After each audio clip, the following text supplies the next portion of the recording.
This is ChannelOne Television. We are live from our studios at number 5 Ola Hansen Lane in Tesano here in Accra. It's a big day in Parliament, and just gone by was a debate in the House on the reports of the appointment committee of the nomination of Paul Bafuboni as Chief Justice. But as you may be well aware, it is also a big day in Parliament because Finance Minister Dr. Kasel at Forson is presenting the 2026 budget of the John Dramani Mahama administration, and it's the plan for the fiscal year ending 31st December 2026, and this happens to be a very big one on many fronts. Why? Because it's a budget expected to consolidate the macroeconomic gains we've seen in the country, talk of inflation, which has come down to some single digit at 8%. Also, the currency has appreciated against major trading ones at 30% and more.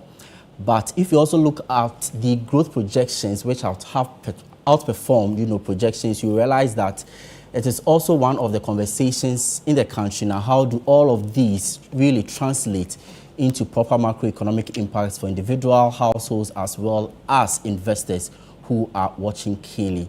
Then again, this budget is a big one because it is happening at a time that is going to be the first fiscal blueprint of the John Dramani Mahama administration, again having won the 2024 general election, spent some 10 months in office, promised a number of big things, policies, reforms and programs, some of which have already taken off, others we are yet to see the full implementation. Then again, a budget that goes at the center of Ghana's post-IMF recovery. You know that the current 3-year, $3 billion IMF program is set to expire in May 2026. How is the government putting itself together post-IMF with or without an extension? This is ChannelOne Television, and it's our special and live coverage of the 2026 budget. If you are listening to us on radio, you are live on 97.3 City FM, relevant radio always.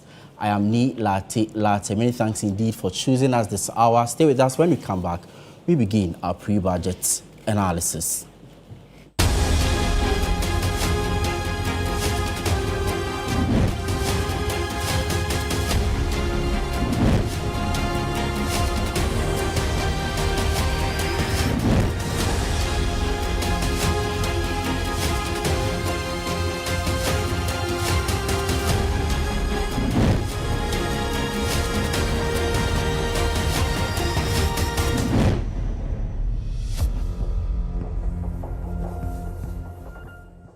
When you buy, you build.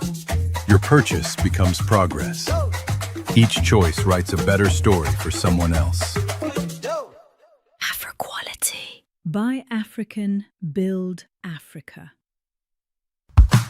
This November, something amazing is coming to Accra. Are you a farmer with fresh produce? Are you into fish farming, poultry or livestock? Then get ready for the November edition of the AgriFair 2025. Yes, AgriFair 2025. It's happening on Friday the 28th to Sunday the 30th of November. It's happening at the A4 Southern Children's Park, and it's 10 a.m. to 6 p.m. each day. It's the ultimate weekend marketplace. From fruits and vegetables to poultry, livestock and fish to agri-inputs and processing machinery, all at unbeatable farm gate prices. Whether you're selling or buying, this is your chance to connect, trade and grow. Enjoy the freshest farm produce, sizzling kebabs, and a vibrant marketplace atmosphere all in one space. Register now and secure your spot. Call 0558-973-973 for more information. AgriFair 2025, where culture meets innovation.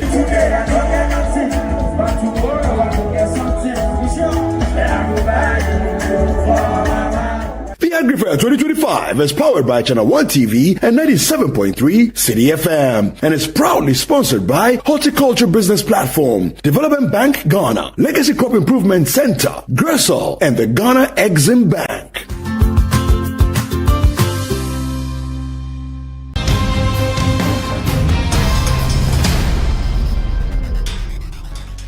On Footprints this Friday, we have a conversation with Bishop Ni Apiakai Takiaboy, the presiding bishop of Victory Bible Church International, who shares his story about his life as a minister of the gospel. We went somewhere to preach to some middle school girls, and then as the brother I went with, as he was preaching, he said, "Is there anybody here who want to give his life to Jesus?" And I lifted up my hand.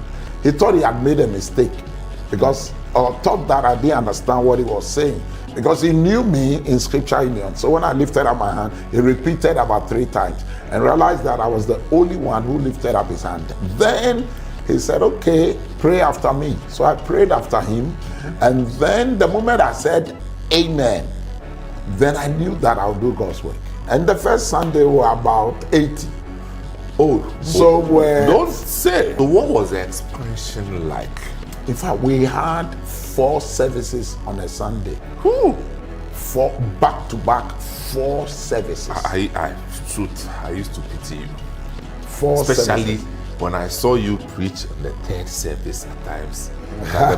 The man is tired, but Charlie, No, we were young. We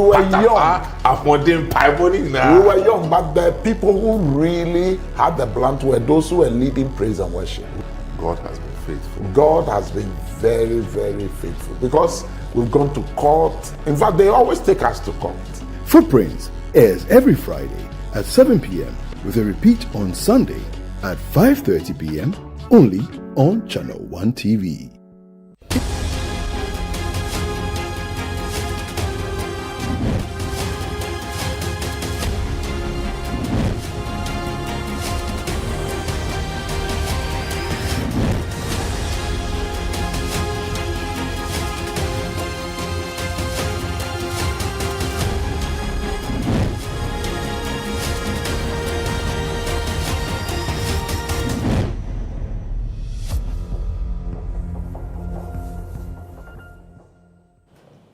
Hello there, welcome, and thank you so much for staying with us here on Channel One Television and 97.3 CTFM. It's our live coverage of the 2026 budget in Parliament, and we have a crack panel to help us with the pre-analysis and post-analysis of the presentation. I'll be introducing them to you shortly, but we are live on Facebook, we are live on all our social media platforms.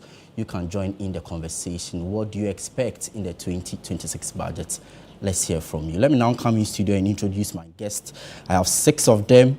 On my immediate left is the Executive Chairman of the Food and Beverages Association of Ghana, FABAC, John Awunise. Thank you so much for joining us. You are welcome. Thank you so much.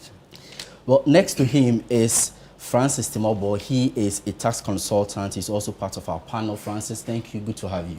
Thanks for having me. Next to Francis is Jennifer Moffat. She is country lead of Budget Ghana, a civil society organization. Jennifer, it's good to have you in studio today. It's good to be here.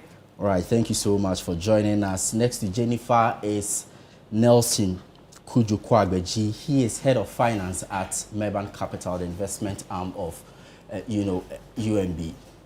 Nelson, good to have you. Yeah, good to have you too. Good afternoon. Good afternoon to you, Nelson. And then our final guest in studio is Charles Kusiapia, Head of Business and Economic Bureau, the Ghana Union of Traders Association, GUTA. Pleasure. Right, thank you so much for joining us. And then on Zoom, joining us all the way from Abu Dhabi in Dubai is Professor Patrick Isumin. He is a professor of finance at the University of Ghana Business School, as well as an economist. Prof, good to have you. Good afternoon. Good afternoon. All right, sure. We'll be speaking to Prof later on the show, but thank you so much, gentlemen and lady, for joining us for the pre-analysis of the 2026 budget. And before we get into the conversation, I just want us to have a general picture and sense of where the economy currently stands. And so, as I mentioned in my introduction, we've seen some level of stability when it comes to a lot of the macroeconomic indicators. Of course, a big conversation is how do these translate into, proper macroeconomic impacts for all of us. And so this year, for example, we saw inflation beginning the year at 23.5%. Now, as we speak, is at 8% as of October. The second single digit we've seen this year, having, trended downwards to 9.4%, the first single digit somewhere in September. And so, as you can see on your screen, you realize that there's been some form of, downward trend when it comes to inflation. And so this is one of the macroeconomic indicators that we've seen trending downwards in the country. Next on the list, you realize that we also have the monetary policy rate, which is the benchmark policy rate by the Bank of Ghana, going down by a cumulative 650 basis points, beginning the year at 27%. And then, of course, we saw a marginal hike to 28%. And then, as we speak, 21.5%. And so that is what we have in the country now. So businesses are also expecting real interest rate to also go down. And if you look at the 2025 macroeconomic indicators that the 2025 budget captured, you realize that for a lot of these indicators, they have outperformed, projection. If you look at real GDP, for example, in the first quarter of this year, 5.1%, second quarter, 6.3%, and the inflation, 11.9%. We are already down to 8%. The primary balance, surplus of 1.5%, and also gross international reserve, not less than, 3 months of import cover. We've outperformed that as well. And so you can see a lot of, changes in the economy.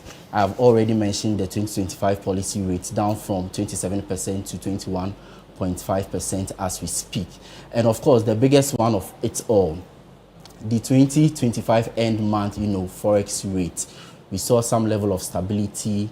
At the beginning of the year, you could see, the dollar trading at 15.31 to the Ghana cedi per the Bank of Ghana interbank rate. It came up, maintained a stability somewhere in March, down to 14.16 in April.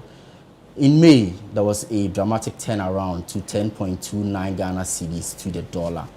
It hovered around the 10 Ghana cedi range, and as we speak, it's still at the 10 Ghana cedi range. And so that is it for the month of October. And so you see that a lot of businesses and even individuals are happy that we've seen some level of stability when it comes to the currency. Now let's look at some of the major promises in the 2025 budget. Talk of the 10% betting tax removal, the 1% e-levy removal, emissions levy VAT on motor vehicle insurance, and also the 1.5% withholding tax on, unprocessed good. This was what the government intended to do. They've done it. And of course, in this 2026 budget, the big elephant in the room is the VAT reforms that we are all looking at. We are eyeing the removal of the COVID-19 levy, the reversal of the decoupling of the, the GET Fund and NHIL levy.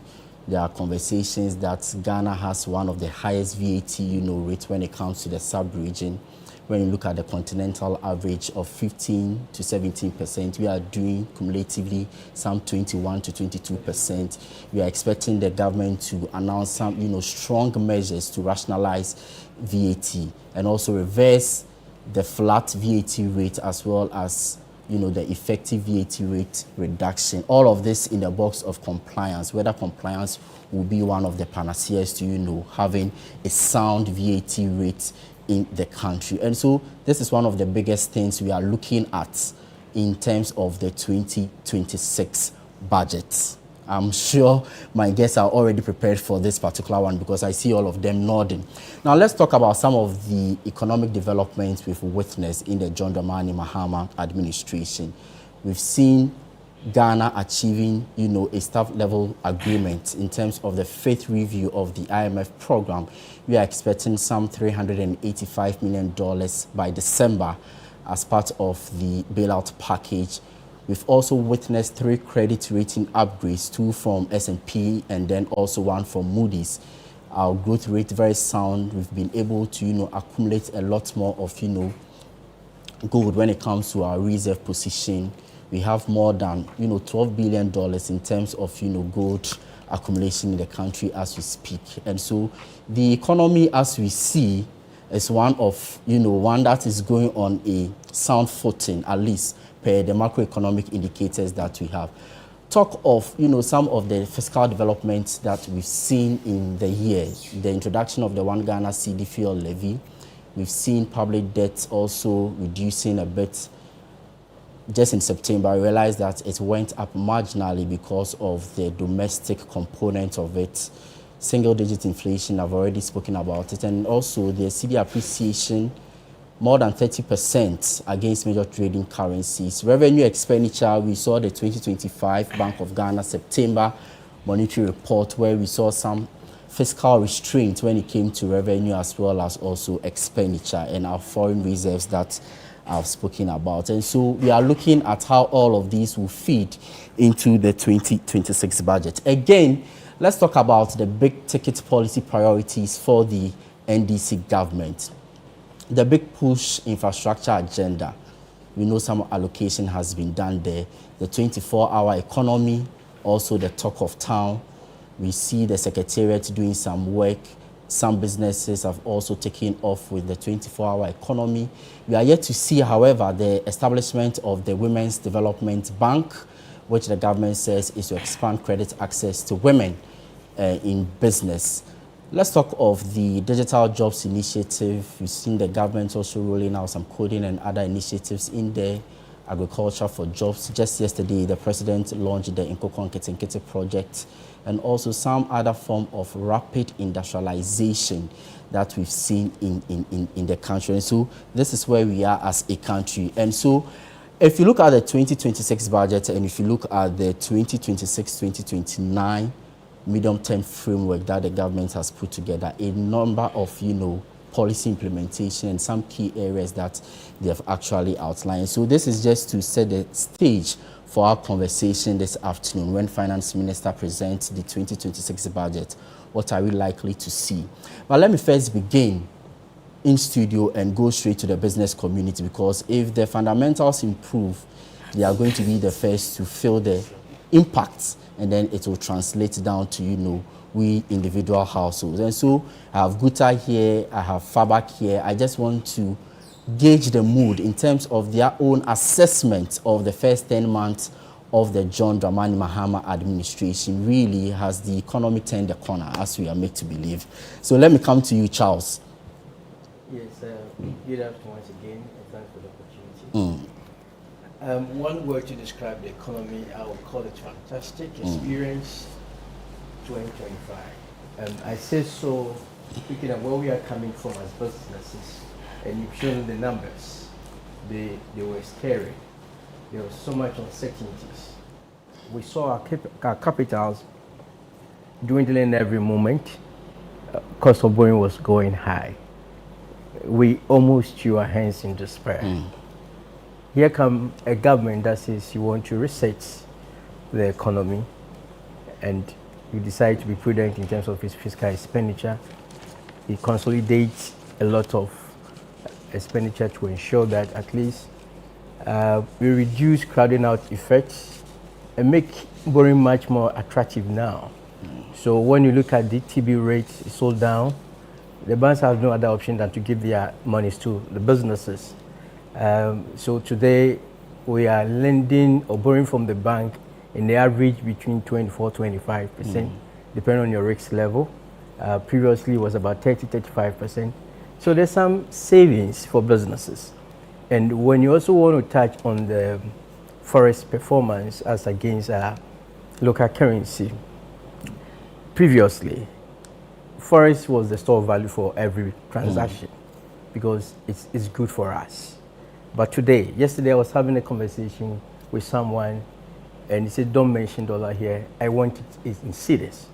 That's indication of the confidence that people now have on a local currency, that the cedi have become a store of value. And that, of course, has outperformed major trading currencies like the dollar, the pound, the euro. You mentioned a figure of 30%. It goes beyond that. It's doing about 37% outperform that of the foreign currencies. That is savings to us businesses, because we lose our working capital to forest highs. And any moment forests go high, we need to have debt financing to show up the losses. So if there's a gain of 37%, that's a referencing of our investment. That means I don't need to go and borrow again. I'm saving almost about 37%. If I have to borrow at that time at 35%, added to the 37%, I'm almost in the range of 70% lost in terms of cost of borrowing and doing businesses. And that, of course, had brought that kind of respite to businesses. And it has affected key indicators like the policy rates. It has also affected that is of inflation. Inflation has come down to the single digit. That, of course, means that the rate at which price would have increased has slowed down by 8% or so. That, of course, gives the ordinary consumer that disposable income. That gives that consumer that hope that prices will not be increasing that fast. So I don't need to rush to buy items. So I can divert my money to other investment that could probably secure my future. And to us as businesses, there's so much confidence we have now. Ghana, of course, have been earmarked as net import country. But today I can tell you there's a reverse of it. Because we've done export values in the tune of about 17 billion or so, against import of about 11 billion. So in terms of international transaction, we have export excess of about 6 billion. That is a good news. When you look at gross international reserve, that gives any investor an idea about a capacity to meet any external payment, to handle any shocks. We're doing the range of $12 billion. If you're a businessman, you see this figure, that confidence level is different from any feeling. So we are very grateful to the government, especially when it was a time for them to intervene in terms of the forest. We had a lot of people complaining it's not good for the country, it's not healthy, it's not sustainable. And I asked one question: if you have done business, if you lost your capital through forest heights, you might probably will keep quiet for a moment for us to enjoy, because we know how it feels to lose capital. And I can tell you, 2022, most people lost everything. Everything. And that is why banks, you were recording high non-performing loans. The reason is, if I'm going for a facility from a bank, they but benchmark. You know what, Charles? This is by way of preliminary remarks on your assessment. But I just want to give your other I'm giving you the respite, the importance of that respite. It's a big one, so you really want to unpack that. Just a minute, I'll be done with it. Okay, you're making me lose thoughts. I'm sorry. So when I'm going for a loan from the bank, my first security is my cash flows. And cash flows is based on business activities and the capital that they are injecting. So if I lose part of this capital through forest heights, it means my cash flows will be impaired. And I'm not able to meet the bank loans in terms of repayment. And that's why they were recording non-performing loans. But you could see there's a reverse. There's been some improvement. And that is because our city has been able to outperform forest, and business are saving their capitals. Yeah, indeed, and if you talk about the non-performing loans coming down from some 24% to now 18% per the Bank of Ghana data. But thank you so much by way of your introduction, Charles.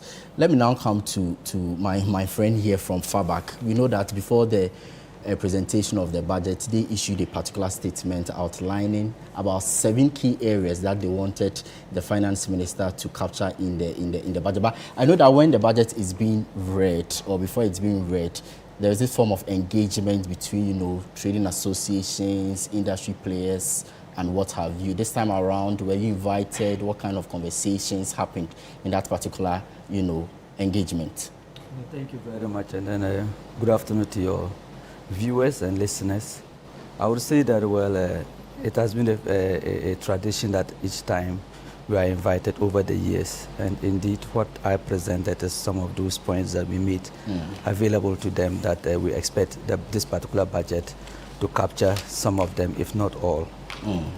So we were invited. I see. But in there, did you make any input, or even let me ask you about your assessment of the first 10 months of the John Dramani Mahama government? Have businesses felt the relief and respite brought on by the sound macroeconomic indicators? Well, let me say, generally, looking at where we come from, there's a bit of a stability. And in terms of economics, they've stabilized the key macroeconomic indicators. They brought down the temperature of the macroeconomic indicators. As my brother indicated, the inflation and all those kind of stuff have come down. But just that at a point somewhere, May somewhere there was a slide, and normally when there's a slide like that, it creates a bit of panic in the business environment, because the Ghana market is a supply market. So when you give your goods out on credit at a certain exchange rate, and there is a big drop, you can't go back to the market and say I have changed. So there was some bit of loss there, but generally the government has stabilized the economy, and things looks quite good. Just that the government is not spending.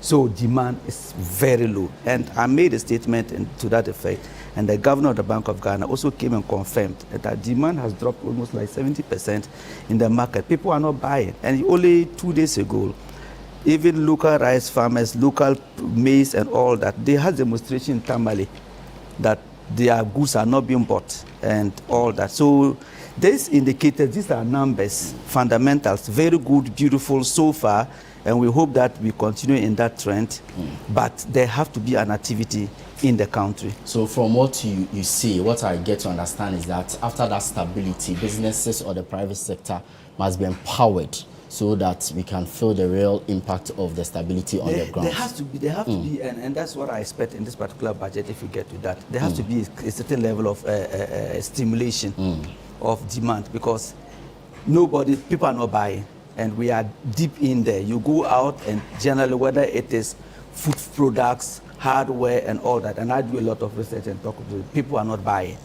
And so because of this particular low level of demand, you find out that smuggling has increased, because people are finding different ways to be able to sell below the fair market price so that they can be able to make up some money. And that's a challenge. So the fundamentals look very beautiful and all that, but we need to get people to begin to buy so that businesses can begin to take it to the next level. Otherwise, as this is now, there's a complete squeeze. There's no money in the system. Everybody say no money in the system. As we can see, the government is continue withdrawing money from the system through the treasury bill rates and then all that and auction and all that. So we need to do a lot in this particular coming budget to stimulate demand, to create more economic activity. And that is when we can begin to take it to the next level.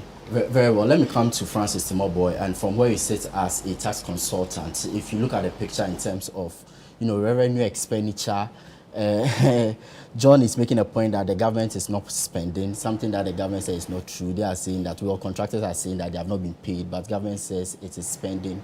It has made some allocation to some of its, budgetary projects and policies. So if I'm asking you about revenue expenditure, do you feel some form of fiscal restraints or a compression of capital spending, for which reason we are not able to see the effect of the stability in the economy on the individual or even business level? So to be honest, I think that the team have done well, because before the changeover, you could feel some heat in the system. And they have demonstrated to Ghanaians that they can deliver results. We've seen a number of indicators going down. Inflation is fantastic today. The exchange rate has been very, very stable.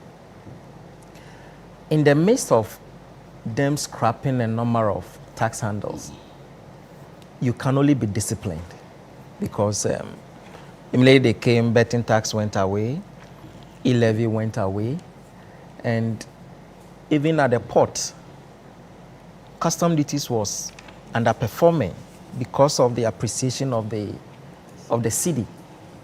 By mid-year, we were down by 1.6 billion.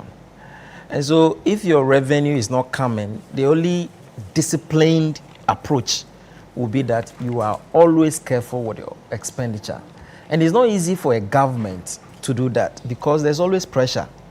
We've seen the Nurses Association pushing very hard. And if you are the Minister for Labor, you always cannot sleep because there's pressure. And so for me, the fact that they've been able to contain the pressure and they are not spending according to how much they are getting, and that's what we normally miss. Sometimes we don't have the revenue, but we say, okay, there's pressure, so let's spend. and then we get out of hands. So I think that they've learned their lessons. Lessons has played a very key role. You know, this is a returning government. So they've learned their lessons. IMF may also have whipped them into, you know, line. So overall, I will give them kudos. And again, it sets a very complex platform for this minister going into 2026 because we've seen you doing well. Can you sustain that in 2026, especially when the coach goes away, the IMF, and when they pack their bags and go? Will you continue to be disciplined? We all know that revenue, and for that matter, tax revenue in Ghana is a problem. And in addition, our oil revenue is also not looking promising. I think PIAC has released a report that we have a problem, no new investment. So that tells you that projects like the free SHS, which largely depends on the oil revenue, they are all at stake. So you consider all these things and then you put yourself together and say, okay, look, money is not coming. What do I do? Do I keep on borrowing and still go back to the, you know, debt to GDP ratio high? The only thing they can do is to contain themselves. And I think that is why I really salute them for that. Let's see how they maintain that going into 2026. All right, thank you so much, Francis Timobo. You are talking more about fiscal discipline going into 2026. We will be getting into the details pretty shortly. But from the civil society side of things, Jennifer Moffat is here from Budget Ghana. I'm sure even before the presentation of this budget, you've been doing some work in the background. Really, what's the sense on the grounds when it comes to, you know, the kinds of, you know, people that you have been engaging when it comes to some of the works you do in terms of pre-budget, you know, a service? Thank you so much, Nee.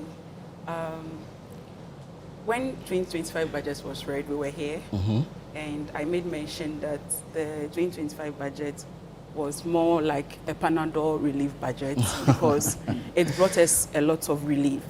And like most of the able gentlemen in this room have said today, we saw a lot of relief coming in, and so people were much, much more expectant. Aside the budget being read, mid-year we saw a lot of improvements in the economy, and everyone was happy.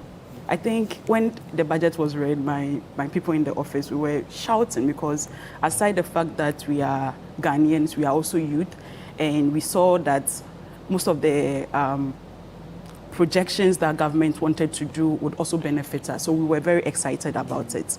Moving on, we've seen like Guta, Mr. Charles said, Fabag, inflation come back to 8%, as you also mentioned in your submission. And it's exciting seeing all these indicators, see this stabilizing. Everything is looking so good on paper. But the truth is it translating to people's pockets? Is it translating to our everyday life? And that is what we are not seeing. So Mr. John made mention that people are not even purchasing. It's because, yes, we are looking so good on paper, we are doing so well, inflation 8%, but the ordinary Ghanaian, when you tell the person inflation is at 8%, has anything changed in the economy right now? And that's not something that we are really seeing. So we are hoping that 2026 is going to, budget would now, all this good work that is good on paper that we are seeing, we'll now see it in the economy, like real projections, real activity, real movement, and not just that we come and say everything is looking good online, and when we go into the economy, we go into the market, we go into the schools, we go into places, we will not see, we are not feeling it. Moving that even also links to even the unemployment rate, which unemployment in total is around 13%, but youth unemployment is much, much higher at 32%. Is this what is impacting the so-called Galamsey? Is this what is impacting what happened just yesterday when we heard some news, which is over 60,000 people applying, 30,000 qualifying, and you were only looking for 4,000? This is very alarming because these are youth, and it's telling us that something is really wrong for 60,000 people to apply for a job that is only for 4,000 people. We need to, as a country, stop and really rethink some of these things. So if we are saying, and that's why 2026, I have so much expectation, very high expectation for government, because not only do we want to see all the good work on paper, as civil society, as a young person who is also in Ghana, I want to see real change in the economy where we can really see that we are moving things and not just the main talks as we usually we are doing. And I like it when Mr. Charles mentioned all the beautiful things. I'm like, yeah, this is very, very beautiful, but what is it? How? Taking it away from what some of the benefit this has been. Oh yes, Mr. we agree. Mr. Awinyo is here. Price was selling. No, prices have dropped. Yes, so that was some of the benefits. We see that. We appreciate it. But then the people are also not purchasing because the money is not there. So we'll be getting into why that particular situation, and even why, despite all the good things that we've seen on paper in terms of the macroeconomic, indicators, the impact has never been felt. Is it that the 2026 budget is the one going to be the turning point? Yes. Because this is, someone will say, the prelims of, the government. But thank you so much, Jennifer, for your insights in terms of the assessment of the government. But let me come to Nelson. Nelson, thank you so much for joining us this afternoon again. Where you sit as a tax person, a finance person, government has rolled out a number of policies. The economic indicators we've all alluded to is, something that have turned to the right direction. Most of them have been outperformed. And so really, if you are to give your sense and paint a picture of how far the government has come, having won the 2024 elections, spent some 10 months in office, introduced some policies, what would you say is the government, trump card? All right, thank you very much. The main challenge that we have had in this country in the past has to do with leadership. We have not gotten the kind of leadership that can transform the fundamentals of this economy. And I was mentioning on another platform that one of the factors that are actually contributing to the gains that we are seeing today is about the tone at the top right from the beginning and the kind of appointment that the president made. You cannot take that away. You cannot disassociate the appointment from the gains that we have seen today. If you look at the ministers that the president appointed, these are people who are well versed in the various sectors that they were assigned to.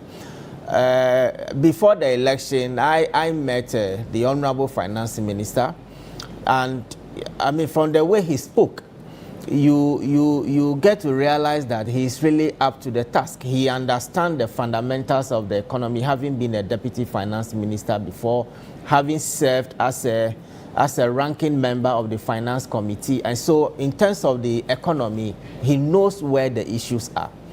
If you look at the other ministries too, you realize that they are all doing very well. Now, yes, we all agree on this platform that the economy has seen some level of stability. But I think there are some still risk factors that are still inherent there. One of the reasons why we have enjoyed this relative stability of the cedi has to do with the reserve that we have built. Now, the question is the reserve from which source? Okay, you are building a reserve from commodity exports. And those commodity exports, we don't have control over the prices. And so today, when prices of gold goes down, it means that technically we are going to get a problem. Now, at the beginning of the year, an ounce of gold was at $2,600. Today, it's around $4,100 and something, which is good. Now, we also export crude. Crude is around $74 per barrel. But today, crude is now around $64 per barrel. There is a sharp reduction over there. You also take cocoa, the backbone of our economy. Cocoa was around $11,500, but currently it has dropped sharply to $6,000. So clearly, It means that when we continue building our reserve on this commodity export, and there is some volatilities in there, we are going to have a serious challenge. And so the reason why my expectation is that going forward, we should focus more on value-added products that we can export, and that is sustainable. We should bring on board more import substitution industries. In fact, we spend almost $400 million every year importing chicken. I was even surprised, $400 million importing chicken into Ghana. So I think that these are some of the areas that government has to concentrate on, most especially the implementation of the 24-hour economy policy, which is intended to capacitate the private sector. Once we are able to shift from this colonial economic model of commodity exportation to a more value-added, export, then we can build a reserve that is sustainable. We can build a reserve that is original, that can help support the city. However, the performance of the indicators, as you rightly mentioned, is not attributable to only the finance ministry alone. The central bank also plays a major role. Now, I always have problem with people who say, why is the central bank intervening in the market, injecting FX into the market? I mean, the kind of exchange rate system we have in Ghana is the managed floating exchange rate system, which means that we allow the market to determine the rate, but as and when it is needed, the central bank must intervene. Now, he as a business person and he as a business person, they are only interested in the stability of the exchange rate, because that is what leads to predictability. And so whether Bank of Ghana is intervening on weekly basis or intervening on daily basis, to the extent that their intervention is yielding the right result, I'm sure they will be happy. So I think the stability that we have enjoyed in terms of currency stability, in terms of price stability, the chunk of the praise must be given to the central bank, because they have done exceptionally well. Very well, Nelson. And so the point you make really is that although the improvement we've seen is as a result of the accumulation of reserve due to the fact that we have gold and crude oil exports, any shake-up in the global commodity pricing will also have an effect on our economy, and so the economy will be more susceptible to some of these things. Again, you mentioned the Bank of Ghana's intervention. Just earlier this week, we heard the Bank of Ghana approving a new forex framework to aid the operations. Talk of transparency, talk of intermediation. We'll be talking about how all of these will help us get a stable framework. But I just want to go on to Zoom now and then speak to Professor Patrick Esuming to also pick his thoughts about the first, 10 months of the John Dramani Mahama administration. Prof, if you can hear me, let's get your assessment of how far the government has come. Okay, good afternoon, and I've been enjoying the discussion going on in the studio. I think that, I agree with Nelson in terms of, first, the performance has been very, very good. This year has gone extremely well for the Ghanaian economy. If you look at where we started the year from, also doom and gloom, and things were looking very bleak. But, I agree with Nelson that it's a combination of factors that have gone in our favor, as well as some shrewd policy making that has brought the results that we've seen. If you start with the fiscal side, you realize that coming toward the end of last year, even though we are in an IMF program, we still managed to mess up our finances, right? And by the end of the previous review, we saw that we've missed a number of our targets. So I think the new administration coming in, I think it was very good choices, especially with the finance ministry, deciding that first they were going to shift the focus of the consolidation from excessive reliance on revenue through new tax handles, and then focus a little bit more attention on restraining government expenditure. So I think that has been extremely helpful, because you needed to show to the IMF that you are committed to the consolidation. And at the same time, you also needed to bring the program back on stream, so that you calm people or the investors who are a little bit concerned about where how we ended the year. So I think that was really good, and you saw that the confidence immediately started spiking up, both consumer and business confidence, and I think that helped. So we got to a great start. Then, but on the fiscal side, I think looking into the 2026, in some sense, the 2025 budget is unique and it's going to be very difficult to replicate. How so? In the sense that if you look at how much expenditure restraint we've implemented, it's the kind of thing that you can only do in the first year of administration, where you have a lot of goodwill and people are generally very, give you a lot of leeway, and you can use the first year to try and set up. So perhaps people will pardon you for not implementing some of your flagship programs. So that is how the government is able to restrain the expenditure the way it did. Going into 2026, I think the expectations are going to shift. And that means that people expect that the government will now start really implementing their programs and people begin to see actions happening. And so I think that's why it's very important. It's very fascinating to see exactly how the finance ministry is going to manage this. And I think a big deal is what we are going to do with the VAT reforms and how much potential it has to expand the revenue envelope. Because that's going to determine how much the government can begin to really implement these programs while keeping the consolidation on track. So I think that part is going to be very interesting to see. Indeed, but I stay with you a while longer because I also want to pick your thoughts on this bit of the economic conversation. You know that the economy expanded, however, the expansion came from the services sector. We didn't see expansion in agri, we didn't see expansion in manufacturing, we didn't even see expansion in industry. And so we also say that the economy is still at risk because we have not been able to expand critical sectors of the economy, for which reason we are not seeing the impact we so desire. I will agree with that statement for the first quarter. So, but for the second quarter, actually, agri grew extremely strongly. So I think if you look at the second quarter growth numbers, it's more broad-based than we saw last year, than even in the first quarter, even though on both occasions we have performed the expectation. So I actually think that agri actually has done very well, even through the first half of the year. It's done quite well. And the thing is that, especially when you look at first quarter and second quarter agri performance, first quarter and second quarter is really planting and preparation.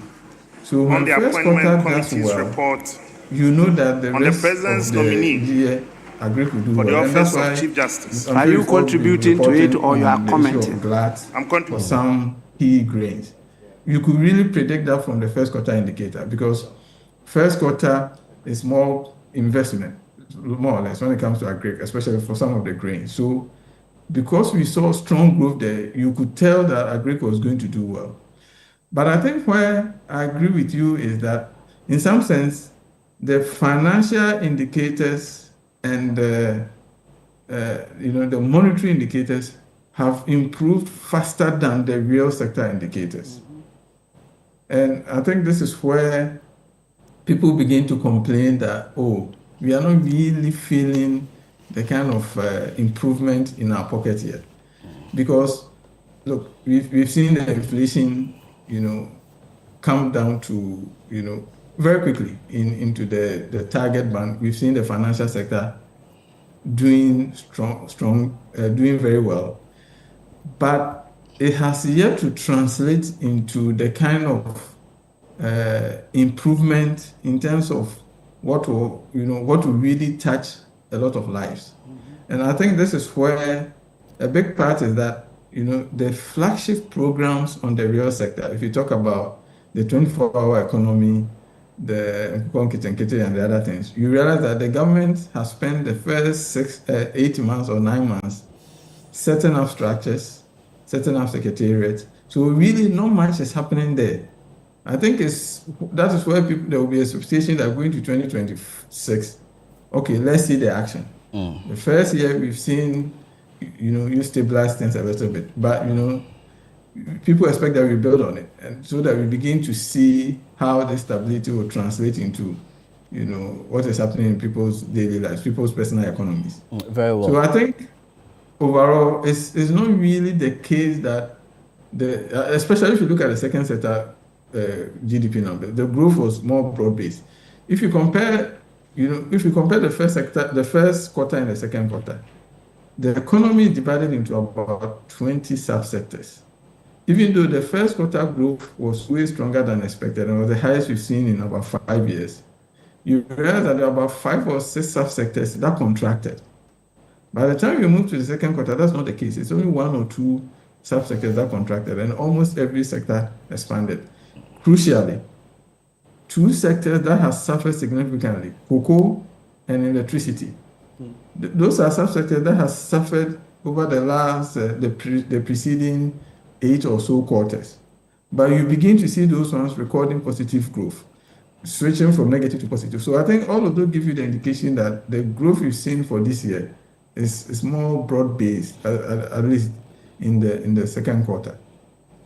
Then the issue about the role of the central bank and the currency and all, well, I think that, from my point of view, we cannot describe the currency since the first quarter as stability. I think what we can describe it as appreciation of the currency, but it's not what stability is.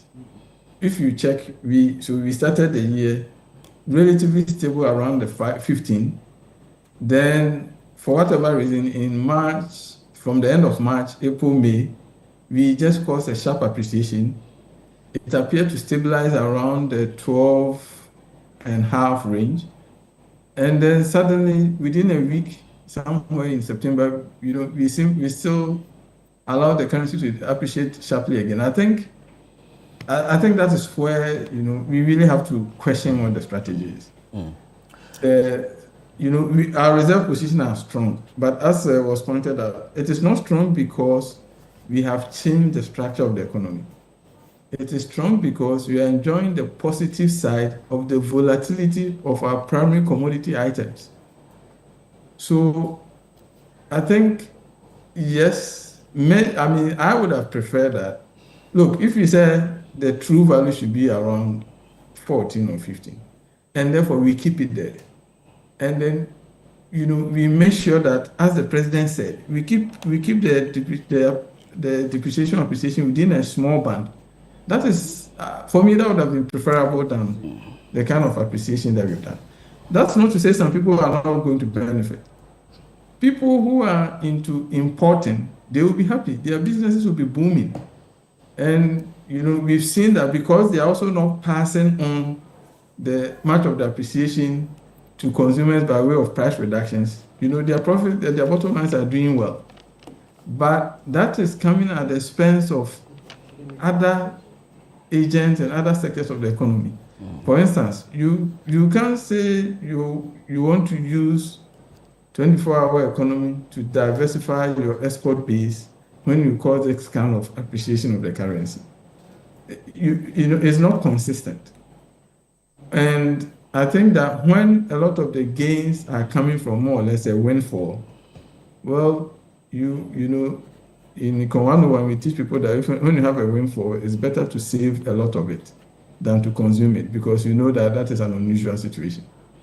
We haven't had the gold price go the rate it has gone. So I think perhaps we could have kept the currency stable rather than this excessive intervention that has caused the currency to appreciate. So I think you can understand why it's a hot topic for debate, because the economy is extremely import dependent, and when the currency appreciates like that, many people will be happy. But I think we have to look at the bigger strategy. What are you trying to do? Where are you trying to position this economy? I can really imagine. Overall, you have to say that the government has done reasonably, has done very, very well. Well, I see, from what I glean from what Prof is talking about and picking on what some of you have also said, it's more or less like fiscal execution has lagged behind, and so the real test will really come when the government begins embarking on some capital expenditure projects as well as some of its policy initiatives. So I'll be speaking to the economics people here as well as the finance people and the tax people on how that is going to change the narrative going into 2026, and also come to the businesses to look at how the VAT reforms and even the factors of production that they are always saying that it is going up the roof, how it's going to change the game. But Francis, let me come to you. You know, the 2025 monetary policy report by the Bank of Ghana that was released in September, revenue, the expected revenue was 122.9 billion, but government has actually raised 116.2 billion Ghana cedis, if you remember, and this led to a cash basis deficit of some 1.4% of GDP. Expenditure-wise, too, the government anticipated 152 billion Ghana cedis. As we speak, some 131.1 billion cedis has been spent. Really, is it because the government is not delivering on, you know, the capital project that I spoke about and the policies, for which reason we are seeing some form of tightening, which a lot of people are saying that the government is not spending? So if we are to see the real test of this government's prospect in terms of the economy, they should spend, they should embark on projects, they should roll out their big policies for us to see. Of course, in 2026, when the government starts spending, especially the big push, which is the biggest element in their expenditure, we're going to see the real test. But you realize that they just want to be disciplined. Half year, they were down by their revenue target. And one of their biggest revenue line was customs. Like I said, immediately the CD started appreciating. When people import, you know, importers are going to pay smaller because the CD conversion is now in their favor. So that dropped their revenue basket. And in Ghana, our revenue, the direct tax to indirect tax, we do about 54 to 36%. Direct tax consists about 36%, and the indirect tax. So more of our revenue line comes from the indirect tax bit. Again, they had already scrapped the e-levy, so they were losing on that front, and the betting tax has also gone. So all of these things were eating into their revenue basket. Are you able to tell us exactly how much the government lost in the first 8 months or 10 months, having scrapped e-levy and then the 10%? E-levy was around, I think, 2.9 billion cedis, and they did it in April to 2nd April. So that money was completely off. Of course, the betting tax was not given. I think betting tax was given as 150 million. So that is not a significant But amount. the 1% fuel levy didn't play any role in terms of the revenue? 1% came in late. I think we started in July. Remember, there were that back and forth. Immediately they started, the government said that they should hold on. That was when we were experiencing some, you know, fighting in the Middle East. So effectively, the 1%, which was going to give us around 5.7 billion, came in late. And I think it was even after July. So that did not raise enough revenue for the first half of the year. So when they realized that revenue was not performing, they even attributed it to smuggling and then other, you know, customs mismanagement. So they will step back and say, look, guys, we cannot continue spending when the revenue is not in. And therefore, they held back. Now that things have settled, like you said, 2026 is really going to be the test. Projects are going to be paid for, and immediately you start spending. And that is why they intend to reform the tax system. But wouldn't the picture be more dire if the tax is revised and also the COVID-19 levy going off, if we are already struggling to raise a lot of revenue because we scrapped e-levy, we scrapped betting tax? If COVID-19 is added to it, are we not going to, you know, squeeze the revenue, you know? And I think that is a risk that we are hoping that the minister will be able to maneuver. It's really a risk because COVID-19, I think I shared some data with you, between 2026 and 2027, we are throwing away around 10 billion cedis. And the question is, where are we going to get that money from? If, you know, property rate in the past has not been performing very well because, I mean, the district assemblies have not been doing enough on the property. What about even oil receipts? We know that is not even doing well. Oil receipt is in danger now, especially because our production is dwindling. That's number one. And like Nelson said, these are commodity prices, so you don't bank your hope on them. Anything can change tomorrow. Tomorrow, if Russia decides to go and bomb somewhere, commodity price will just go off. Gold price can also change tomorrow. So extractive royalties to become better. Exactly. It's so risky to, you know, rely on such commodity prices to bank your hope. The only thing we can do is to come back and reform our VAT system, which in my perspective, I think that the benefits will take a little longer time. So, like I said, 2026 is a very complex platform for the minister to see how you're going to maneuver through a time when you need to spend to really execute your projects, whilst you are, you know, scrapping some revenue lines, and you don't even know where the money is going to come immediately. We are banking our hopes on the modified taxation and then also the sustained tax education, hoping that when we start educating the people, they will voluntarily comply, you know, start paying the taxes. But really, will compliance work if the rates are still high? At least the reform will bring the VAT rate from 22% to 20%, which for my view, I think is good, even though still will remain the highest in the sub-region. But it is better than the experience we had in August 2028. I mean, one of the worst situations we did to our VAT policy was to mix the sales tax with the VAT system in August. And I'm happy that the minister is saying that he's going to, you know, reverse it. But we are now hoping that all of these things will bring in the needed revenue going forward. Other than that, when they start spending, all the metrics that we've spoken about will go back to their worst situation. I see, yeah. John, you want to make a point in here? No, yeah. You are talking about those taxes that are removed. Then means that they are throwing away some money, and then how they're going to fill in the gaps and all that. Economic literature does not really confirm that higher taxes bring in higher revenue or in that kind of stuff. Clearly, that's the lava curve, exactly. You know, yeah, so as much as possible, what I think, and I have always advocated, is the government should look at, number one, we have too many people evading taxes and not complying and all that, because our tax system is punitive.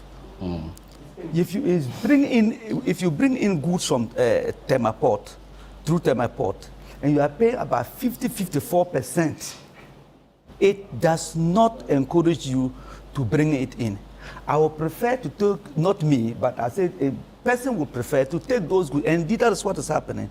Take the goods to Lomé Port, load them in articulated trucks, get to the border, give 10% or 20% of the value of the goods to the custom officer. And that's exactly what is happening now.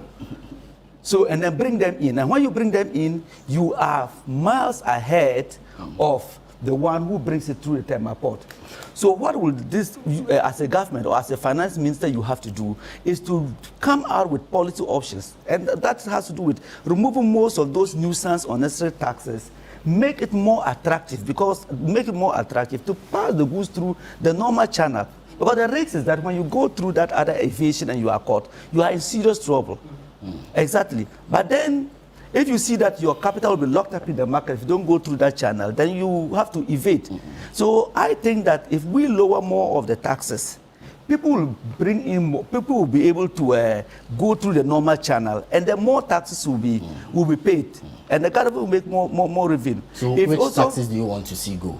Of course, COVID-19 is automatically happening. It's gone. They should have looked at Number the two, VAT very well. We have the issue of there's something in the fumigation levy, whatever not.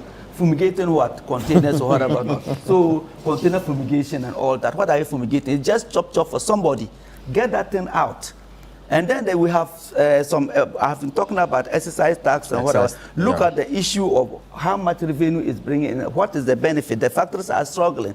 Manufacturing sector, go look at the numbers. Manufacturing sector is struggling seriously. And that's what my brother over there talked about, that we are talking about commodities and whatever not.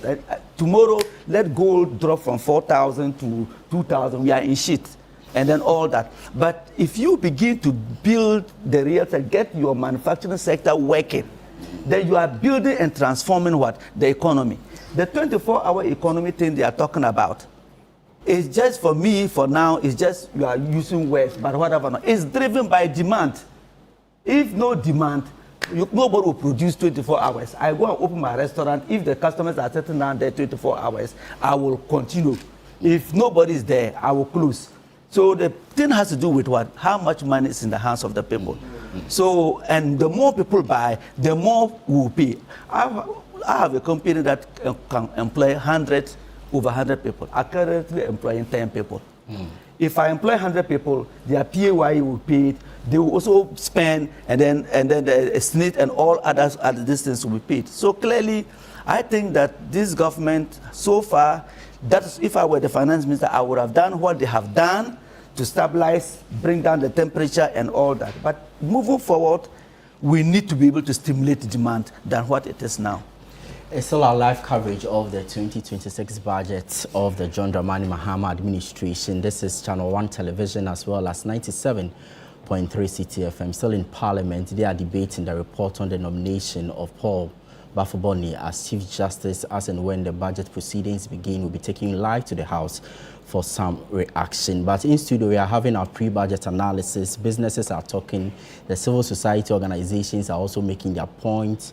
Tax analysts as well as finance experts are giving us some insight. But let me come to you, Charles, before I get to Nelson and Jennifer, on what form of VAT reforms you are likely to see and how the computation will not have any cascading effect on businesses. But these punitive taxes that we talk about, how much of a squeeze do businesses find themselves in? Okay, so there are principles when it comes to taxation. The first principle of taxation is self-compliance. And self-compliance is influenced by simplicity, flexibility, and affordability. But with the current regime, our tax system is very complex. So it does not ignite self-compliance. You look at typical example, the VAT system that had flat rates, which is 4%, standard rate effectively at 22%. And you introduce it into an informal sector, which is the FMCG.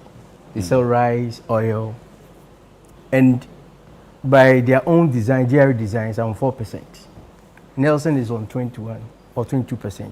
We are selling rice, we are selling the same product. You come to the market. Because of the difference in rate, his price will be higher than mine. So you'll be compelled to buy from me. What happens to him? He needs to survive. He might be taking loans from the bank. He has staff to pay. He has rent to pay.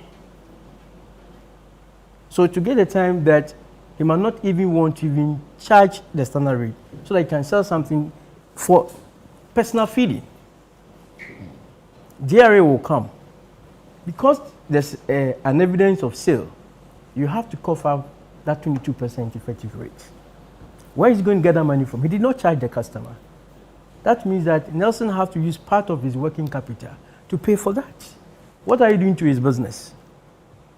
As working capitals are depleting, the strength of the business is depleting, the business will collapse. So the current VAT system is not sustainable so far as running an economy and business is concerned. And we've talked about this severally. You see, why hasn't development changed? You see, most of the time they are so much fixated about revenue against sustainability and growth of businesses and affect the growth of the economy. You see, he talked about the Lefebvre curve. He professed that there's a certain optimal level that you look at tax and revenue. And sometimes it's good to give tax cut to businesses to ensure they ignite those monies into their business to grow.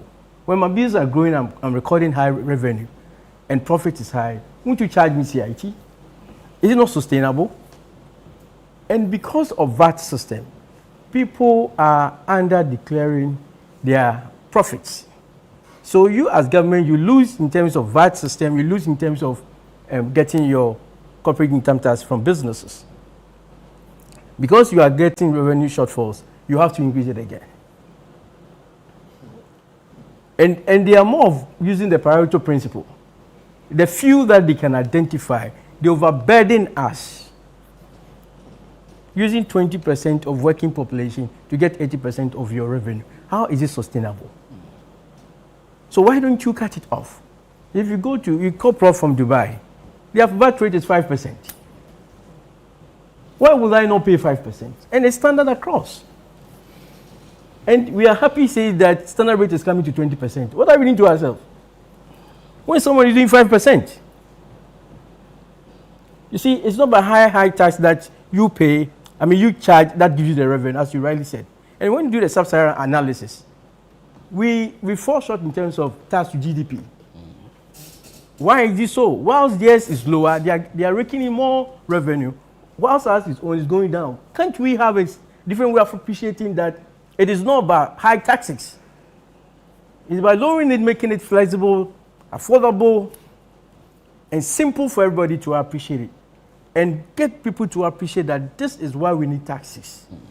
When people are not realizing the benefit of taxes, why will you want them to pay? We are in this country, we heard of ECG issues. What has happened to it? And you are asking that we should pay taxes.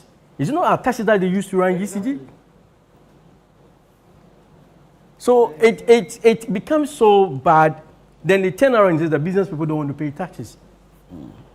When we see our taxes being mismanaged, and you are telling me what? Francis is saying that that's a different. No.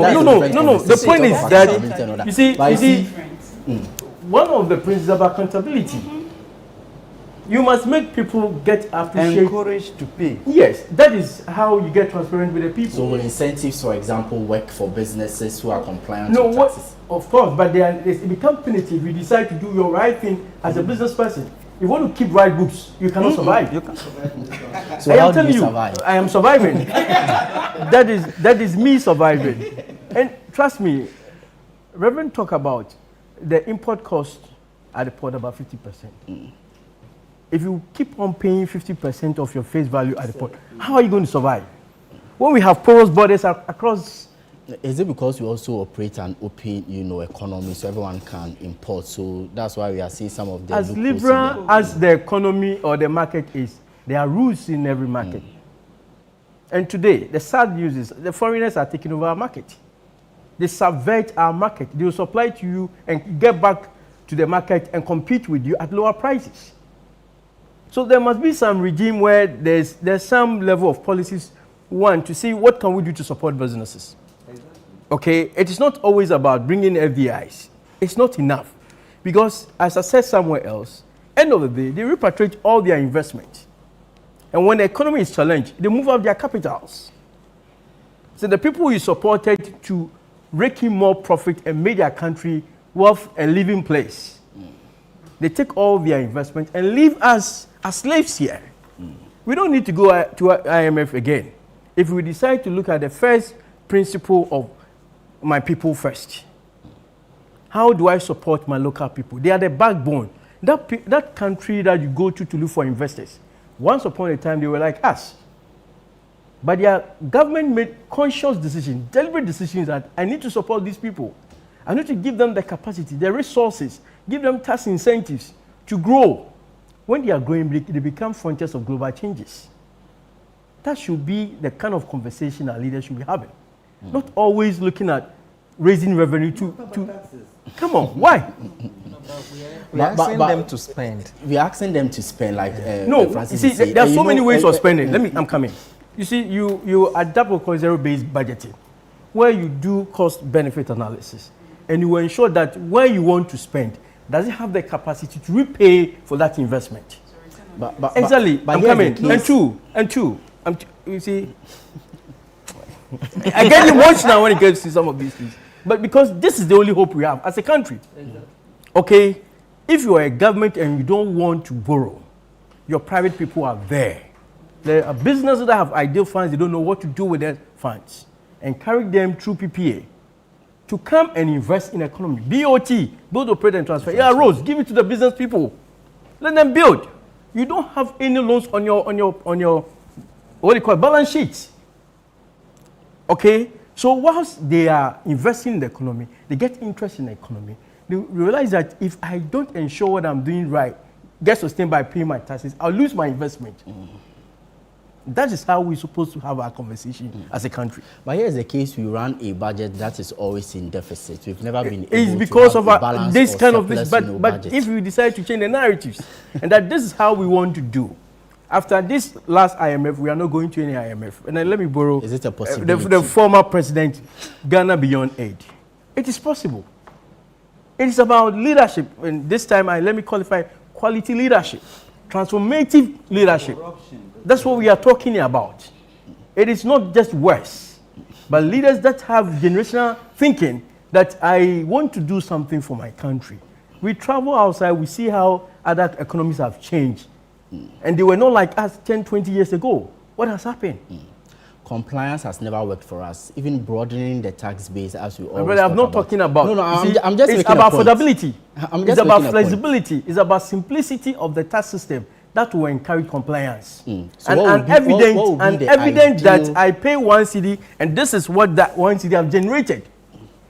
What would be the ideal tax system for you as a business if I'm asking you to put a rate to the VAT that I want to? Okay, if you no, it's not difficult. If you ask me, VAT is a borrowed policy, and countries that are practicing VAT are countries that have low economic performance.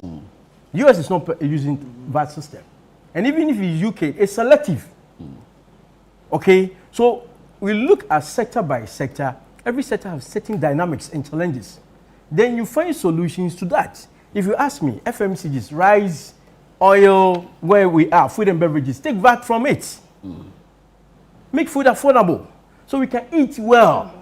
So where would the government get the money? You see, you see. You think VAT is the only way you can get revenue.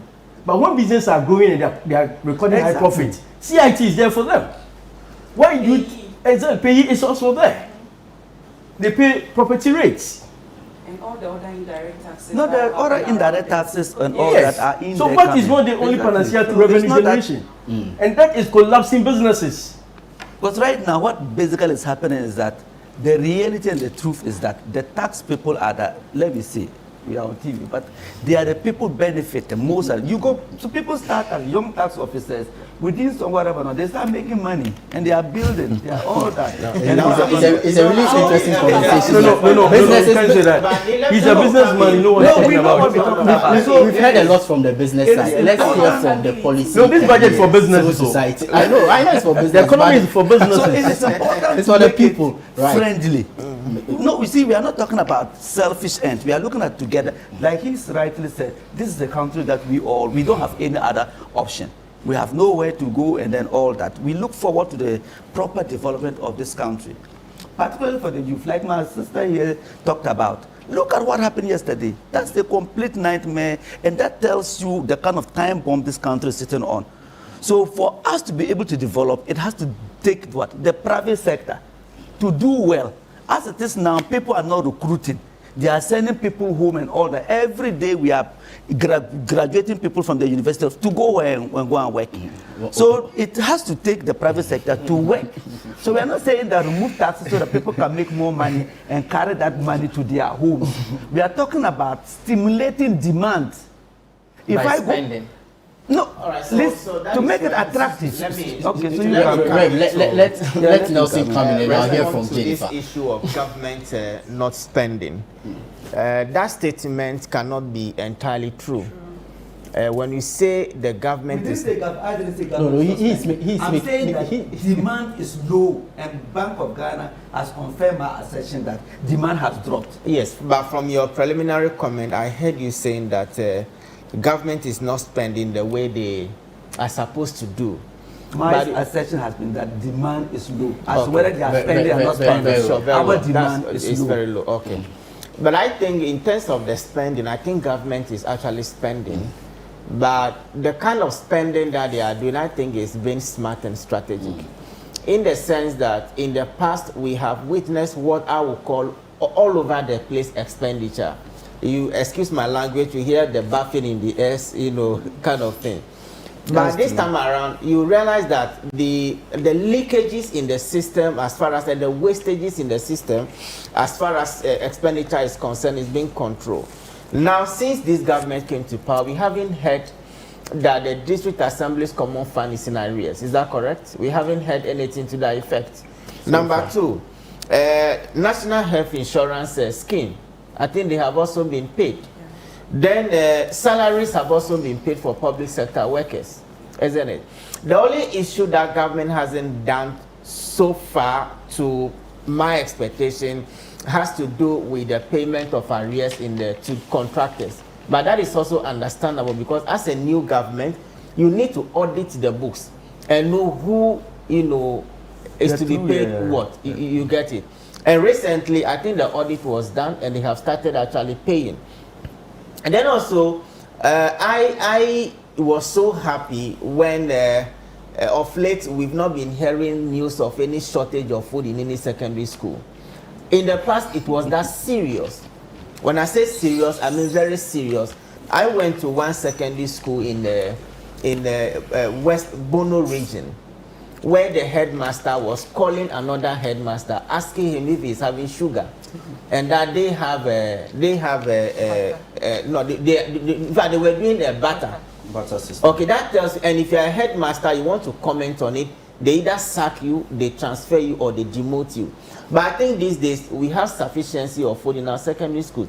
Have you heard of any noise from any school that we don't have sugar, we don't have? So I think the expenditure that the government is doing is strategic. But I also agree with you that going forward, we need to stimulate demand. Because even the 24-hour policy, just as you mentioned, if the demand is not there, you can't produce. But I think the 24-hour economy was more centered on production for exportation, not for domestic consumption per se. Now, if that is the case, then we are moving away from the traditional economic model that we have practiced to a model that is sustainable. You also said that it is the private sector that is the engine of growth. I entirely agree with you, because how many people can the government employ? Somebody just sent me an information that the 60,000 that was cut to 30,000, that should alone tells you, and that is the people who were able to apply. That tells you that the quantum of unemployment in this country is very high. Now, I will basically blame this on the, I will say it's as a result of the free SHS that we have implemented that has actually culminated into these numbers. As I mentioned this morning, the requirement for entering into the security service is not as stringent as that of the academic universities and the rest. And so that alone tells you that in terms of unemployment, we have a serious problem. Reason why, personally, I think that going forward, the conversation should be centered around how to grow the economy, how to create the decent jobs, not the NAPCO type of jobs, but jobs that are decent, jobs that are sustainable, quality, and jobs that are quality. That is the only way out. And so that should be our focus as far as this budget is concerned. Thank you very much, Nelson. I was seeing Jennifer trying to make a point in there. You are making a point of accountability, because there is not, the system or the framework. There is no framework to ensure that people are accountable when it comes to the taxes they collect, for the citizens to get real value for what they pay. It leaves the door ajar. Everyone comes in, they collect everything. You don't know where it ends. People are not getting the social amenities they so desire. Infrastructure project zero. Businesses are not even, breaking even to even talk of maximizing profit. All of these are challenges. Or even employing. They run very constrained budgets, so sometimes they're even compelled to lay off people. How will accountability change the game in terms of our tax administration, having in mind that the government has rolled out a new modified, tax system, expecting to rake in more people, broaden the base, and rake in some revenue? Thank you, Ni. When it was launched, we were invited to participate, and not just that, also because of our informal sector report that we did our budget, and it's focused on Ghana's untapped economy. Looking at the area that we covered, you realize that most people will not voluntarily pay their taxes. Definitely they wouldn't. And in the survey, we also realized that even if they will pay, it's because they feel like you rightly said, like as a form of punishment, or they are being compelled to. That's the reason why people will pay. And when we started with this sustained national tax education campaign, I was very excited, because then that means that we are going to have a very clear focus as a country, what we want to do. And the fact that we want to bring in more people, especially those in the informal sector, because rightly, 20% cannot take care of everybody. And 80% is not really contributing, only 5% to the coffers. Yes, if we have very low tax handles, very low tax expenditures in there, more people would end up paying. And if we, through either the modified taxation or the new campaign that we want to run, then we are going to have more people joining. Then we are going to have more revenue. So when you were saying that if we take out COVID, if we reduce VAT and all that, how would we really sustain? If we have very clear roadmap, it is possible for us to sustain. That'll be long term. It will, but it's possible. It doesn't come also, so fast like yes, that. I agree. But we are also looking at, that's why it said sustained. It didn't say sharp. They used the word sustained. That's what the key word we are looking at. So it's not just a one-time thing. It's something that is supposed to now develop the culture within everybody to know that paying taxes is normal. But even paying taxes being normal, then you link it to, we are here, a public accounts committee will sit, and the kind of things you hear. Then ECG will come, the kind of things you hear. OSP will come, the kind of things you are hearing. Attorney General will come, the kind of things you are hearing. And then the next thing you say is, my small money that I'm paying, whether through direct or indirect tax, whether through my phone tax, or those even when you go to your payee and everything, and it's going into the consolidated fund or whichever fund it's going into, and that money, someone is sitting somewhere spending 78 million, like of just this January to October, you are hearing figures, and now it feels huge figures. Now it's feeling like, oh, it's normal, it's small money. And these are monies that, if we are translating it into schools, feeding, all the things that we are looking at that government has priority to do. And it's entering into individuals' pockets. So that's the idea. So why would I want to pay if it's going to enter into individuals' pockets? So the next question is, accountability is very key. The small monies people are paying, we really need to see what is happening to it. The COVID-19 levy, up to now, I've engaged different people. No one has been able to tell me exactly what that money was used to do. Recently, I gave someone at GRA, the person only told me even that COVID levy didn't even give us much revenue. Okay, it didn't give us much revenue. What was the money used for? Then they'll tell you that for that, you have to go to Ministry of Finance. They have the answers, because GRA is just to collect, and then Finance is the one who does the spending. So go to Finance and ask. And up to now, no one has told us what that money was used for. Honorable Minister for Finance should tell us today, when he reads the budget, what that money was used for, because we need to know. And after that, they should scrap it off. If we need to introduce a new tax handle that is going to handle anything else, or the surplus or the deficit that scrapping it is going to create, we rather like that. Tell us what the money was used for, then take it off, and then let's start again. Thank you. Francis is smiling, and because he's the tax guy here, let me come to, why are we hearing the kind of things you are hearing at the OSP level? She's perfectly right, you see, and if you were at the lunch, the Deputy Minister said that Ghanaians, in fact, voluntary compliance works when taxation is seen as a community investment. So we are all contributing to invest in the road, in the hospital. But then, if you study the expenditure trend that we have, tomorrow we hear this project is funded by Japan, JICA, and then so you ask yourself, where is the money going?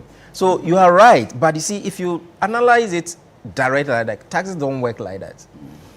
You cannot sometimes pinpoint to say, okay, this money you paid, your PAYE, this is what it was used for.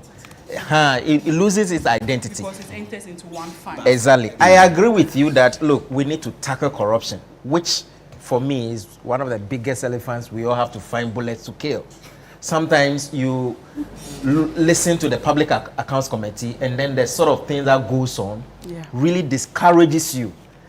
In France, we hear, even if you are a prime minister and you get out of, power, they can even imprison you for corruption. Sarkozy was in prison for taking money from Gaddafi. But the kind of political system and democracy we have adopted, we will get there, but it is not like tomorrow then we solve it. No, it can't, because even if the opposition, you come and then the next government comes, if you arrest a person, all of them will come and gather, and then making it even difficult for the police to even control. So I agree with you that we need to tackle some of these leakages and the corruption, but it is a bigger thing which will require some time. We all, and it's not going to be only one person. OSP alone cannot fight it. That does not mean that we are going to wait till that is solved before we pay taxes. Otherwise, number one, free SHS cannot go on. We will not be able to pay the police. We shall allow people to steal from us. No, we're not saying that. The argument is that. The argument is that. I'm coming on. Corruption, is so attractive. As a government, you must make it so unattractive. Thank you. Where you allow the judicial service to work as fast as it could be. 2-3 months, if you put corrupted people in prison, you solve it. It's not long term. So let's not massage it. No, we are not. No, please, I'm sorry. I'm sorry. What I'm saying is that it's not bigger. It is not bigger discussion. It is something wrecking the fiber of this nation. Yeah. It's a cancer to the nation, and we cannot treat it like normal malaria. Thank you. As early as possible, we should show leadership. Now the discussion has turned to corruption. It's one of the areas that corruption is one of the areas. It's a bane to our development as a country. Yes. So one of the things we are also not realizing is when people get to see things really happening, like someone. Like we've seen so many things being said. I don't want to raise anything because we are on air, but a lot of things have been said. OSP has come out, AG has come out, PAC has given their own recommendation.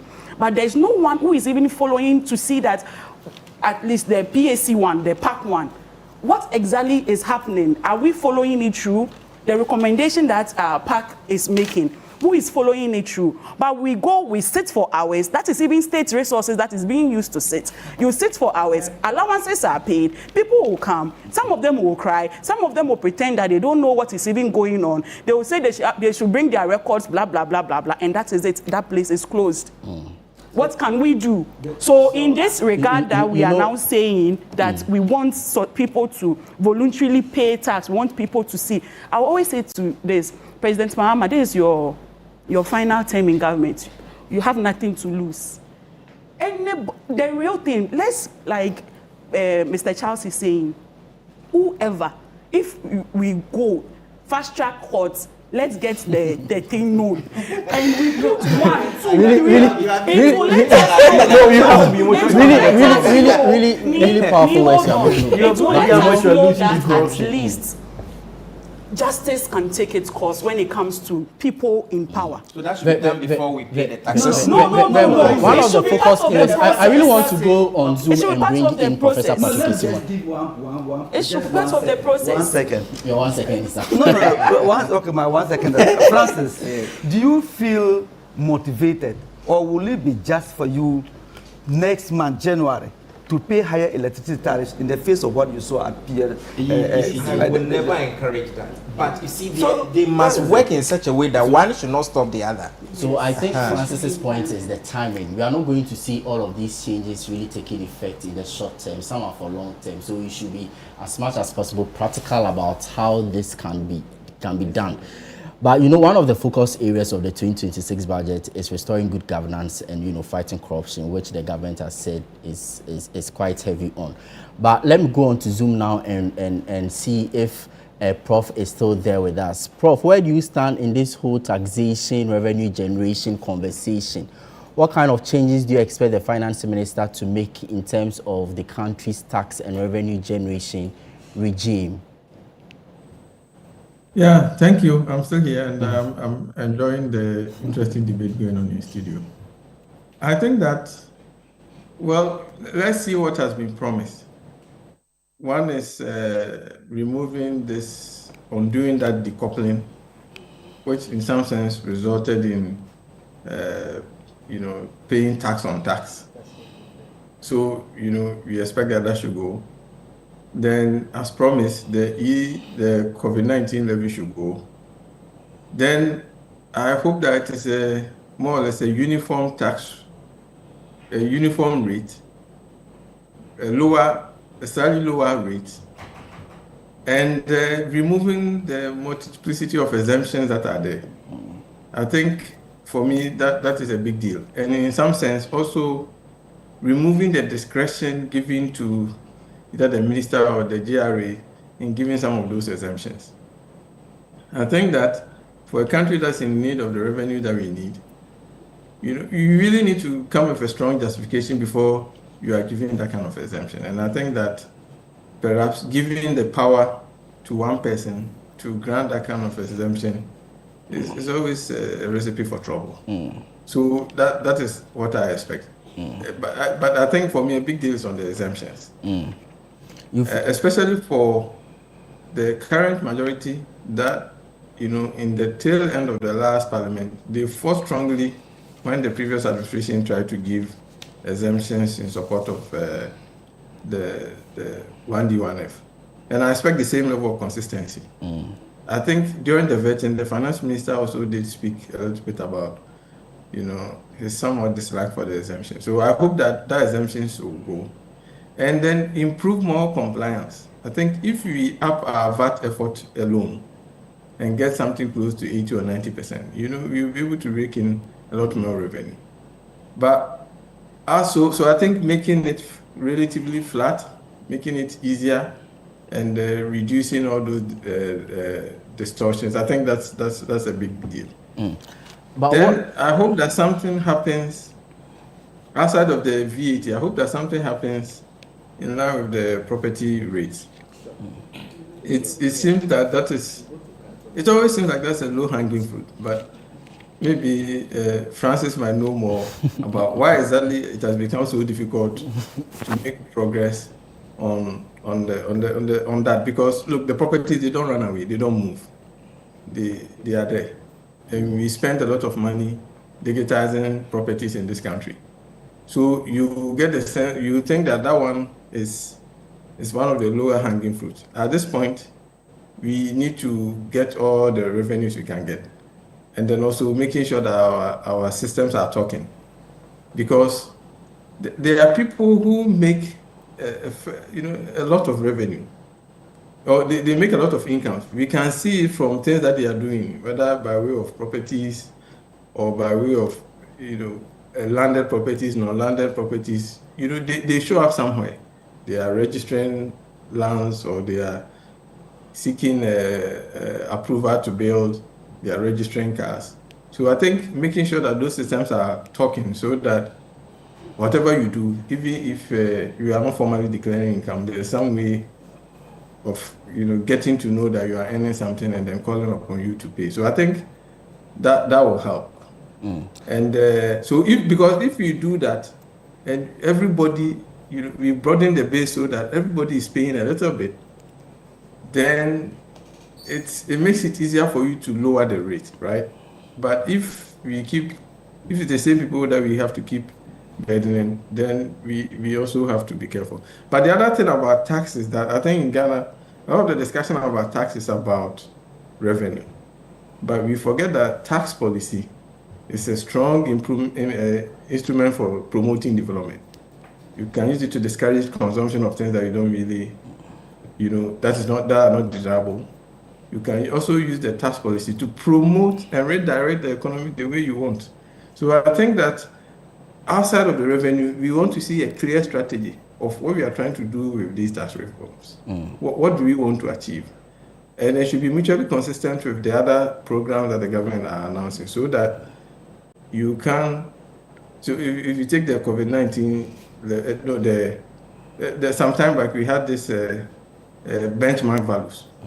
At the time when we were trying to do 1D1F to promote domestic industrialization, then you say you're going to reduce the what people are paying by way of duty and tax. It's very difficult to understand. So I think we want to know there's a clear strategy. This is what we are trying to do, and it forms or is consistent with broadly the other things that the other program that we've communicated, and that this is the role that the tax policy is going to play. There's the revenue component, but there's also the strategy component. So that's really what I'm expecting to see when the finance minister presents the budget. Very well, but we have also admitted that there are challenges in broadening the tax net. You've given us an idea of which areas the government can actually look at in terms of raising revenue. But let's talk about the innovation when it comes to collecting tax revenue in the country. We've seen some level of digitization.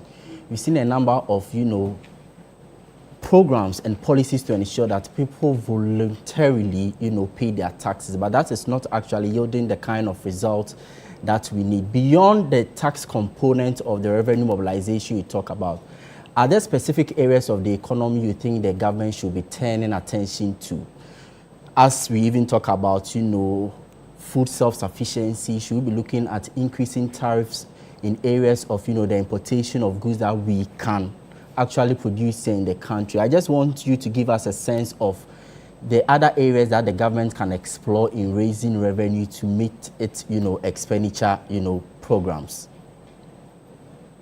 I think that if you look outside of the tax that we discussed, there's been a lot of discussion about capital flight and a lot of revenue that we lose through how we have organized some of our major export items, including even cocoa, but gold in particular, where we've had cases where there's so much leakage by way of even how it's exported. We've had cases where the recipient of our exports are declaring more imports than we have declared for ourselves. So I think there's that, but that requires a lot more expertise. There's transfer pricing arrangements.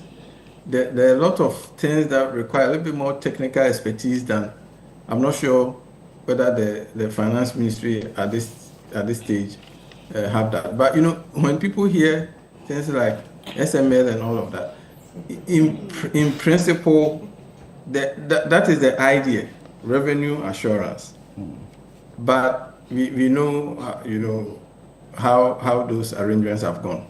If you hear the principle of what we are trying to do, making sure that we have a system for tracking the production and the values, so that we can tax properly. It sounds correct and it sounds good, but obviously we've seen how the process has been mismanaged in the past. So right now, I think the appetite for those things will be a little low. But look, I think we have the opportunity through the procurement laws and through other things to bring more people into the formal sector. What we have to understand is that when people stay informal, sometimes it's strategic. It's not that they don't know that they should formalize, they don't know that they should register their businesses. People make decisions rationally to say, I'll stay out of here so that, the taxman don't come and chase me for taxes.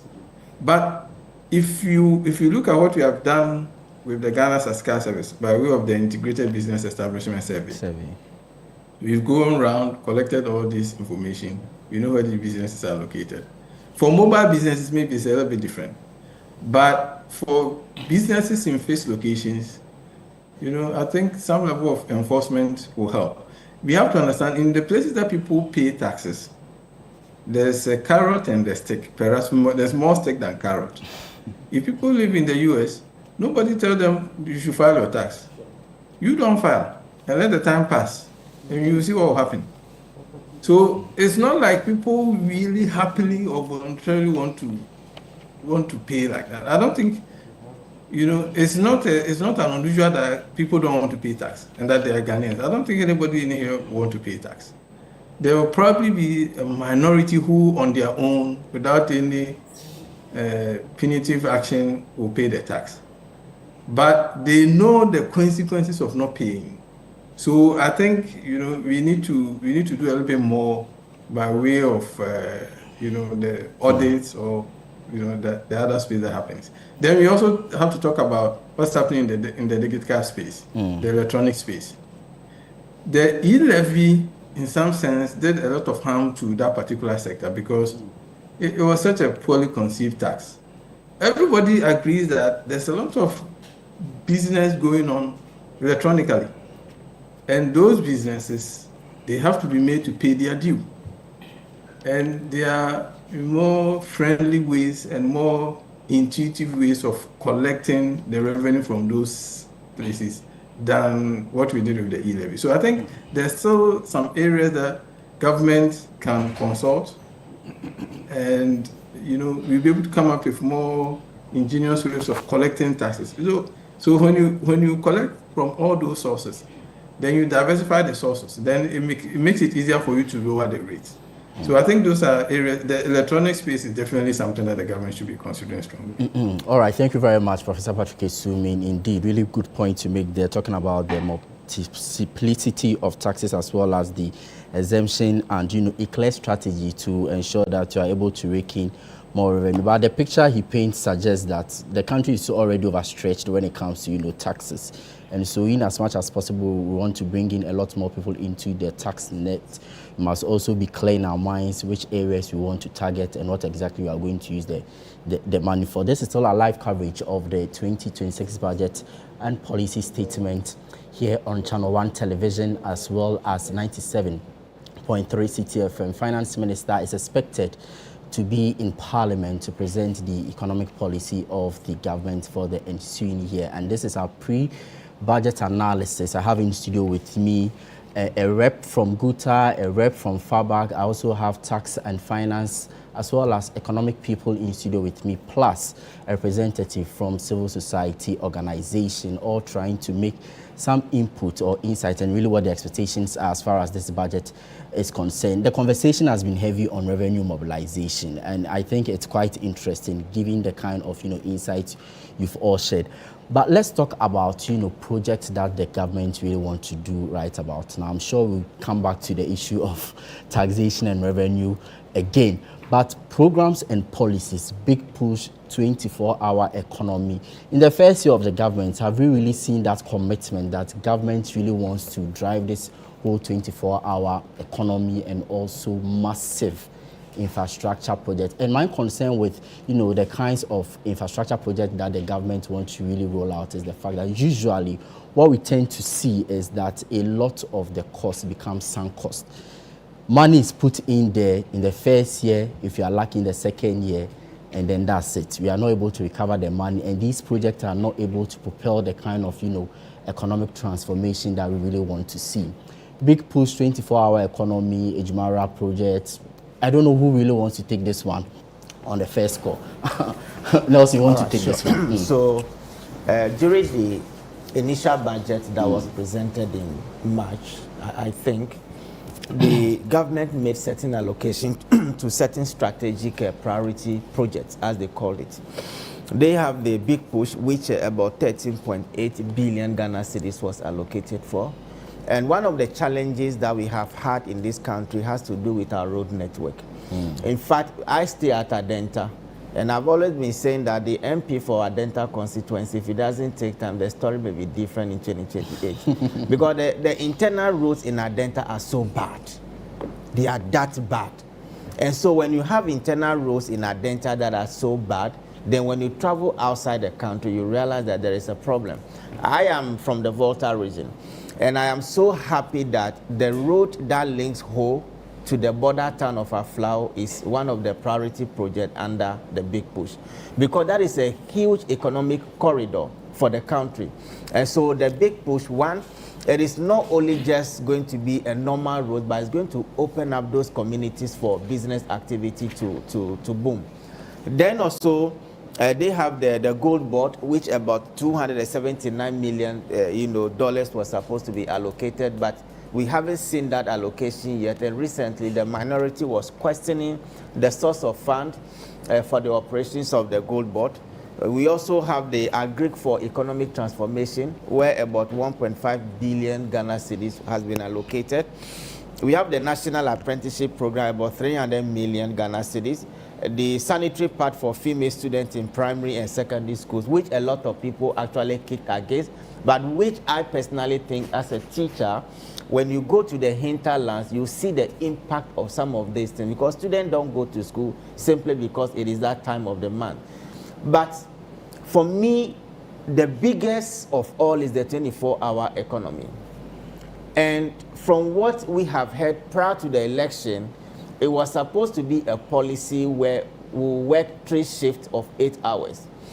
But when the program was launched, we all of a sudden heard of the 24-hour economy plus. And the plus segment of the policy has the 8 pillars, which is intended to, 1, incentivize the private sector, capacitate the private sector, for even government intervention along the Volta River corridor. Now, the question is, all these projects that we are looking at, where are we going to get revenue to finance them? Because during the first quarter, when the revised budget was presented, the finance minister made mention that there was a shortfall which the tax expert attributed to the custom duties at the port as a result of the appreciation of the Ghana cedi. So clearly, if we are not able to rake in the needed tax, then it means that all these projects will be financed through debt. And we've all seen in recent time what borrowing, appetite for borrowing has caused to the economy of this country. But a good thing is that lessons have been learned. I'm sure those who are calling for the government to go back to the international bond market to borrow, maybe they are not really understanding the dynamics of those markets. For me, I think that if there should be any borrowing for any project at all, it should be domestic borrowing. It should be bonds that are rated in the Ghana cedi, so that tomorrow, when the exchange rate goes against us, they will not be chasing our cedis. The scanty cedi we have to be paying our exactly. So the big push for me is a big deal, because 1, is going to create a lot of jobs. That is, if it is well implemented.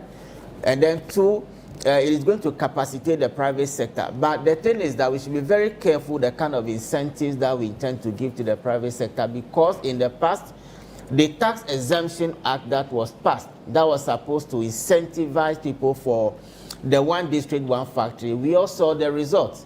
The incentives were given to cronies of politicians who benefited so much from those tax exemptions. We are not able to, raise enough tax revenue, and the little that we can raise, we are also giving it out in the form of tax exemption. And so we should be very careful how we want to incentivize the private sector for the 24-hour economy policy, because at the end of the day, when the mistakes that we had in the past, where cronies and friends of politicians were given the exemption, then of course the intended objective of the policy may be defeated. So I think that the 24-hour economy should play a major role. But another question that hinges on again is the implementation financing. The government intends to use about $4 billion for the project, but where are we going to get this money from? Reason why I have always maintained a position that we should allow the pension funds in this country to support the private sector, because see, when you go to the Ghana's financial market now, there is virtually no asset to invest in. You go to the stock market where some of the financial stocks are doing well. When you go to the treasury bill, the treasury market, the rates are so low. Reason why for the 4 consecutive auctions that we went, government had under subscription, because most of the institutional investors are not ready to give their money to the government at that low rate. And so I think that for the 24-hour economy, the MPRA should loosen up a bit and allow pension funds. Because, see, every month where we manage pension fund, we receive a lot of, these funds to manage for clients. But the question is, where are you going to put those funds? The stock exchange, fixed deposit, treasury bill, DDEP bonds. So you realize that the market itself is illiquid. The market is not deep. And to that extent, I think the pension funds can take advantage of the 24-hour economy, identify opportunities and potentials within that policy so that they can traffic some of their funds. In any case, pension funds are long-term funds. They are not immediately, needed by those who are working. When you go on pension, you go for it. And so when you lock up the fund in long term, then of course the interest that you'll be getting will also be long. So this is my comment on the government priority project. Then finally, I want to link the Akukon Kitinkiti to illegal mining. You see, we have a problem. The problem is that in the past, government has implemented alternative livelihood against, illegal mining. And that has not worked because an illegal miner earns averagely 2,000 cedis in every 3 days. It's a very good investment. They earn about 6,000, 7,000 a week. What business can somebody do and be earning 5,000 cedis every week? You get it? And so because of that, the alternative livelihood programs that were implemented in the past, they've not yielded the desired result. So going forward, I think that in order to move them away from the site, we need to do something substantial. For instance, if you give chickens, the small ones, about 1,000 to one individual and give him all the necessary materials, do you think he'll wake up in the morning and go to the illegal site? No. He will be occupied with the, how to feed the chickens and all that.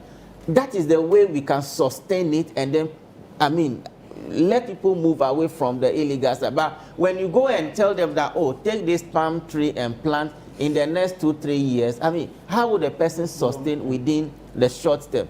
And so I think that these initiatives are good. They should be destinated most especially to the youth who can be, in fact, I was just saying that we import about $400 million of chicken every year.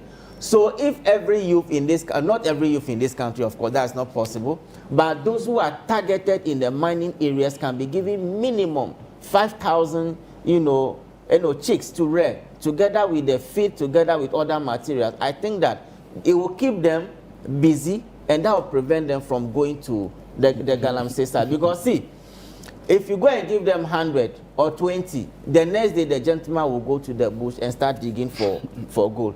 So I think that we should target this policy so that the intended objective will be solid. The intended objective will have impact on those who are actually directly working with the policy. A correlation between Kokon Ketinkete and Galamsey.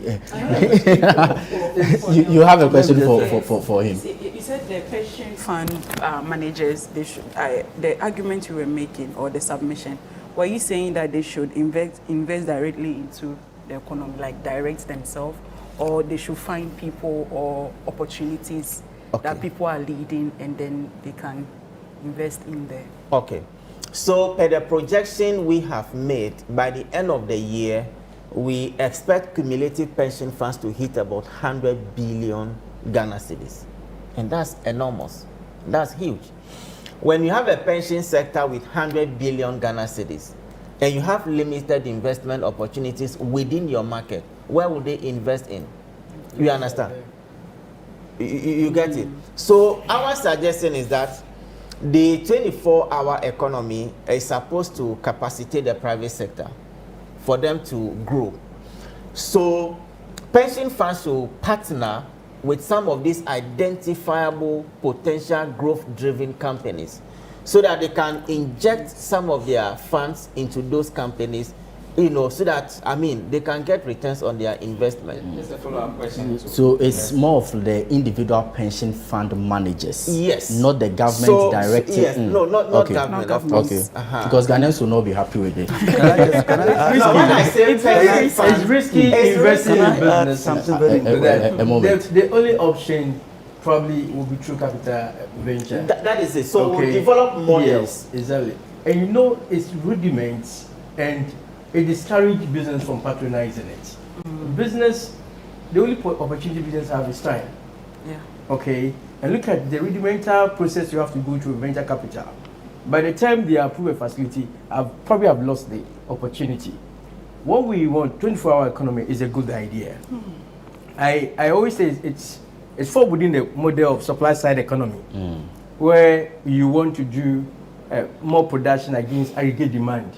Reverend was saying there must be a demand. It's not always a time there must be a demand before you do production. Okay. Sometimes you have to do production against even aggregate demand, especially with the philosophy of the 24 hours to drive exports. All right, where we could see how we can export more to divert some of our crude and gold investment. What I want government to appreciate, we have a prototype, 1D, 1F. It failed, whether we like it or not. It's just because the partners probably didn't understand some of the industries. When government partnered with some of the banks didn't understand the dynamics within certain businesses, especially in those production of alcohol, right? So when the bank is supposed to advance maybe 100,000, they'll do 20,000. Meanwhile, I've done my gap analysis. I know I need 100,000 to augment my working capital. But if you give me 20,000, what else will I be doing? So it ends up that they were using even the 20,000 to repay for a longer term facility. So you collapse it. So for me, my proposition was, we've enjoyed COVID-19 levy 1% for a while, which we have gotten used to. Can we probably could have changed the name, okay, to see how we can use it to raise funds, okay, to support either women's bank. So you don't want it scrapped anymore? No. It's an option. Okay, if you are introducing 1% levy somewhere, because I'm looking at sustainability of the project. If you want to rely on maybe the commercial bank, sometimes when they have liquidity problems, they will not be interested in investing in this. And for the commercial banks, of course, they also have their funds to advance to enjoy higher returns on it. So if you are saying, okay, give this money to a businessman at a discount rate, as government, I'll pay for the interest for, they are not comfortable. So we should be looking at options in terms of funding such projects. I said that if funding is not there, it is not a big deal. It's not every business that needs funding from government. Some of them need capacity building. Some of them need market information. Okay, some of them need training for their staff. Some of them need how you can help them structure their businesses. Some of them want to see how they can practice corporate governance. Some more want to see how you can give them some level of relief in terms of taxes. That's what some of them are looking for. I would have wished probably we have already identified businesses that are doing well. They should be the low-hanging business government should target for 24-hour economy. You go to Casapreco, they are doing well already. You go to Lawson Herbert, they are doing already. Identify what are your challenges. Because these people are already running the 24-hour economy. They run 3 shifts already. But they need certain kind of support to sustain the growth that they are looking for. Some of them are looking for opportunity to export. Government responsibility to identify companies that they can export to. That is how we're supposed to drive it. Other than that, to be talk, and 4 years will come, and we might not have anything to identify this is the benefit 24-hour economy but to us. But the other point is this: since there's production against aggregate demand, it will help inflation to be arrested, because price of items will drop. It will create labor opportunity. All right, so it's a good policy, but I think we have to think through that we should not do the BAU, business as usual approach, where bring your business proposal. The businessman you are asking to bring business proposal, he doesn't understand it. You ask someone to write business proposal, that might not be related to exactly what he's looking for. So there must be an innovative approach to implementing 24 hours. Engage them, listen to them, and see how best you can help them. But do you also think that the current tax regime that we find ourselves in, and even the economy that we see, and the kinds of things you do when it comes to production, if things are not changed, then the status quo remains the same, do you think it will be a disincentive to defeat the purpose of the 24-hour economy? Seriously, and I've said that over and over and written papers on this. In the sense that the biggest challenge of the Ghanaian economy, local production, is high cost of production. That is the biggest challenge. I was the president of the Ghana Rice, the professional body, from 2004 to about 2008. I went around this entire country trying to help boost local rice production. It worked, but did not go far. because the local rice was much more higher than in terms of price than the imported one. It's still very high. Then you go to the issue of poultry. I have a poultry producer just by my house. The local chicken is tastier, fresher, and very good. I prefer that to the imported chicken.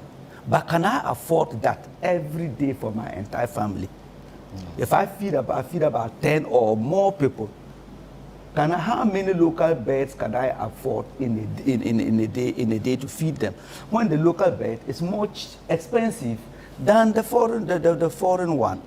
If you produce chicken just by my house and then the bird costs about 120, 130 cedis, about 1.3 kilo or so thereabout, how many can my driver afford that? Can any normal Ghanaian afford that? So the issue is not just about coming out with a 24-hour economy and say you are going to capacitate or whatever not. You have to make the things more reasonable for them to work. If you look at the issue, I have been advocating, I'm still leading the campaign against higher increases in electricity tariffs. If you look at the sub-region, Europe, look at Europe, Africa, Ghana is high up there industrial and commercial tariff rates of power. How can a local factory produce at that high cost and compete with those ones that come from Turkey and all whatever not?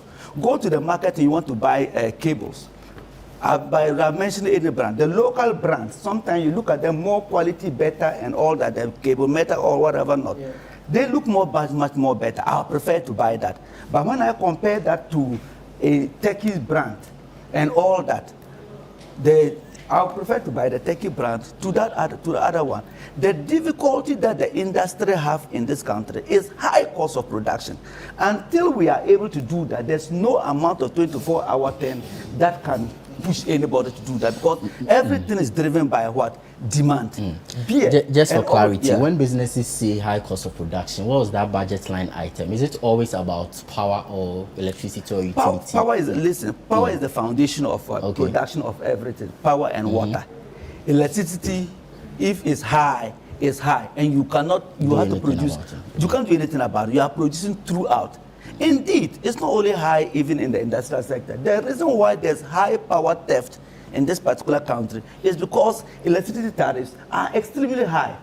So if people want to avoid it, so they steal.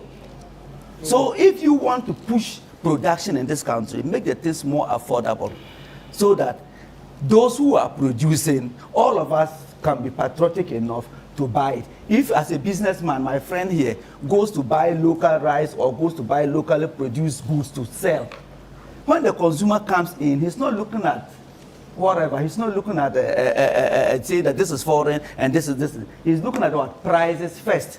And in 2001 and 2000, when I was part of the advisory team of the Honorable late Kwashiga, I told them that, listen, for local rice to succeed in this country, you must make sure that the price is lower. But people refused. So what eventually one day we came out with the idea that government subvention institutions should buy locally produced rice and then and all that. What happened? People now went and they were now buying foreign rice cheap and putting the local rice sacks and then supply because the local rice is expensive. And currently, that is exactly what is happening. If necessary, the security people, they check. The school feeding programs or whatever not, that's exactly what is happening. They go to Togo, go and buy, come and put in local sacks and then supply as locally produced goods. And that's what is happening in the market. So for this budget and beyond, the greatest responsibility that the finance minister should have is to create a budget that will make production meaningful in this country, local production meaningful in this country. Make the business sector more interested so that we can be able to produce, we can be able to sell, and the people can be able to expand. And that's it. So not to talk about the issue of they want to raise electricity tariffs, let people pay higher tariffs so that they can have power affordable. It's not about affordable power. It's about what? It's not about available power. Power security is what? Power that is what? Not only available, but power that is what? Affordable. That is power security. So if we keep on talking about 24-hour economy, 20 whatever, and all that, it all boils down to the fact that are the goods going to be produced, the goods that are going to be produced locally, are they going to be affordable or not? Let it be affordable, and nobody would dare advise the importer that to stop importing foreign chicken or rice. Because the consumer doesn't really care. He's looking at the forces of demand and supply. What moves the market? That's true. So we also considered how the 24-hour economy will look like at the district level. Tell me about it. Because most of the ideas around the 24-hour economy is more like very, very urban. And recently we were in the Oti region. We also had an interaction in the northern region. And like you said, the District Assembly Common Fund allocation has gone. Some of the money is supposed to be just there for 24 hours. Don't touch it until directive comes for you to touch it. And if you are looking at someone being told that they should go and establish a market for 24-hour economy, and you are looking at the environment itself and the fact that they themselves, their own IGF, they are not able to generate more, and you are asking for a 24-hour day, the truth is, does it really make sense in that kind of situation? What I think is supposed to be like this. Every region has a competitive edge in terms of businesses. When it gets to Ashanti region, there's some business that thrives so well. Thank you. Greater Accra, Takrady, your hometown, all right? These are the business government is supposed to identify. It's not really about startups. That's what I'm talking about. So I agree with you. Yes. So then we should have a really clear blueprint. Very well. That's what should be one of the key takeaways from this sitting. There should be a very clear a blueprint that is saying that if it's going to be 24 hours, if I'm taking Ashanti region, this is going to be the focal area, and not necessarily maybe to establish a market or to by force establish maybe a new business. It's not necessary. So let's really, the money should be really focused on specific things to be able to boost the economy. But I will also link it to, since today I'm very, very passionate about youth unemployment in Ghana and the fact that a lot of things are happening and a lot of youth are suffering. So whilst we were sitting here and I started the talk around the youth unemployment, I got a lot of messages on my phone. And someone also says that we keep looking at agric anytime it comes to youth unemployment. But one of the places that we are also not looking at is the energy sector for the youth and also the industry, to be able to promote the industry. And these two places has a lot of capacity to be able to employ more people. But unfortunately, these are some of the places that are not being considered. Aside that itself, a lot of youth need technical assistance, they need the capacity building, and they need financial support. And I think Mr. Charles made mention about that in his submission. So in moving forward, beyond 2026, going into 2028, 2030, Agenda 2030, let's ensure that our budgets are very, very targeted and very, very specific. And when, mostly you get to hear in the budget, oh, we are going to, let's say, 260,000 something as allocated for ABCD, and they don't tell you specifically which region. So for accountability to be able to happen, you should be able to track these things. But our budgets are always very open-ended, that tracking of some of these things are not easy.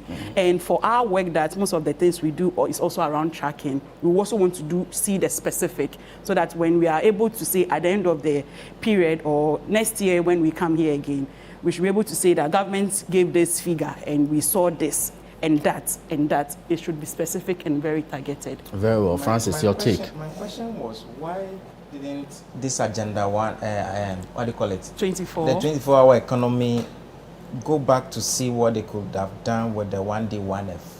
But very necessary. Sometimes I'm a bit skeptical and I try to hold myself because we have fantastic ideas, but in the end, we can only come back and say they failed. We've seen Agenda 111, we didn't see it fully birthed. One district, one factory. When I heard about it, I thought, wow, we're even going to produce phones in Ghana. We're going to produce our own shoes. At the end of the day, we really didn't see the correct picture. Today we are here talking about 24-hour economy. Then we are talking about big push. Is it going to end up in the same way one district, one factory ended? Is it going to end the same way the automotive industry, program? We thought that it was going to bring down vehicle so that everybody could buy a car. At the end of the day, the thing just left. We are just waiting whether it's coming. So, I mean, it's a whole lot of things that we really need to consider whether really the remain political promises or the main problem becomes revenue. I look at the 10 billion big push. I ask myself, where is the money going to come from? Is it going to come from VAT? Should we go and raise VAT? There's a lot of money around. The reason why I don't want to go to the pension fund is that I think the big push is being driven by petroleum revenue. Okay, you see, petroleum revenue, yes, majority of that money goes to the free SHS. If you look at the utilization. Just 1 second. The reason why, right from the beginning, I was pushing that the COVID levy should be converted into free SHS levy. These people will fight you because COVID is dead and we are about to bury it. I said that was then. So there is no repurposing for COVID levy. No, it's off the table.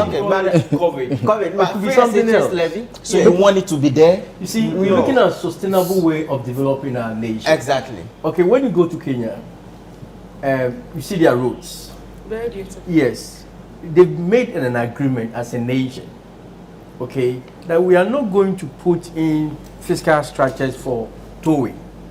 So it's part of the fuel that you buy. And that is what we use for our roads. And there's an evidence to it. So everybody is so happy paying for that. If we really want to change the narrative as a country, some of these things we must be able to do. Okay? When we take off those nuisance taxes, and we have a tax that is ensuring that woman's business is growing, that child is having quality education, you have quality health care, who will complain? But certainly we don't. Right now we have 20%, 22%. Want to bring it to 20, we are saying it's still high. Certainly we don't want anything intermediary to come. What I said is, when you take off those nuisance taxes, I've told you that the structure of the VAT system does not support the dynamics of our economy. It's a wrong tax. So if we repurpose it and say road, what name did you call? Will you be okay with that? Which one? I mean, if we can evidence it that through this we are able to do this. We didn't go to Japan to borrow. We didn't go to IMF to borrow. If we do that, at the end of the day, we're going to have several levies in between. My brother, what are levies for? I even heard the Minister of I heard the Minister of Sports saying that they want to bring. All right, gentlemen, please hold on. It's still our live coverage this is like of, economy of the 2026 budget in Parliament. I have a team here helping with the pre-budget analysis, and this is Channel One Television as well as 97.3 CTFM. Right about now, I want to take you to Parliament because the minority there has requested for a head count of MPs who voted against the nomination of Chief Justice nominee Paul Balfour-Bonner. So that is what is happening in Parliament now. It seems there is some bit of, development in there. So we want to take you to Parliament now and exactly see what is happening on the floor of the House.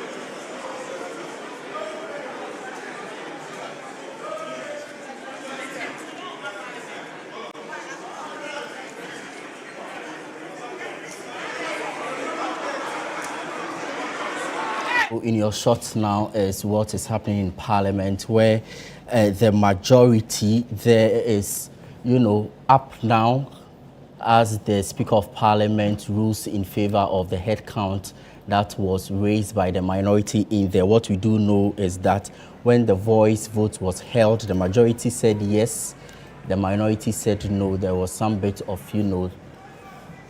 issues in there. So the Deputy Minority Chief Whip asked for a head count, which the Speaker has ruled in favor of despite opposition from the majority in the House. More specifically, it was the Deputy Majority Chief Whip who opposed that motion for a head count in Parliament. And so that is what is happening in Parliament as we speak. The nomination, the committee report, the appointment committee report on the nomination of the Chief Justice nominee, Paul Bafo-Boni, took center stage in the House today. And what we are seeing now is the head count, which is underway over the approval of Paul Bafo-Boni as Chief Justice of the Republic of Ghana. Mind you, during the vetting, the minority boycotted the vetting procedure of Paul Bafo-Boni in Parliament. Today, there is a debate on whether or not Paul Bafo-Boni is approved as Chief Justice of the Republic of Ghana. After the debate, there was a voice vote in which the majority agreed and said yes, the minority said no. But it appears the voices were not really heard. And so the minority suggested that there should be a head count. Members, and so as we speak, majority MPs seats. Are on their feet. Members are moving around and so they are having the Speaker a challenge in counting you. Please. Say rise up, rise up. Please.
Honorable members, you may resume your seats. Resume your seats.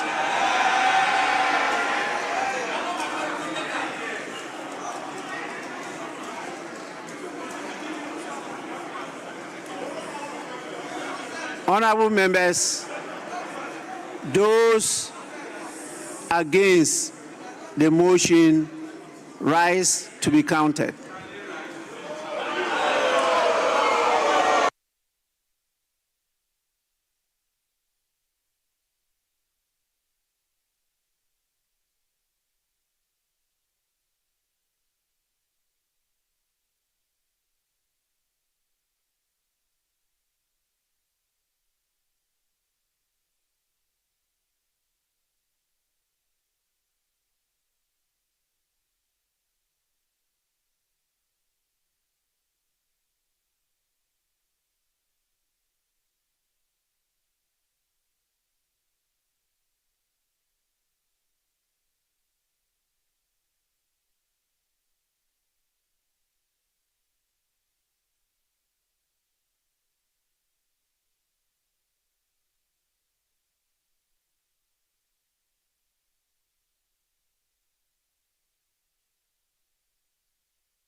Please,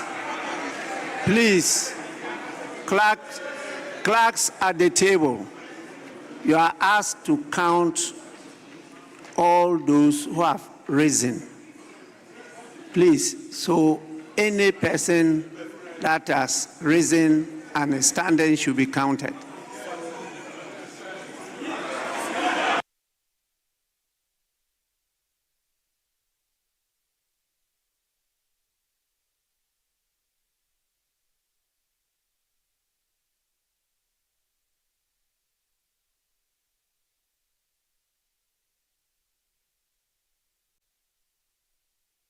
Honorable members, you may now resume your seats.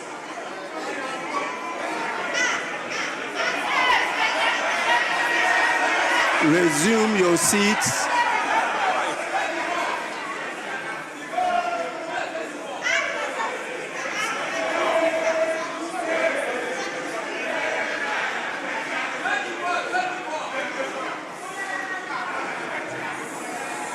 Honorable members, at the count,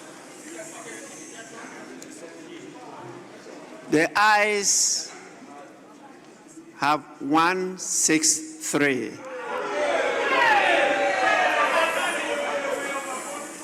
The noes 69.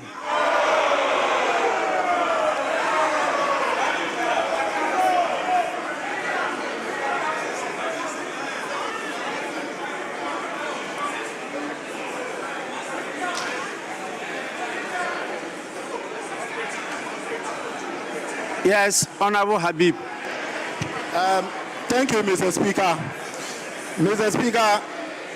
Speaker, I rise under Order 1526. Mr. Speaker, I rise under Order 1526. Mr. Speaker, for the avoidance of doubt, I read. Order 1526 states that where a member rises to challenge the results of the head count, the Speaker shall call for division.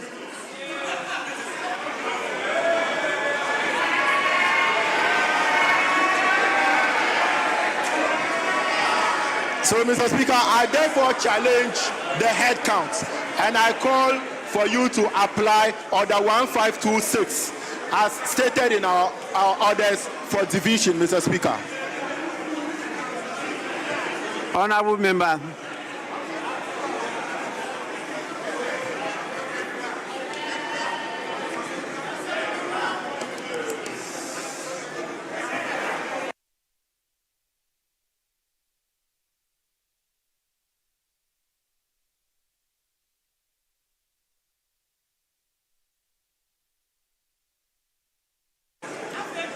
Majority Leader.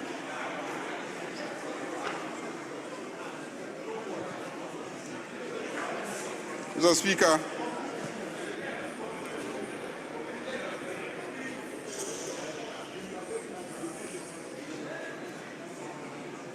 Mr. Speaker,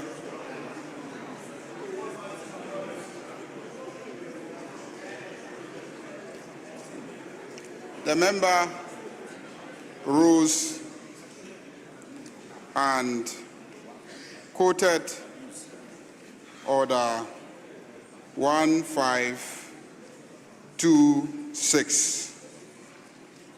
And I just heard him read, where a member rises to challenge the results of the head count, the Speaker shall call for a division. I have not heard him challenge I did not hear him challenge the head count. I did not hear. I did not hear him challenge. I did not hear him challenge. You did. He told him. I did not hear him challenge. I did not hear him challenge the result of the head count. So, Mr. Speaker, let him come properly. I did not hear him. But Mr. Speaker can give a ruling if you heard him challenge the the results of the head count. I did not hear him.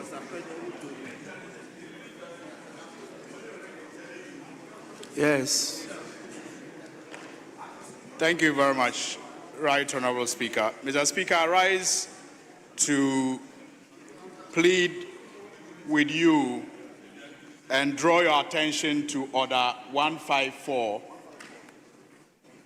which states, and I read, despite Order 153, the Speaker may, if in the opinion of the Speaker, a division has been unnecessarily claimed, take the vote of the House by calling upon the members who support or who oppose the decision of the Speaker to rise and be counted, upon which the Speaker shall declare the decision of the House or direct that a division be held. Unquote. Mr. Speaker, in drawing your attention to this order, I plead that you exercise your authority as expected in that standing order, given that the numbers after the count speak for themselves, and the call for a division is an unnecessary request. Mr. Speaker, I thank you. Yes, Honorable Habib. Thank you, Mr. Speaker. Mr. Speaker, when I rose earlier on, Mr. Speaker, Mr.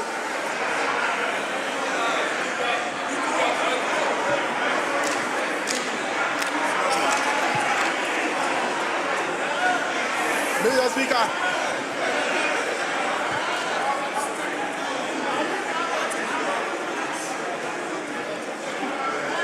Speaker. Yes. Mr. Speaker. Yes, go on.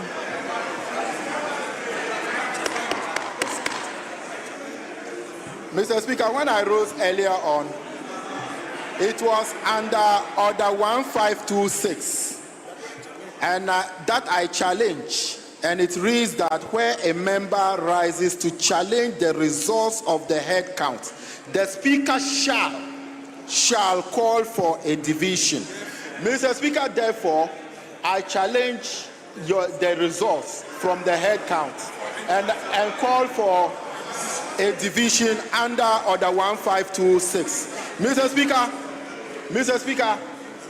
Speaker, even though the Honourable Member for Tamale North, Honourable Soyini, drawing your attention to Order 154. Mr. Speaker, Order 154 is clear that despite Order 153, I haven't raised anything under Order 153. I am within Standing Order 1526, which is mandatory to the Speaker. Mr. Speaker, I make my case. Thank you.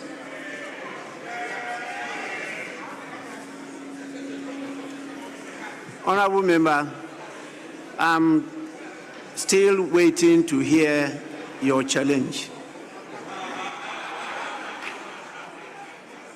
Mr. Speaker, it's not sufficient to say a challenge. Mr. Speaker, Mr. Speaker, to make my earlier on, I tried to draw your attention. Mr. Speaker, I made this challenge because number one, Mr. Speaker, I did not believe that the number as presented to you from those who voted for the yes or the ayes were up to the number presented to you, Mr. Speaker. And also, I was drawing your attention to Article 111 of the 1992 Constitution. And Mr. Speaker, I read Article 111. The Vice President or a minister or a deputy minister who is not a member of Parliament shall be entitled to participate in the proceedings of Parliament and shall not be accorded the privilege of all members of Parliament except entitlement to vote. Mr. Speaker, the time we were taking the vote, the Ashanti Regional Minister is seated there. He's still here. Mr. Speaker, the Works and Housing Minister is still seated here. He has no right to vote. That's my basis for my challenge, Mr. Speaker.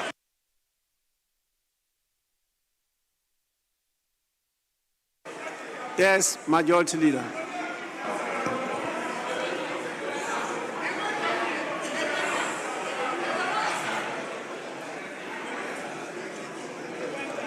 Mr. Speaker, Mr. Speaker,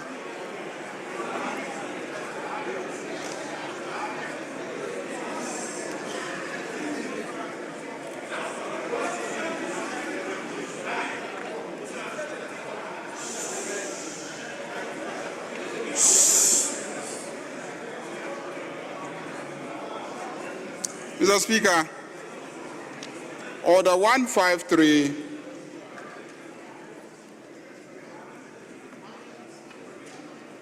and Order 152 and Order 154 must all be read together. Because Order 154 says that despite Order 153,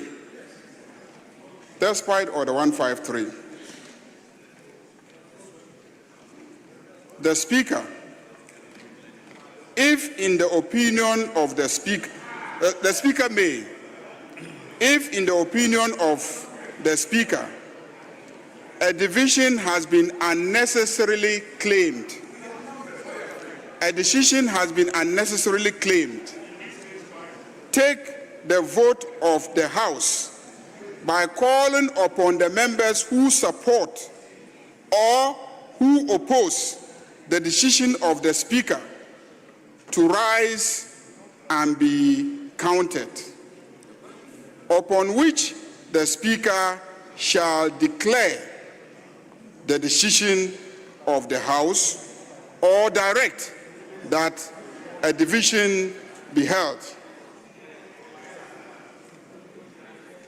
Mr. Speaker, if you read Order 153, it deals with division and says the Speaker shall direct that the lobbies be cleared in the case of a division. The division bell shall be rung for 1 minute. The Speaker shall invite the leadership of the majority, minority, or independent caucuses to appoint 2 tellers each to observe the division process. After a lapse of 5 minutes, the Speaker shall announce the names of division clerks and the tellers. So 153 deals with the procedure for division. Is that okay? And 154 says that in spite of the fact that there is a procedure for division, Speaker can also say that a division has been unnecessarily claimed. That's 154. And if the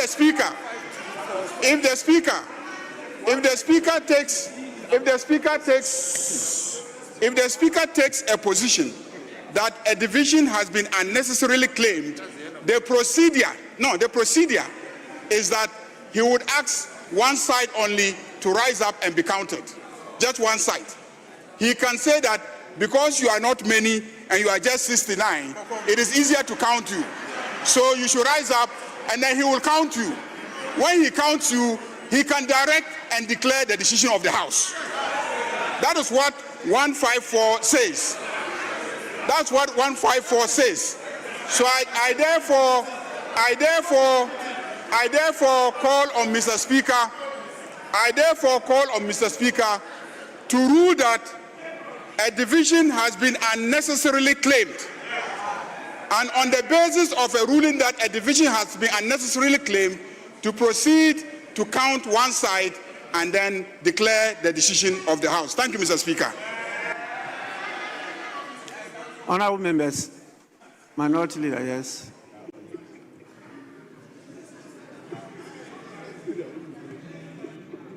Yes, I think I mentioned it to you before.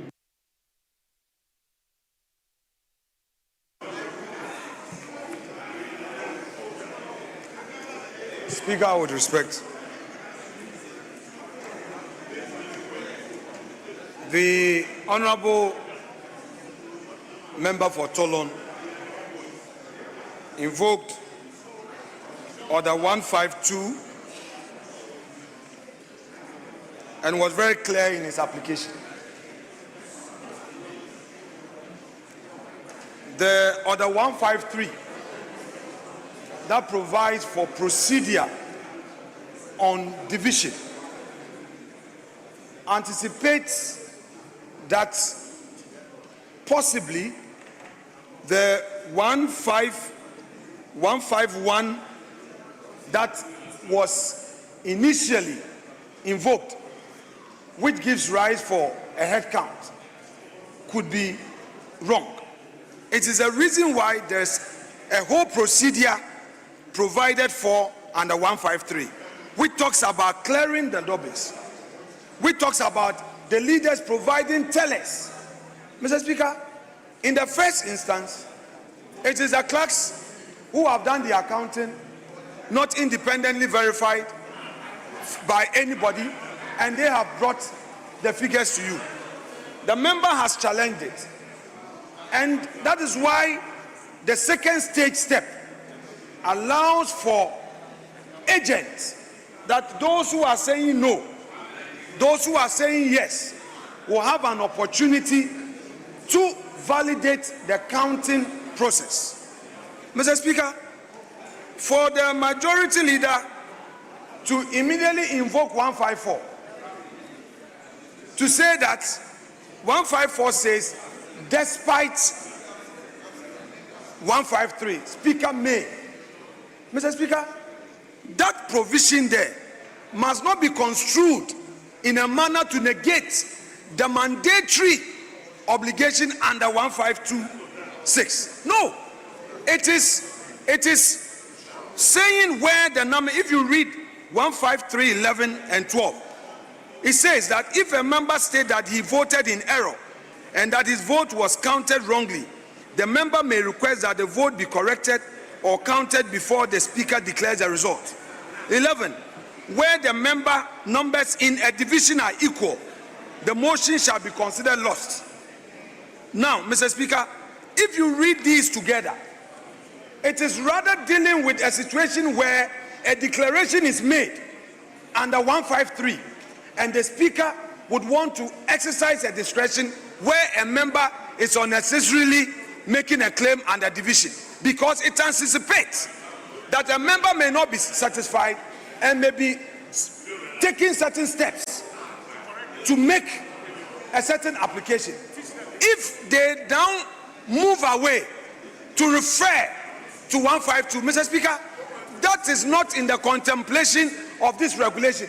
If the intendment of Parliament was to the effect that Mr. Speaker can invoke 154 to, as it were, negate the effect of 1526, Mr. Speaker, the Parliament would have said so. It did not say that despite Order 1526, Mr. Speaker, in his opinion, may consider a division unnecessary claim. No, 154 does not make reference at all to 1526.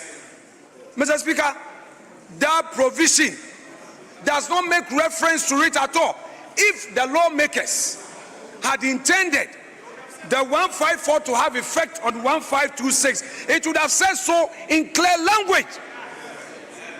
Mr. Speaker, what has not been written or said is not meant to be added to the whole lot for interpretation. What 154 contemplates is the 153. That is why it mentions 153 without more. Nobody should attempt to lead, Mr. Speaker, astray. There is a huge temptation. There's a huge temptation. Earlier, the majority leader said Honorable Habib did not challenge. So he didn't hear. Now he moves away.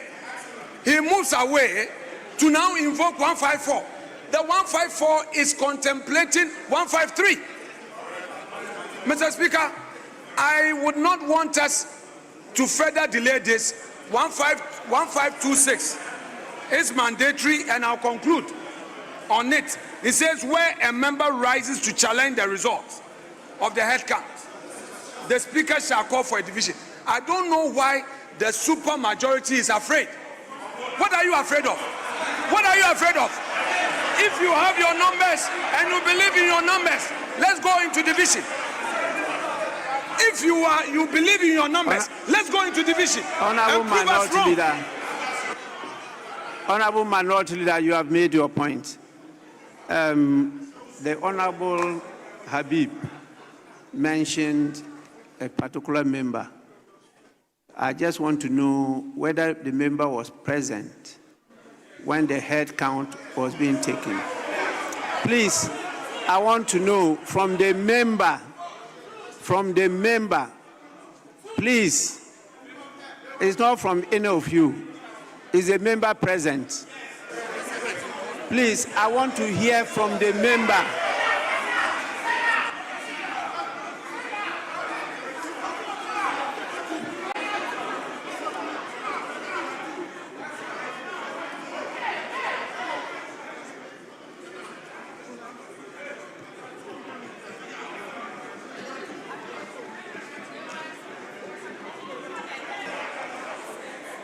Yes, honorable member.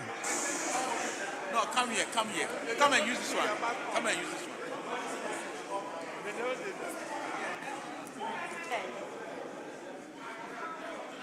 Honorable member, yes. Okay, use, come and use it. Let's do it. Man, so who there? So just speak straight. Mr. Speaker, respectfully, during the head count, myself and the Honorable Minister for Works and Housing, we were both outside the chamber. We were not counted during the head count. Thank you very much.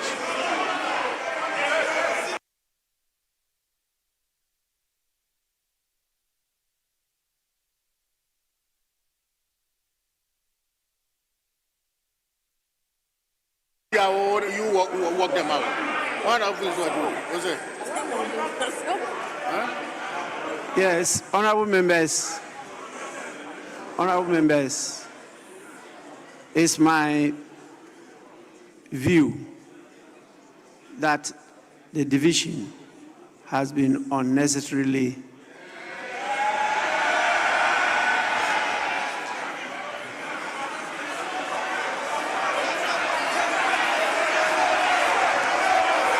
honorable member.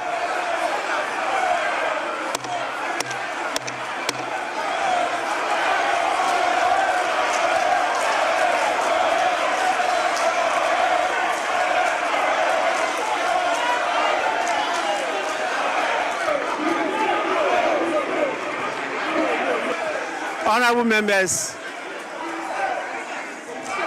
the division has been unnecessarily claimed. Honorable members, please resume your seats.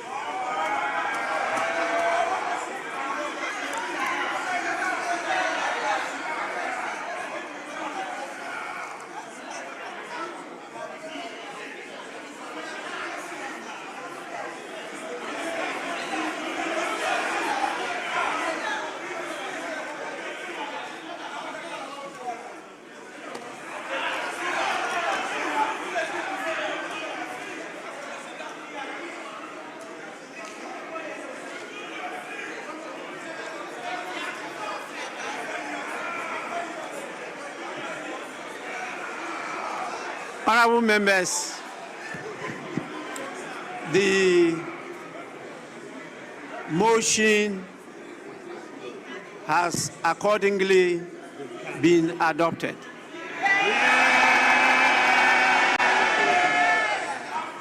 This Honorable House has accordingly approved the nomination of Justice Paul Bafubone as Chief Justice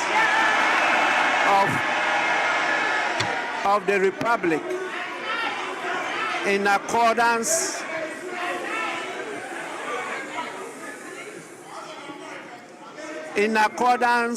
with Article 114, Clause 1 of the 1992 Constitution, respectively. I want to take this opportunity to, on behalf of the House, congratulate the nominee on his approval by Parliament. I urge the nominee to take all what has happened right up from the day of the nomination up to his approval, I should say prior approval by Parliament, into consideration in his tenure of office. Once again, congratulations.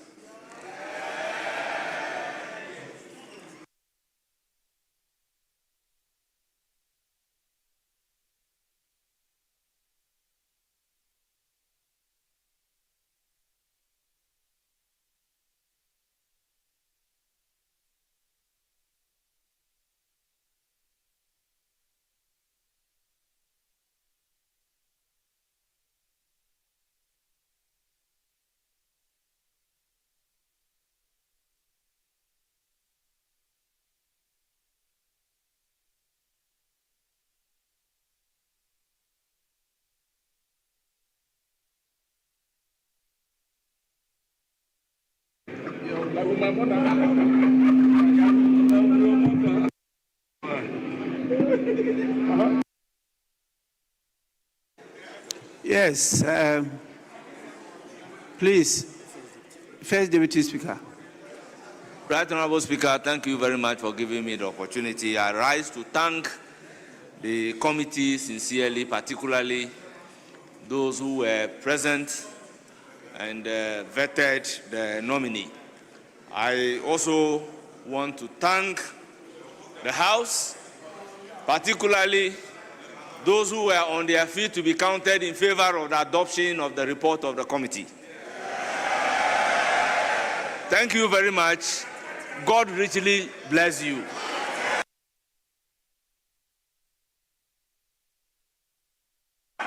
Honorable members, honorable members, honorable members, please,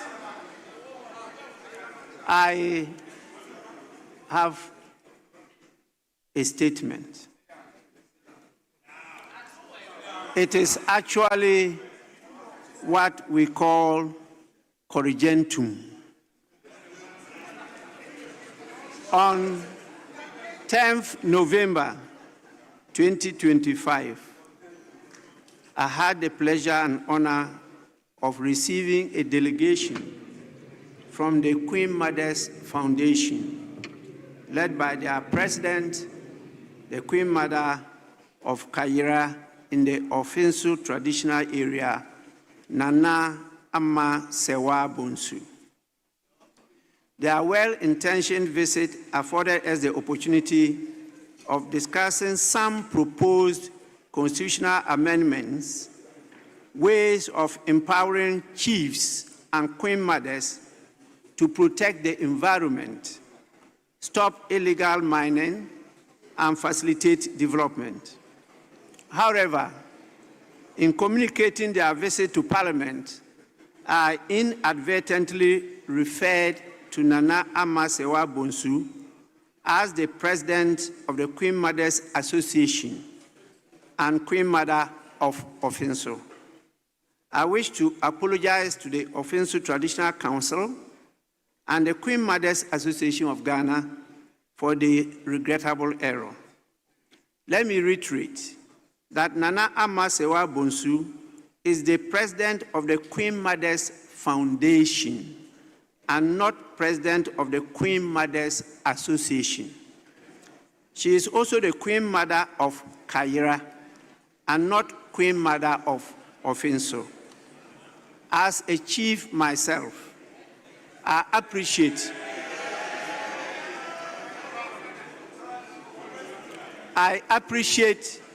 and respect traditional protocols and will be the last person to disregard the authority vested in our chiefs and queen mothers. I always welcome every opportunity to meet traditional authorities to discuss ways of exalting their roles in governance and in making them the fulcrum of development in the country, particularly in their jurisdictions. With all humility, I say, Kafra, Kuse, to our revered kings and chiefs, queens and queen mothers of the offensive traditional area, I thank you for your listenership.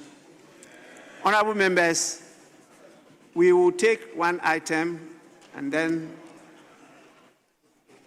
take a short suspension before we come to the main item of today.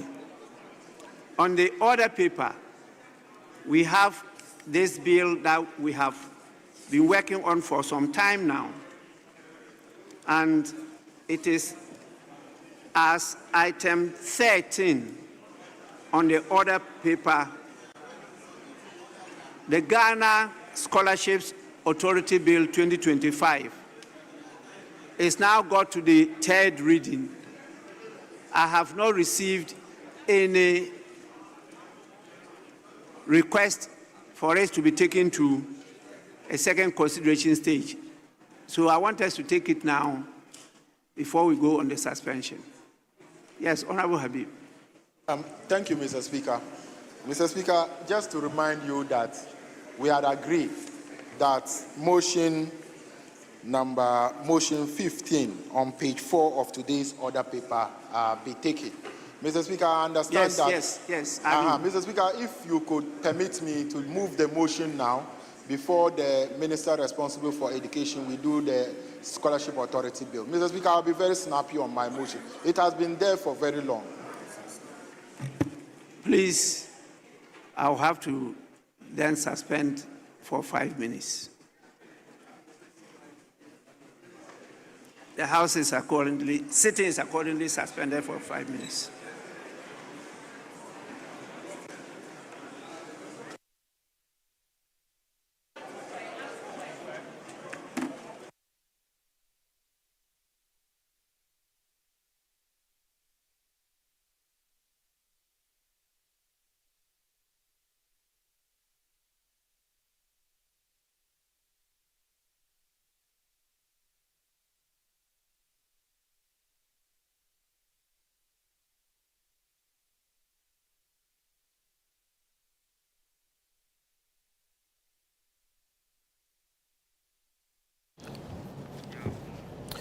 So this is still Channel One Television and 97.3 CTFM, coming back from Parliament, where there was an initial vote count, a head count, a division, and final approval of Paul Bafo-Boni as Chief Justice of the Republic of Ghana. And so Paul Bafo-Boni has finally been approved by Parliament as Chief Justice of the Republic of Ghana. But this is still our live and special coverage of the 2026 budget by the John Dramani Mahama administration. I am Ni Lati. Parliament has suspended for 5 minutes. We also want to take a breather. Don't go away. Stay with us. We'll be back with more pre-budget analysis.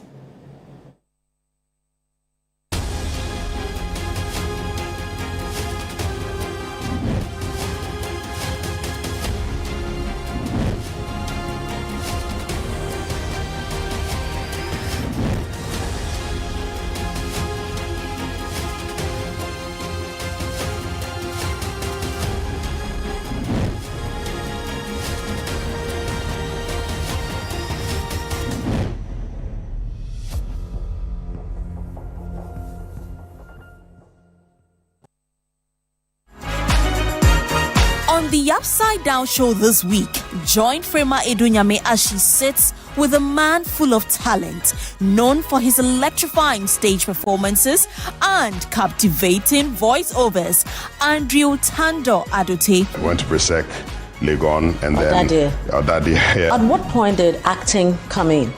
So it was around the same time I had made the decision to do the voiceover. All out. I was looking around and I saw this veteran actor. He said, "Oh, forget those people. Go to the art center and join the theater group." He was put on the spot, but he didn't disappoint. Let's put you on the spot. All right. So CTFM is 21 years old. Yes. Do something, with that your voice. As you know, CTFM is 21 years old, and we would like you to join us in celebrating all this time that you have spent with us. All the fun, all the excitement, and all the cutting-edge news. And to serenade us, it's DJ Blake. Right now, I'm working National Service. Where? In Matakana Commercial Bank. Commercial Bank? Yeah. Hey, biological science? Yeah. You are DJing? Yeah. And now you are in a financial institution? Everything's so. Everything's so good. Tune in to the Upside Down Show this Sunday at 7 p.m. only on Channel One TV.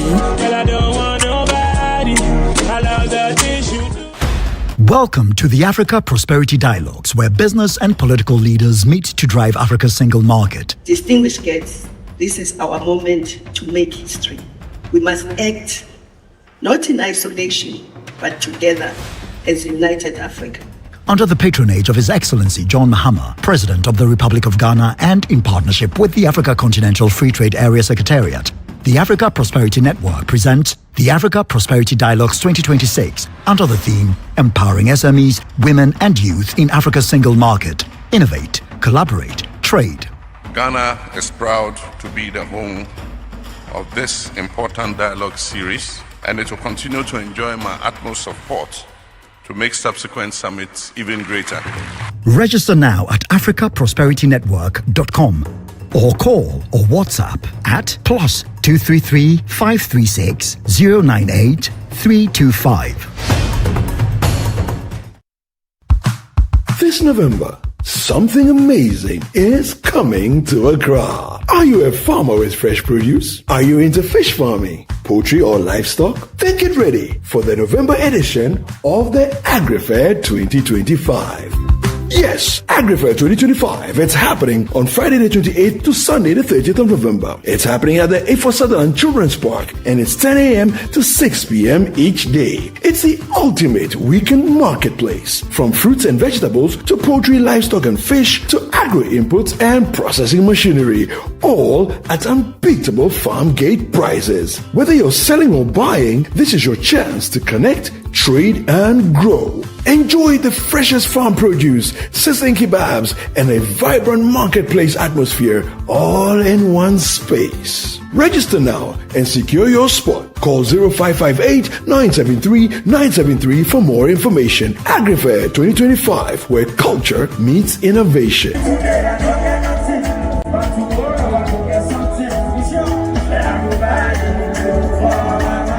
The AgriFair 2025 is powered by Channel One TV and 97.3 City FM, and is proudly sponsored by Horticulture Business Platform, Development Bank Ghana, Legacy Crop Improvement Center, Gressol, and the Ghana Exim Bank.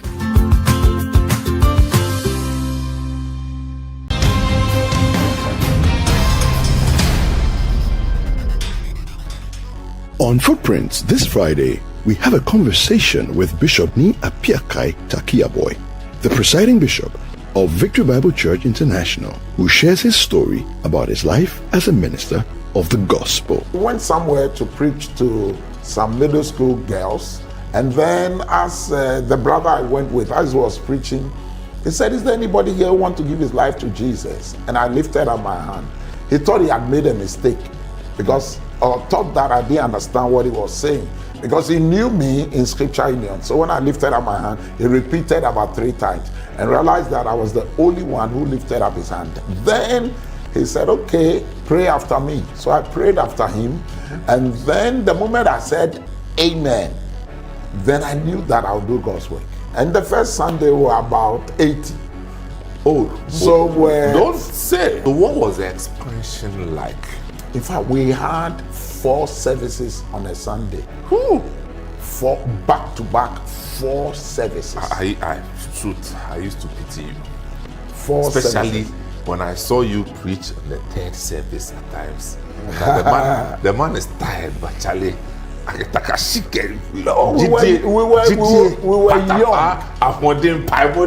were young, but the people who really had the blunt were those who were leading praise and worship. God has been faithful. God has been very, very faithful, because we've gone to court. In fact, they always take us to court. Footprints airs every Friday at 7 p.m. with a repeat on Sunday at 5:30.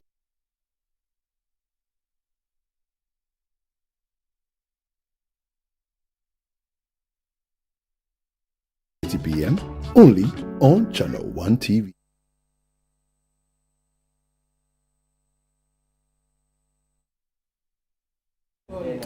Hello again, this is Channel One Television and 97.3 City FM. We are taking you back to Parliament because the minority there is holding a press conference over the just ended approval of Paul Bafuboni as Chief Justice.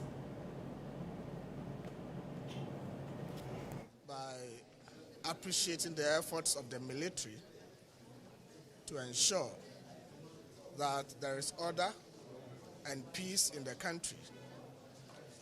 And whenever there is an issue that calls their attention, they show up. What is worrying, and for which reason I have called this press conference or met you, is the nature and manner in which the military operation took place. We all know that the issues of Galamsey are matters that we all abhor, and never in our wildest imagination should anybody think that Galamsey activity must be supported in any way. I have had cause to complain bitterly about such activities, especially in my constituency and other places. And so we appreciate any effort by any of the security agencies to make sure that we nip this menace in the bud. We don't want our waters polluted. We don't want our environment polluted. We don't want an artificial extinction of lives because of the activities of Galamseyers. And so by this calling that anyone or any group of persons in the Ahafo region who have taken it upon themselves to engage in Galamsey activity to desist from that. We don't want that in our region and anywhere else in Ghana. But whilst I'm doing or placing that call, I also want to place a call to the Ghana military and all the security agencies that yes, we may have reasonable cause to ensure that any illegal activity or any activity or behavior of an individual or person that is untoward is addressed. But I'm worried at the manner in which the military coup operation took place in the Ahafo region. We have had hundreds and even thousands of people who have been, whose houses have been invaded unawares. They have been taken away from the region to somewhere in Ashanti region. And such people did not have that right or luxury of time to even prepare for the travel or their movement to Ashanti region. I am by this calling on the Ghana military service to ensure that the rights of those individuals who were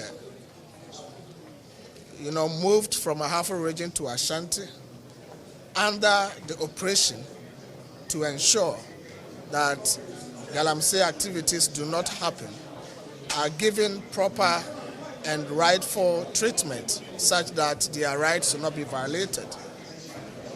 What I also want to say is that we know certainly that amongst those who have been moved or who have been arrested, so to speak, today, are people who are certainly into the activity. But there are also other people who are innocent. Because of the manner of the operation, chances are that the military will get hold of individuals, some of whom are pregnant women, some of whom are younger people, whose parents may have been engaged in the activity and they get to their houses and everybody in the house is carried away. I am not against the action by the military. I am not against the fact that we want to ensure that any illegal activity does not happen.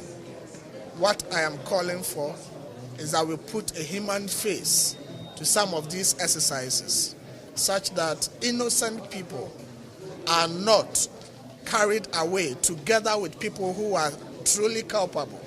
We have to do proper investigation before we embark on such activities, such that we can have a targeted approach and go for the people who are truly engaged in the activity and not go under an operational soup to get other people who are innocent.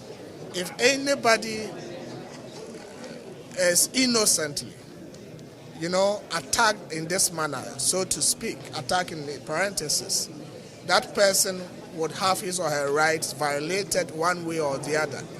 And let's be mindful that most of these people who have been affected by this are breadwinners for their homes. Their main intention was to get up in the morning, go and labor, and get something for the household. They only got themselves involved in this activity accidentally. And I know that the military knows the right thing. And once investigations are done and they identify the innocent people, they will let them go.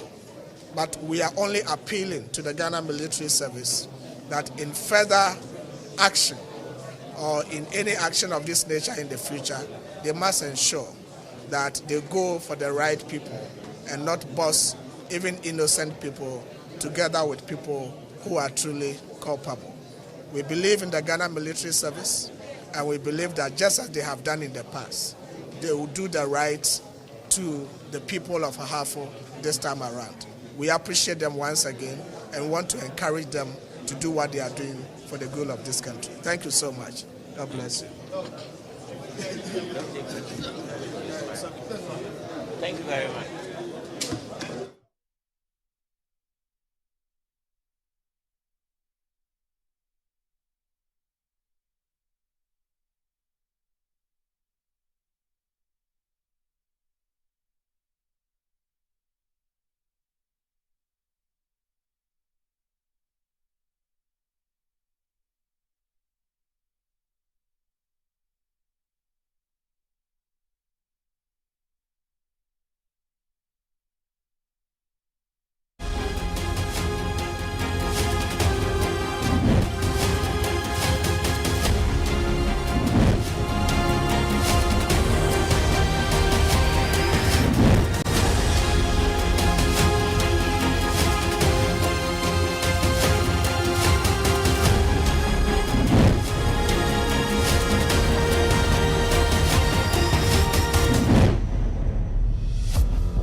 It's still our live coverage of the 2026 budget here on 97.3 CTFM and ChannelOne television. Just gone by was a presser by the minority in Parliament, the Member of Parliament for Tano North, Gideon Boakon, addressing the recent attack on some officials belonging to NIMOS and also the joint police and military arrest of some persons in the Ashanti and Volta regions. We are not done with our pre-budget analysis. Stay with us here. When we come back from this short break, we go back to Parliament where my colleagues Chris Kevin Asima as well as Ni Aikwe Okan, our parliamentary correspondent, will be engaging some members of Parliament on the 2026 budget. Don't go away.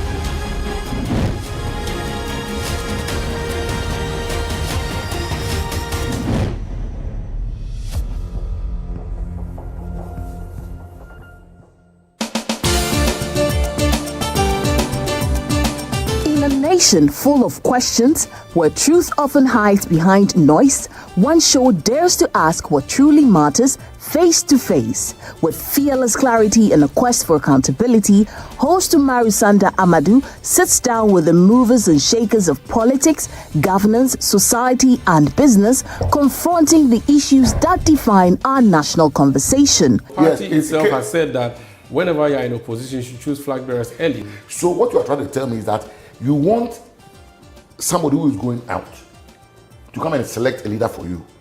So the next person will come and say, but I didn't select him. Direct victim of attack, violent attack. Where and when? The first one happened in Parliament. I was pregnant. Now, for me, it was legitimized by a radio or TV station giving her a position to work. So for you, take issue with GH1 and what and giving her the platform. That is where the minority is. We are on them. We've asked questions. President Mahama would be a mean president if he prioritized only his children and DCP. He needs to demonstrate a Ghanaian government. Every Tuesday at 9 p.m., join Umaru Sanda Amadou on Face to Face as he digs deeper, challenges power, and reveals the stories shaping Ghana's future. Only on ChannelOne TV. This November, something amazing is coming to Accra. Are you a farmer with fresh produce? Are you into fish farming, poultry or livestock? Then get ready for the November edition of the AgriFair 2025. Yes, AgriFair 2025. It's happening on Friday the 28th to Sunday the 30th of November. It's happening at the A4 Southern Children's Park and it's 10 a.m. to 6 p.m. each day. It's the ultimate weekend marketplace. From fruits and vegetables to poultry, livestock and fish to agri-inputs and processing machinery. All at unbeatable farm gate prices. Whether you're selling or buying, this is your chance to connect, trade and grow. Enjoy the freshest farm produce, sizzling kebabs, and a vibrant marketplace atmosphere all in one space. Register now and secure your spot. Call 0558-973-973 for more information. AgriFair 2025, where culture meets innovation.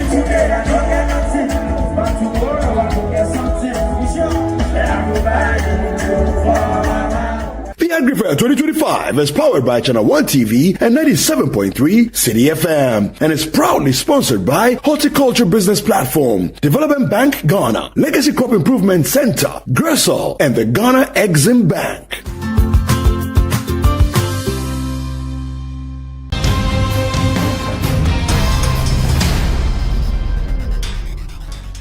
On Footprints this Friday, we have a conversation with Bishop Ni Apiakai Takiaboy, the presiding bishop of Victory Bible Church International, who shares his story about his life as a minister of the gospel. We went somewhere to preach to some middle school girls, and then as the brother I went with, as he was preaching, he said, "Is there anybody here who wants to give his life to Jesus?" And I lifted up my hand.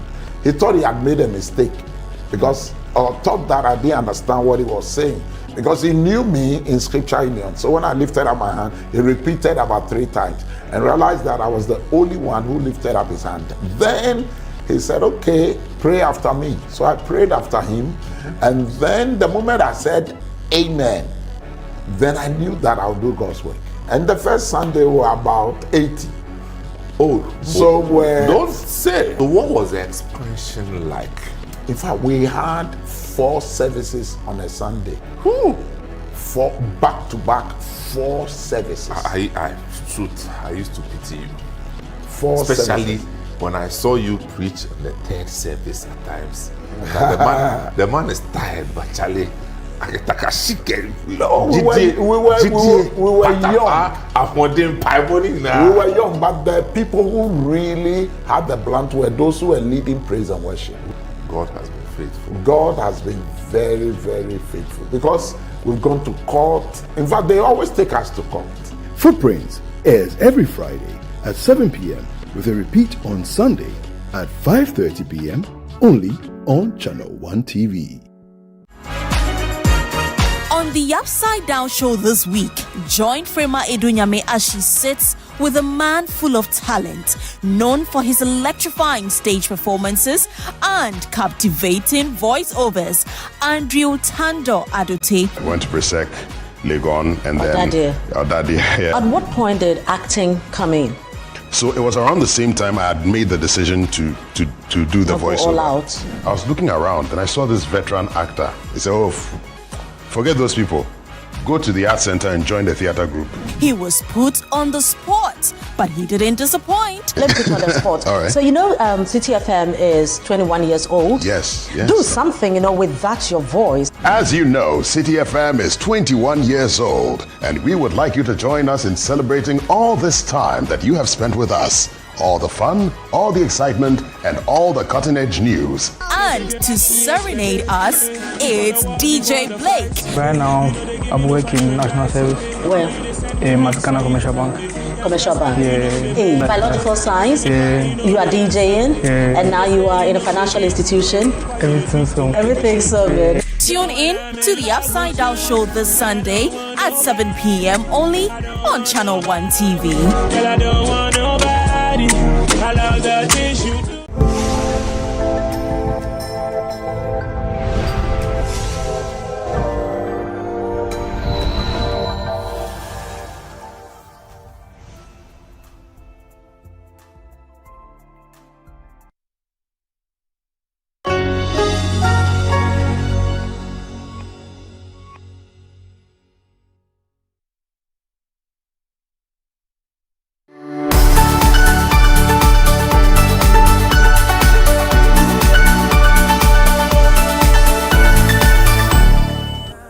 It's a 3-day AgriFair.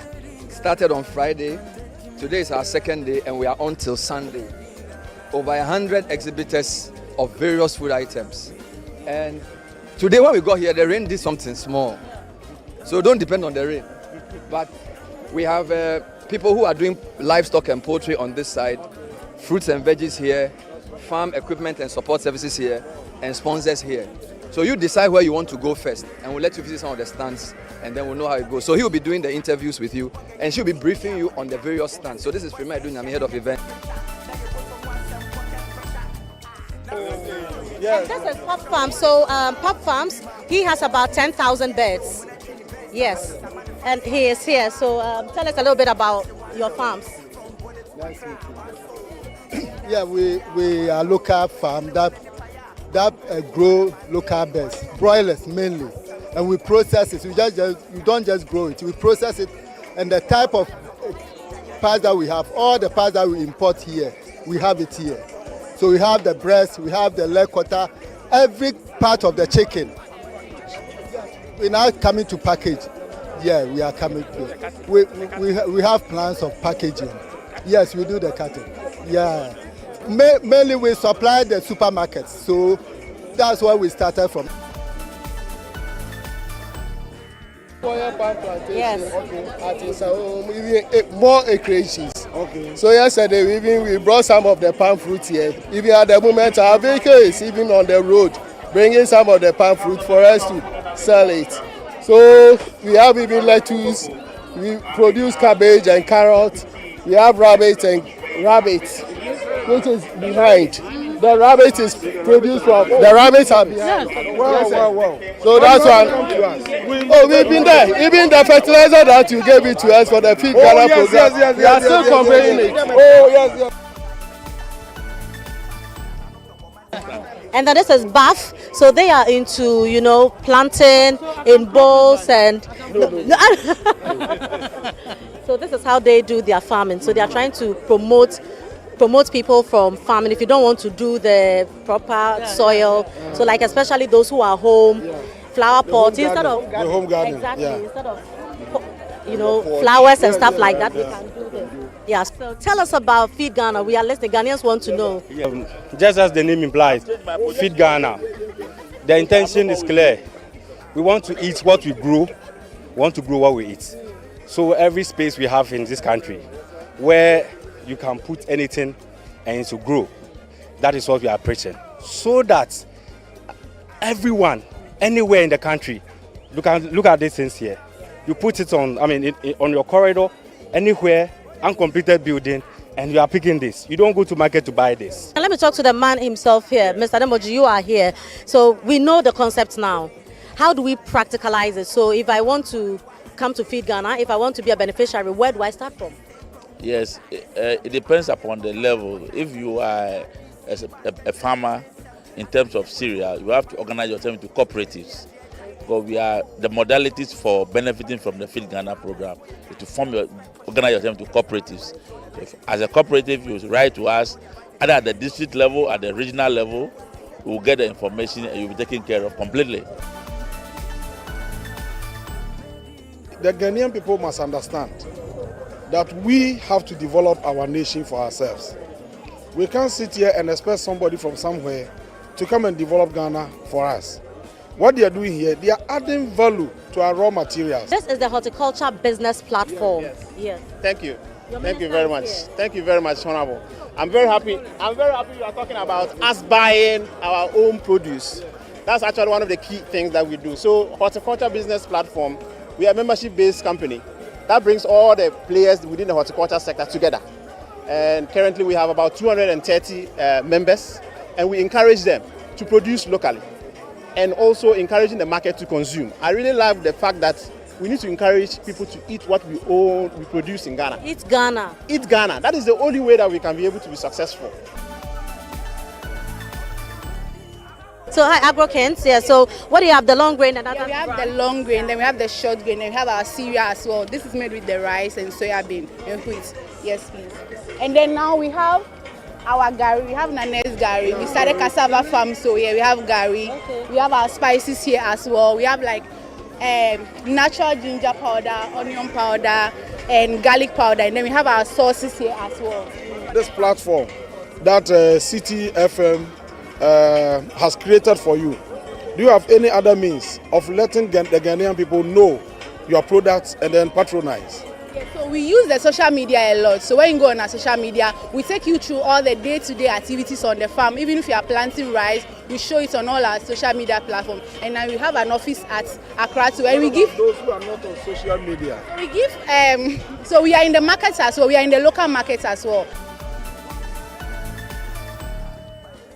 Right. So just quickly tell us some of the things that you have here. Okay. So this is Greenfield, and we basically deal with both exotic and then the local fruit seedlings. So now these are fruit plants. Fruit seedlings. Okay. Fruit seedlings. When you want fruit seedlings, basically we deal with fruit seedlings. Okay. And then we have some plants, exotic ones that people think it's not working here. Meanwhile, it's doing so well here. I can see passion fruit. Yes, you can see passion fruit is doing so well here. And then we have apple. Apples are doing very well here. Really? Yeah, apples are doing grapes. I have grapes, varieties of grapes. They are doing very well. Everything they are doing very well. Ghana, because everywhere, Ghana. To me, I stay at Teshi, and it's doing well. So something like the apple, I have mine in a pot. You can also pot it. Just give it a big pot, and you are good to go. And then we have pear, which is not avocado. We have the foreign pear. We have something like peach. We have plum, variety of plums, everything. Talk about some of the benefits of home gardening. What would you say? Lots. A lot. So home garden per se, from my experience, one, it really helps me to save money. Hello. Hi, Pegs. So what do we have on display? Well, we have granola. That's oats mixed with healthy seeds like pumpkin, coconut, which we source from Ghana here. We import some of the ingredients, but we source some from our local market. Which ones do you import? The oats, yes, and then the pumpkin, for instance, yes. The coconut we get from Ghana, from our local market. We get the honey as well. So we've mixed it into a very healthy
Hello, Gwen, and thank you for joining us here on Channel One Television and 97.3 CTFM.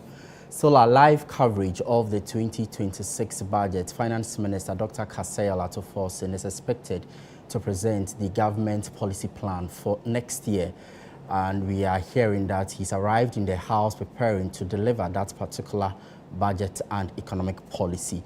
But right about now, I want to take you to Parliament because our Parliamentary Affairs Correspondent, Ni Ayikwe Okine, is engaging some members of Parliament really to find out from them what they expect for the Finance Minister to present. We know that within the media budget review, we had about 43% as a debt to GDP ratio, which was about 68.1% from 2024 December. So these are certain indicators we expect the Finance Minister to give us so that we can know the performance of the 2025 budget for the 25 fiscal year. Notwithstanding, we're also expecting the Finance Minister to give us certain areas that we have expended so far. You see, how much was appropriated as capital expenditure, how much was released for that, goods and services, and the compensation. And also we need to know the employment generation within the 2025 budget statement. You see how many people have been able to get jobs, they need their jobs, especially the youth in the country. So we expect so much, from the the budget for 2026. Talking about economic indicators, let me take you back a bit. How do we ensure that these positive outlooks transcend to the ordinary Ghanaian? You see, the good measure of every economy is done by looking at the standard of living of the people, as you are alluded to. So let's see how people are living well in the country. You see, when we talk about standard of living of the people, we talk about availability and affordability of goods and services in the country. Are goods and services available in the country? Are we able to afford it? So me and you know what you're talking about. The Ghana cedi has been able to prove this for us. The Ghana cedi, the value of the Ghana cedi has been able to tell us that the standard of living in Ghana is quite good, it's favorable. What is the value of in a Ghana cedi? Talks about the amount of goods and services that the city can buy. Me and you know the inflation figure as we speak today, about 6.5. You understand my point? It tells you that if you have the money, you have the city, you'll be able to buy more goods and services. That tells you that the economy is good. But many believe that we are not seeing that on the foot. When you go to the market, goods that you were hitherto buying them at a higher price, we still haven't seen much decrease in them. We need to do a lot of work with this. Let's go into the market. You will experience and realize it. I learned the finance minister, started this journey by entering various market centers in the country. You see, it is popping up. Rice, like let's say a bag of rice that initially cost about 1,500. It's now 600 Ghana cedis. Okay. You see, oil, the price of oil is declining. You see, when it comes to construction side, iron rods, which was about 10,000 Ghana cedis per ton, is now around, let's say, not even 7,000 Ghana cedis. Go to the market, you see. So to me, the standard of living of people in Ghana is very good. So that one is a good measure. And it's telling you that the economy of Ghana is good. You see, when we went for the IMF World Bank annual meeting, Ghana was the only country in Africa which was given the chance to sell, to showcase what we are doing in Ghana. Because it's all over that the economy of Ghana is doing well. So they wanted to know how and why Ghana's economy, which was previously in 2024, was in ditch, and this time it is doing well.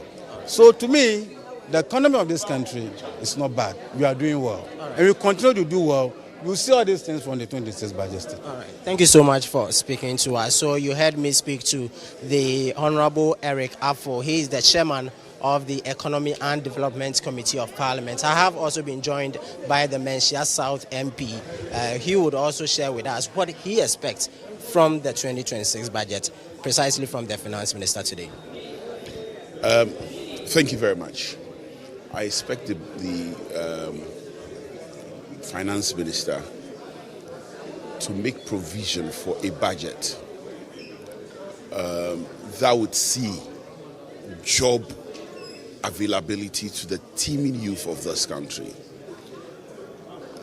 In the President's maiden address to Parliament, he stated that we have over 2 million Ghanaians who are unemployed. In the midst of that was the directive by the Chief of Staff to the effect that certain Ghanaians married with children in some instances or some cases should be sacked from their employment.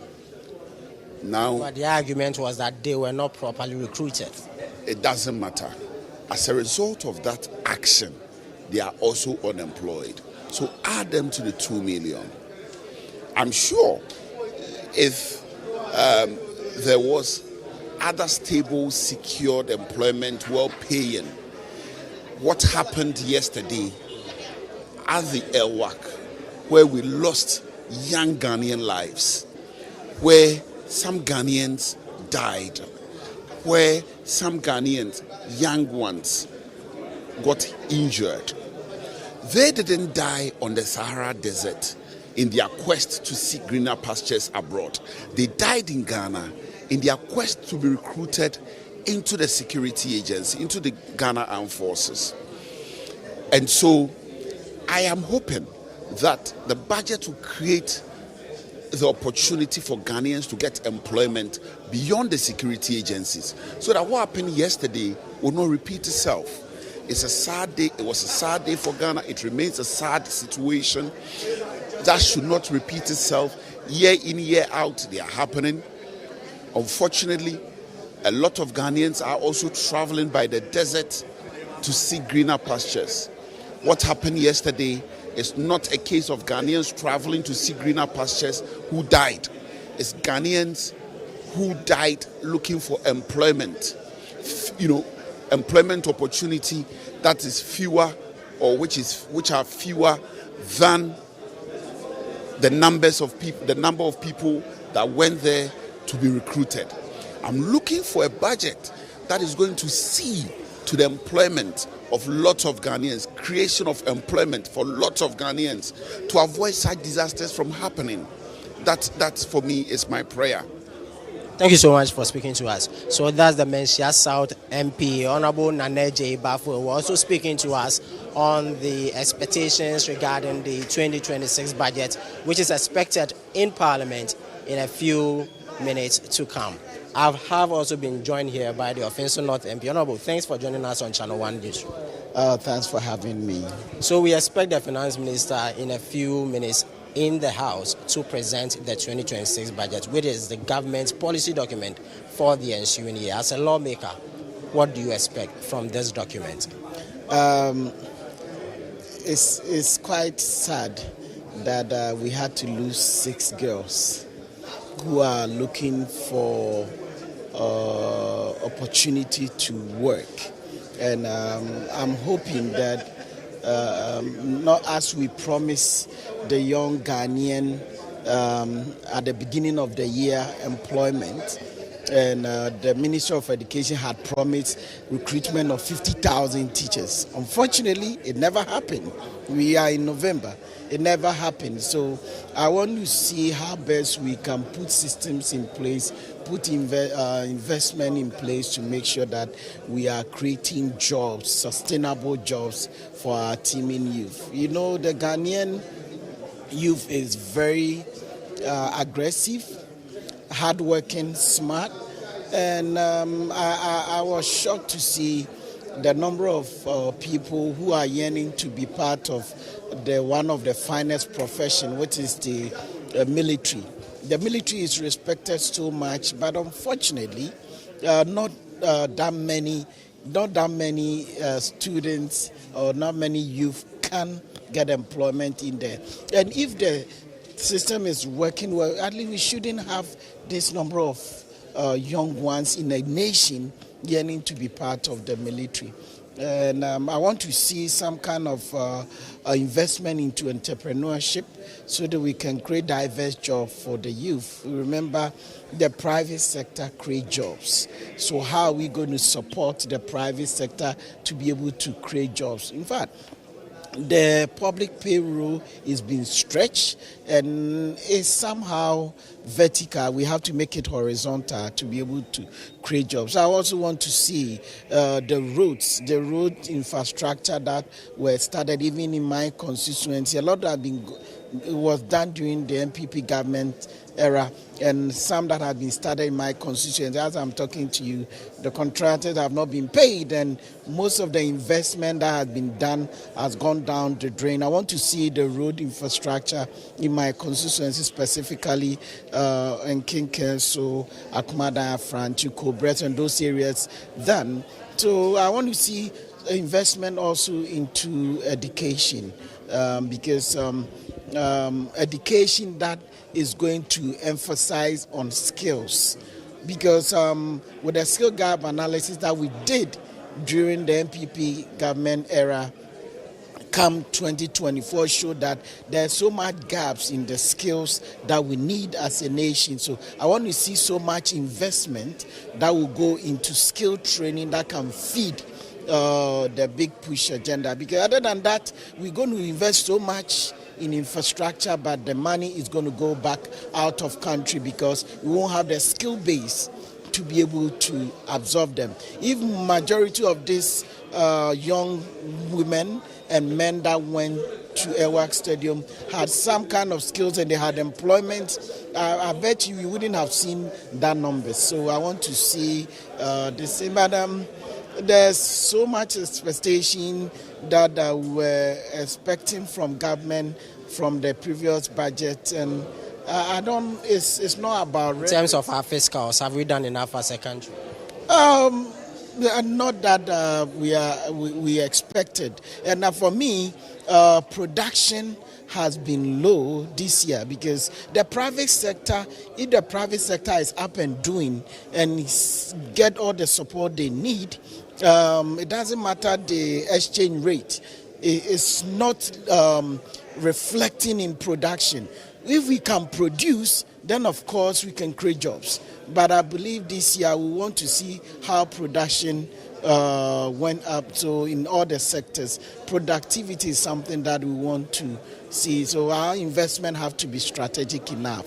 Thank you so much for speaking to us. That's Dr. Fred Che Asamoah, who is the MP for Offenso North. I've also been joined by the Ekumfi Member of Parliament. Honourable, we are expecting to see the Finance Minister in the House any moment from now to present the policy documents of the government. What are some of the key areas you would expect him to touch on?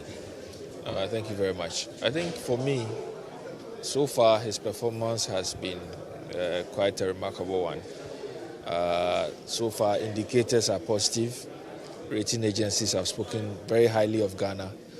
I think for now, the most important thing for me is the transmission process as to how the people of Ghana are going to really enjoy the benefits of the hard work he has done. So my expectation is that I want to hear issues around where government spending is going to go. Of course, spending that will generate jobs and reflect in the pockets of Ghanaians. Two, I think that we have seen how agriculture can seriously impact us. So far, government has put a lot of programs, Feed Ghana and Kokon Kitingiti, all these programs. We want to see how it's going to be rolled out fully. It has started. And I believe that those things remain very paramount to every Ghanaian. One thing I want to mention, that I've seen a lot of proactivity as far as this government is concerned. I was surprised to hear that rice farmers were making a lot of noise in recent times. But government has put in place a methodology to get that rice to be served to secondary schools. For me, I think that is a very, very good decision, and it will help rice farmers, and not only for rice, but all other staples that has to be done. I believe that if government puts in place things that will help the farmer and consumers at the end, it will be very helpful. But again, I want to mention that the collaboration between the Ministry of Finance and the Bank of Ghana is something that everybody should be proud about. In the past, we didn't see it that way, where the fiscal creates a mess and then monetary policy goes to solve it. Today, the story has changed. That is why we are seeing all the very positive signals as far as the macros are concerned. And I believe that eventually the micro will also respond. I'm sure you've heard about the concerns about food glut. As a member of Parliament on the Finance Committee, what are some of the key measures you would propose to the government to consider so that we are able to tackle this in the long term? Thank you. I'm actually on the Trade and Industry Committee. And I think that the food glut definitely has a big impact on inflation, 8% from 23%. But I think that overall, processing it and keeping it for when there's a shortage of food supply is what is more important. So government must focus on how to store some of these things. Buffer stock is one. And also trying to process it for future use. And I think that if we're able to do that and also exporting some as in a matter of very, very important for all of us. If we export, it also comes to give us revenue and also boost government's reserves and the country's reserves as well. Fortunately, reserves are great, 12 billion. We haven't seen it before. I think that if we put in place structures, that's going to help us to tap into the excess food that we are seeing now. Overall, the country will do much better. Right. Thank you. Thank you so much Thank for you. speaking to us. So that's the Member of Parliament for Kumfi also speaking to us on the 2026 budget. I have also been joined by Honorable Chenebua Kodia Foko. Honorable, thanks for joining us. 2026 budget, what will be the highlight for you? Thank you. I mean, the budget, the first point is there were a number of promises that were made, okay? In the last budget that was read, which was the 2025 budget that was read. A number of promises. We expect that at least those promises, if nothing at all, they will be addressed. Because within 2025, we haven't seen those promises addressed at all. Which promises exactly are you referring to? Yeah. First point, let's talk about the COVID levy. COVID levy was touted as one of the most nuisance of taxes. And they said the moment they come, COVID levy was going to go. 2025, COVID levy stayed. They assured that 2026, COVID levy was going to go. So we are expecting that come this reading, COVID levy will be abolished. We don't want further delays, it's going to be abolished or whatever in the future. Now he has to take it off. Also, there are a number of programs that the government promised that it was going to put in place. The mighty 24-hour plus economy, we haven't seen much about it. Yes, 24-hour economy, there's been talk about it here and there, but being a program that was spoken about so much during the campaign and also in the last budget, we expected to have seen a lot, happening. But 24-hour economy, nothing has happened. They say one job, 3 ships, and so on and so forth. Now look at the people looking for jobs, the youth looking for jobs. So it tells you that 24-hour economy has been a fiasco. And if anything, then now they have to come in to tell us what is happening. Ajumera, they said Ajumera was going to give jobs to the youth. They're going to create, jobs for entrepreneurs, the youth coming up. We haven't seen much about it. Look at what happened, the tragedy that happened just a couple of days, yesterday. It tells you the youth, they are struggling to find jobs. They are just struggling to find jobs. So the Ajumera that was promised, that it was going to help the youth to become entrepreneurs, to create jobs for themselves and so on and so forth. What has happened to the Ajumera program? We don't know. And similar programs that were touted. All these programs, we haven't seen them. Yesterday there was this Nkokon Kitinkiti program that was launched. Yes, it was promised that it was going to happen this year. But if a day before budget reading, if such a program is launched, then I mean, it's more or less for 2026, you know. So 2025, nothing really happened under this Nkukong Kitinkiti program. So all these programs that were touted, that were spoken about during the campaign and also mentioned in the budget reading for 2025, we expect that now, if they've not been done in 2025, therefore 2026, sure, you should talk about them, allocate funds to them. They should happen in 2026, at least, for Ghanaians to have at least some confidence in the government and its promises. Beyond that, you see, now people are touting themselves that look, and two things. They say, oh, the cedi has stabilized, inflation has come down. These are good parameters for the country.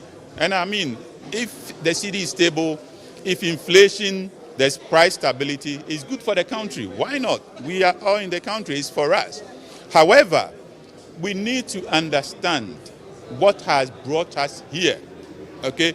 I know whatever I say, people might think it's politics, but a third party has rated Ghana now, Standard & Poor or S&P. And look, now people are touting, yes, we've been rated a B and all that, but read the report well, and then you understand.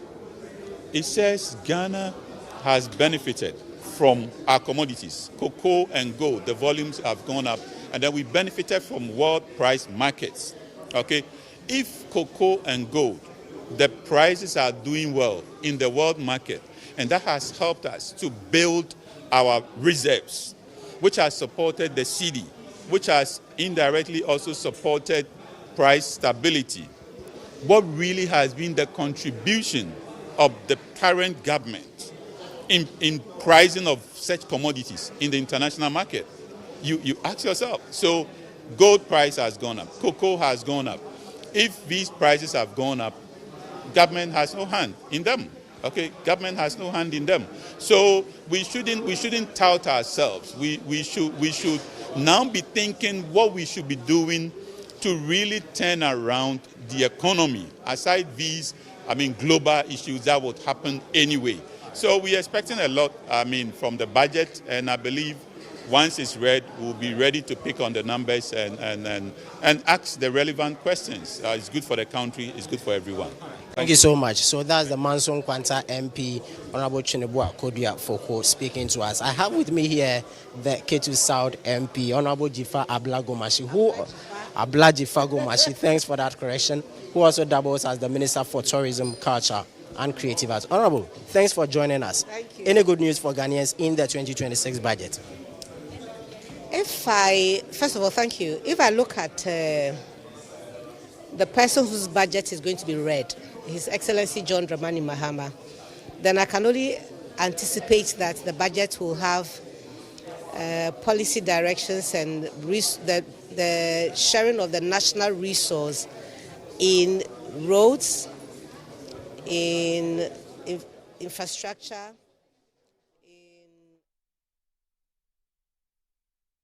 because he set that example already. Armed forces at the Military Air Works Sports Stadium. Mr. Speaker, words fail us at this time of deep grief. We can only pray for them to find God's comfort and peace in this difficult time. Right Honorable Speaker, colleagues, on the authority of His Excellency the President, in accordance with Article 179 of the 1992 Constitution and Section 21 of the PFM Act, I have the honor and privilege to present to this House the budget statement and economic policy of government for the 2026 financial year. Mr. Speaker, this address is an abridged version of the full 2026 budget statement and economic policy of government. I respectfully request that the Hansa Department captures the entire budget statement and economic policy of government for the year ending 31st December 2026. Mr. Speaker, I accordingly present the budget statement and economic policy of government for the year ending 31st December 2026. Right Honorable Speaker, again in accordance with law, I will also lay before this House the following statutory reports. The first will be the 2025 Annual Report on Petroleum Funds, and the second will be the 2025 Annual Report on the collection and utilization of the African Union Import Levy, in line with Section 7 of the African Union Levy Act 2017, Act 952. Mr. Speaker, in the course of 2026, and pursuant to Article 36(5), I will cause to be laid before Parliament on behalf of the President a coordinated program of economic and social development policies, including agriculture and industrial programs at all levels and in all the regions of Ghana. Right Honorable Speaker, I will also present the following bills, regulations, and memoranda for consideration by this House. Speaker, the bills and regulations will be the following: the Value for Money Bill, the Virtual Asset Service Providers Bill, the Value Added Tax Bill, the COVID-19 Health Recovery Repeal Bill, the Ghana Education Trust Fund Amendment Bill, the National Insurance Amendment Bill, the Public Procurement Regulation, request for approval for a revised investment policy of the Ghana Petroleum Funds in line with Section 31A of the Petroleum Revenue Management Act, Act 2011, Act 815. And finally, a request for approval to implement an AI-powered trade data analytics system to support customs revenue mobilization and enhance trade facilitation. Mr. Speaker, I stand before this House humbled by the confidence reposed in me by His Excellency the President to deliver his second budget under his reset agenda. Mr. Speaker, when this administration took office, we met an economy in distress, weighed down by debt, weakened by mismanagement, and stripped of confidence. Mr. Speaker, in the 2025 budget, the 2025 budget was our first act of courage, a declaration that Ghana would rise again through reforms, discipline, and visionary leadership. Right Honorable Speaker, the theme for this year's budget draws from the President's profound words in his 2025 State of the Nation address, when he declared that, Mr. Speaker, quote, "Today, inspired by Almighty God and propelled by the massive mandate given to me by the people of Ghana, I am moved to make a purposeful and bold declaration that I, John Dramani Mahama, will fix the economic crisis confronting our country and reset it on the path of growth and sustainability." Right Honorable Speaker, it is with that same conviction that I present the 2026 budget under the theme, Resetting for Growth, Jobs and Economic Transformation. Mr. Speaker, under President Mahama's leadership, this government has chosen a harder but higher road, the road of reform, renewal, and resilience. We have restored fiscal discipline, brought inflation under control, stabilized the cedi, and rekindled investor confidence. This is not just a recovery, it is a reset. It is a story of a nation that refused to stay down. This is a rebirth from the ashes of daunting inheritance, the heavy burden laid upon us by the previous administration. Mr. Speaker, it is indeed a revival forged amid the tempest of hopes, harbored by the ordinary Ghanaian, whose spirit has long been weathered by 8 years of hardship, impoverishment, and shadows of deception. Mr. Speaker, it is the story of Ghanaians who endured hardships with dignity and held on to hope when the road was rough. Right Honorable Speaker, we have learned a powerful truth, and the truth is that fiscal discipline is the backbone of national progress. Mr. Speaker, there is no shortcut to responsible economic mismanagement. Mr. Speaker, there is no shortcut for responsible economic management.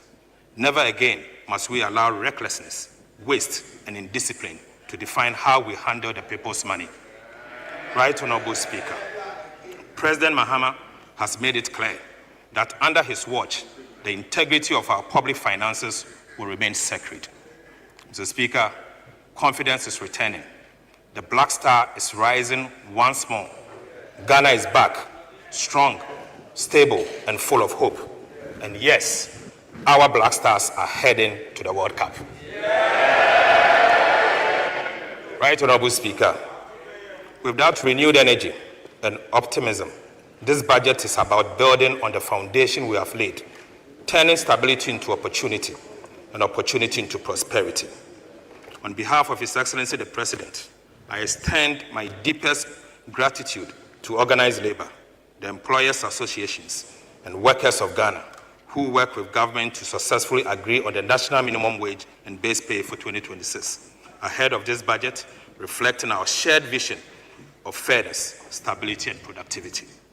Mr. Speaker, the 2026 budget marks a decisive shift from recovery to transformation, from resilience to productivity, and from stability to jobs. Mr. Speaker, over the next year and beyond, government will focus on 3 priorities to reset for growth, jobs, and transformation. Speaker, the first will be consolidating the macroeconomic stability. The second will be accelerating economic transformation and job creation. And finally, strengthening security and social sector for inclusive growth. Right, Honorable Speaker, our vision is clear. A Ghana that produces more than it consumes. A Ghana that exports value-added goods, not just raw materials. A Ghana where jobs are decent, incomes are rising, and opportunities shared by all. And, Mr. Speaker, a Ghana where every citizen lives with dignity and pride. Mr. Speaker, that is the Ghana we are building. A Ghana powered by discipline, driven by vision, and anchored on shared prosperity. Right, Honorable Speaker, having outlined the guiding theme and vision for this budget, I now turn to the state of the Ghanaian economy as at October 2025. Mr. Speaker, and to show where we stand, what we have achieved, and where we are heading. After that, I'll present the policies, priorities, and resource allocation that will drive Ghana's growth, jobs, and economic transformation in 2026 and beyond. Mr. Speaker, at the beginning of the year, we inherited a painful effect of the fiscal slippages of 2024. Pressures that weighed heavily on households and businesses and public finances. Mr. Speaker, confidence was fragile. Inflation remained elevated.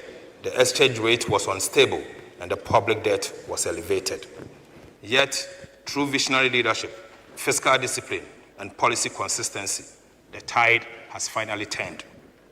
Mr. Speaker, Ghana's economy has now recovered, marked by renewed investor confidence and an improved macroeconomic outlook.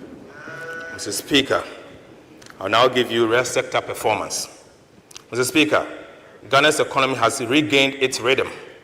Real GDP expanded by 6.3% in the first half of 2025, up from 5.1% in the same period of 2024, driven by stronger agriculture and service, lower inflation, and renewed business confidence. Non-oil GDP grew by 7.8%, showing that our growth is now powered by domestic production. Mr. Speaker, the service sector remains the heartbeat of recovery, surging 8.8% with ICT up 17.2%, finance and insurance up 9.5%, and education up 14.9%. Agriculture, the backbone of stability, also grew by 6%, doubling that of last year. Mr. Speaker, cocoa rebound from a sharp 21.4%, contracting to 2.8% growth. Mr. Speaker, thanks to the targeted farm support, and smarter policies. Industry held steady despite reduced oil output. Manufacturing rose 6.3% and construction 4.0%, reflecting reliable energy and revived infrastructure projects. On the demand side, Right Honorable Speaker, household consumption grew by 8.2%, reflecting stronger household confidence. Government spending also slowed to 3.7%, proving fiscal discipline. The Speaker, export grew 11.5%, led by gold, cocoa, and non-traditional export. This is the growth that creates jobs, lifts incomes, and builds lasting stability. The Speaker, I now take you to price development. Right, Honorable Speaker, inflation has fallen faster than anyone imagined, from 23.8% in December 2024 to 8% by October 2025. Ghana is back to a single-digit inflation. This was not by sheer luck. It is the outcome of disciplined fiscal policy, steady monetary management, stable exchange rates, and strong domestic production. Together, these have restored confidence, stabilized the cedi, and eased the pressure on families and businesses. Food inflation reduced from 27.8% to 9.5%. Prices of everyday food such as tomatoes, garden eggs, okra, and fish are finally falling. Mr. Speaker, non-food inflation also dropped from 20.3% to 6.9%, supported by steady fuel prices and lower import costs. Right, Honorable Speaker, this progress proves that sound policies brings real relief. Sound policies brings real relief. So, Speaker, both imported and local price pressures are now contained. Right, Honorable Speaker, the task ahead is to sustain this stability by keeping fiscal discipline, boosting food security, and ensuring strong coordination between the fiscal and monetary authorities. The Speaker, I now take you to fiscal performance. The Speaker, 2025 marked one of Ghana's total debt had fallen from 726.7 billion Ghana cedis, or 61.8% of GDP in 2024, to 630.2 billion Ghana cedis, equivalent of 45% of GDP. Mr. Speaker, marking one of the sharpest decline in our history. Mr. Speaker, for the first time in over a decade, we have recorded a negative rate of debt accumulation from a positive 19.1% in 2024 to a negative 13.3% in 2025. Mr. Speaker, this turnaround reflects fiscal discipline, prudent borrowing, and stronger cedi, showing that Ghana's reforms are being measured, Mr. Speaker, and they are showing results. At home, domestic debt market has rebounded. Treasury bills have dropped by 1,600 basis points, with the 91-day Treasury bill at 10.7 from 28.9, the lowest in 14 years. Mr. Speaker, government has paid 20.3 billion Ghana cedis in bonds coupons, restoring trust and market liquidity. Mr. Speaker, Eurobond prices are up by 17%, yield down by 300 basis points, and investor confidence is back.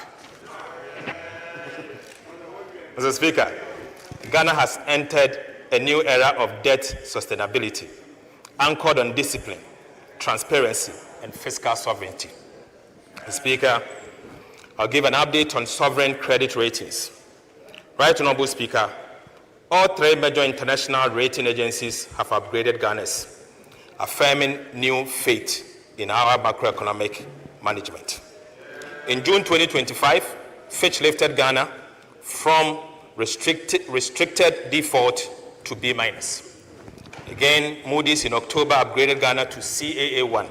And Mr. Speaker, in November, a couple of weeks ago, S&P also upgraded Ghana to B-/B.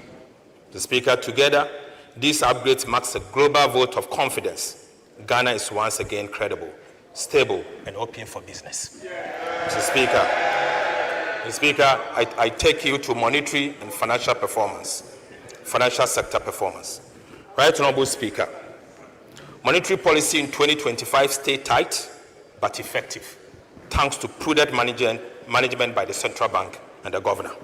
The Speaker, the Bank of Ghana cut broad money growth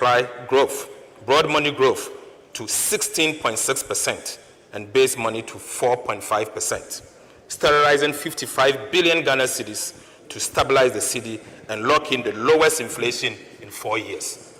Right Honorable Speaker, Ghana's external sector remained strong in 2025. The current account surplus rose to 3.2% of GDP from 2%, driven by robust gold and cocoa export, higher remittance, and strict import management. Mr. Speaker, a $2.1 billion United States dollar trade surplus and growth in non-traditional exports showed a more diversified economy. The Ghana cedi appreciated against the US dollar from 16.35 Ghana cedi to the US dollar in November 2024 to 10 cedi 92 pesos as at 10th November 2025.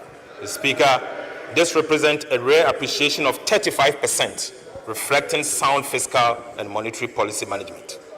Right Honorable Speaker, this stability lowered debt costs and eased inflation. Gold and cocoa powered the recovery. Gold earnings rose 68% to 11.2 billion United States dollars. Speaker, cocoa rose 170% to 2.47 billion United States dollars, whilst oil dipped to 1.83 billion. Right Honorable Speaker, Ghana's rising export firms reserves, Ghana's rising export firm reserves, and a stable cedi confirms one thing, that Ghana's recovery is real, disciplined, and indeed lasting. Mr. Speaker, take you to sectorial performance. Right Honorable Speaker, the story of Ghana's economic recovery in 2025 is best told through the work of our ministries, departments, and agencies. Across every sector, from agriculture and industry to governance, infrastructure and human development, performance in 2025 reflects disciplined execution and innovation. Mr. Speaker, our task now is to sustain this momentum. We will boost productivity in agriculture and industry, accelerate infrastructure delivery, and strengthen governance and skills development. Sector ministers will present their outlook in detail, but the message is clear. Ghana is rebounding with purpose and rising with promise. Mr. Speaker, the 2026 medium-term policy objectives and targets is what I'm now going to present. Right Honorable Speaker, as we enter 2026, our mission is clear: to turn the hard-won stability of 2025 into shared prosperity. Mr. Speaker, the sacrifices made by Ghanaians over the past year have restored hope and confidence in our economy. Inflation is down, the city is stronger, and growth has regained momentum. Mr. Speaker, our fiscal strategy will match discipline with compassion. Our key fiscal policy priorities for 2026 are as follows. First will be to maintain fiscal discipline by sustaining a primary surplus of 1.5% of GDP on commitment basis. Speaker, the second is to mobilize domestic resources through continuous implementation of our medium-term revenue strategy. Speaker, we will promote value for money and rationalize spending, ensuring that every city delivers value for citizens whilst eliminating leakages and inefficiency. And finally, Mr. Speaker, protect priority social spending in education, health and social protection, to shield the poor and sustain human capital development. Mr. Speaker, in 2026, our monetary and exchange rate strategy will safeguard stability and drive growth, keep inflation low, the city strong, and confidence high. And that will be our monetary and exchange rate strategy. Mr. Speaker, the Bank of Ghana will stay data-driven and cautious, holding inflation within the targeted band of 8 ± 2 and easing only when safe. Speaker, the central bank is doing a good job. Right Honorable Speaker, to advance our medium-term macroeconomic goal of stability, resilience, and shared prosperity, government has set bold but achievable macroeconomic target for 2026 fiscal year and the medium term. Mr. Speaker, over the medium term, from 2026 to 2028, real GDP is set to rise steadily, averaging about 4.9% at the minimum. Non-oil GDP is programmed to grow around 5% at the minimum. So, Speaker, inflation will stay within 8 ± 2% targeted band, reflecting a firm grip on price stability. The Speaker, the fiscal balance will remain strong, with the primary surplus of 1.5% of GDP from 2026 onwards. And Right Honourable Speaker, gross international reserves are expected to provide at least 3 months of import cover over the medium term. Right Honourable Speaker, for the year 2026, we will achieve the following at the minimum. Real GDP growth of at least 4.8%, driven by continued expansion in infrastructure and service sectors, agriculture as well. Non-oil GDP, Mr. Speaker, at least 4.9%. End-year inflation for next year will be at least 8% plus or minus 2. Mr. Speaker, primary surplus of 1.5% of GDP on commitment basis in line with our fiscal responsibility framework to sustain discipline and debt sustainability. Gross international reserves of not less than 3 months of import cover, covering a strong external sector and a strong defense for the Ghana city. Mr. Speaker, Ghana's fiscal strategy over the medium term is to lock in stability and turn it into lasting growth. From 2026, government will sustain a primary surplus of at least 1.5% of GDP on commitment basis each year, anchoring fiscal discipline and debt sustainability. Mr. Speaker, revenue and grant are projected to rise from 16.4% of GDP in 2025 to 16.9% in 2026, reaching 17% by 2029, driven by stronger tax administration. Right Honourable Speaker, our focus is on expanding the tax net, not overburden existing taxpayers. Mr. Speaker, expenditure growth will remain disciplined, rising modestly from 15% of GDP in 2025 to 15.4% in 2026. As a result, the fiscal deficit will narrow sharply from 2.8% of GDP in 2025 to 2% in 2026 and 2.1% by 2029. Mr. Speaker, in 2026, government will target a primary surplus of 1.5% of GDP, consistent with our fiscal anchor. The overall fiscal deficit on commitment basis is projected at 2.2% of GDP. On cash basis, the overall fiscal deficit is projected at 4% of GDP. Mr. Speaker, this fiscal stance balances consolidation with growth, maintaining discipline while safeguarding resources for productive investment under the Big Push Infrastructure Program and other national priorities.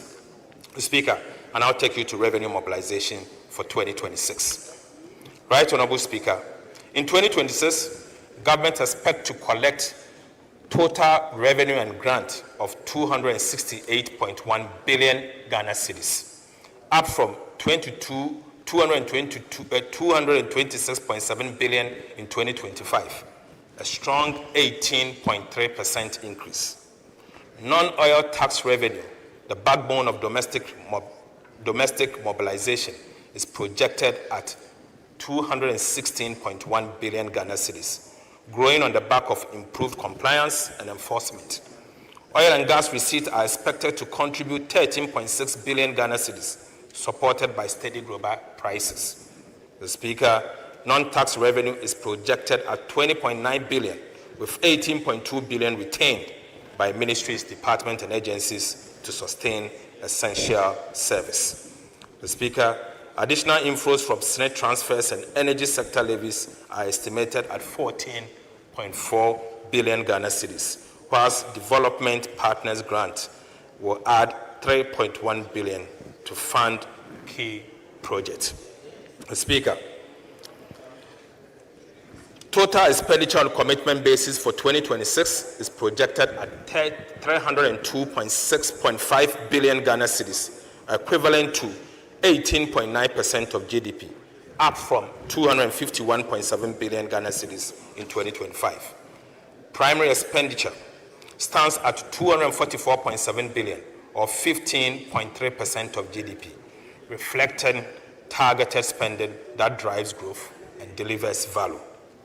Compensation of employees is projected at 90.3 billion Ghana cedis, ensuring fair remuneration for public servants. Mr. Speaker, 13.2 billion have been allocated for goods and services to improve efficient efficiency across MDAs. Right, Honorable Speaker, capital expenditure will rise sharply to 57.5 billion Ghana cedis, or 3.6% of GDP, led by the Big Push Infrastructure Program, which alone will absorb 30 billion Ghana cedis for road development. Mr. Speaker, interest payments are projected to decline to 57.7 billion thanks to prudent liability management. Mr. Speaker, grant to statutory funds, energy payment, and other essential transfers totals 63.6 billion Ghana cedis, whilst ESLA and IPP commitments are estimated at 19.7 billion Ghana cedis. Overall, the 2026 appropriation stands at about 357.1 billion Ghana cedis. Mr. Speaker, this is a bold yet responsible budget designed to sustain stability, build infrastructure, and improve the lives of every Ghanaian. Mr. Speaker, I now take you to budget balances and financing. Right, Honorable Speaker, the overall fiscal balance on commitment basis is projected at a deficit of 34.4 billion, equivalent to 2.2% of GDP. The corresponding primary balance records a surplus of 23.3 billion Ghana cedis, representing 1.5% of our GDP. Mr. Speaker, on cash basis, the overall deficit is projected at 64.2 billion Ghana cedis, equivalent to 4% of GDP. The cash deficit of 64.2 billion will be financed from balanced mix of foreign and domestic borrowing sources. Mr. Speaker, foreign finance is projected as a net repayment of 6.6 billion, or 0.4% of GDP. This includes extended disbursement, expected disbursement from the IMF and the World Bank. Mr. Speaker, domestic financing will amount to 71 billion Ghana cedis and will be sourced from long and short-term government securities. Mr. Speaker, the strategy will support domestic market development and ensure their sustainability, as well as maintaining financial sector stability. Right, Honorable Speaker, Ghana's 2025 to 2028 debt management strategy marks a decisive shift to responsible borrowing. With 93.5% of total debt restructured, 20.3 billion in domestic bonds, 13.1 billion in Eurobond, and 5.2 billion in bilateral loans. Mr. Speaker, Ghana is firmly on a sustained path. Mr. Speaker, the strategy focuses on cutting refinancing risk, reducing costs, deepening local markets, and boosting transparency. It revives the bond market, building liquidity buffers, and relies mainly on concessional financing from the IMF, World Bank, and bilateral partners. Mr. Speaker, benchmarks including short-term debt below 15%, treasury bills, and 20% of domestic debt and foreign debt capped at 70%. Mr. Speaker, I now take you to the meat. Mr. Speaker, I now take you to the meat. The fiscal policy measures, structural reforms, and key policy initiatives. Right, Honorable Speaker, the choices we made in 2025 have restored macroeconomic stability, built trust in our fiscal institutions, and rekindled the hope of our country. The task before us now is to turn that stability into sustained progress and to make growth felt in every home, every community, and every enterprise. Mr. Speaker, the 2026 budget represents the next phase of our national renewal, a practical, forward-looking plan to consolidate the gains, accelerate transformation, and secure prosperity for all Ghanaians. It is the next chapter in building the Ghana we want, a nation that works around the clock, creates opportunities for all, and protect the dignity and dreams of every citizen. Right, Honorable Speaker, permit me to reaffirm government 3 key priorities for 2026. First, consolidation of macroeconomic stability. Second, we will accelerate economic transformation and job creation. And finally, we will strengthen the security and social sectors for inclusive growth. Mr. Speaker, this budget builds on the stability of 2025 and channels it into action that delivers more jobs, better infrastructure, stronger industries, and better public service. Mr. Speaker, the budget moves Ghana from recovery to transformation and from promises to progress. Right Honorable Speaker, let me now outline the core policy measures, structural reforms, and key policy initiatives that will drive this transformation, each one designed to deliver tangible results, reduce the cost of living, empower businesses, and create decent jobs. First, on the fiscal policy measures and structural reforms. Mr. Speaker, government remains steadfast in the commitment to restore and sustain fiscal stability as the foundation for inclusive growth. Our focus for 2026 and the medium term is to maintain a primary surplus of 1.5% of GDP on commitment basis. We are pursuing a disciplined, data-driven fiscal strategy, one that raises more revenue, spend better, and protect the most vulnerable while safeguarding long-term stability. Mr. Speaker, to achieve our fiscal target for 2026 and the medium term, government will implement a comprehensive set of revenue, expenditure, and structural measures underpinned by transparency and accountability. Mr. Speaker, on the revenue side, government will deepen domestic resource mobilization through the implementation of the medium-term revenue strategy. In addition, government will undertake comprehensive VAT reforms. Will also tighten enforcement of tax arrests and exemptions, ensuring that all eligible entities pay their fair share. Mr. Speaker, these measures are expected to lift non-oil revenue to 15.7% of GDP in 2026 from a projected 15.1% of GDP in 2025. Mr. Speaker, take you to VAT reforms. In 2025 budget and the media fiscal policy review, government made a firm promise to reform Ghana's value-added tax system to make it fairer, simpler, and more efficient. We pledge to remove distortions, addressing the cascading effect inherent in the VAT system, strengthen compliance, and create a tax regime that supports both businesses and fiscal stability. These distortions have negatively impacted overall welfare, increased the deadweight loss in the economy, and significantly reduced VAT compliance. Today, Mr. Speaker, I'm proud to report to this House that we have finally delivered on that promise. Mr. Speaker, after months of detailed analysis and broad consultations with stakeholders, we have completed the design of modernized VAT system fit for Ghana's economic transformation agenda. Mr. Speaker, government is therefore submitting to this House today and for approval, Mr. Speaker, a bold package of VAT reforms that will make our tax system more equitable, transparent, and business-friendly. Right Honorable Speaker, the new VAT reforms will do the following. We will abolish the COVID-19 health recovery levy. Mr. Speaker, we will abolish the decoupling of GetFund and National Health Insurance levies from the VAT tax base. Mr. Speaker, we will abolish VAT on recognizance and prospecting of minerals. Mr. Speaker, we will reduce the effective VAT rate from 21.9% to 20%. Mr. Speaker, we will raise the VAT registration threshold from 200,000 to 750,000 cedis. Mr. Speaker, we will extend VAT zero rating on the supply of local manufacturing textiles to 2028. Mr. Speaker, for emphasis, we promise to abolish the COVID-19 levy. With the support of this House, Mr. Speaker, I'm proud to say that I'm happy to announce that today, COVID-19 levy is accordingly abolished. Mr. Speaker, by abolishing the COVID-19 levy, government is putting 3.7 billion Ghana cedis in the pockets of individuals and businesses in 2026.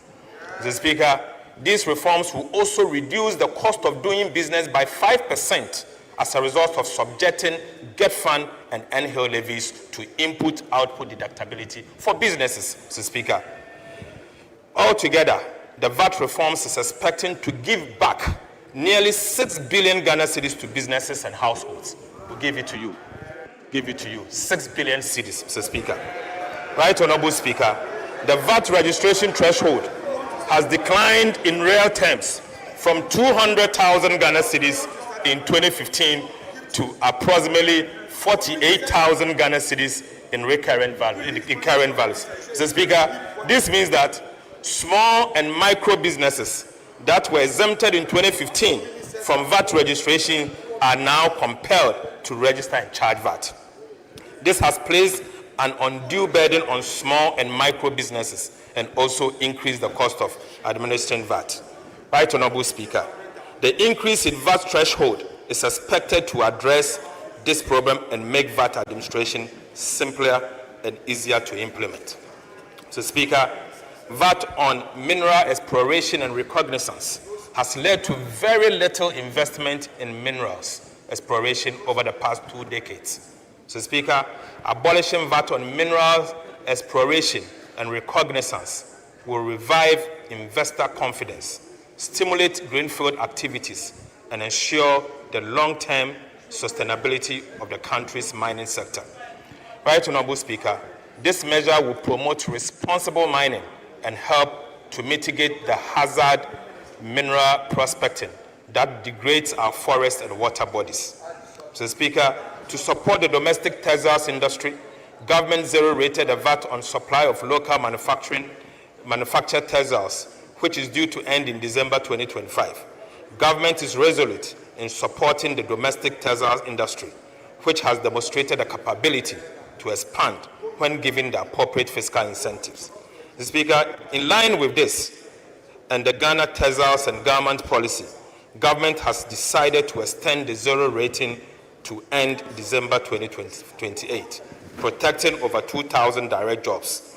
Mr. Speaker, the VAT reforms will make Ghana a more business-friendly economy, create the opportunity for businesses and expansion and to create more jobs.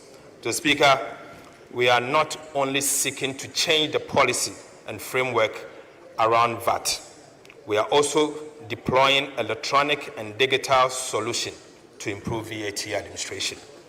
Mr. Speaker, the measures proposed will include the following: the introduction of digital solutions to tax collection system. The second is to introduce the fiscal electronic devices. The third, Mr. Speaker, the introduction of VAT reward schemes designed to encourage general public to assist with policing VAT revenues by collecting VAT receipt for purchases they make. Mr. Speaker, this will allow taxpayers to use their VAT receipt to benefit from a VAT promotion and reward scheme. Right Honorable Speaker, these reforms mark a turning point in Ghana's value-added tax administration. They will make compliance easier for businesses, strengthen revenue mobilization, and enhance credibility of our fiscal framework for 2026 and the medium term. Mr. Speaker, the Ghana Revenue Authority will roll out a comprehensive public education and awareness campaign to ensure a smooth and transparent implementation of these reforms. Mr. Speaker, it honors our pledge to lighten the load on honest taxpayers whilst building a strong, fairer foundation for national development. Right Honorable Speaker, beyond the VAT, government will, ahead of 2027, embark on a comprehensive reform of Ghana's key tax laws, including the Income Tax Act, Excise Tax Acts, and the Customs Tax Act, to align them with global best practices, promote equity and competitiveness, simplifying compliance and enhance revenue generation. The Ministry of Finance will commence these reviews in 2026, engage stakeholders and submit a draft to Parliament as part of the 2027 budget. Mr. Speaker, closing revenue leakages at the port. Right Honorable Speaker, significant leakages at our port continue to undermine revenue mobilization. A recent audit revealed systemic weakness in classification, valuation, and cargo inspection. In 2024 alone, Ghana recorded imports valued at 204 billion Ghana cedis in cost insurance and fleet. Yet, only 85 billion Ghana cedis was taxable, pointing to misclassification and underinvoicing. To tackle this, government will deploy an AI-driven pre-arrival inspection for all cross-border shipment. Mr. Speaker, this technology is programmed to detect undervaluation, flag high-risk goods, and strengthen customs capacity to combat smuggling, improve safety, and protect national security. Right, Honorable Speaker, by integrating automation into port operations, we expect to significantly boost customs revenue, enhance trade efficiency, and close long-standing revenue gaps.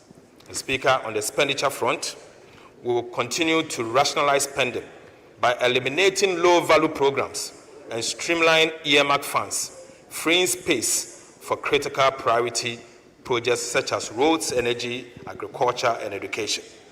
Mr. Speaker, every cedi saved will be redirected to projects that create jobs and delivers tangible benefit for Ghanaians. Mr. Speaker, to achieve this and support the fiscal sustainability agenda, key expenditure measures for the 2026 fiscal year are as follows. The first will be that we will contain recurrent expenditures by capping non-essential expenditures such as foreign travels, workshops, and vehicle procurement, and elimination of low-impact programs. Mr. Speaker, we will rationalize earmark funds, reinforce commitment authorization, continue to strengthen social protection system by safeguarding allocation to LEAP. Mr. Speaker, we will prioritize capital investment in infrastructure, particularly in area of big push. Right, Honorable Speaker, on the structural reform side, we will pursue the following. Government will enforce sanctions under Section 96 to 98 of the Public Financial Management Act. The payroll validation exercise led by the Ministry of Finance in collaboration with the Controller and Accountant General will also be done. So, Speaker, comprehensive review and audit of the budget preparation and implementation process will be undertaken. We will implement recommendations from the comprehensive arrest and commitment audit by the Auditor General, aided by EY and PwC. Right, Honorable Speaker, will strengthen fiscal discipline and accountability through the operationalization of Revised Fiscal Responsibility Act.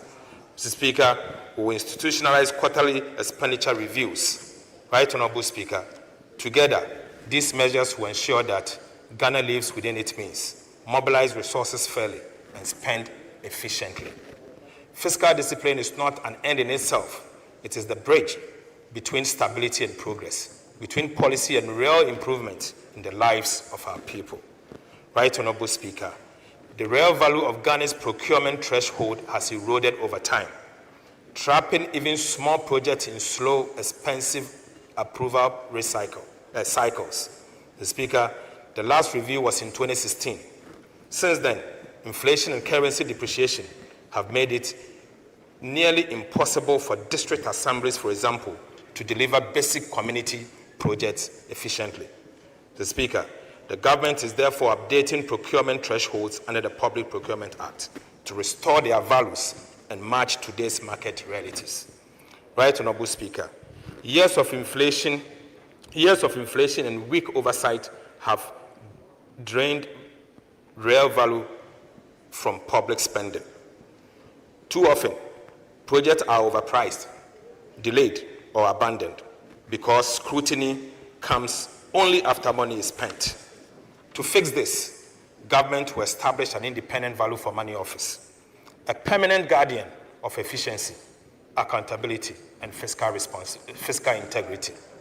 Speaker, it will certify major projects before approval, monitor delivery, and evaluate results to ensure every city delivers measurable value.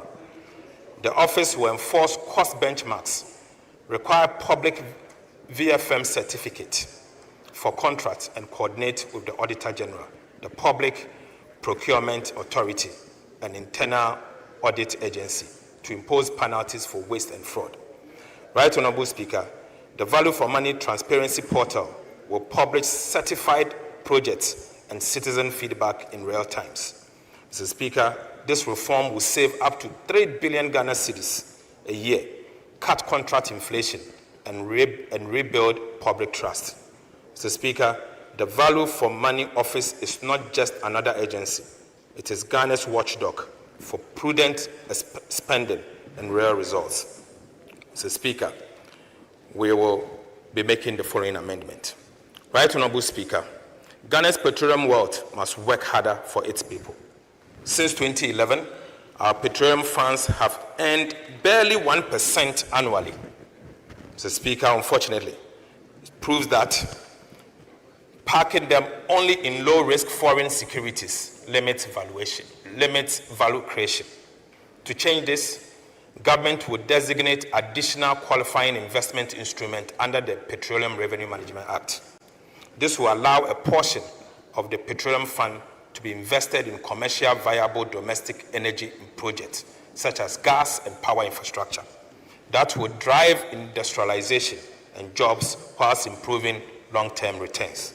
Mr. Speaker, this reform follows global best practices. Sovereign funds in Saudi Arabia, Nigeria, and UAE now channel savings into productivity investment that powers growth. Mr. Speaker, Ghana must do same. The new framework will maintain strict safeguards, transparency, and performance audit to ensure every dollar earns real value. Right Honorable Speaker, this is the mindset shift from passive savings and earnings to productive investment, from idle reserves abroad to energy that powers Ghana's future. Mr. Speaker, that is the way we are going to go. Our oil wealth must not sit idle. It must build and must build our country. Mr. Speaker, I now take you to public debt management initiatives and reforms in 2026. Right Honorable Speaker, 2026 marks a new phase in Ghana's public debt management, one defined by foresight, discipline, and innovation. After stabilizing our debt trajectory through strong fiscal performance and debt restructuring, government focus now shifts to building resilience. We are putting in place modern tools and systems to ensure that every borrowing decision supports growth, safeguards sustainability, and protect the public purse for future generations. Mr. Speaker, one of the key priorities for 2026 is to strengthen liability management in the domestic debt management market. Mr. Speaker, upon expiration of domestic debt exchange program restrictions in 21st February 2026, government will re-enter the domestic debt market strategically. Mr. Speaker, the immediate objective is to reduce our dependence on short-term treasury instruments, lower rollover risk, and create fiscal space for productive investment. Right Honorable Speaker, as part of the strategy to re-enter the domestic bond market, government will begin the issuance of domestic infrastructure bonds to fund critical infrastructure in the 2026 budget and beyond. Mr. Speaker, through buybacks, targeted cash management, we will actively smoothing the reprofiling, smoothing the maturing reprofile of domestic debt and lower interest costs in line with our medium-term debt management strategy. Mr. Speaker, I now take you to key policy initiatives in the 2026 budget across sectors. Right Honorable Speaker, I begin with the energy sector. Energy is the engine of Ghana's transformation.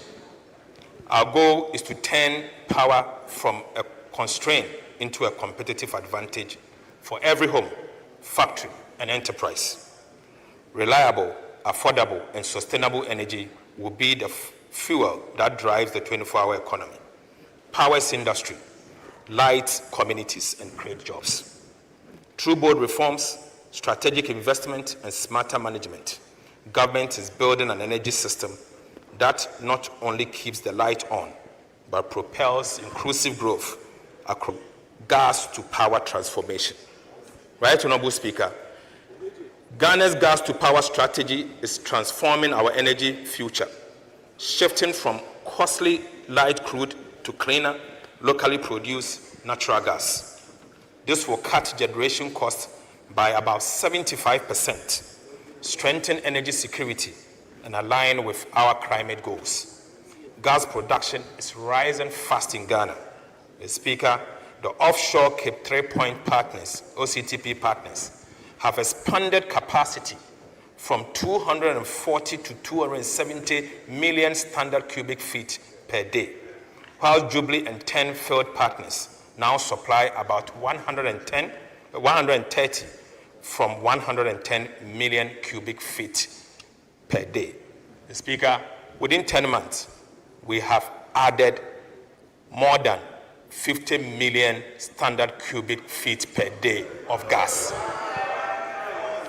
Right Honorable Speaker, new agreement will add another 150 million standard cubic feet daily, ensuring reliable, affordable fuel for power generation. To process this additional gas for power generation, government is fast-tracking the Ghana Gas Processing Plant, GPP2. So, Speaker, this shift means cheaper power, cleaner energy, and a stronger, self-reliant Ghana. Right Honorable Speaker, in the medium term, a total of 150 million standard cubic feet of gas per day will be produced by our OCTP and Jubilee partners, enough to generate up to 1,200 megawatts of power, bigger than Akosombo Dam. So, Speaker, beginning 2026, government will commence the construction of 1,200 megawatts state-owned thermal power plant to offtake the additional 1,150 million standard cubic feet of gas per day from OCTP partners and GPP2. Mr. Speaker, I repeat, beginning 2026, government will commence the construction of a 1,200 megawatt state-owned thermal power plant to offtake the additional 150 million standard cubic feet of gas per day from OCTP partners and GPP2. This plant will support the provision of reliable and affordable power and secures Ghana's energy future. Mr. Speaker, the 1,200 megawatts is bigger than what our almighty Akosombo can produce. Right Honorable Speaker, Ghana's oil production has witnessed consistent decline over the years, falling from 71.4 million barrels in 2019 to an estimated 36 million barrels in 2025, almost 50% decline. President Mahama has taken decisive action to reverse this trend. Mr. Speaker, government investor-friendly reforms have already secured over $3.5 billion in new investment commitment. This includes a $2 billion United States framework agreement for the Jubilee and 10 fields to drill 20 new wells and a $1.5 billion United States memorandum of intent with OCTP partners to expand operations. Mr. Speaker, this new investor-friendly environment has also drawn the interest of oil and gas majors such as Shell in our upstream industry. This is expected to bring in new capital, technology, and expertise to increase our oil and gas production. Right Honorable Speaker, GNPC will commence drilling for oil on the offshore Voltaire Basin in October 2026. The prospects look good to expand Ghana's hydrocarbon production.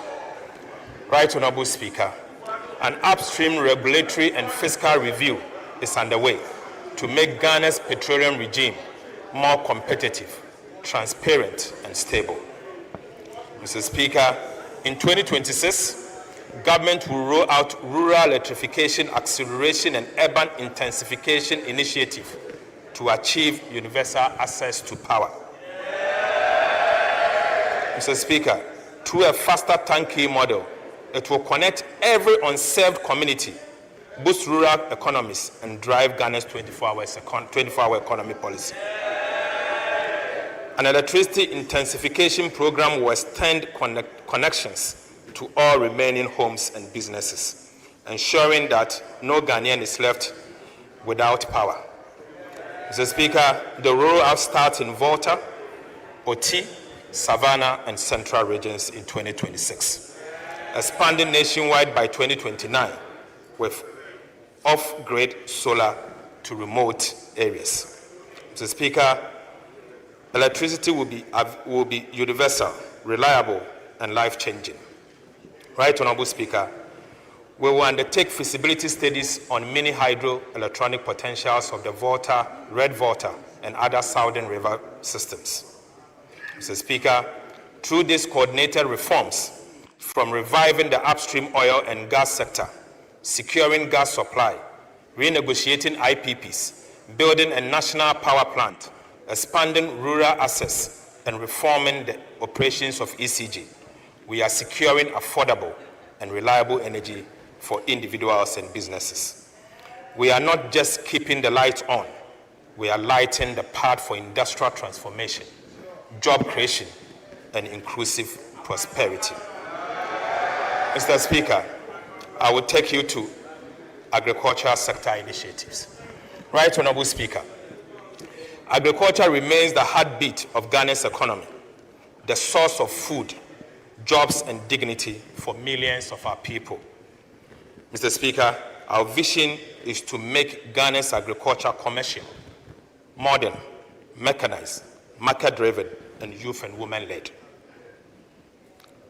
The focus is on creating agro-industries across the country, dynamic hubs where production, processing, and distribution happens around the clock.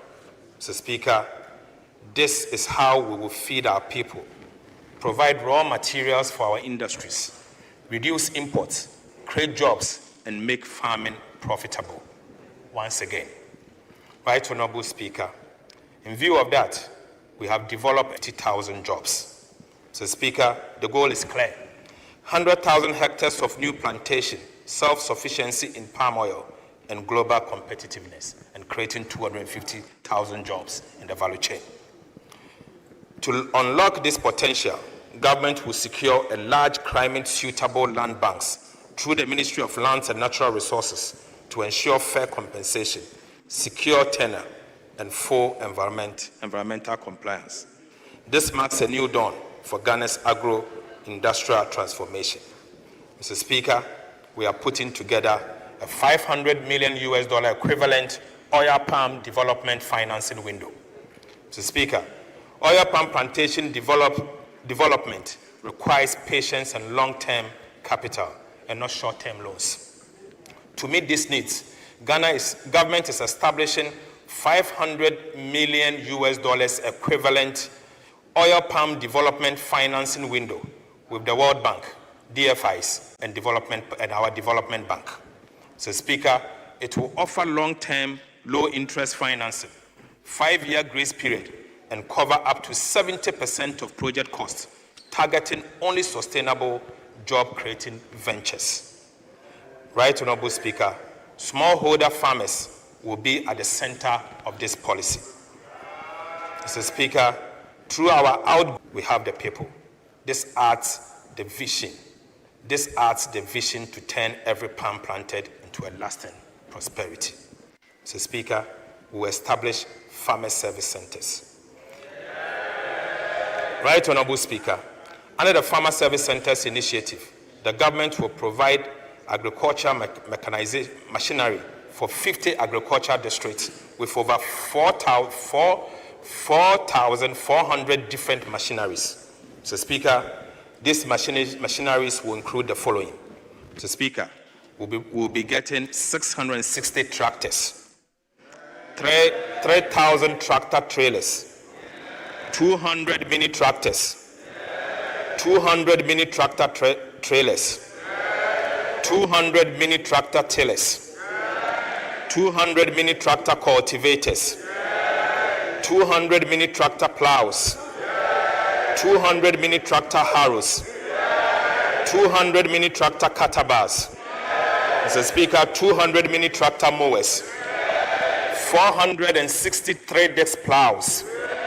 Right Honorable Speaker, 204 disc plows, 330 16 disc harrows, 1,000 kg mineral fertilizer spreaders, 104 row precision seed drills, 106 row precision seed drills, 132 row pneumatic seed drills, 300 800-liter boom sprayers, 50 combined harvesters, 50 maize headers for combined harvesters, and Mr. Speaker will also provide 25 soil header for combined harvesters.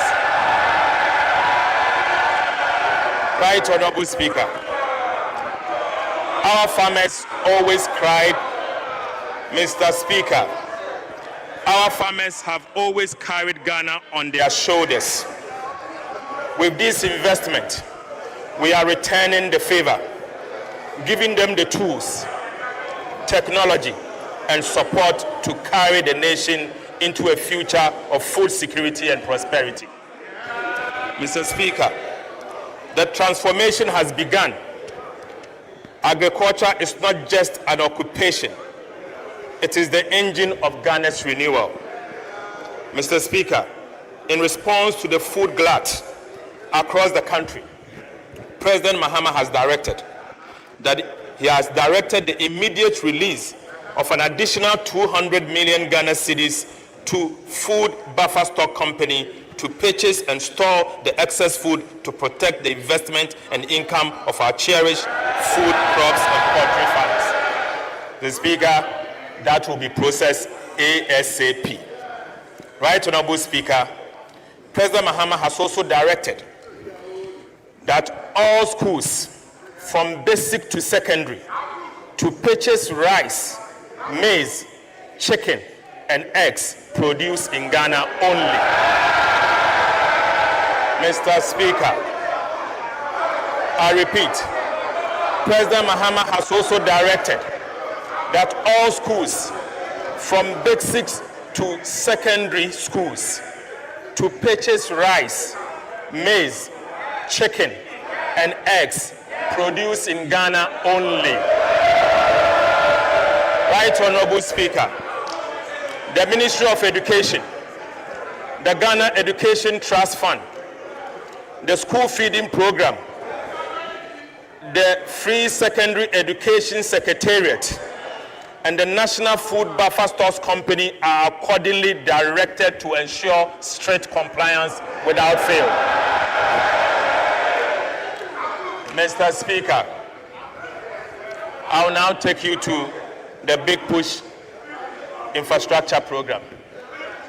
Right Honorable Speaker, the Big Push Infrastructure Program, launched under the leadership of President Mahama, is Ghana's largest investment in modern infrastructure, valued at the equivalent of $10 billion United States dollars. It is turning fiscal stability into visible progress by building roads, bridges, ports, and logistics. Mr. Speaker, in 2025, 13.8 billion Ghana cedis was dedicated to strategic road projects across all regions, guided by economic returns, equity, and alignment with 24-hour economy. Mr. Speaker, contractors are now on site on most of the projects. Mr. Speaker, these projects are expected to complete by May 2027, with payment assured within 30 days. Right Honorable Speaker, within 30 days of submitting IPCs. Mr. Speaker, the goal is clear: connect Ghana end to end, making infrastructure the backbone of industrialization and opportunity, from farms to factories and from homes to market. Right Honorable Speaker, following feasibility studies, two transformative projects have been added to the Big Push. Mr. Speaker, they are the Accra-Kumasi Expressway and the Achi-Amanfrom Adoso Bridge. Mr. Speaker, Let me now provide some details about these two iconic infrastructure projects. Right Honorable Speaker, a flagship of the big push infrastructure program is Ghana's Kumasi, the Accra-Kumasi Expressway project. Ghana's first modern 6-lane bi-directional Class A expressway, stretching 198.7 kilometers.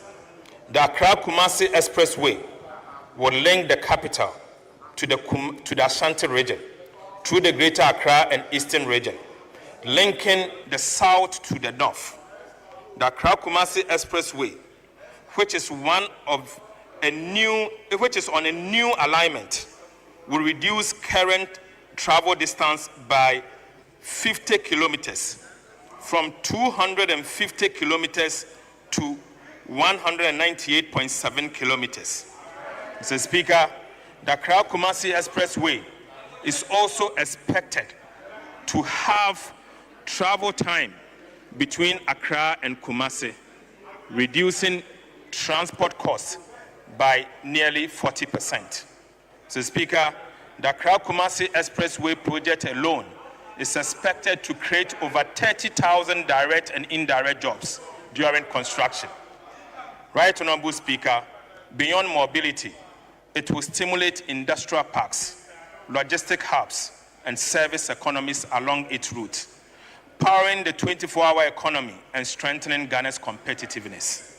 Mr. Speaker, the expressway will feature 8 major interchanges, each designed to ease urban congestion and improve regional connectivity.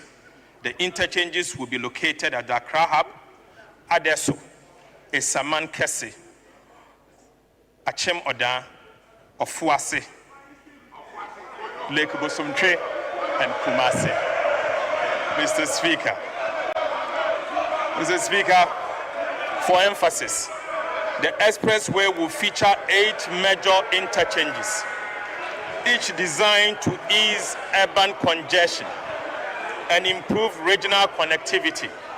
The interchanges will be located at the Accra Hub, Adesso, Isaman Kese, Achem Oda, Ofuase, Lake Bosumtre, and Kumasi. Mr. Speaker, it will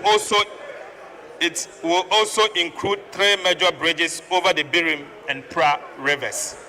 Right Honorable Speaker, the project will include 4 service areas equipped with emergency medical facilities, fire stations, maintenance and rescue centers, catering rest stops, fuel stations, electric vehicle charging stations, and parking lots. The major causes of food inflation to be bad roads linking food-producing enclaves to market. Mr. Speaker, as a result, government is announcing a 3-year program to construct 1,000 kilometers of agriculture enclave roads. Right Honorable Speaker, the Agriculture Enclave Roads program will be implemented by the Department of Feeder Roads under the Ministry of Roads and Highways. Mr. Speaker, the roads will be carefully selected and constructed in food processing enclaves only, with the support of the Ministry of Agriculture. Right Honorable Speaker, this will ensure that food produced is transported from farm gate to market to reduce transportation, land administration reform, to bring forth transparency and speed to land transactions. Right Honorable Speaker, every Ghanaian will soon be able to register, verify, and transfer land online, ending the era of missing files, corruption, and disputes. Mr. Speaker, to sustain this transformation, the Land Commission, working with the Ministry of Lands and Natural Resources, will retain all its revenue to fund a technology-led national land registry. Mr. Speaker, this will integrate land, planning, and property data on one secure platform. Mr. Speaker, this will unlock access to credit, boost agriculture business, and make land a catalyst for jobs. Land will no longer be a source of conflict, but a foundation for shared prosperity. Right Honorable Speaker, Ghana is also protecting Ghana's forest. Government is also protecting Ghana's forests, rivers, and mineral wealth. So, Speaker, key water bodies and forest reserves have been declared high security zones, with 1,000 officers deployed and real-time tracking of mining equipment by Minerals Commission has been instituted. We are working with traditional leaders and communities to reclaim degraded land and restore ecosystems. The Speaker, in 2026, government will partner with private sector to reclaim 10,000 hectares using fast-growing tree species. Right Honorable Speaker, government is positioning modern textiles and garment as a cornerstone of Ghana's industrial transformation. 3 new garment factories in Bono East, Central and Eastern regions will be established to operate under the 24-hour economy. Mr. Speaker, this will create about 20,000 direct jobs and boost community livelihood through private sector partnership.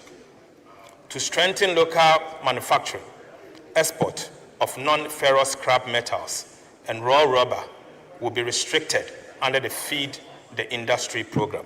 Mr. Speaker, to strengthen local manufacturing, export of non-ferrous scrap metals and raw rubbers will be restricted under the Feed the Industry program.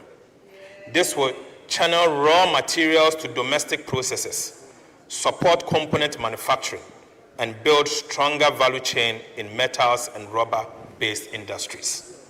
Right Honorable Speaker, 7 new agro-processing plants in the Northern, Central, Ahafo, Bono, Northeast, Bono East, and Western North regions will soon be fully operational. This will process yam, fish, poultry, cashew, rice, shea, and palm kernel oil, cutting post-harvest losses, generating 700 direct jobs,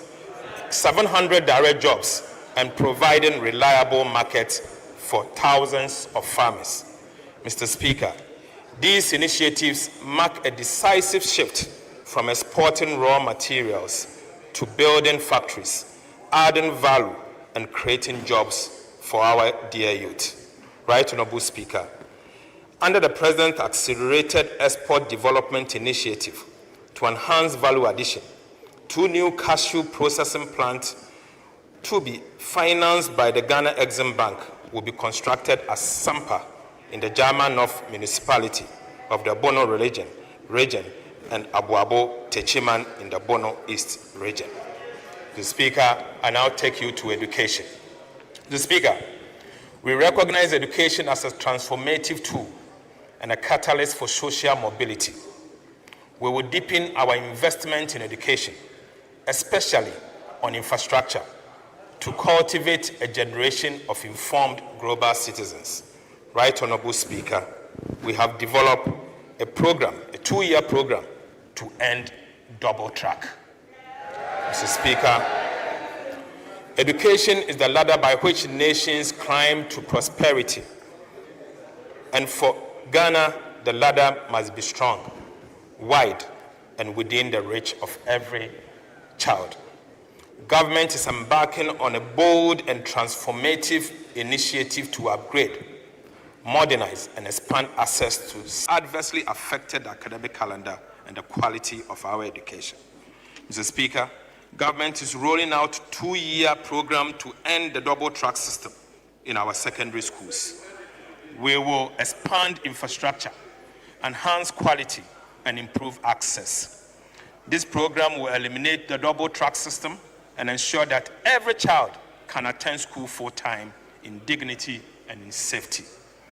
More than half of available spaces remain under-enrolled due to infrastructure and quality gaps. Mr. Speaker, this inequality must end, and indeed it will end.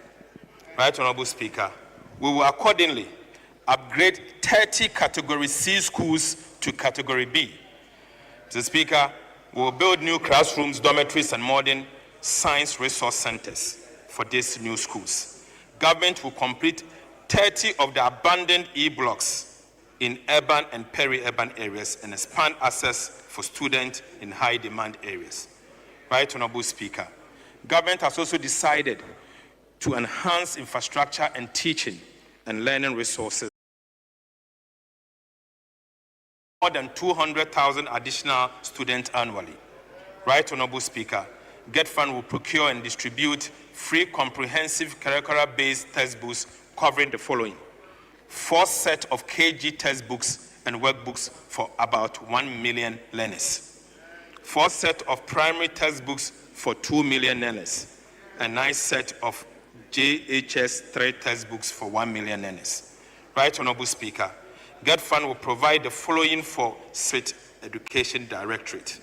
Mr. Speaker, GET Fund will supply 2 million pieces of metal mono decks and chairs, 200 unit 66-seater buses, 200 double cabin pickups, and 50 saloon cars. Right, Honorable Speaker. President's economic diplomacy is yielding results. During his recent visit to China and Japan, he secured about 60 million United States dollars for the construction of a science and technology university in the Savannah region at Damango, Mr. Speaker, and a modern market at Aflao. Mr. Speaker, I now take you to the health sector initiatives. Right, Honorable Speaker, health is the heartbeat of national development, and no country can build lasting prosperity without healthy population. The 2026 budget marks a decisive step in our national journey to reset, modernize, and expand Ghana's health infrastructure. Mr. Speaker, government will begin the construction of 6 new regional hospitals for 6 newly created regions, beginning with 3 hospitals in 2026 and 2 district hospitals at Bole and Shama. Mr. Speaker, also in 2026, government will complete 10 Agenda 111 hospitals. Mr. Speaker, in addition, we will continue the following abandoned hospital project. Mr. Speaker, we will continue the La General Hospital, Efiem Kwanta Hospital in Sekendi Takoradi Metropolis, Komfo-Anokye Maternity Block, and the Ashanti Regional Hospital in Sewua. Right, Honorable Speaker, this project symbolizes our commitment to restoring trust and confidence in public health care delivery. Mr. Speaker, government will upgrade 7 hospitals to provide enhanced maternal and child health services.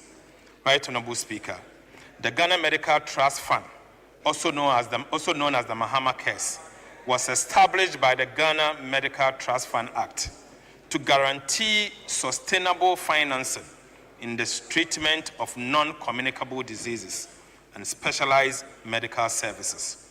Mr. Speaker, too many Ghanaians battling chronic diseases such as cancer, hypertension, diabetes, stroke, and kidney diseases are forced to choose between life and livelihood. This goal is to build a health system that provides care for every Ghanaian, regardless of income or location, and to move decisively towards universal health coverage. In 2026, Mahama Cares will introduce a comprehensive NCD financing, non-communicable disease financing policy that defines eligible conditions, approved service lists, tariffs, and essential medicines. This will ensure that patients receive uninterrupted care without exorbitant out-of-pocket expenses. Mr. Speaker, diagnostics and treatment centers will be built on a PPP basis in all major hospitals across the country.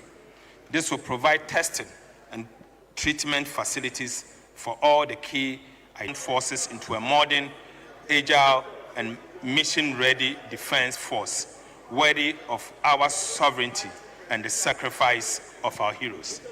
Right, Honorable Speaker. The Ghana National Fire Service lacks basic equipment to enable them function effectively in their duty to ensure public safety and to protect lives and property. Government will retool the Ghana National Fire Service with 100 fire tenders and assorted fire equipment. Mr. Speaker, government will also work with the private sector to bring in high-rise fire equipment. This will improve the effectiveness of Ghana National Fire Service to respond to emergencies. Mr. Speaker, I'll take you to water. Access to clean and safe sanitation is more than infrastructure. Indeed, it is a foundation of dignity, public health, and national resilience. Right Honorable Speaker, in 2026, we will intensify our effort with a bold and practical program to complete key water treatment assets across the country. So, Speaker, we will begin the construction of critical water treatment plants in Damango, Tamale, and Yendi to provide quality drinking water for the rapidly expanding populations in these 3 major cities of our country.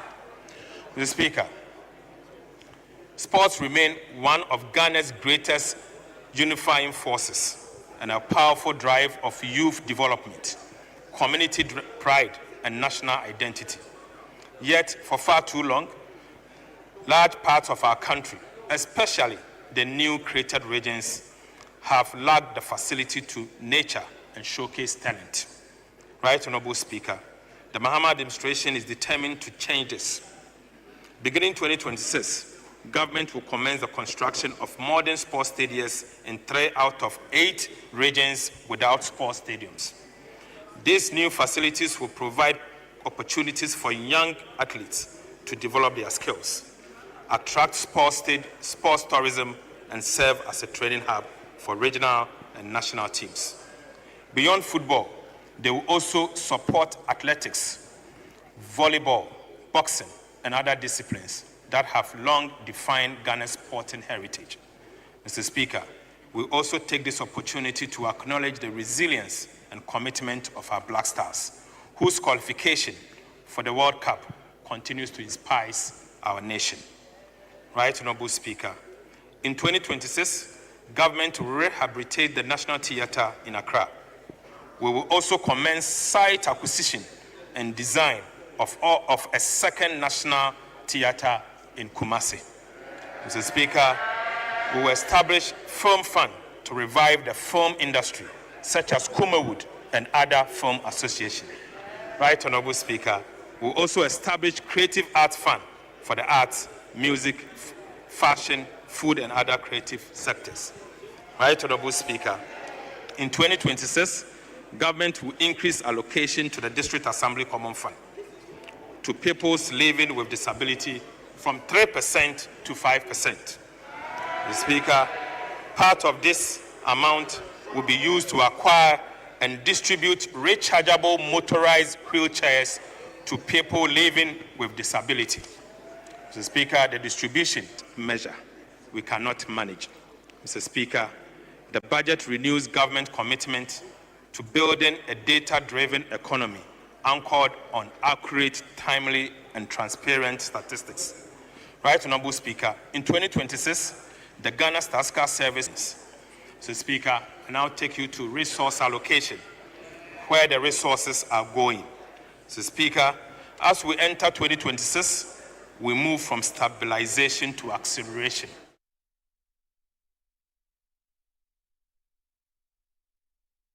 That improves daily lives, Mr. Speaker, including the provision of better roads, schools and hospitals, reliable power, jobs, and targeted support for the vulnerable. Right Honorable Speaker, what follows are the headline allocation that will drive delivery in 2026 and set the pace for medium term. Mr. Speaker, to unlock round-the-clock productivity, export and decent jobs under the 24-hour economy, we are providing an allocation of 110 million Ghana cedis in 2026 for the implementation of the 24-hour economy program.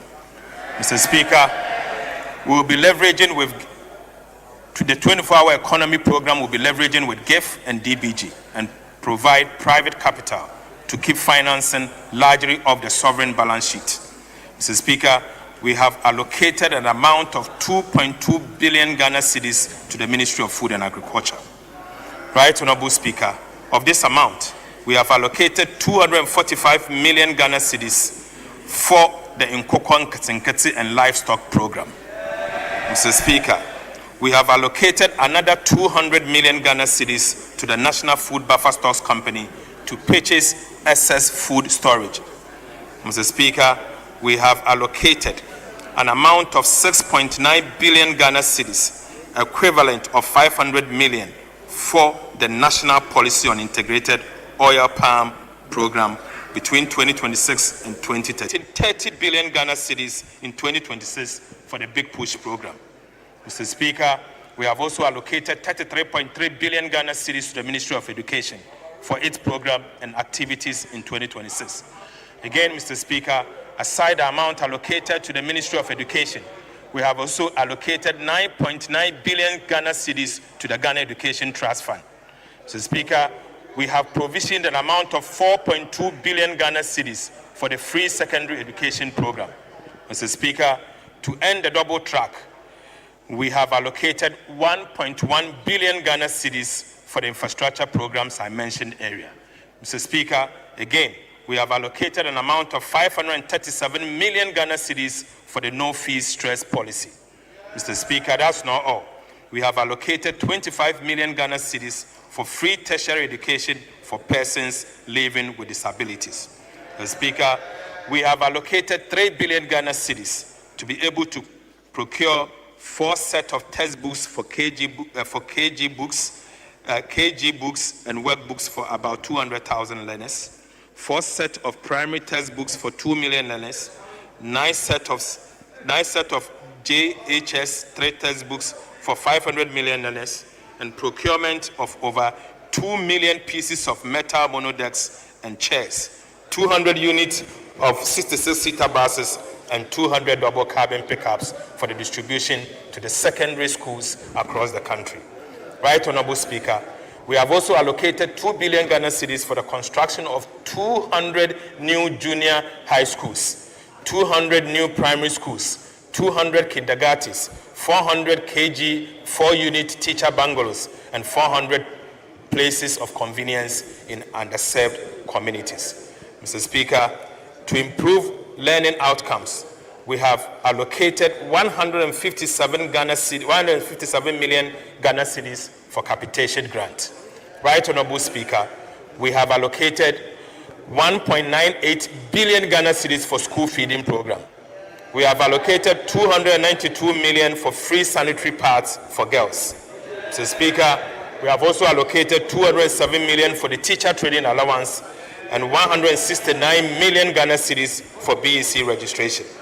Mr. Speaker, we have programmed an amount of 9 billion Ghana cedis in 2026 for national health insurance claim, essential medicine, bridging support, and free. To scale skills for jobs at pace, we are allocating 170 million for the National Apprenticeship Program. Right, Honorable Speaker, digital skills and SME competitiveness. We are providing 100 million for the National Coders Program and 160 million for the Dumawura Program. So, Speaker, we have also provisioned 100 million for monthly allowances to Assembly members. Mr. Speaker, we have allocated 8.9 billion Ghana cedis for the District Assembly's Common Fund, with a minimum of 80% of releases flowing directly to the District Assemblies to execute priority projects. Right, Honorable Speaker, we are repeating the 2025 guidelines for spending the 80% in the 2026 allocation going to the District Assemblies. Mr. Speaker, we have allocated an amount of 207 million for the rebasing of GDP and CPI and related activities. Again, Mr. Speaker, we have allocated 150 million Ghana cedis for the National Anti-Illegal Mining Operations Secretariat, NIMOS, for the activities against illegal mining and forest degradation. Mr. Mr. Speaker, government has allocated an amount of 20 million Ghana cedis to the film fund as seed money to revive the film industry, such as Kuma Wood and other film associations. Mr. Speaker, we have also allocated 20 million Ghana cedis to the Creative Arts Fund as seed money for the arts, music, fashion, food, and other creative sectors. Mr. Speaker, that is not all. We have allocated 400 million Ghana cedis for the Integrated Recycling and Compost Plant Project, the AgriCops. Mr. Speaker, an amount of 100 million Ghana cedis has also been allocated for the construction of fishing markets. Right, Honorable Speaker. Again, an amount of 50 million has been allocated for the purchases of fishing net and outboard motors. We have also allocated 100 million Ghana cedis for the aquaculture development. Mr. Speaker, again, an amount of 500 million Ghana cedis has been allocated for district housing, including resettlement of the Akosombo Dam spillage victims. Mr. Speaker, an amount of 200 million Ghana cedis has also been allocated for the construction of mini stadiums in 3 regions. Mr. Speaker, again, an amount of 150 million has been allocated for the procurement of fire tenders and assorted fire equipment. And finally, Mr. Speaker, an amount of 150 million Ghana cedis has been allocated for the Black Stars to participate in the World Cup. Right, Honorable Speaker. Right, Honorable Speaker. The 2026 budget statement and economic policy of government is specifically designed to create up to 800,000 new jobs. Mr. Speaker, I repeat, the 2026 budget statement and economic policy of government is specifically designed to create up to 800,000 new jobs. The 63 billion road contracts under the Big Push awarded so far would generate an estimated 490,000 new jobs. Mr. Speaker, this estimation is consistent with the World Bank metrics on job creation from road infrastructure or road investment. Mr. Speaker, the 3 new garment factories will create over 20,000 direct jobs. 7 agro-processing plants will employ about 700 people directly and thousands more through supply chain. Mr. Speaker, national policy on integrated oil palm development will create 250,000 jobs across the value chain. Mr. Speaker, the farmer service centers would generate thousands in machinery operations, maintenance, and logistics. Right, Honorable Speaker, these investments are not isolated. They are part of an integrated national effort to turn stability into jobs and growth. Right, Honorable Speaker, government is putting real capital behind the private sector, which is the engine of jobs and growth. In this regard, we have capitalized the National Investment Bank and will capitalize the ADB and CBG with 1 billion Ghana cedis before the year ends this year. Mr. Speaker, the 400 million Ghana cedis allocated to the Women's Development Bank would deliver affordable financing to small businesses and enterprise, such as Labisi Adam, Prince Layovo, and Caroline Sphere, who I met during my engagement at the Takoradi Market Circle and the Kotokraba Market. Mr. Speaker, in agriculture, 1.7 billion Ghana cedis is being invested in roads, processing zones, and value chains, value additions. Mr. Speaker, directly where jobs are created and livelihood are improved. Mr. Speaker, the new VAT and income tax reforms will cut businesses, will reduce business costs by 6% and free funds for expansion and job creation. Right, Honorable Speaker, we are building an economy where businesses can grow and employ more. Inflation is down, the city is stable, and the interest rates have fallen sharply. Mr. Speaker, together with reliable energy, fiscal discipline, and policy predictability, these measures are restoring confidence and drawing private investment back into the economy. Right, Honorable Speaker, job creation is not a slogan for us, but rather the purpose behind every policy. reform, and investment we make. Mr. Speaker, this is how we build the Ghana we want, a nation that produces, exports, and provides decent, lasting work for every Ghanaian living to contribute to its growth. Mr. Speaker, I now go to conclusion. Right Honorable Speaker, the 2026 budget statement and economic policy. As I conclude, Mr. Speaker, let us take a moment to appreciate how far Ghana has come in just under 10 months. Mr. Speaker, the Mahama administration assumed office on the 7th of January 2025.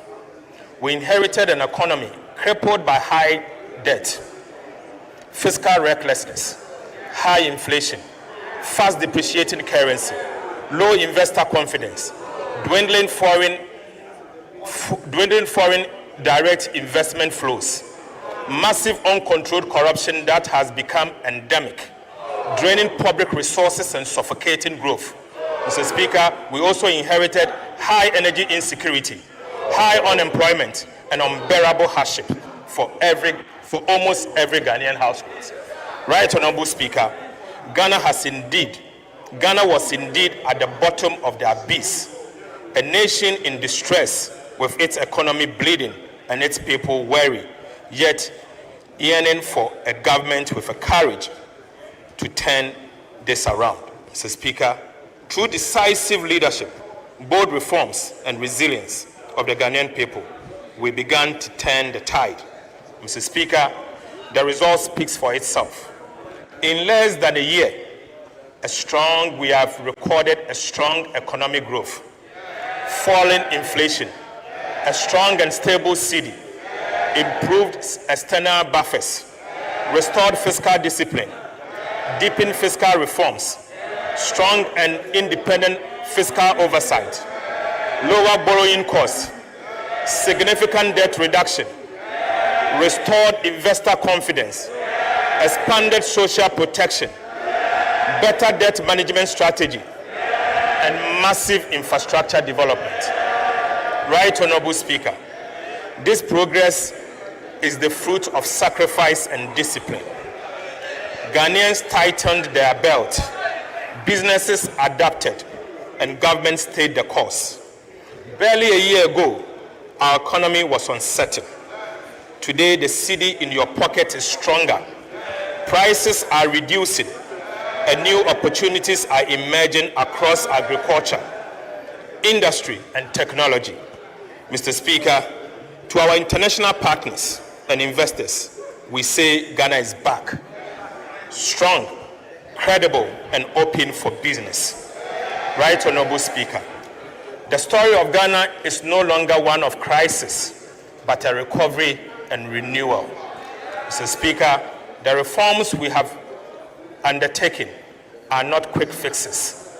They are the foundation of resilience, competitiveness, and inclusive economy. Right Honorable Speaker, the Mahama administration is not just stabilizing the economy, it is rebuilding a nation. Our commitment to fiscal discipline, social equity, and sustainable growth remains firm. Mr. Speaker, we will protect the gains we have made, consolidate stability, and ensure that no Ghanaian is left behind. Right Honorable Speaker, this budget is more than numbers. It is a message of hope. It tells every Ghanaian child, farmer, teacher, trader, and entrepreneur that their sacrifices matter, that Ghana's recovery is real, and that their government is working tirelessly to build a fairer, prosperous, and self-reliant nation. Mr. Speaker, the storm has passed. The foundation is firm. The horizon is bright. Together, Mr. Speaker, under the visionary leadership of President Mahama, the nation builder, we are building the Ghana we want, a Ghana that works for all, thrives in peace, and stands tall once again as the beacon of Africa's renewal. Mr. Speaker, we are indeed resetting for growth, jobs and economic transformation. Right Honorable Speaker, I so present. Thank you very much.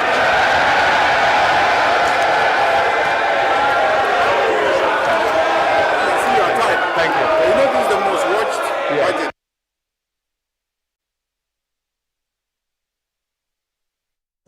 Indeed, over 2 hours of presentation, Finance Minister Dr. Kasel Ato Forson has finally presented the 2026 budget to Parliament. Key amongst the presentation is the VAT reforms, also a capital expenditure that has been set at 57 billion Ghana cedis, and you can also talk about some of the tax measures that the government has actually introduced in the 2026 budget. According to the minister, the tide has turned and Ghana's economy has been restored. He said 3 areas, that is growth, job transformation, and also consolidating the macroeconomic gains that we've seen.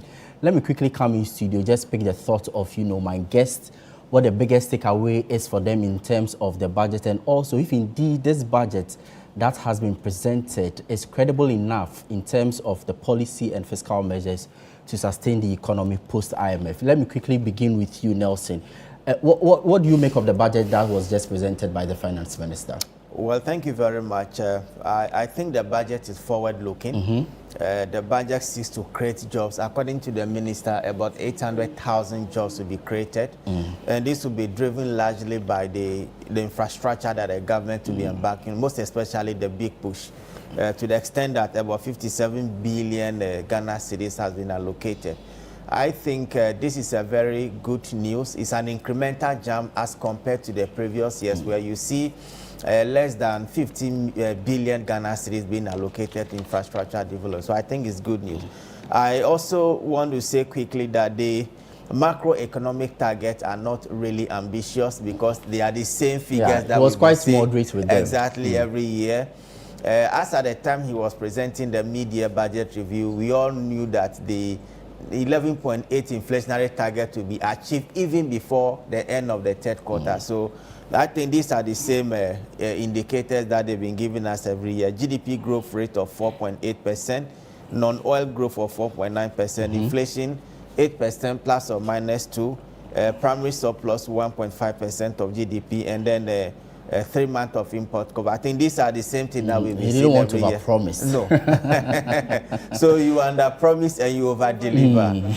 So that is basically. Season. But I think in general, the budget is forward-looking, and we pray that government will get the money to execute the project that they intend to implement. Very well. For you, Jennifer, was it a satisfying budget?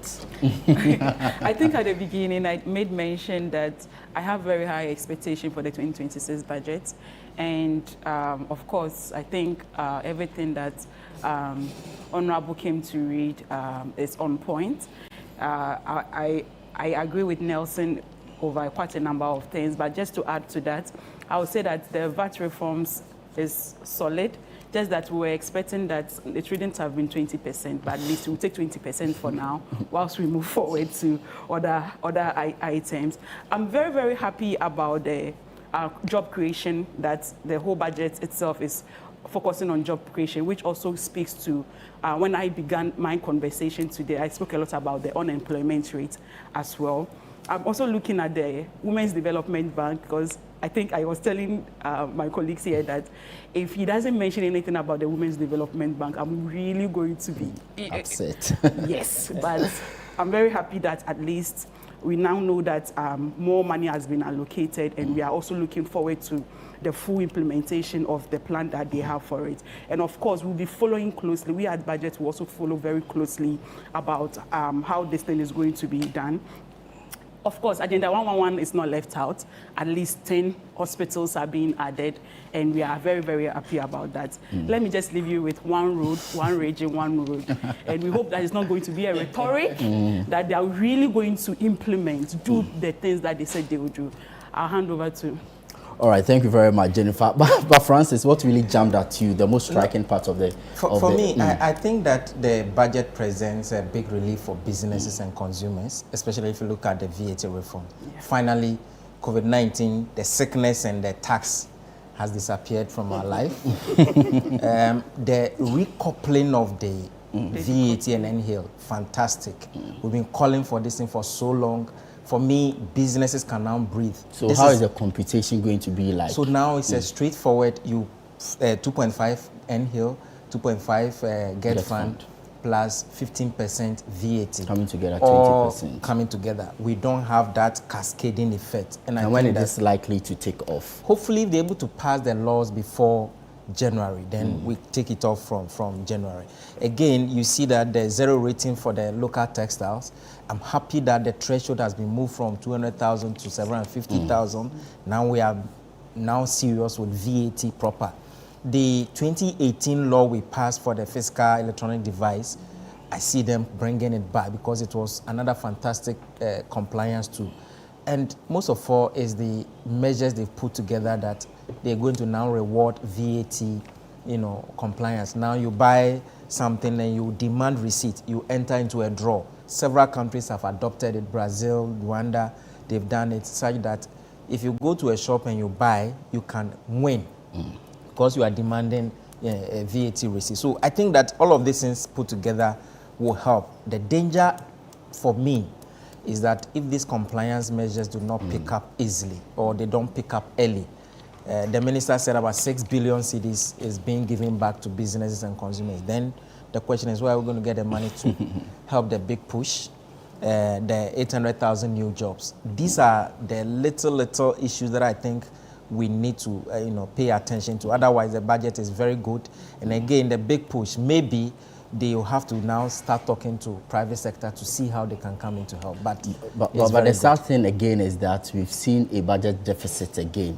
Revenue, some 302 billion Ghana cedis, that's the projection. Revenue, expenditure rather, and then revenue 268.1 billion Ghana cedi. But the good thing is that the government says that the budget deficit, reducing it from some 2.8% to 2%. Is this something that you are really impressed about? Yes, I mean it's normal. I don't remember the last time we had a budget surplus because and again, as they are doing the things like the big push, you will never expect the revenue to match. But overall, like I said, if they see revenue not matching, then they have to come into, discuss with the private sector to see some of the rules. Can you let them do a PP arrangements where they can support? But overall, I think that the budget presents a big relief. I now see a proper VAT policy. And I think that we are going to move from the VAT contribution to total revenue, which we currently start at 18% for almost 3 years. Other countries are doing, 45%. Very well. Ours was, there were too many leakages in the VAT system. Now we think that with the compliance measures, things will, make our VAT system behave like a consumption, a developing country. Let me give the final one to, Reverend John Awuni. Was this a business-friendly budget? In 2 minutes.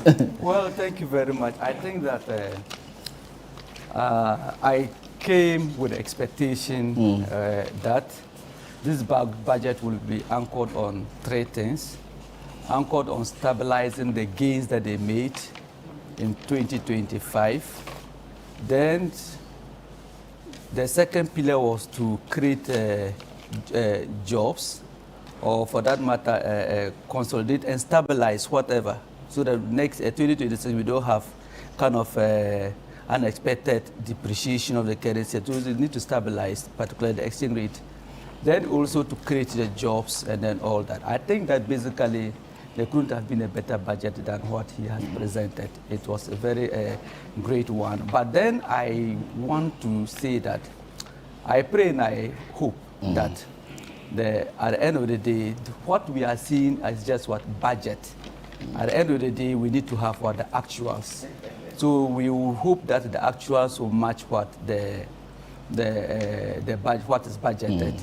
And then again, there were some few things that they mentioned in there. Talked about the fact that they're going to make money available to buy farm produce and then help the farmers, then also to give to people school feeding, for them school feeding directly, that all they should buy locally made goods and all that. I think that at the end of the day, the actual should actually be achieved. We need to really monitor that very strongly, because what we have seen on the ground is that they pick up these contracts to supply the school feeding program stuff, and then they cross to Togo and go and buy the rice and the food stuff and bring them in so that they can make higher margins for themselves. And so if this is going to continue in 2026, yes, it is true, government would have made that money available, but we will still have farmers demonstrating and businesses still crying that there is smuggling and people are not buying.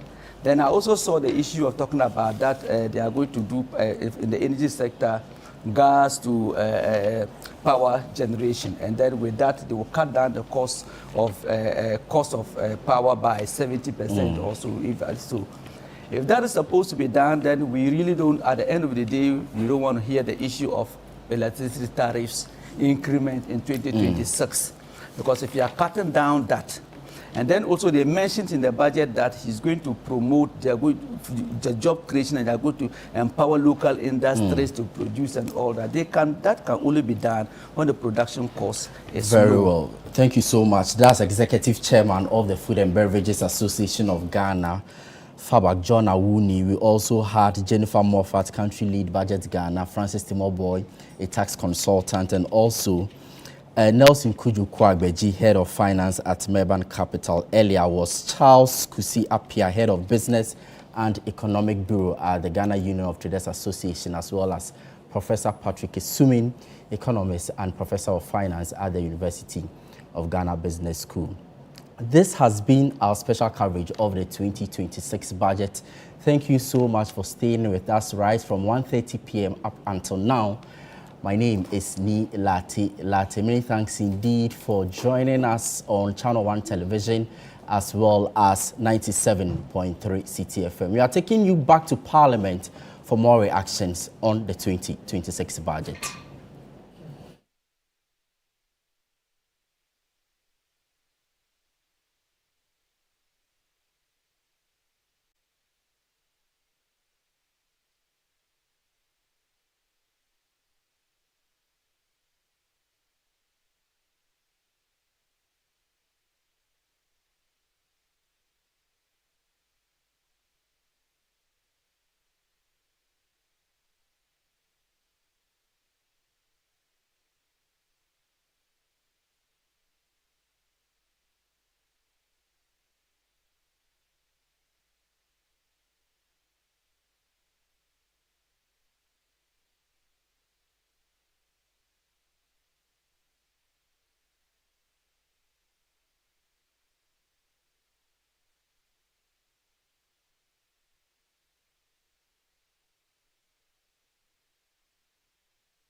Hello and welcome to the Channel One Newsroom, live from our studios at number 5, Owula Hanson Lane at Tesano. I am Inu Safo. Coming up.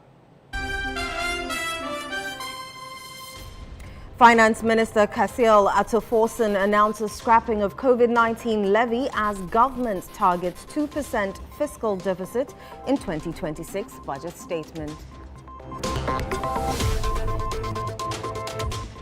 Justice Paul Bafoboni approved by Parliament as Ghana's Chief Justice after a heated debate of the Appointments Committee's report and fierce opposition by the minority. This Honorable House has accordingly approved the nomination of Justice Paul Bafoboni as Chief Justice. Families of 2 victims of Elwak Stampede who have been identified as residents of Kaswa shattered over untimely passing of potential military recruits. I went together with my MC to the family house at Opekuma and we broke the news to the family. Unfortunately for us this morning, we had a call that Kaswa had a second casualty. So we also quickly had to rush to Akwele here, Cross River, to also break the news. 4 suspects arrested in connection with murder of Distilled Akwemuhine of Tanoso.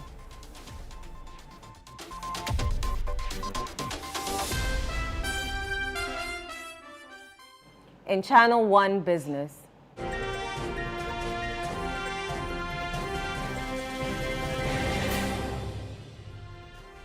Government highlights macroeconomic stability, jobs and stronger social services as top priorities in 2026 budget.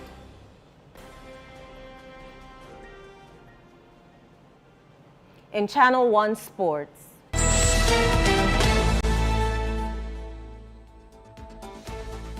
Nigeria's Super Eagles book a place in CAF playoff final for 2026 World Cup after beating Gabon 4-1.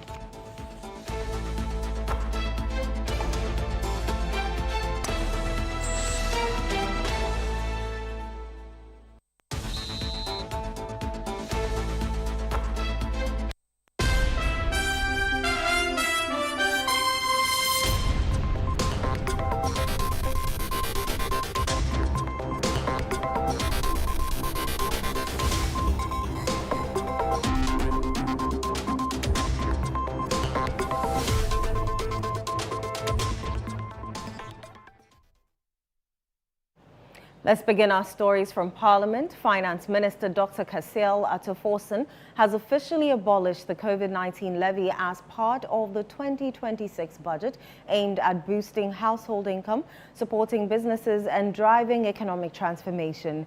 Presenting the budget on Thursday, November 13, under the theme Resetting for Growth, Jobs and Economic Transformation, Dr. Forson announced a series of VAT reforms designed to ease the tax burden on individuals and businesses. He further noted that the effective VAT rate will be reduced from 21.9% to 20%. The VAT registration threshold increased from 200,000 Ghana cedis to 750,000 Ghana cedis, and VAT zero rating on locally manufactured textiles extended to 2028. The Finance Minister explained that abolishing the COVID-19 levy alone will return 3.7 billion Ghana cedis to individuals and businesses, while the broader VAT reforms are expected to benefit households and enterprises by nearly 6 billion Ghana cedis. Dr. Forson expressed confidence that these measures would stimulate economic activity, promote private sector growth, and provide much-needed relief to Ghanaians grappling with a high cost of living. Let's go over the phone lines now and speak to our correspondent, our parliamentary correspondent, Ni Ayikwe Okan, to gauge the reaction of members in the House after the presentation of the budget. Ayikwe, good evening and welcome to the Channel One Newsroom. How are you doing? Good evening, and I'm doing fine. What about you? I'm very well, thank you. It's been a very long day in Parliament. Tell us about the reactions, especially from the minority side, after the presentation of the budget. Well, so as it stands now, the Finance Minister, Dr. Kasiel Forson, has presented the 2026 budget statement to Parliament. And we had cheerings from both sides of the House, the majority and minority caucuses, to the extent that the Speaker had no option than to walk out from his seat. So the cheering was ongoing despite cautions from the Speaker, Alban Bagbin. So he had no option than to vacate his seat and leave the members of Parliament on the floor to keep cheering on the finance minister. That's those from the majority side, whilst those from the minority side also raised placards to the effect that the government is failing in its fight against illegal mining activities. As it stands now, that is currently what is going on the floor of Parliament. But let me give you some highlights of what the Finance Minister, Dr. Cassiel Forson, has been presenting to Parliament. What he stated is that the government intends to abolish the COVID-19 levy, and this is expected to generate about 3.7 billion Ghana cedis to Ghanaians. This will inure to the benefit of individuals as well as businesses. The government also announced the allocation of 400 million Ghana cedis as seed capital for the Women's Development Bank. Now, 500 million Ghana cedis was also announced as the allocation for the victims of the Akosombo Dam spillage. He indicated that 800,000 new jobs are expected to be created with the introduction or with the rollout of the 2026 budget. What the finance minister stated also is that 150 million Ghana cedis has been allocated to the National Anti-Illegal Mining Operations Secretariat, that's the NIMOS, to enhance their operations to fight the menace of illegal mining, popularly known as galamsey, in the country. 110 million Ghana cedis has also been allocated for the government's 24-hour economy. So we are expecting that from the year 2026, the 24-hour economy would be financed with 110 million Ghana cedis. Government has also announced that it will complete 10 Agenda 111 hospitals in the year 2026. What the finance minister stated also is that the president has directed all public schools to ensure the purchase of rice, maize, chicken, eggs, that are also produced locally as part of efforts to deal with the food glut and also ensure that we boost local production. So these are some of the major highlights on the floor of Parliament today from the budget statements presented by the Finance Minister, Dr. Cassiel Forson. Joining me here is the Member of Parliament for Garu, Dr. Thomas Anaba. I would want to engage him briefly on what he also picked from the budget presented by the Finance Minister. Thanks for joining us on the Channel One Newsroom, Doc. Thank you very much, and good evening to you, and good evening to your cherished listeners and viewers. This very beautiful evening after the budget statement read by this able Honorable Member of Parliament and then Minister for Finance, delivering a solid budget for the good people of Ghana. What makes it so solid? It's so solid because you are seeing that just in some few sectors we are going to create thousands of jobs. That is very important. You have also heard that he's going to take away some taxes that will put money back into people's pockets. He has also told us that they are going to work to stabilize the STD and reduce inflation that would give value to people's monies in their pockets. That's another achievement. He has told us that he is going to cancel the COVID levy, which everybody was expecting to be cancelled. After all, COVID is gone. Why do we keep that levy? And that levy is going to put money back into the pockets of people. These are some of the things that I think is very enticing to listen. We have also heard about 10 kilometers of route to 160 districts, meaning that several kilometers of road are going to be constructed to agricultural zones and industrial zones, making it very easy for farmers to transport their goods to the market for us to buy. That will bring inflation of food products very low. That is going to help Ghanaians as well. So I think that these are some of the basic things that he has mentioned that I think that were new to the benefit of Ghanaians. He has mentioned the establishment, money being dedicated for the establishment of farm mechanized centers. That is going to bring tractors, farm implements, so that farmers can acquire them, farm, and then produce more food. If food is in abundance in the country and we are able to make the prices go low, salaries would have value. Money in our pockets would have value because food inflation would go down, and in that way, at least Ghanaians will be happy enough to eat very good food at a very affordable price. So I think that these are some of the things that is making the budget so solid. He has spoken of schools. They are going to complete senior high schools that were abandoned. They are going to build 200 more schools. They are going to build even cottages for teachers and head teachers and then the rest. Build toilet facilities for schools. All these are solid information. And the big push, you've heard it, the big push. Now traveling to Kumasi is going to be luxury. If we are able to do this, and I think the government is bent in doing it. John Mahama, the infrastructure champion, is ensuring that he leaves a true legacy in his last 4 years to ensure that Ghanaians will remember him forever. That is one of the biggest points that I think that if really executed and the way they plan it, we'll never forget about His Excellency John Dramani Mahama. Thank you so much for speaking to us. So you heard the Garu MP, Dr. Thomas Anaba, sharing highlights with us on the 2026 budget. I also have with me here Dr. Stephen Amwa, MP for Nshaiso and former Deputy Finance Minister. Doc, thanks for joining us on the Channel One News. Thank you very much. I'm sure you've heard some good news today from the budget. Not at all. Why? But you heard yourself. They couldn't even emphasize one achievement that they've made out of discretionary policy. What I mean is that I don't even blame them too much because they are still at the embryonic stage. New government, they are now doing a whole lot of reconfiguration, vetting, and realignment. So they haven't done much. Even the stability of the city. But it's not. They haven't done anything about stability of the city. What have they done about it? Did they tell you any policy that led to the stability of the city? It just came from last quarter 2024. Honestly speaking, what have they done? I'm asking you. It was the MPP government. One of the reasons, majorly, was the fact that we domesticated cocoa syndication. By January, we had gotten about 1 billion, in fact, over $1 billion in our account. It's never happened before. December, we had over $500 million. I am talking about dollars, over 1 billion. Aside that, we had gone through very successful and peaceful elections. So the confidence of the market.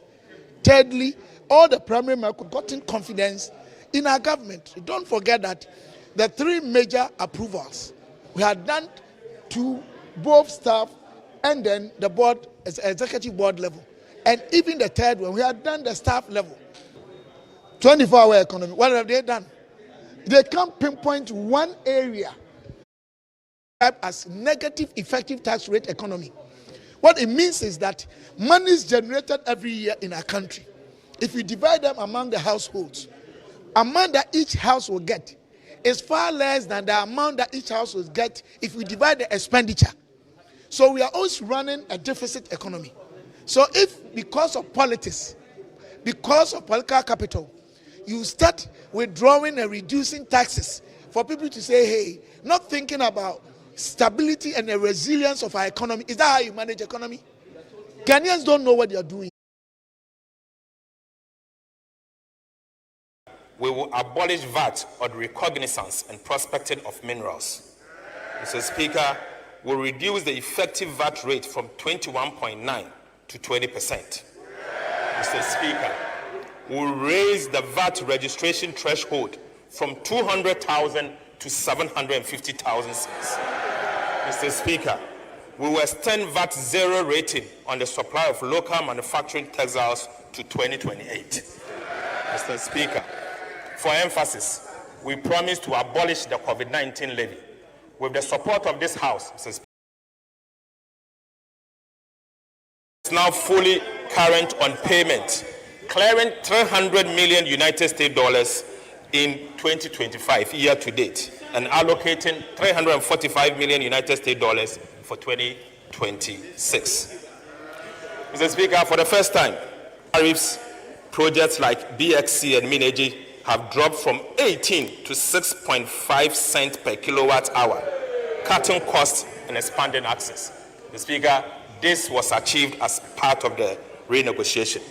Mr. Speaker, the Electricity Company of Ghana revenues has risen almost 90% from 900 million to 1.7 billion Ghana cedis per month.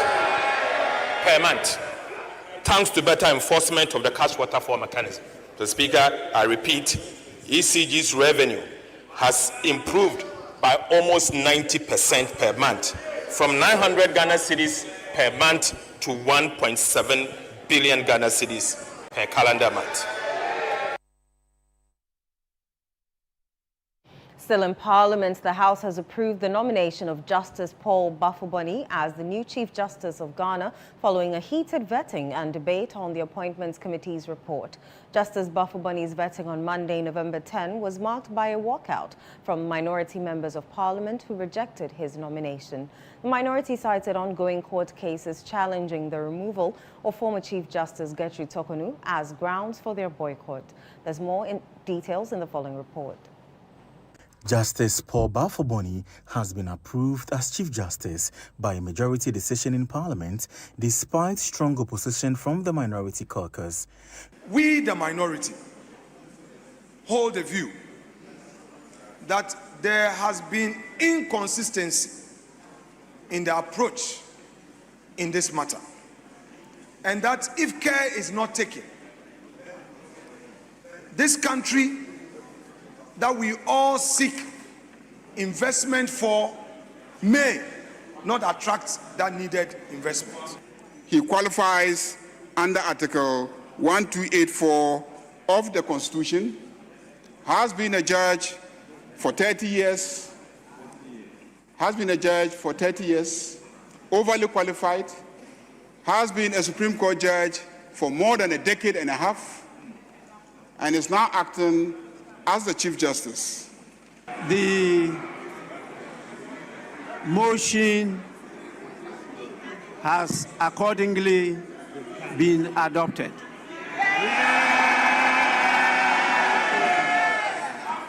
This Honorable House has accordingly approved the nomination of Justice Paul Bafuboni as Chief Justice.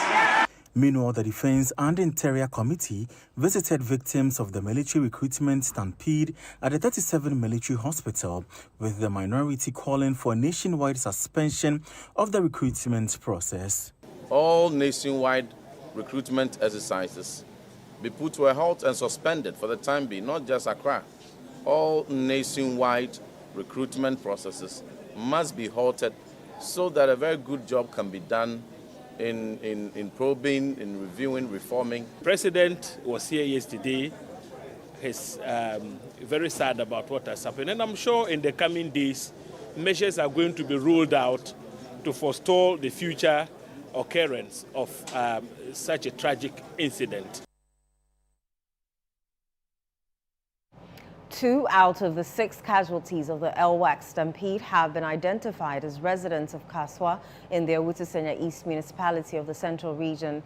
The demise of the victims has left their families devastated. Central Regional Correspondent Akwesiado has more in the following report.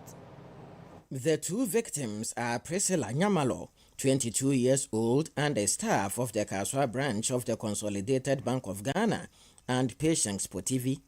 The tragedy has thrown both affected families into deep sorrow. Relatives of Patience Potivi appeared visibly distraught when the MP for Kaswa, Felix Nakoyo Wokuno, in the company of MCE said Sabase Wonubanini, visited the family late last night following the incident. Abigail Nyamalo, mother of Priscilla Nyamalo, couldn't hold her tears as she narrated how she learned about the passing of her daughter.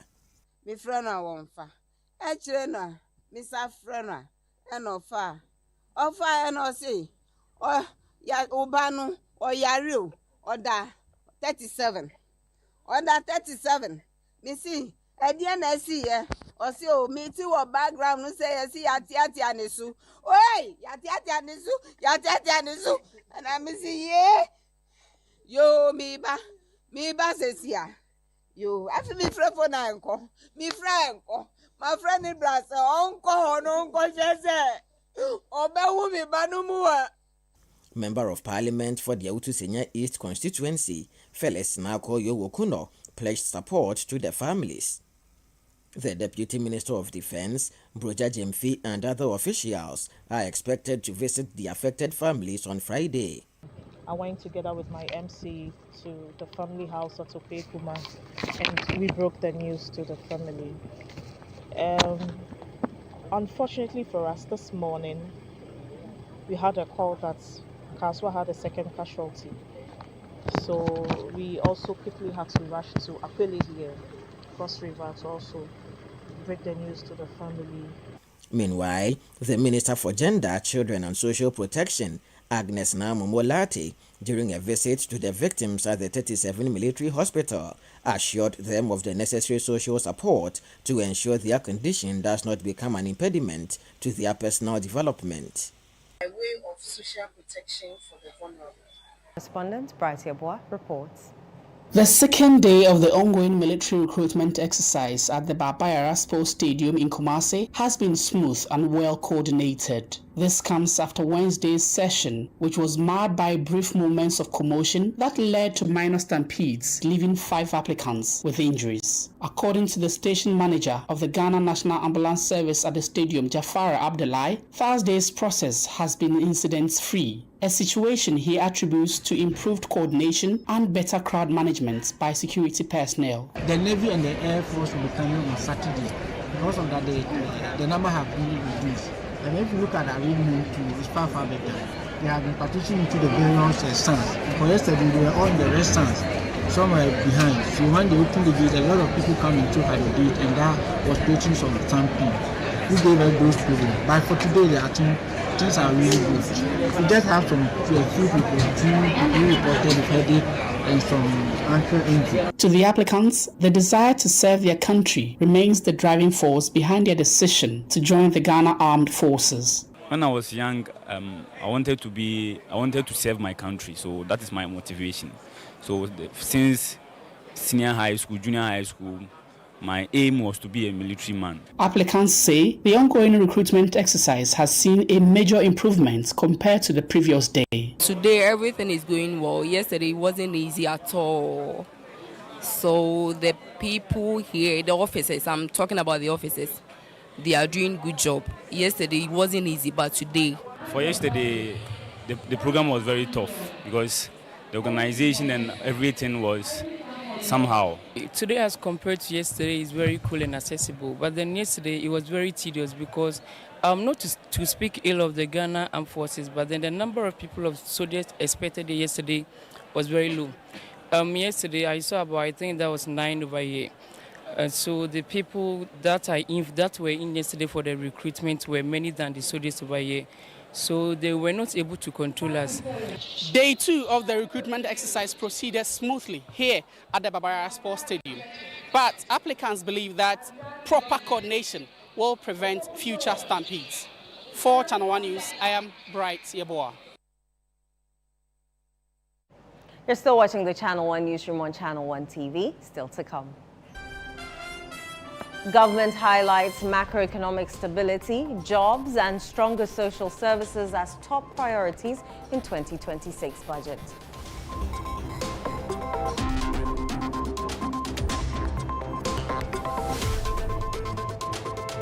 We have the details shortly. Do stay.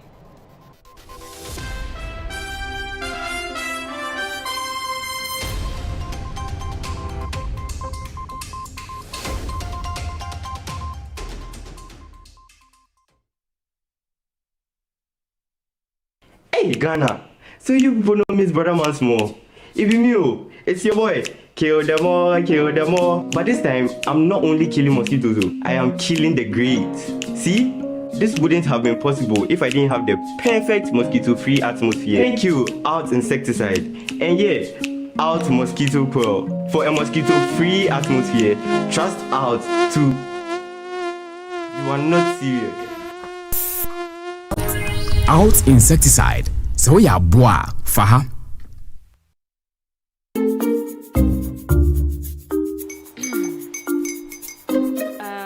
Kwame and his uncle are almost here. Wait a minute. This one too, your friend Kwame. Wait, Kwame. As in the same Kwame again? Yes, Mommy. I'm the second coming. Into all this tension just to reintroduce that broke boy from Kaswa. Why would you deceive the family like this again? Now I understand the whole delay. Trot from Kaswa dear. Why wouldn't he be late? Or be late, Of course.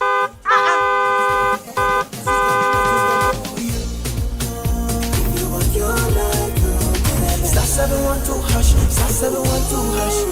Yeah, you go be the luckiest. Coffee from Georgia be luckiest. From not the pure cause she be luckiest. Yeah, you go be luckiest. No matter why you're lucky, everybody go be that luckiest. That's Kwamio! Send your God down for boom. If you put it to here, so would the coming of the Son of Man be. Is that his car? Dial star 712 hash. Choose your ticket. Enter your lucky number. Follow the prompts and let destiny handle the rest. This promotion is regulated by the NLA on the Caritas platform. Christmas, my favorite time of the year. This festive season, Volta Serene Hotel invites you to experience the magic of Christmas and New Year like never before. From 20th of December to the 1st of January, step into a world of joy, music, laughter, and celebration. We begin on the 20th with a soulful carols night, filling the air with warmth and melody. Then, on 23rd and 24th of December, arrive in style as we welcome you with fresh coconut and local treats. Christmas Day brings pure delight, exciting moments for kids, relaxing escape for adults, and an elegant all-white dinner under the stars, crowned with a spectacular fireworks display. On Boxing Day, embrace culture and rhythm, from picnics and traditional dance to an unforgettable high life and old school night. As the week unfolds, enjoy movie night, live music, karaoke, and endless fun, until we welcome 2026 with a breathtaking fireworks show on New Year's Eve. Special Christmas packages starting from $4,050 for individuals, $5,250 for couples, and 8,900 Ghana cedis for a family of 4 for 2 nights. Call or WhatsApp 0541 539 867 or 0362 025 243 to book your experience today. Volta Serene Hotel. Feel the serene touch.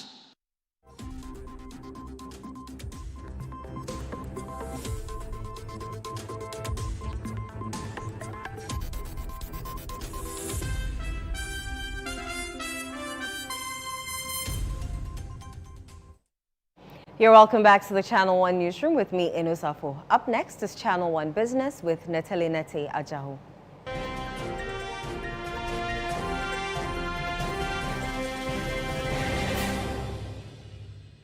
Channel One Business is brought to you by MTN and EcoBank. We're not sure what's causing the panic, but if you're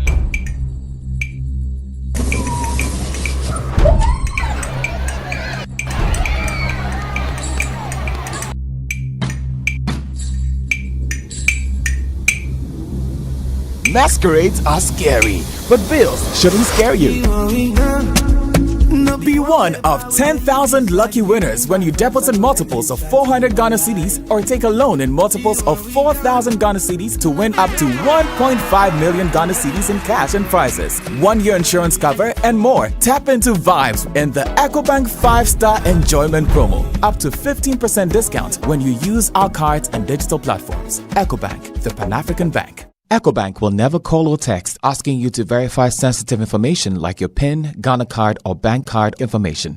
Pay better attention to details.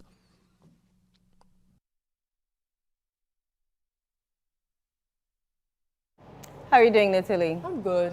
Today the budget was read. Yes, it was, and I'm sure you're excited about the scrapping of the I'm very, the very, COVID-19 very happy levy. about that because at least it takes off some burden off us. Give us the details. Okay.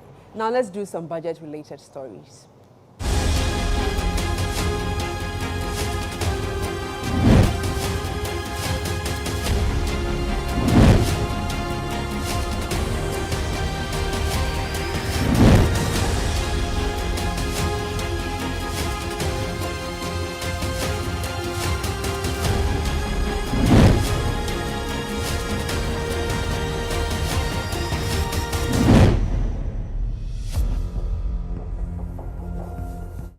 government has sustained its key economic indicators, underscoring its dedication to fiscal discipline, macroeconomic stability and sustainable growth as outlined in the medium-term macroeconomic framework for 2026 to 2029.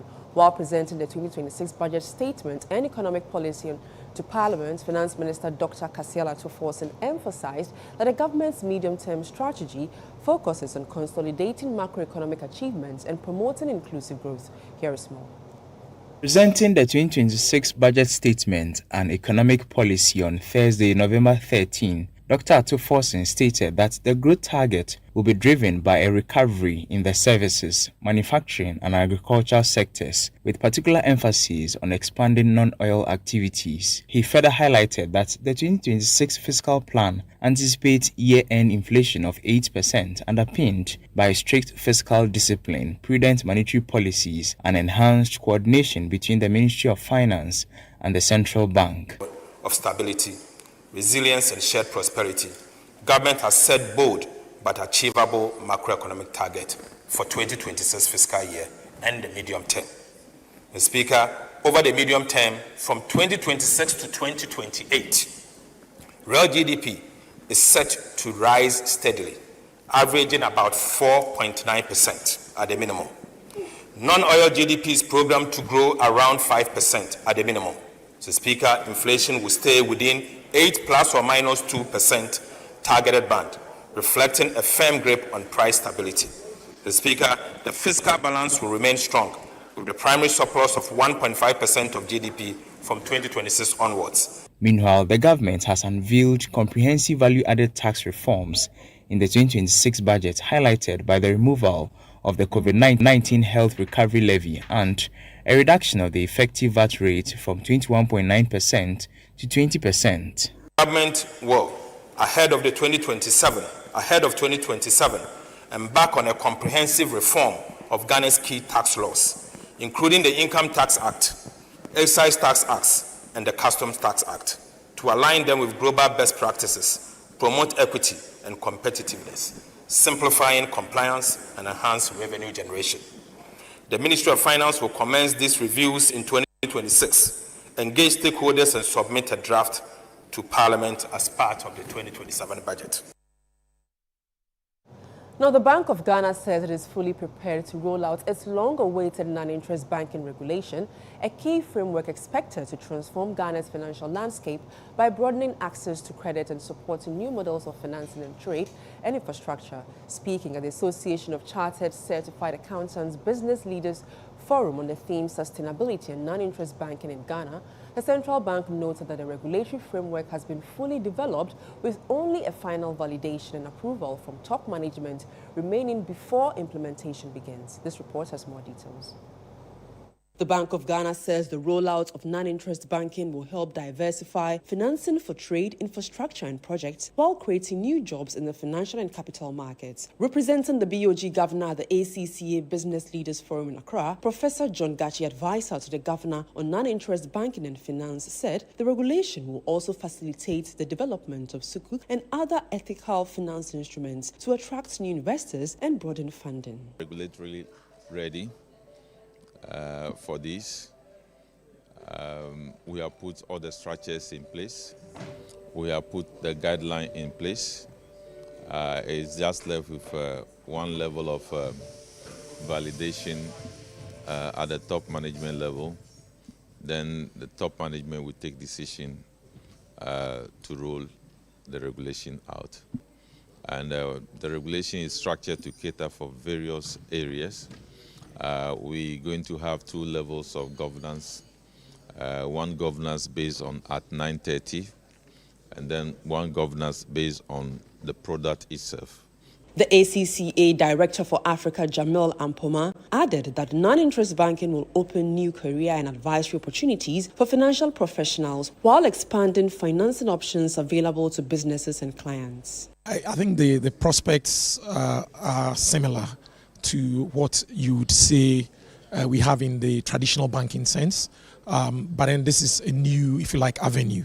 So for professionals, it opens, opportunities to be able to support in, new areas. So if you take our traditional, banking services and products, this then brings in an additional layer. So I think it creates more opportunities for not just professionals, but for those that we serve, and it gives us more options when we are advising our clients or our organizations in terms of the options of finance that they can take up.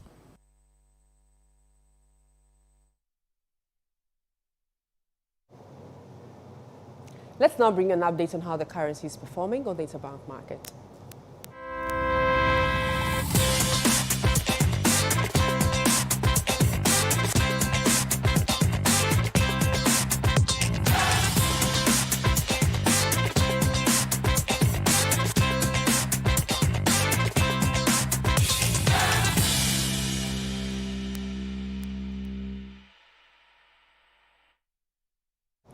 And that's all for the business segment. I am Netele Ajaro. Back to you, No. Thank you very much, Netele. To some of the stories now.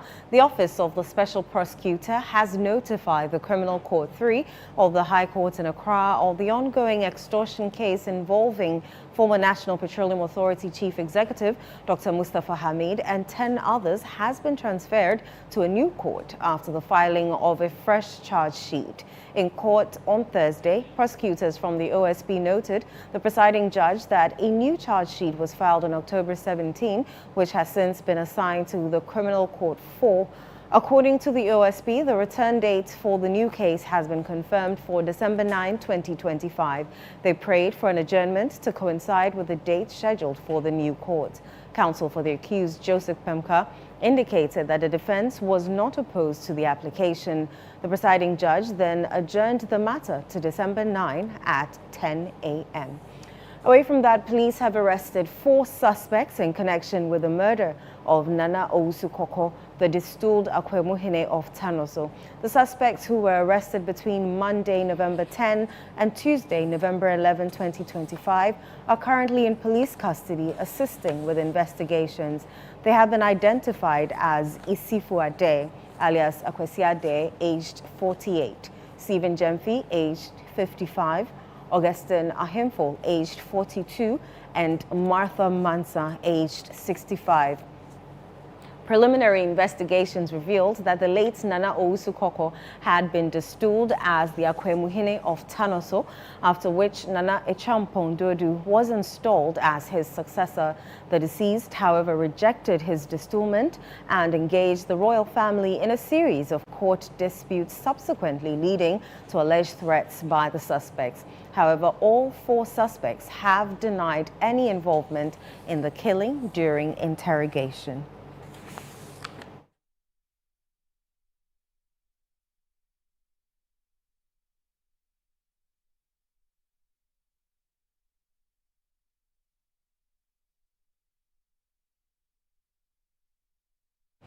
A middle-aged man is battling for his life at the Kolebu Teaching Hospital following a fire outbreak that destroyed several structures at the Malamata market in Accra. The victim is reported to have woken up too late to escape the fire, which erupted on the night of Wednesday, November 12, 2025. Channel One News' Manuel Ayama visited the scene to assess the aftermath and reports. Live from Malata. Yeah. We have here live problem. Businesses and homes reduced to charred remains, with little to nothing left to salvage on a Wednesday night. We were here around 10 o'clock. By then, I've not left for the house. So one gentleman came and told me that there is a fire coming from behind our shop. So at least we were all trying to put off that fire so that it wouldn't reach where the cold store was. So we tried. Then the fire just escalated.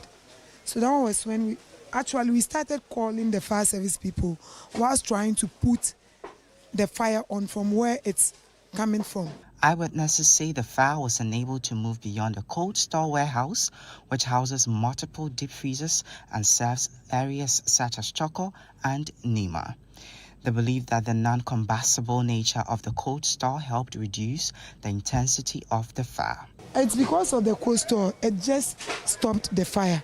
If not the cold store, it should have gone to the downside. Upon total fire extinguishment, they realized that 12 wooden structures out of which 6 were used as a dwelling place or dwelling places, whereas the other 6 were also shops that were for commercial purposes. Meanwhile, a middle-aged man who was asleep during the incident and failed to notice the raging fire suffered severe burns. His brother, Ibrahim Nashiru, said he's currently receiving treatment at the Kolebu Teaching Hospital, where he is in critical condition.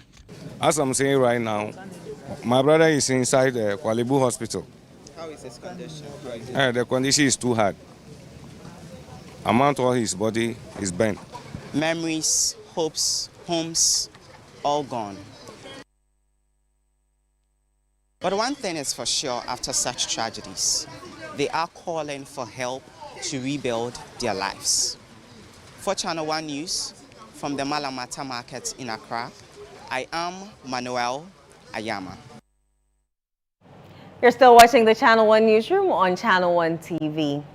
Still to come. Nigeria's Super Eagles book a place in CAF playoff final for 2026 World Cup after beating Gabon 4-1.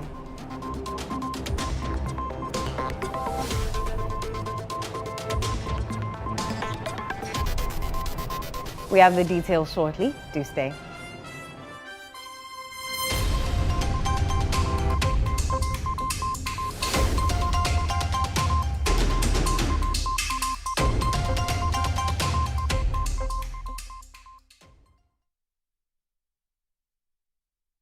March is Colorectal Cancer Awareness Month. Are you aged 45 years and over and or noticed blood in your stool and have a family history of cancer? Then don't hesitate to have a colonoscopy. Early detection of cancer and effective treatment saves lives. Visit us or call us on 0244 581 541 or 0271 054 204. Mintuba Hospital.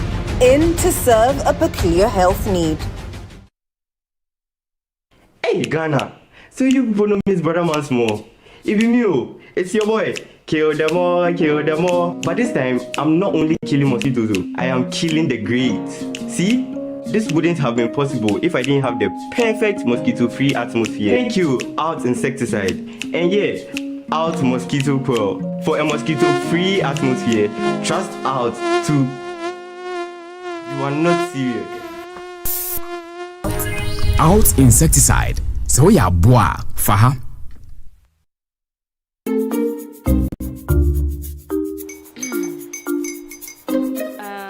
Kwame and his uncle are almost here. Wait a minute. This one too, your friend Kwame. Wait, Kwame.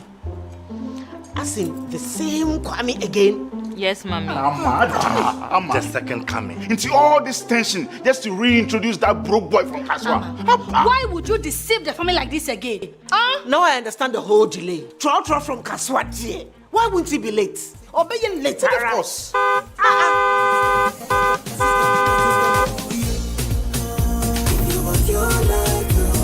Star 712 hash, star 712 hash.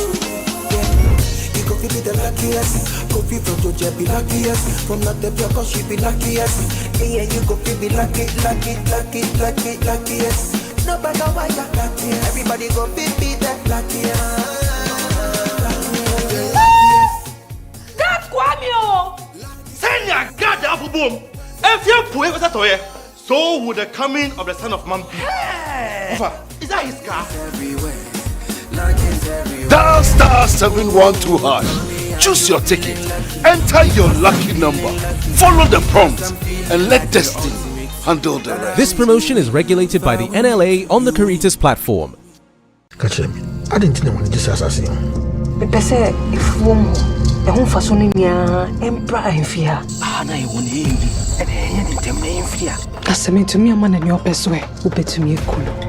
Mr. Davy.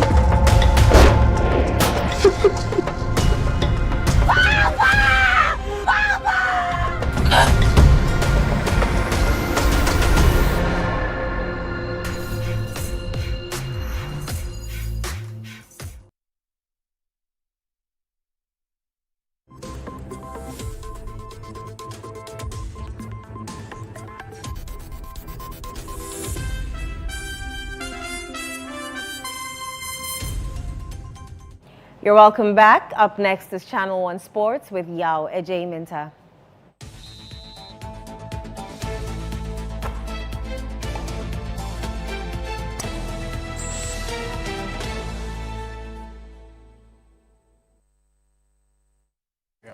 How are you doing, Yao? I'm doing very well, So what's up with the Nigerians? They've qualified? Yes, they've qualified to play in the playoff final, which will take place on Sunday. All right. But they have not qualified to the World Cup yet.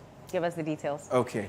And yes, the Super Eagles of Nigeria had to dig deep for a spirited extra time performance to overcome Gabon and book their place in the CAF playoff final for the 2026 FIFA World Cup that is set for the USA, Canada, and Mexico. Akko Adams opened the scoring in the 78th minute, but Mario Lemina's 89th minute equalizer forced the match into extra time. From there, the Super Eagles took control with Chidera Ejuke, restoring Nigeria's lead early in the first half of extra time before star striker Victor Osimhen sealed the results with a brace, scoring in both halves of extra time to complete a commanding finish. The win comes amid recent dispute between the players, technical team and the Nigerian FA over unpaid bonuses, which is an issue that Captain William Troost Ekong confirmed had been resolved on the 12th of November 2025.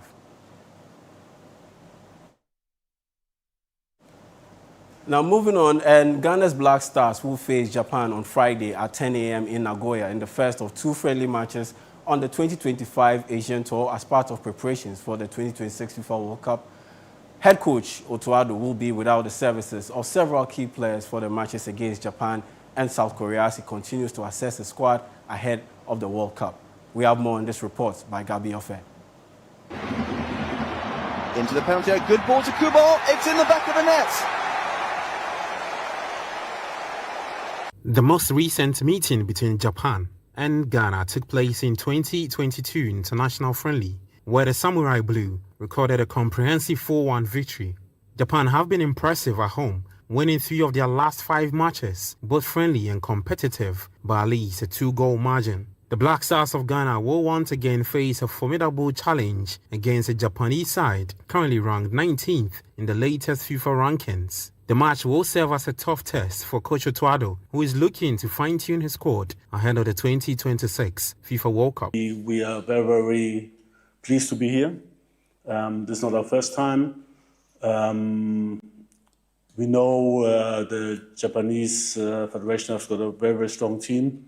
I think so far everything went well with the organization and so on. And yeah, looking forward to that match. It will be difficult for us, but I know we also will have the strength to also beat Japan. We studied them well. And that'll be it for sports. My name is Yao Ejay Minta. Eno, over to you. Thank you very much, Yao. And that's how we end today's edition of the Channel One Newsroom. Do visit our website, channelonenewsonline.com, for more information on our top stories and more. Subscribe to Channel One TV on YouTube for more exclusive video content from Channel One TV. Download the Channel One TV app on Google Play Store and the App Store.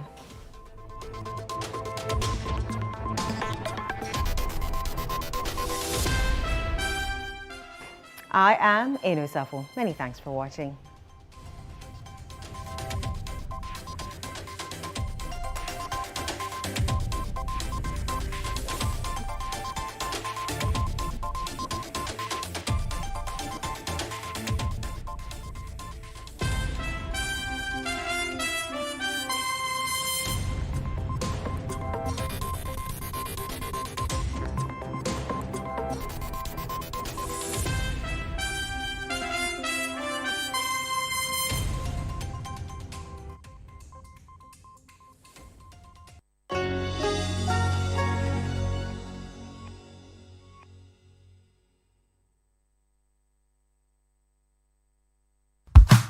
This November, something amazing is coming to Accra. Are you a farmer with fresh produce? Are you into fish farming, poultry or livestock? Then get ready for the November edition of the AgriFair 2025. Yes, AgriFair 2025. It's happening on Friday the 28th to Sunday the 30th of November. It's happening at the A4 Southern Children's Park, and it's 10 a.m. to 6 p.m. each day. It's the ultimate weekend marketplace. From fruits and vegetables to poultry, livestock and fish to agri-inputs and processing machinery, all at unbeatable farm gate prices. Whether you're selling or buying, this is your chance to connect, trade and grow. Enjoy the freshest farm produce, sizzling kebabs, and a vibrant marketplace atmosphere all in one space. Register now and secure your spot. Call 0558-973-973 for more information. AgriFair 2025, where culture meets innovation.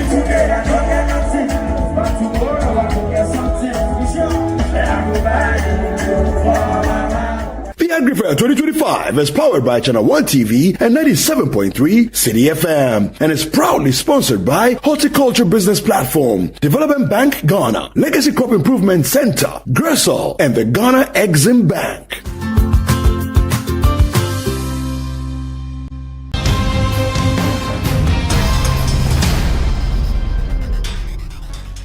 On Footprints this Friday, we have a conversation with Bishop Ni Apiakai Takiaboy, the presiding bishop of Victory Bible Church International, who shares his story about his life as a minister of the gospel. We went somewhere to preach to some middle school girls, and then as the brother I went with, as he was preaching, he said, "Is there anybody here who want to give his life to Jesus?" And I lifted up my hand.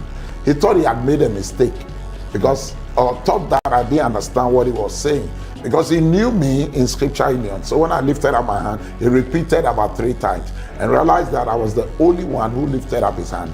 Then he said, "Okay, pray after me." So I prayed after him, and then the moment I said amen, then I knew that I'll do God's work. And the first Sunday were about 80. Oh, so don't say. So what was the expansion like? In fact, we had 4 services on a Sunday. 4 back-to-back 4 services. I used to pity you.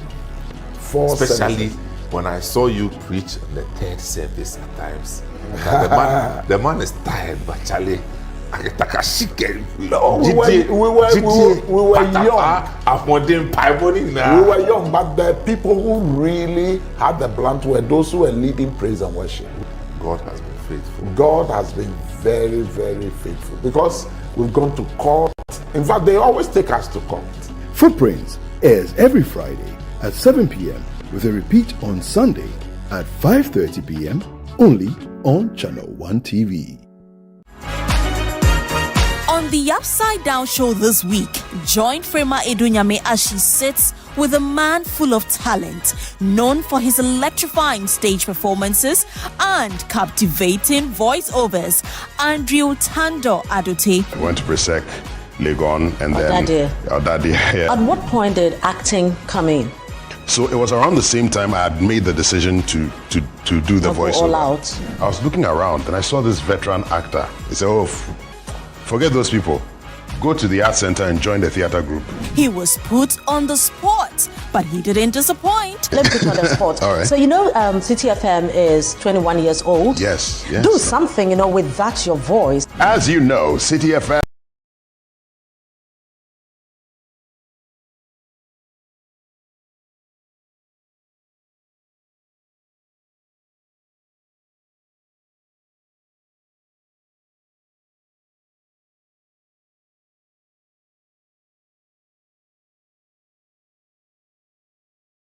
Science, you are DJing, and now you are in a financial institution. Everything's so good. Tune in to the Upside Down show this Sunday at 7 p.m. only on ChannelOne TV.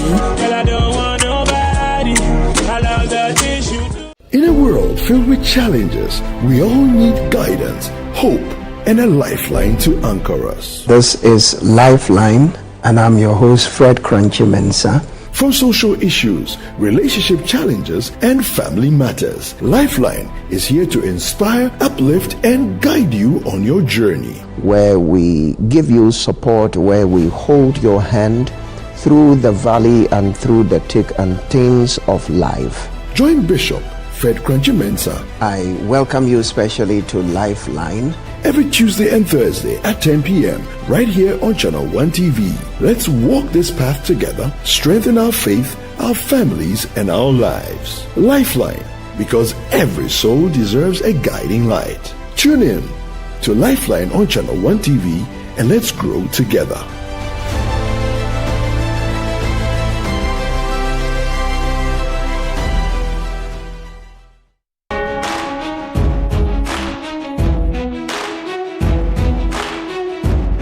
Coming soon from GH Media Productions is So So. Abstain. Why abstain? I have been seeing through your shenanigans all night. I thought I told you that I didn't want to see that girl in this house again. A mixed bag of emotions and incidents, Ghanaian family and intergenerational drama. Some not so good. That boy, that womanizer. You are old enough. I would like you to man up. In other cases, not so bad. So does he see in her that he's not seeing in me? Look at me. Eugene and Aneke have made their choice. You won't believe what Pam and Aneke have done to me. Watch out for So So, a brand new series from GH Media Productions. So So, premiering on Thursday, 20th November at 7:30 p.m. only on ChannelOne TV. Coming soon from GH Media Productions is Junction 5. Oh God, I thank you. Finally, God listened to my prayers. Madam, see, the way I've been suffering here. Finally, God has listened to my prayers. Let me tell you something. This interview I come to do, if you not get me, man, Ayuba already there. I did vibe as Ayuba. I want a nice looking lady. Nice one like that. Get ready for all the shenanigans, the gossip, the gisting, and the jiving. The typical happenings at a Ghanaian pub, aka Sport. Charlie, everything was sauce. Charlie, this one no sauce fishing.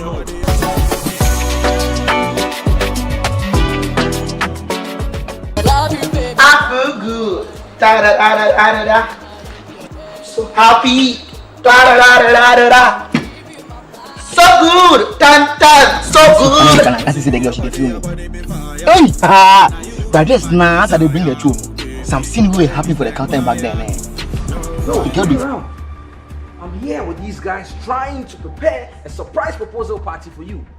And you are here chilling with this guy. Don't miss this fun and engaging TV series, Junction 5, premiering on Wednesday, the 19th of November at 7:30 p.m. only on ChannelOne TV. We made it 1, 2, 3, and now 4. Ladies and gentlemen, get ready for a night of rhythm, culture, and pure Ghanaian energy. Inchin Band is back. And this time, it's bigger, louder, and more electrifying than ever. It's the Inchinchim Experience, the Avivi edition. Happening live on the 14th of November 2025 at the National Theatre. Showtime, 8 o'clock p.m. sharp, featuring Lucky May.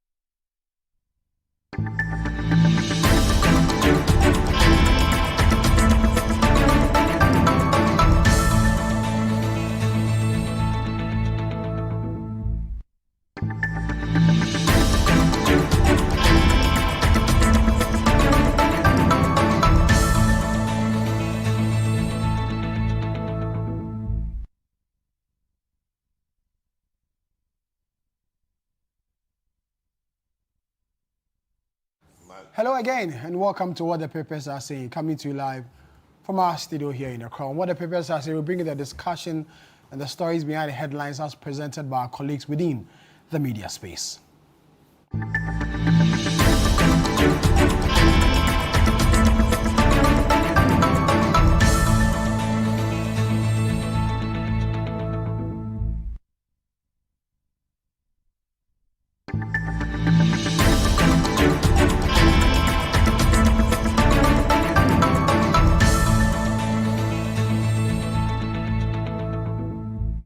You're welcome back. You're still watching What the Papers Are Saying, coming to you live from our studios here in Accra. As I mentioned, that What the Papers Are Saying, we bring you the conversations behind the headlines as presented by our colleagues within the media space. I am Sami Wiafe. This week has been a very interesting week, if you ask me. It has to do with a recent incident that happened at the Elwak Sports Stadium here in Accra, where some young Ghanaians, young men and women who have the desire to join the Ghana Armed Forces were supposed to be at the Elwak Stadium. Unfortunately, 6 individuals, all females, lost their life in a stampede that has got the nation talking. And that is how the Daily Guide newspaper published the story. It says, Ghana Armed Force recruitment stampede, 6 females dead, 22 injured. The Ghanaian Times newspaper says, Black Wednesday, 6 die in stampede over military recruitment at Elwak Sports Stadium. The Daily Graphic says, military enlistment in Accra on hold, 6 die, 5 in critical condition, and 5 injured in Kumasi. The Chronicle newspaper says, Mahama to military halt recruitment exercise.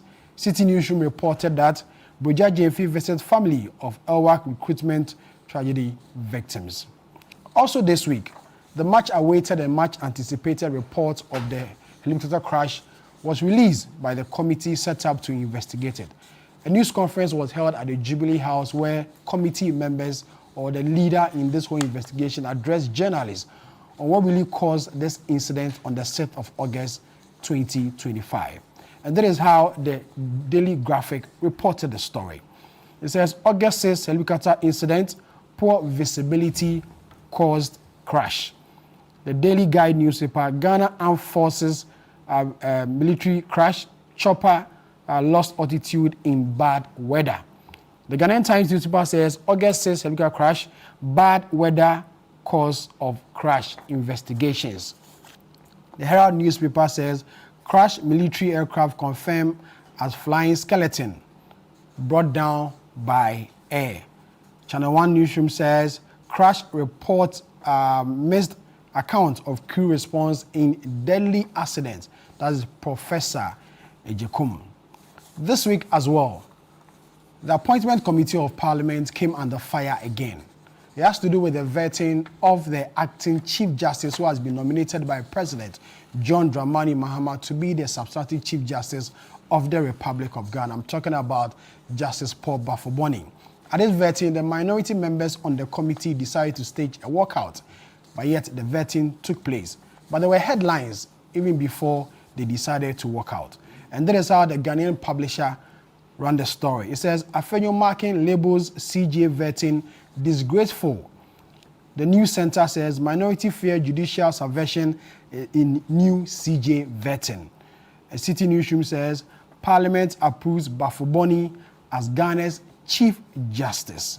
And just a while ago before we came on air, the Finance Minister, Dr. Kesela Forson, presented the government fiscal policy for the year 2026, or the budget statement for the year 2026. A number of promises are made in there and what the government seeks to do in the year 2026. City Newsroom says 2026 budget, Forson scraps COVID-19 levy, announces major VAT reform, and also announced plans by government to purchase some new military equipment for the Ghana Armed Forces and the likes. So these are the issues we are looking at tonight on What the Papers Are Saying, coming to you live from our studio here in Accra. We'll go for a quick break. When we come back, I'll introduce my guest.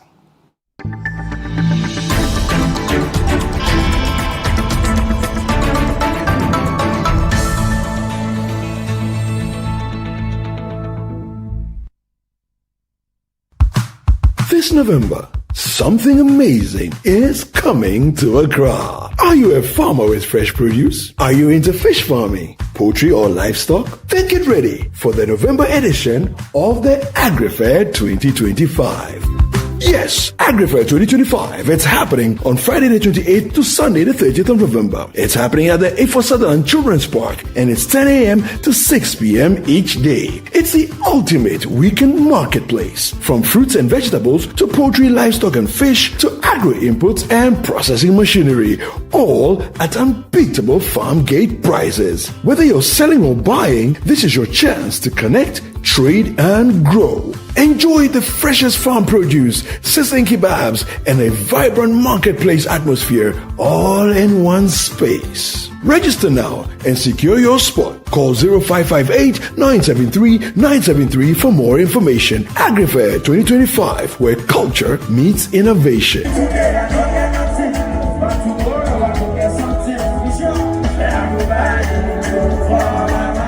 The AgriFair 2025 is powered by ChannelOne TV and 97.3 City FM and is proudly sponsored by Horticulture Business Platform, Development Bank Ghana, Legacy Crop Improvement Center, Gressol, and the Ghana Exim Bank.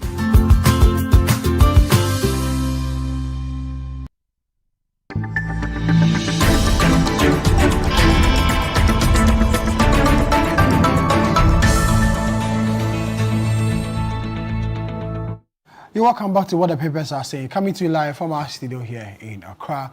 I am Sammy Wiafe. Tonight helping with the discussion is Hansen Ajimai. With us here at City FM and Channel One Television. And Salom Adonu also here with us at City FM and Channel One Television. Gentlemen, you're welcome. Thank you.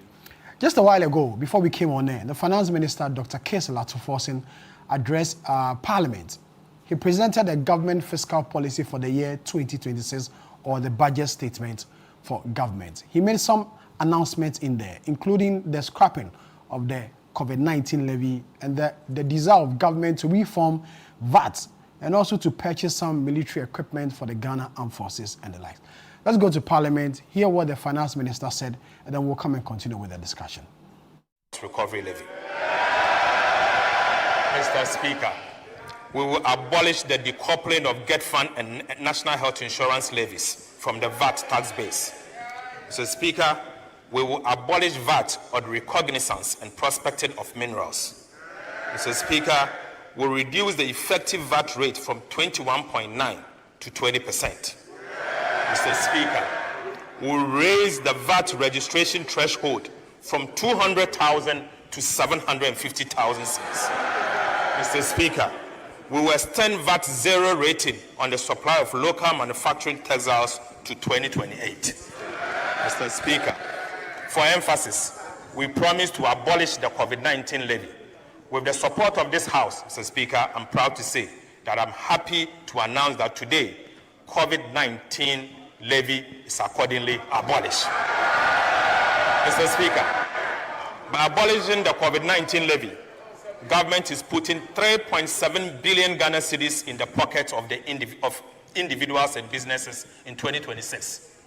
Mr. Speaker, these reforms will also reduce the cost of doing business by 5% as a result of subjecting Get Fund and NHIL levies to input-output deductibility for businesses, Mr. Speaker.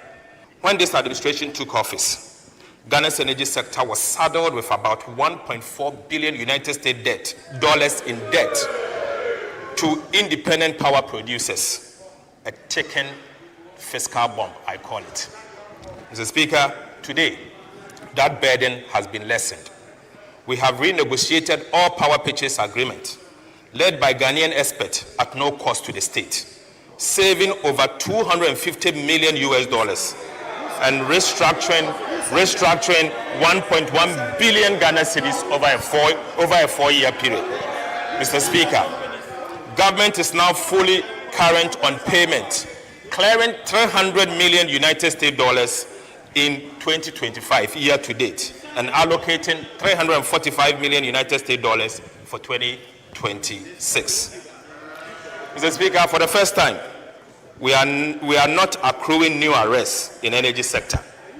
Solar tariffs, projects like BXC and Mineji have dropped from 18 to 6.5 cents per kilowatt hour, cutting costs and expanding access. Mr. Speaker, this was achieved as part of the renegotiation. Mr. Speaker, the Electricity Company of Ghana revenues has risen almost 90% from 900 million to 1.7 billion Ghana cedis per month, thanks to better enforcement of the cash waterfall mechanism. Mr. Speaker, I repeat, ECG's revenue has improved. That's Finance Minister Dr. Kesela Forson in Parliament a while ago to present the government fiscal policy or the budget for the year 2026. 2026. Gentlemen, Hansen, I'll start with you. You were listening to the finance minister. We did so together in the newsroom. First of all, a number of things that he said. Which one hits you the most? I think it's the conversations on the purchase of or retooling of the Ghana Armed Forces. I think that we've played politics with that issue for quite some time, and particularly because of the approach of the NDC on this issue in opposition.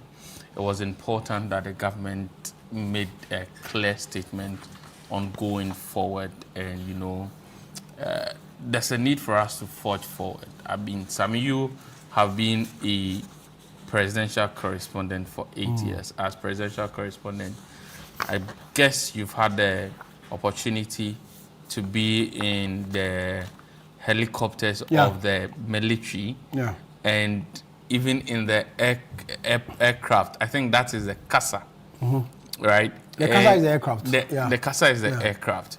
And you would agree with me that these machines, if I may even call them that way, are not compared to other countries. And you even would want to second guess yourself if indeed you should take that trip if you're supposed to go with any of these helicopters or even with the aircraft. And so the idea from the minister that the government is going to retool the Ghana Armed Forces is one that we need to embrace. I know that it is one that the minority and the NPP as a party would also want to make certain points forcefully in an attempt to demonstrate the level of perhaps, for want of better words, hypocrisy or contradiction that might exist in the statements of some elements within the government while they were in a position. But at the end of the day, I think all of us will come to an understanding that retooling the Ghana Armed Forces and making them more modernized will be, the equipment more modernized will be appropriate. And so I think that is one good thing. They talk about the agricultural roads. Kind courtesy the 2024 election, I got the opportunity to travel across the length and breadth of the country. And in most farming communities, I mean, the roads are poor. Terrible. I come from the Bono region, trying to be specific. The adjoining constituency is Banda, which is a constituency of the Minister for Local Government. And the link road from Tyne to Banda is in very poor state. And if you are moving from these two constituencies to any of the regional capitals you can talk about, or any of the cities within the region, talk about Wenchi, talk about Techiman, the link roads are in poor shape. And you begin to wonder, and these are farming communities. In Banda, there's heavy cashew farming. In Badua, I come from, there's heavy maize farming. And these farmers feed the larger populace of the Ghanaian, the larger Ghanaian populace. Now, if you look at the road with which some of these foodstuffs are carried into the markets, it is very troubling. Not only about the fact that it affects agriculture in itself, it also, in a way, not meaning to say that is not befitting of farmers who work day in, day out to help put food on our table, that these are their roads. And I mean, the roads across the country are in poor shape. The fact that government is seeking to work on it, and I hope that beyond the elements that have been captured in the budget, we would see some specific efforts that will be undertaken by government to ensure that the road infrastructure in the country at large, and not just the agricultural roads, because I'm talking about the roads in the Bono region where I come from. But the people in Amasaman are also complaining. If you just look at the Pokwase, Intawam, Kumasi highway, for instance, even though that road is under construction, the slow pace at which the construction is ongoing is affecting the residents who live there, and in some instances resulting in some diseases because of the dusty nature of the roads. And so it's important that beyond government capturing these roads in the budget, efforts will be made to complete them in a timely manner. And one big thing for me is the jobs. Yeah. He said over 800,000 jobs. Over 800,000 jobs. My concern first is sustainable jobs. Yeah. Because then even with the 800,000 jobs, he talks about 450,000 that are linked to the big push. And the big push we know has to do with construction. And majority of these jobs will be temporary in their own nature. But we also have a context of how construction in this country sometimes delays release of funds and how it affects the value chain. And so these 800,000 jobs, I think that the government should be looking more at how to create more sustainable jobs. Of course, I mean, I'm a young person. Any opportunity that gives another young person the ability to earn a living, whether it's for a 6-month contract, it's for a 1-year contract, is one that we would agree with. But to a large extent, we believe that there's a need for more sustainable jobs. He talks about the private sector and increasing the capitalization for banks like the NIB, the ADB, and the CBG.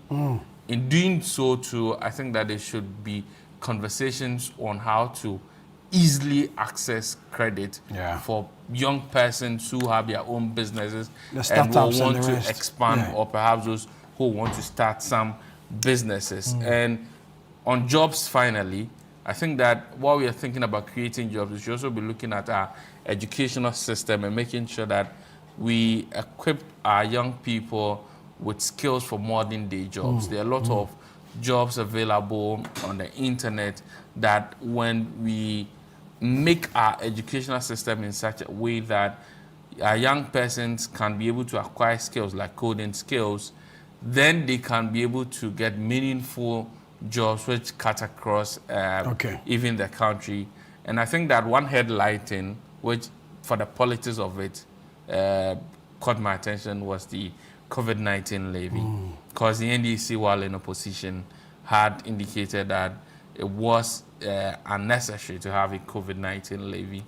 And so many wondered why, when they got the opportunity to govern, they did not scrap that tax. Finally, the Minister of Finance has come to the House of Parliament and given an indication that that tax has been scrapped. All right, Hansi, thank you very much. Salom, I'll come to your observations.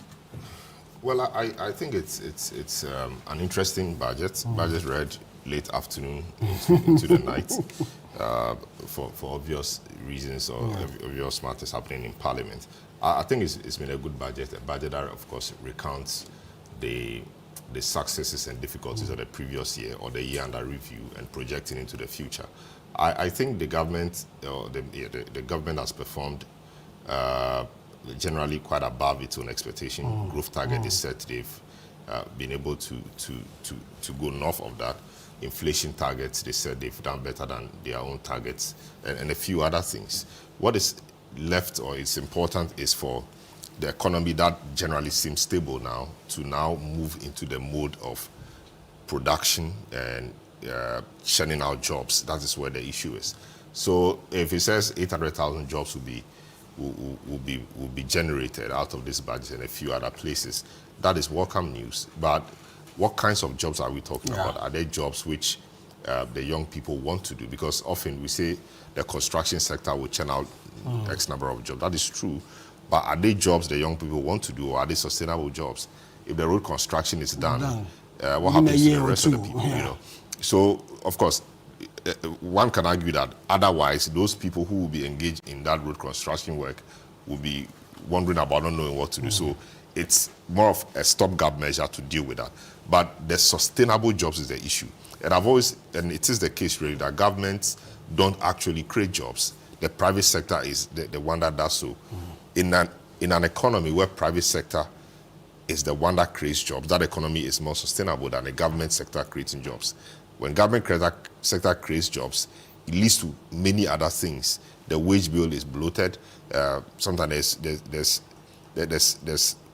productivity levels are low, and a whole lot of things, because a job that could be done by 2 people, now you have 4 more people doing it, and it's not necessarily out of the expansion of the economy that we see these. It's because people have to work, so people have to be employed.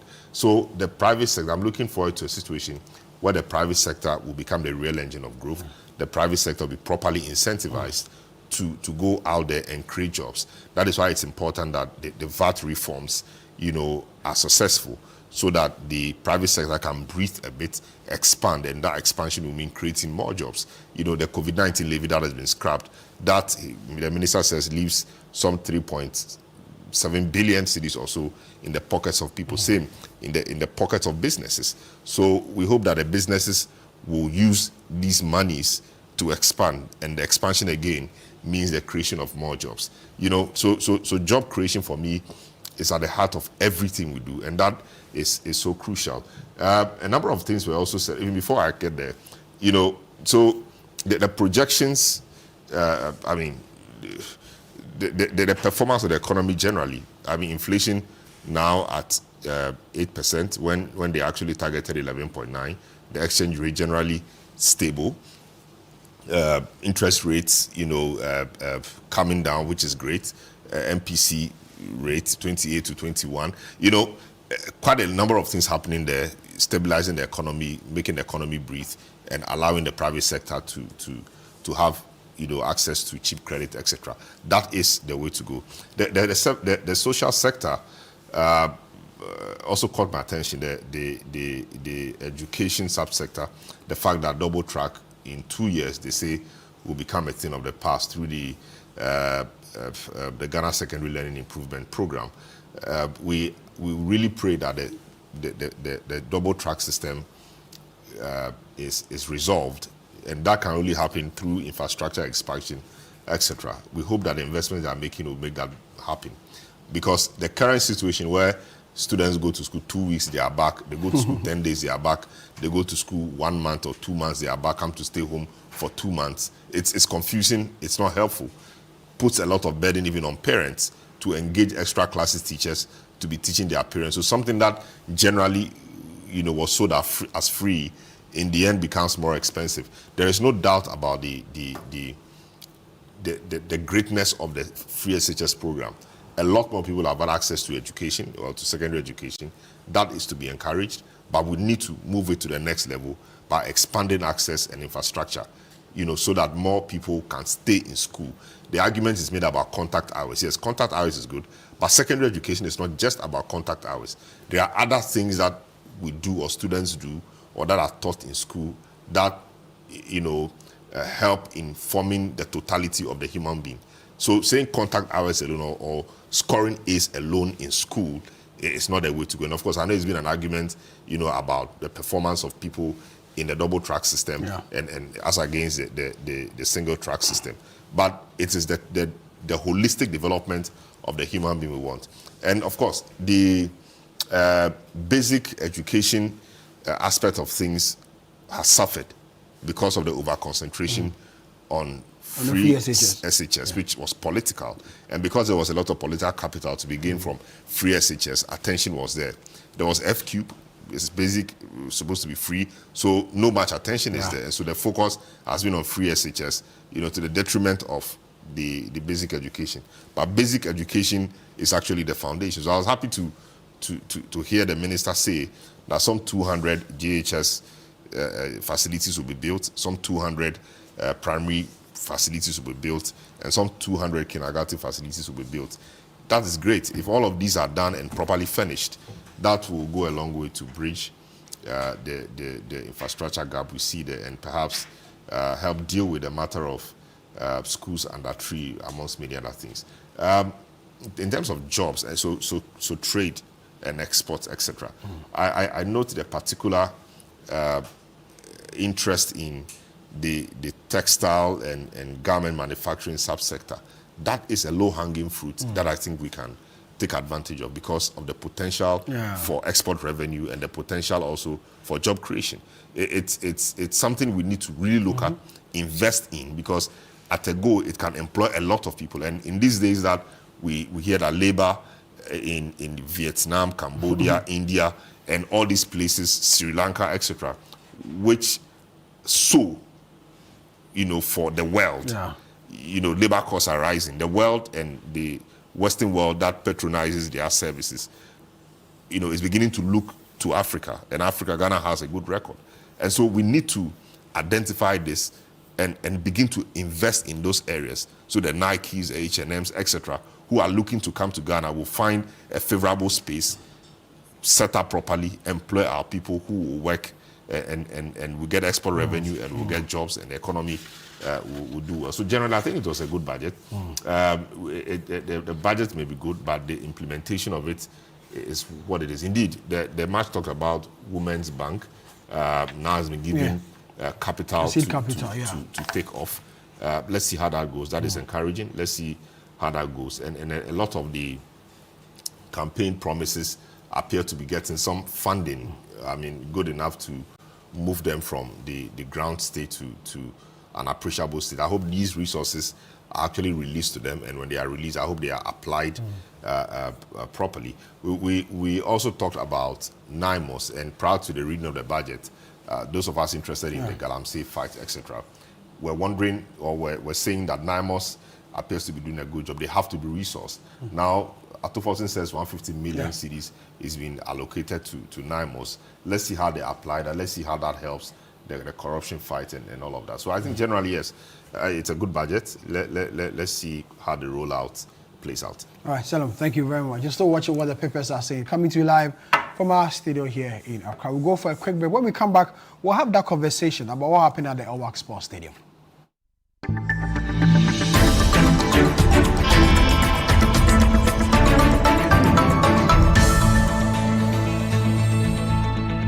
In a world filled with challenges, we all need guidance, hope, and a lifeline to anchor us. This is Lifeline, and I'm your host, Fred Crunchy Mensah. From social issues, relationship challenges, and family matters, Lifeline is here to inspire, uplift, and guide you on your journey. Where we give you support, where we hold your hand through the valley and through the thick and thins of life. Join Bishop Fred Crunchy Mensah. I welcome you especially to Lifeline. Every Tuesday and Thursday at 10 p.m. right here on Channel One TV. Let's walk this path together, strengthen our faith, our families, and our lives. Lifeline, because every soul deserves a guiding light. Tune in to Lifeline on Channel One TV and let's grow together.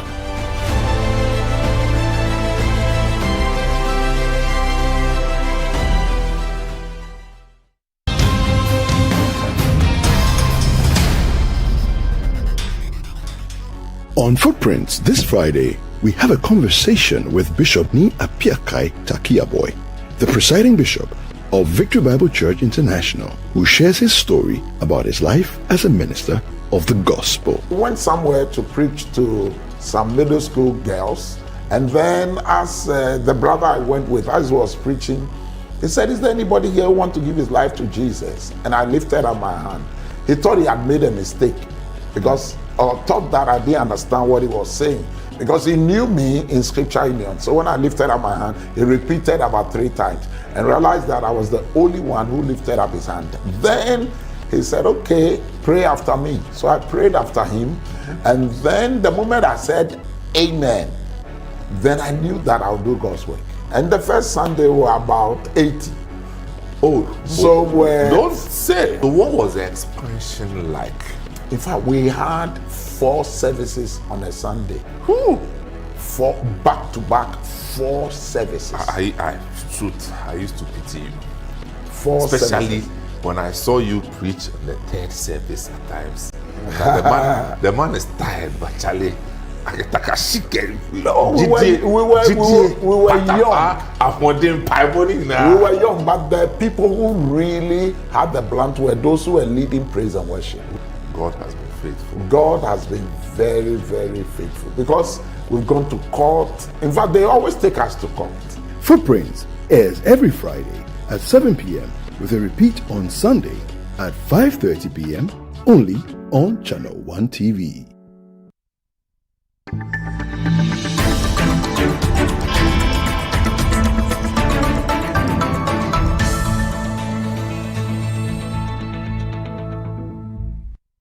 You're welcome back. You're still watching What the Papers Are Saying, coming to you live from our studios here in Accra. I am Sami Yafe, and I'm here with Selom Adono, here with us at CTFM and ChannelOne Television, and Hansen Ajiman, also here with us at CTFM and ChannelOne Television. Well, on Wednesday, we call it the Black Wednesday, 6 young girls or young women who were applying to join the Ghana Armed Forces met their untimely death after a stampede at the Elwak Sports Stadium here in Accra. We're told of how thousands of young people had applied. Over 21,000 of them had applied to join the Ghana Armed Forces and wear that green uniform. Unfortunately, 6 of these individuals met their untimely death at the Elwak Sports Stadium. Here's a report filed by my colleague Fauzu Masaudu. The Acting Minister of Defense, Dr. Kasiel Forson, has announced the formation of an internal board to investigate the deadly stampede that occurred during a recent Ghana Armed Forces recruitment exercise. Speaking in Parliament on Wednesday, Dr. Forson expressed deep sorrow over the tragedy, adding that the investigation aims to determine the circumstances that led to the stampede, ensure accountability, and implement measures to prevent similar incidents in the future. The Ministry of Defense deeply mourns the loss of life and extends condolences to the affected families. We are working closely with the Ghana Armed Forces, medical teams, and law enforcement agencies to provide full support to the injured and to investigate the circumstances that led to this tragedy. So, Speaker, as a result, the Ghana Armed Forces has instituted an internal board of inquiry to investigate the causes of this unfortunate incident. Right Honourable Speaker, the safety and dignity of applicants remains paramount, and the ministry would take every step necessary to prevent reoccurrence of this matter. The tragedy occurred when thousands of job seekers thronged the Elwak Sports Stadium for a GAF recruitment exercise. It was meant to be a new beginning, a chance for many young men and women to wear the nation's uniform and defend its honor. But as the day went by, the air around the Elwak Sports Stadium was filled not with excitement but with tragedy. Though the exercise was scheduled for Wednesday morning, desperate to secure a spot, some hopeful recruits began arriving as early as 11 p.m. the night before. By morning, thousands had gathered, their dreams, hopes, and their futures converging at one place. What have you been encountering ever since you got here? We came here, more people's here, they will not enter. They will not let us enter. That's why you're also standing for interview. But they said you are supposed to be done in batches and some were asked to come tomorrow, but you have all come here today and they are overwhelmed with their numbers. Why wouldn't you return and possibly come on the date that you have been scheduled to do so? We all know that, but sometimes you will let them, some of them enter. That's why you're also waiting for whether they will call us or will also enter for it. That's why we are standing for it. We are standing here with the hopes that they will eventually let you. By the grace of God, we are hope. We are also enter.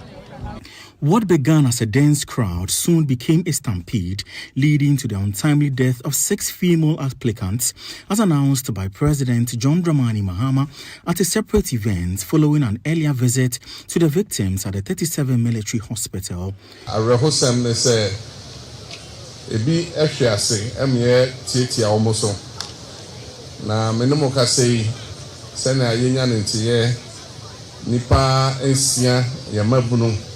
Ashura Munkwa na dumye nubi so eda hospital a eche se ayedin nso ye bompa ye se omho beto omo na nyame enya areho ama omo enti make say soldier mpanyfo ama ya so ate se ye ma ensia omo nyina eye mabawa.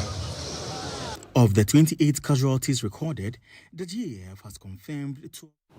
My colleague Fazil Masaudu filed a report from the Elwak Sports Stadium on Wednesday when that incident occurred. A lot of people have, run commentary on this. There are many questions people are asking that could the military have done something differently? Could the military have, put in better strategies to ensure that we avoid what we saw on Wednesday? Hansen, I remember when this story broke, I saw your reaction, in the newsroom. You see, so two truths can exist, right?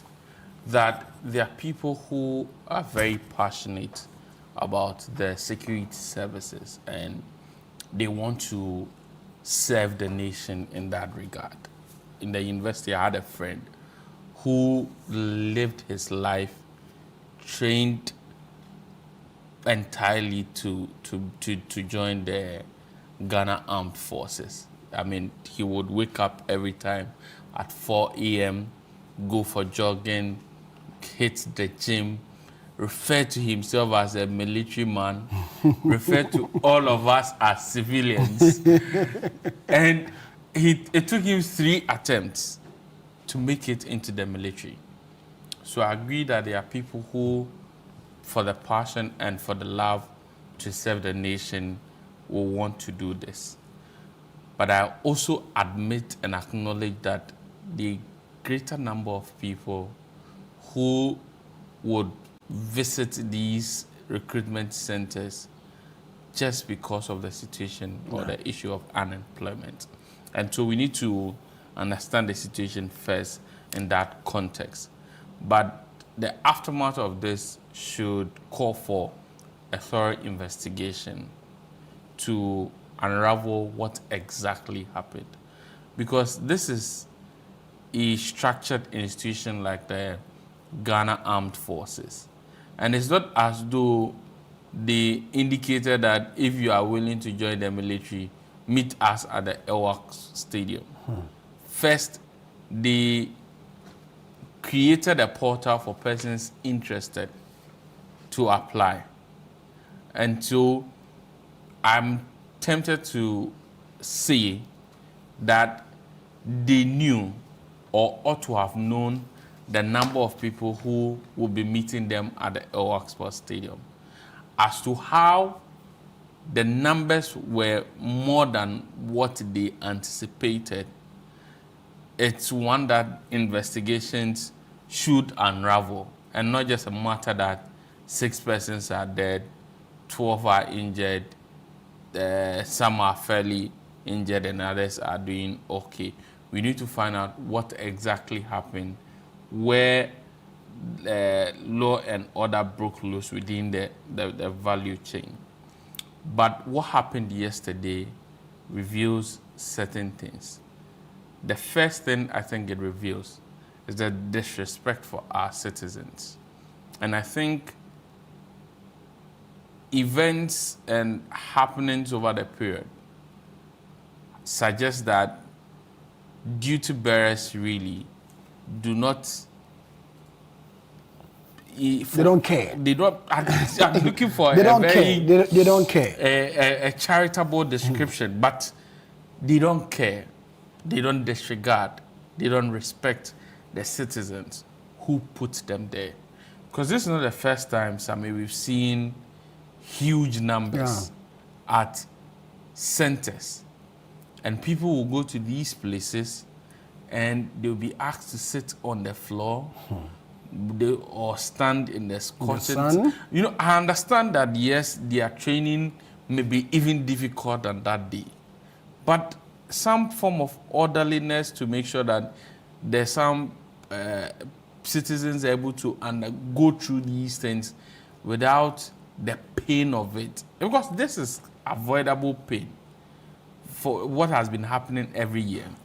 And consistently, there have not been deliberate efforts or effective efforts at addressing the situation. And so it is only the outcome of the perpetual disrespect that leaders have had towards citizens. It also talks about the poor organization that we have within the country. Because if you are organizing such an event, you should be able to have a blueprint of account for every single thing. The time of arrival, the time of filling forms, the time of undergoing through the actual recruitment process, the first phase of the recruitment process, and have contingency measures. And this is the military. There is no other institution. This is one of our foremost security agencies. These are the people who, when there's any form of threat to our territorial integrity, the first people will call. They are the first people who will fall on. And so, to have them have such an organization is very poor. And lastly on this matter, the issue about crowd control management.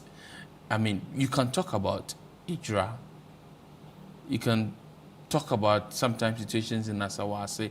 There are instances where the military have been invited into or they go into situations to calm the tensions to control and there's always a loss of life. I'm not linking these incidents, but there's a pattern where I think that we need to rethink issues about crowd control. To what extent were we attempting to control the crowd at the point that it led to a stampede?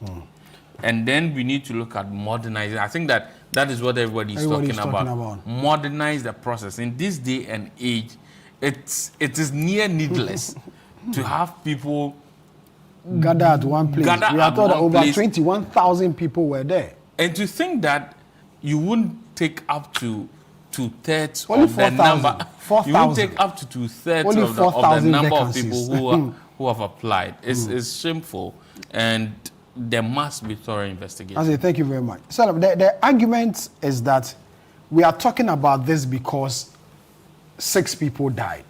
In time past, we've all seen the crowd at the Owak Sports Stadium. We never made noise about it. But today we're having the conversation because 6 people had died. If they hadn't died, would the conversation be different? Well, perhaps no, because the past guides us in the present, and you can make a prognosis into the future based on what the present and the past have told you. But eventually it was going to happen, because you know, in this country we just survive things, you know. So we just survive things, and then once we've survived and nothing happens, we forget about what we went through to just escape it. And if by God's grace we're able to escape it, instead of us to sit and look back and correct the mistakes and make recommendations or plan for the future, we go to sleep until the next time. So it keeps happening.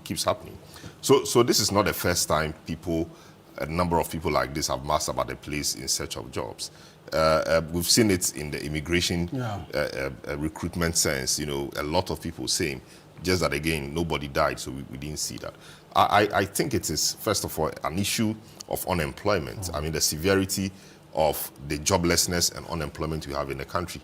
This clearly is an example of that. When you see the people there, not all of them are interested necessarily in being military people, but it offers an avenue for employment. So sometimes you don't even find the real people who have the passion, properly so-called, to be military people getting through, because they may not be able to get through. You have all these other persons who get through for whatever reason. You know, also indicative of the few opportunities existing in the military and service institutions, etc. When you listen to the people, you realize the cynicism or even the lack of trust they have even for the system or the process, you know, and you can't blame them, because this process we've seen over the years, you know, has become dominated by middlemen, by unofficial brokers, and by, you know, persons who have enlistment quotas. So, for example, I've been marking at one of the vetting where the late Omani Boama appeared. was engaged in this whole thing about not denying him of his slots in the military. When his friends tried to nudge him, he said, no, we know it exists. We don't have to pretend about it. So he should not deny him his slots. These are enlistment quotas. So when you look at the number of MPs we have, just MPs, and look at the number of slots they'll be given, one person may not be given just one slot. They'll be given 2, 3, 4 or more slots. Multiply that by the number and compare that to the number of slots available. And other influential people in the country who may also need it. Okay, the ministers and all these people who may also be given slots. You see that in the end, it's just a few people, a few slots that will be available for the average person. And so the trust, the winning of the trust there is very understandable. There is poor planning. And you see, when we talk about the military, we have seen the military, or we envision the military to be an institution of discipline, an institution of respect and reverence, and an institution of strategy and effective execution, an institution of precision, and an institution that is able to, an orderly institution, one of control, etc. But what we have seen in the past, which came to a head at least yesterday, runs counter to all of this. Where is the orderliness that we have associated with the military? Where is the discipline? Where is the sense of strategy? Where is the sense of planning? Where is the sense of execution? All of these, they fail themselves. You know that you open a portal or you did whatever, a number of people applied. You have that data. And you know that this number of people will be present at this particular center. 20,000 and more of them at the work center. What measures did you put in place? What crowd control measures did you put in place? What emergency measures did you put in place? Well, what did you put in place to accommodate all of these people? And these are over 20,000 young people, young-blooded people who are desperate for jobs because they've been unemployed, many of them for so long, they've been out of school, they have no jobs, and they think that this is their time. So when you have a situation of desperation, and you have young people, some trying to outwit each other, trying to jump the queue, trying to do all of that, you should be on red alert because you should anticipate chaos. But it does appear that they did not anticipate the chaos because over the years they've done it the same way and nothing has happened. So yesterday they were not lucky, and in their statement they call it unexpected surge of applicants who breached security protocols and rushed into the gates ahead of scheduled screening at about 6:20 hours. What do they mean by unexpected surge? At the time, in fact, there should have been adequate security, and monitoring at the place right from 4 a.m. when we heard people were beginning to mass up, or people were beginning to get to the place. So even the previous night, people slept there. Just because they wanted to be part of the process. And what's even the point? Why do you do this in such a limited time? What is wrong with spreading this for a period of a month or two so that you have their names, you have their phone numbers? What is the essence of the phone numbers? What is the essence of sending them text messages? You have their names, alphabetical order, maybe from A to B. You guys are coming today, or you are coming for the first 3 days. And so if you fall within A to D or B, ensure you come on this day and get it done. The scheduling. Why couldn't we do this? Why do we allow 20,000 or more people to gather at a place, young people who are desperate, who may be angry, why do we do that? And what is the recruitment process that it cannot be decentralized? Yes, I hear they do some in Kumasi and other places. But why can't we really decentralize this to the district level? If not even to the district level, why can't we have about 4 or 5 centers in Accra and same number in Kumasi, maybe 3 centers in Koforidua, 3 centers in the Volta region? Every region will have multiple centers. Why can't we do that? Even WIAC exams, we write them at various places. Why can't we do this exercise if we can't spread it over the period? Why can't we do them at multiple centers? I don't know.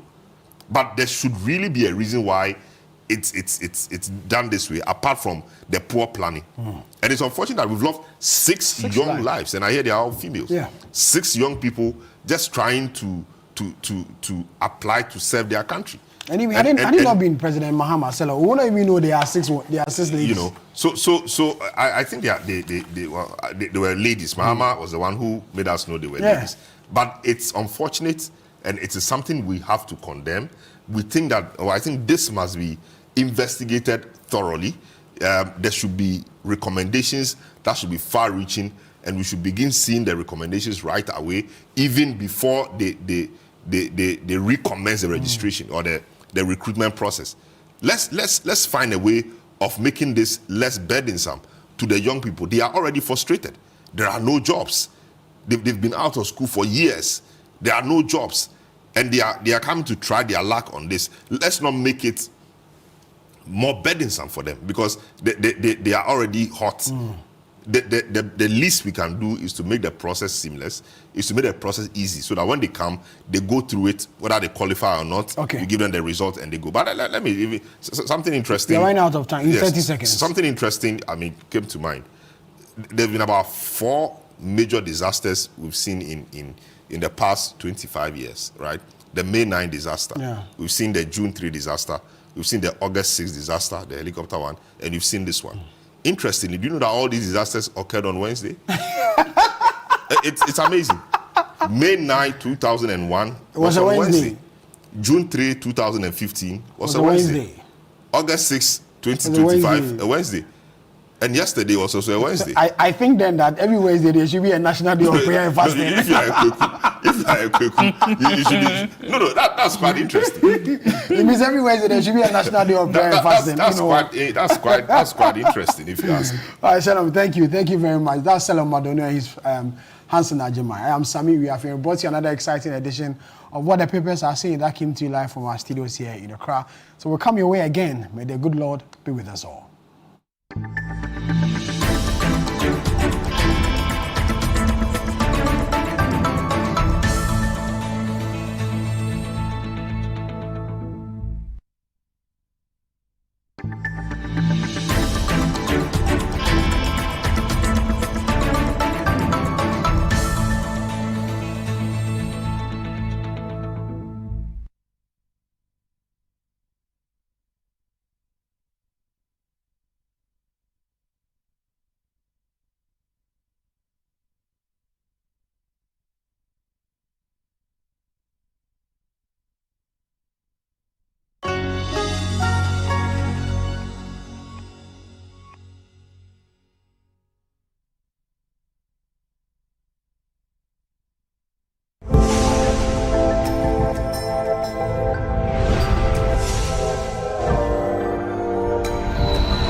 Hello and welcome to Lifeline Conversations, a place where we discuss real-life issues that shape our families, our future, and our faith.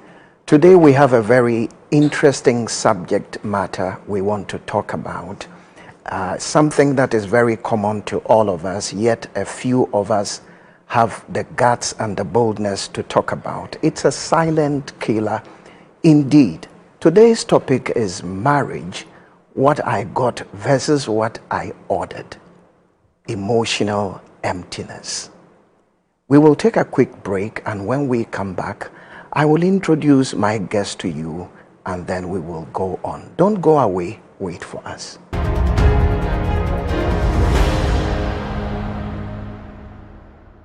It's time to promote volunteerism, active citizenship, and patriotism in Ghanaian society, where we shine the spotlight on the unsung heroes among us.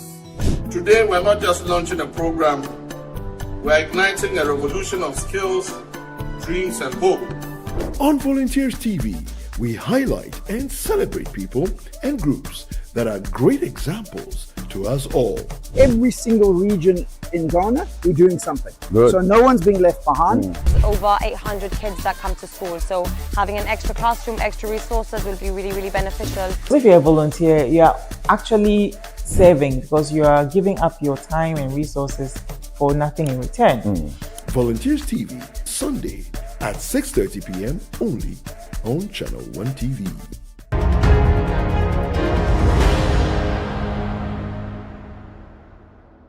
Welcome back. This is Lifeline, and my name is Fred Kranche Mensah. Today I have a beautiful guest and resourceful who has been married for 9 years, thriving in the institution of marriage. Unfortunately, she does not shy away from discussing issues like this.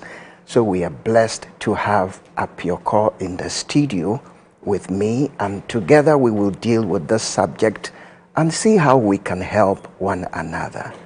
Apioko, you are welcome. Thank you, Bishop. Thank you. We watch you on TV, we see all the colors. So today I felt like I was coming to the Garden of Eden, and I decided to play with it. And you look beautiful. Thank you. You look so beautiful. Thank you for And interestingly, it matches with my colors. It does. And thank you for tackling this topic, because I have encountered so many people who are experiencing it, and we are not always equipped. I mean, we are not counselors, we're not experts like you, but at least I think sometimes it would help to have at least more information, so that for the people who are not ready to seek professional help, we can at least give them sound advice. Exactly so. Exactly. Thank you. Exactly so. You are most welcome. Thank you very much. You are most welcome. Thank you. Okay. So like you said, thank you. I've been married for 9 years. I have 2 children. My son is almost 8. My daughter is 6. But our story, my husband and I, started long before 9 years ago. We dated for 7.5 years. Within that time, we cohabited for 2.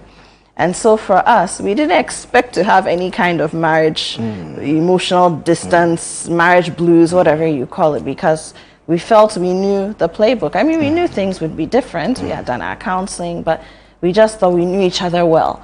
And when you're dating, and you move to the phase of a serious relationship, and then you start courting, everybody tells you that if you have friends, then you have a better shot. A better marriage. at having a good marriage. So we weren't ready. But does that always work? Well, I'm seeing that it doesn't. There's my personal experience, but I've also seen people who have been together 10 years, 12 years. They say, what, the longest engagement ever. You know, those are the jokes that go around. And then they get married, and it's as though they didn't know the person. You know, for us, we did spend a lot of time together. Like I said, we cohabited, which is not very cultural in Ghana. I know, right? But it's something that we felt we had to do. And you know, when you talk about cohabitation, then people are thinking about fornication automatically. No, for us, it was actually an economic decision. We're both very big, they're very ambitious young people. Instead of paying 2 rents, we thought, we are friends. I mean, I don't have a better friend than you. Exactly. You know, it's not something that my parents were extremely excited about, but maybe my red hair will tell you that I'm a rebel. But the first thing is, you know, how do you even prepare for that? Why is it that it's not a conversation that we encounter in counseling? Why is it that it's not something that you are told? Even on the wedding day, and particularly I remember the wedding reception, my father, my paternal side, I'm a Ga. All my aunties, I say, oh, they know each other well already, so they'll be fine. As if that's enough arsenal to go in. But nobody is really telling you that there may be this period of time when, beyond the wedding planning, beyond the euphoria, you may feel lonely with your spouse. You know, so that's my first question. Why is it that not even something that we are exposed to? I feel that, let me first touch on something you said that is very, very, very important. Cohabitation. Sometimes, you see, in one of the episodes, I talked about the benefits of marriage, and one of it was economic benefits. So I'm glad you have brought that up. We may not be able to go really into that, but I feel that that was something wise about your decision. At least it saved you some money. I feel that we are unable to talk about this, and sometimes we are uncomfortable talking about it because of our culture. Sometimes we also feel that when I talk about it, will I be judged? Because emotional emptiness is like a shock, a disappointment. It's like a gap between your expectations and your reality. Okay, I came into marriage with a lot of expectations. I felt that this man is the perfect person for me. This woman is the flesh of my flesh and the bone of my bone. This is my missing rib. I found him or her, and I feel that I am going to be complete. These are some of the expectations we come into marriage with. We expect that my spouse will complete me. And let me touch on that. No human being can complete another human being. We rather complement one another. So when you come in with such an expectation, you will be shocked, because then you realize that during courtship, in your cohabitation, in your courtship, in that period of trying to know yourselves, trust me, there are things that will not come out. Men will, sometimes it's not even consciously hiding them, but it doesn't come out. I remember in my relationship, I dated my wife for 3 years before we got married. And then she would always come and visit me on campus. I was in Legon, well dressed, and you know, she looked very nice. So I decided to visit her at home very early in the morning, where I will catch her off guard, you know, see the real person, you know, not the polish for me to buy a person who presents herself every time. Exactly. Packaged. I want to know what I will be seeing every morning. And I wouldn't want to discuss what I saw. But I think it was a good thing I took that step. You know, when we have wild expectations that, okay, I am having issues in my life, I am having challenges, and I feel that once I get into marriage, all my problems will be solved. Disappear. And then, you see, sometimes the experts will tell you that in courtship or trying to know one another, there are some chemicals that are released into your head. Let me talk about a few of them: oxytocin, and then I can't remember. Would it be dopamine? Dopamine. Thank you. It makes you feel high. You know, and it makes you think that, I mean, this is the best thing I have ever had, and this is the best place I've ever been. But once you get married, all those chemicals will wear off, and then you are faced with reality. So the shock, the disappointments, it makes it very difficult for people to want to come out and talk about it. But you see, what we suppress will eventually kill us. We need to master the courage to have a conversation. We need to talk about it. So I am also glad that you are available to bless us with your experience. I think 9 years is a lot.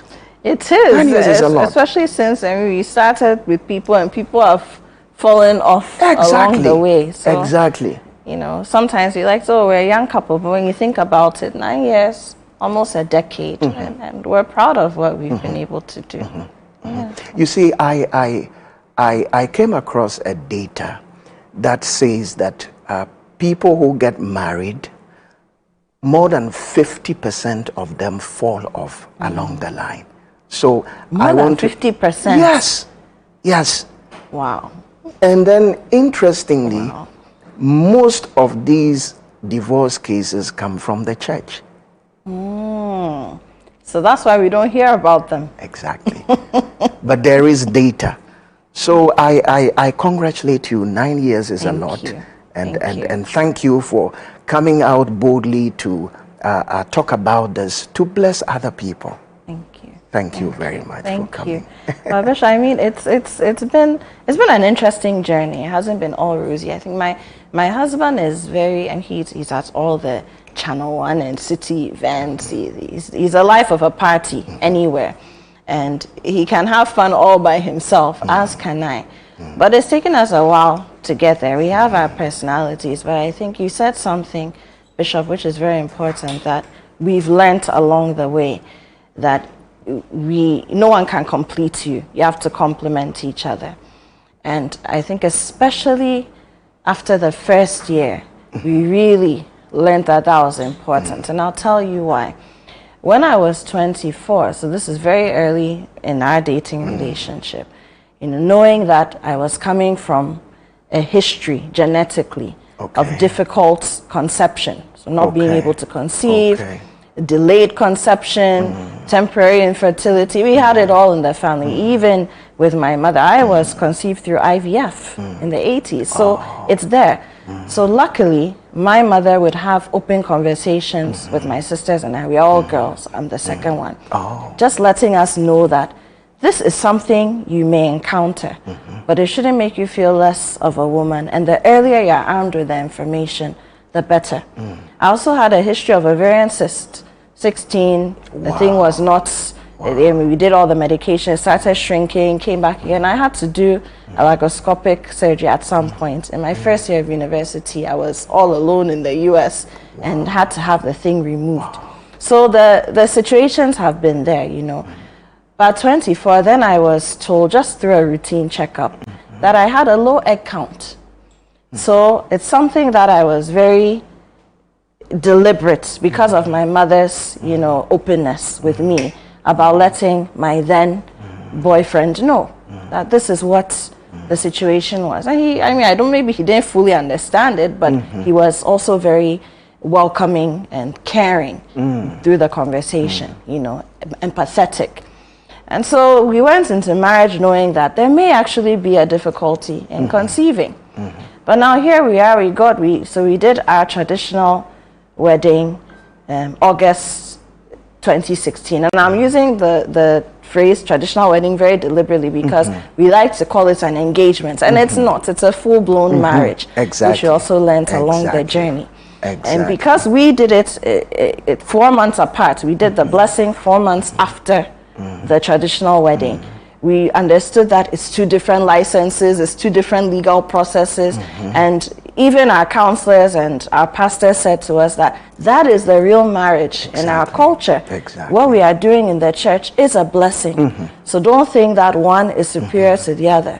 So we gave it the celebration and the respect that it deserved, did that in August. And then in December 2016, we went to the altar. By March, I was expecting. And we didn't think that would happen because of our medical history and discoveries. So there was that. It came very soon.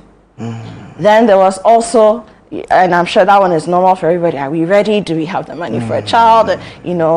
All of this, it's coming very quickly. And then thirdly, for me, I'm going to be a mother. What does that mean?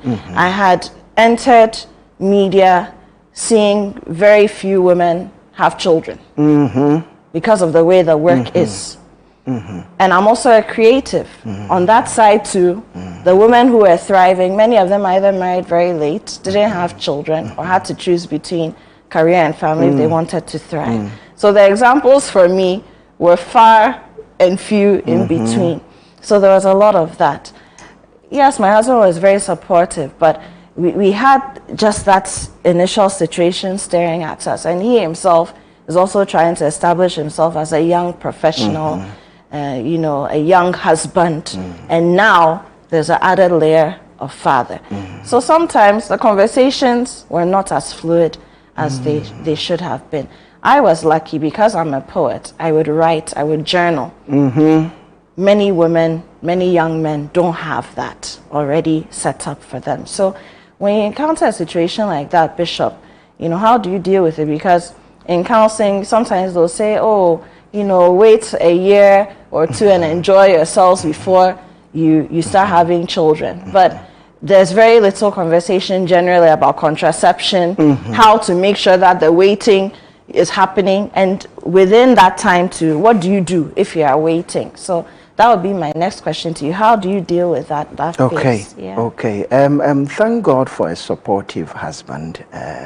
Bless his heart wherever he is. It seems to me that you had a lot of events at a very short period. You know, having your traditional marriage, which I also want to confirm that it is the real marriage, then having the church blessing, and then a couple of months after you have conceived miraculously. Thank God for that. Your husband is trying to establish himself as a young professional. Now I'm highlighting these ones because then it brings in growth, which is happening at a very fast rate. It brings in added responsibility. You see, once the dopamine and the oxytocin settles, then you are now facing reality. You are seeing that roles are changing, roles are increasing. You are becoming a mother, he is becoming a father. You are having these titles and roles that you have never had. All that will shift attention, all that will shift energy. You see, if you were spending all your energy on your spouse, now that children are coming, your attention is divided. So fortunately, you had a lot of things happening. So what it means is that your shock might be earlier. Your shock of, okay, this is not exactly what I thought it will be. It will be earlier. But how do I deal with this? Now, understand that growth is part of life. I mean, things will happen. As you are growing, you will have additional responsibilities. It's part of life. What can happen also is that how you saw your husband or your spouse during courtship, it will change.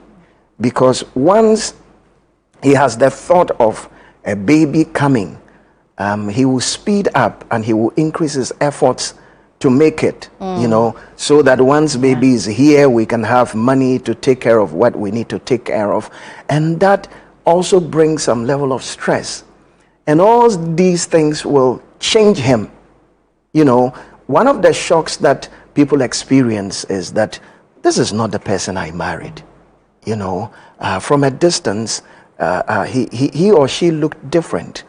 But one of the things we also have to understand is that most of the times we don't marry the real people, we marry the ideal people.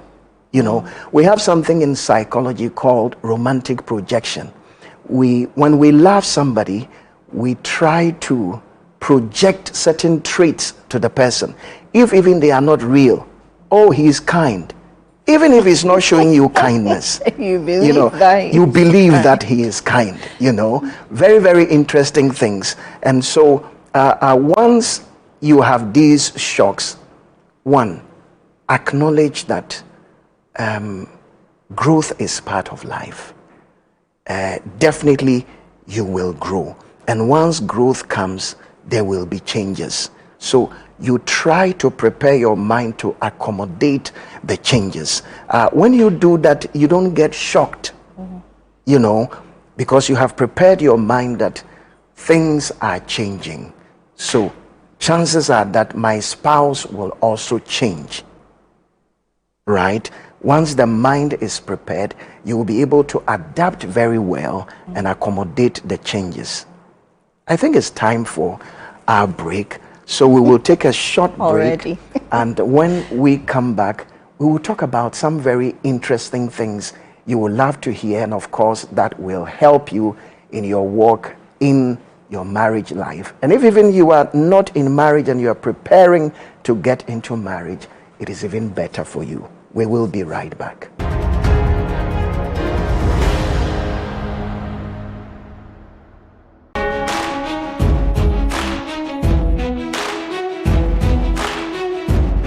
Coming soon from GH Media Productions is So So. Abstain. Why abstain? I have been seeing through your shenanigans all night. I thought I told you that I didn't want to see that girl in this house again. A mixed bag of emotions and incidents, Ghanaian family and intergenerational drama. Some not so good. That boy, that womanizer. You are old enough. I would like you to man up. In other cases, not so bad. So does he see in her that he's not seeing in me? Look at me. Eugene and Anekia made their choice. You won't believe what Pam and Anekia have done to me.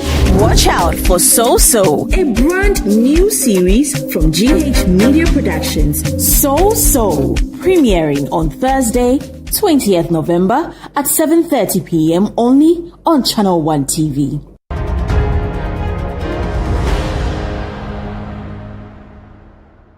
Welcome back. This is Lifeline Conversations, and we are talking about marriage, what I got versus what I ordered. And most especially, and most importantly, we want to talk about the result of expectation and reality. You know, when we are getting into marriage, we go in with certain expectations, and I want to call them misconceptions. We think that marriage probably is going to be the heaven we have been waiting for. It is going to be the one-shot answer to all the questions in my life. These and many other expectations I will once again call misconceptions about marriage. They get you disillusioned, disappointed, sad, and then they do a lot of havoc on your emotions. And so we want to go deep into what we call emotional emptiness.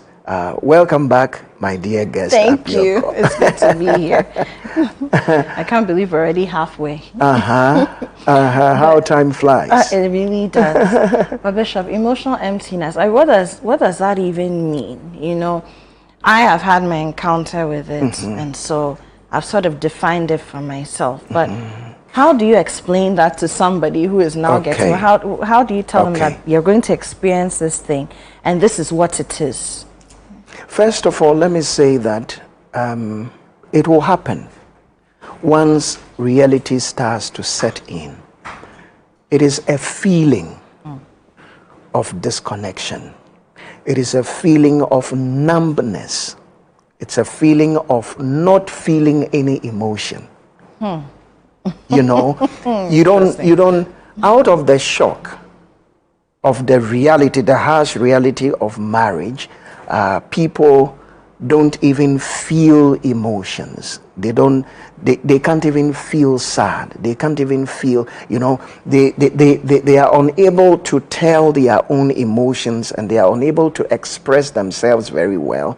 And then they are also not able to connect with people, and in this context, unable to connect with your spouse. You know, you feel that you have needs that are not met. You feel that communication is not flowing the way you expected it to flow. You feel that you are not getting affection the way you are supposed to get it. Like in your case, you see, once children start coming in, definitely, especially with women, their attention will shift slightly. So you begin to feel it. I'm not being attended to. My spouse is not listening to me. I am not able to express myself. There is no safe emotional environment for me to talk about my needs. And so then you feel disconnected. So the key word here is disconnection.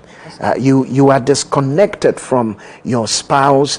Even though you are in the same room, you feel like roommates. There is no emotional connection, sometimes even physical connection. You don't even get it. So in a nutshell, that is emotional emptiness. And I'm sure you felt it. Oh, yes, definitely. And I think, you know, for me personally, and I know it's like that for a lot of younger people, you know, there was a time, and when you look at our parents, our grandparents, having, especially as a woman, a man's name attached to yours, it's a big deal. Also, it's the MRS degree, right? Now, you come down a little, down the generations, I'm a millennial. Now there are the Gen Zs. The Gen Alphas will also grow. Many of the Gen Zs are turning 30 this year. So they are no longer children, right? Many of them are already married. True. Now for us, we still recognize the importance that is placed on marriage. But it's not the ultimate for many of us, men and women. Thank you. So now identity is more important to us than just being married to someone. And so when we are even entering into marriage, we want to make sure that who we are is not eroded. Even your name change can make you feel like you're losing yourself. And that alone is something, I encountered that. Luckily, my husband from the very beginning said, I don't mind, you can keep your name. But the agreement, of course, is that our children will have his name. They won't have mine, but they'll have his. And one of the things I occasioned that I started earlier by telling you that I'm from a family of only girls. And my father is a last born and was the only boy, amongst 5 sisters. So it's something that we always said, that having our names, our maiden names attached to our marital names would be great for us. But beyond that, I'm a very strong-willed person. And, there's a lot of talk about submission. Do this. No, I don't have a problem with submitting. In fact, submitting to authority is something I was raised to acknowledge, that wherever you find yourself, there can only be one head. You can support, but there's always a leader, whether that leader is named or defined or not. And so I didn't have a problem with that. But then finding myself in that mix as a natural leader of things myself, a natural pioneer. My whole life I've been a pioneer, whether it's in school, whether it's in different situations. So how, finding the identity. So I want to find out from you, now you're part of a we unit, but how do you make sure that you don't lose who you are to just become Frederick's wife, Nayo's wife? You are still a Pioko, you are still a Kia, you are still Patience, or whoever it is. And then on the other side too, you are not trying so hard to be a husband, a Mr. to a Mrs., so that you lose the person you are as a man within the marriage. Now, I'm very glad you are talking about this, trying to maintain your individuality in the marriage setting. You see, most of the times we think erroneously that when the scriptures said, a man will leave his father and mother and cleave to his wife, and the two of them shall become one. We think erroneously that it is two halves coming together to make a whole. That is wrong. See, the reason God created Adam and he left off some time before creating Eve is that God wanted Adam to discover himself, to know himself, to appreciate his individuality before Eve comes. So first of all, you need to be complete before you get into marriage. You see, marriage is not two halves coming together to be one. Marriage is two whole beings coming together to join forces for God's purpose. You see, so it's important that even in that union, you are conscious of your individuality, you are conscious of who you are. It is said that one of the factors that contribute to stress, bitterness in marriage is when you lose yourself. When you have integrated so much into the marriage that you can't even find yourself anymore. And the psychologists believe and encourages self-differentiation, being conscious of yourself, trying to develop yourself and trying to see yourself before coming together with your spouse. So it's very, very important that even now that you are married, you pursue your goals, you pursue your interests, you pursue other friendships, and then you encourage yourself and your spouse that once you grow as an individual, it will grow your marriage. Once you grow as a person, it will grow your marriage. and then make sure that you don't lose yourself. You have interest. I know women don't like soccer like men like. But in my case, I do. But I wouldn't like to watch it with all my husband's boys around. I mean, once in a while, fine. So then they should respect it because you are up your core. You are coming from a different background. You are coming from different experiences. You have your own thoughts. You have your own beliefs. You have your own values. So it makes you a complete person. They should respect your individuality and leave you to pursue your own goals. There are points that we will meet and then become one. But it doesn't mean I should lose myself. I should be myself, pursue my goals. Of course, it should not be in conflict with the marriage goals, you know, but be yourself, find yourself, and grow as a person. Bishop, I'll share something with you. You know, I mean, I know we're running out of time, but there was a time when I used to get upset with my husband because he wants to go out every Friday night. And we used to go out together on Friday nights. But after marriage, he wants to go out with his friends. And at first, I didn't understand it. And I thought, which new wife will accept this? That every Friday, without fail, he's out with his friends. And I realized, well, you need to find your own Friday night activity. Because he comes back, he's calmer, he's relaxed, you know, all the stress is gone. But maybe we can talk more about that. Yes, you know, yes, in the next episode. All too soon, our time is up. What I want to say to you is this. No matter where you find yourself, whatever that is happening in your life, however you are feeling, there is still hope. I know there is a gap between what you expected and what you are experiencing now, but we can fill that gap with grace, with faith in God, with helpful information that we're giving to you here, and then your marriage can be better. We will see you in the next episode. I look forward to it, and I want you to also look forward to it. Bye for now.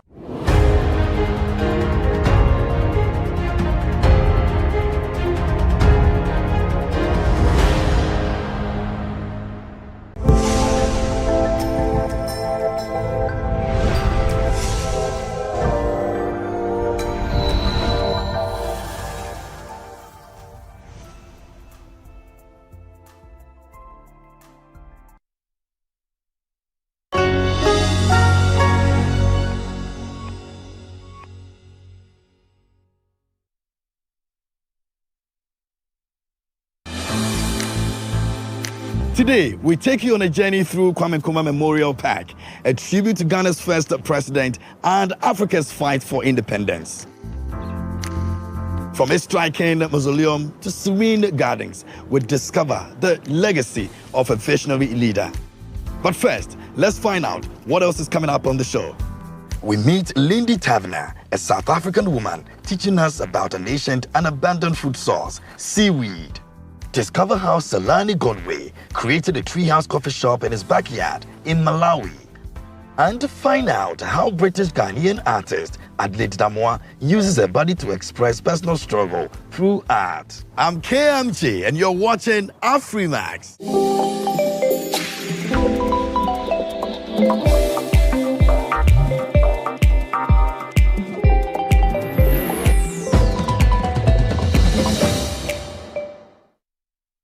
Lesotho's reputation for being a master leathersmith faded in the 1980s. But fast forward to today, a dynamic duo is working to revive this art and put Lesotho on the world stage with their range of luxury leather bags. Take a look.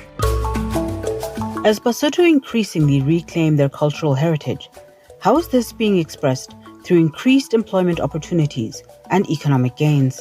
We felt that the manufacturing industry, at least in the last few decades, has been fully owned by the foreign investors, and we want to change the story. In the 1980s, artisan leather crafters in Lesotho had a reputation for producing high-quality leather and sheepskin products that were exported worldwide. But increasing political turmoil through the 80s meant many expat-managed cooperatives, including Maluti Leather, shut down.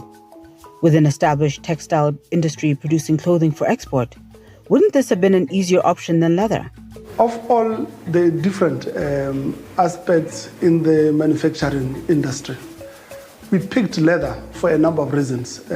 One of the reasons being that starting a leather manufacturing facility, you can do it with a lesser capital, as most of the machinery can do most of the work in the production process.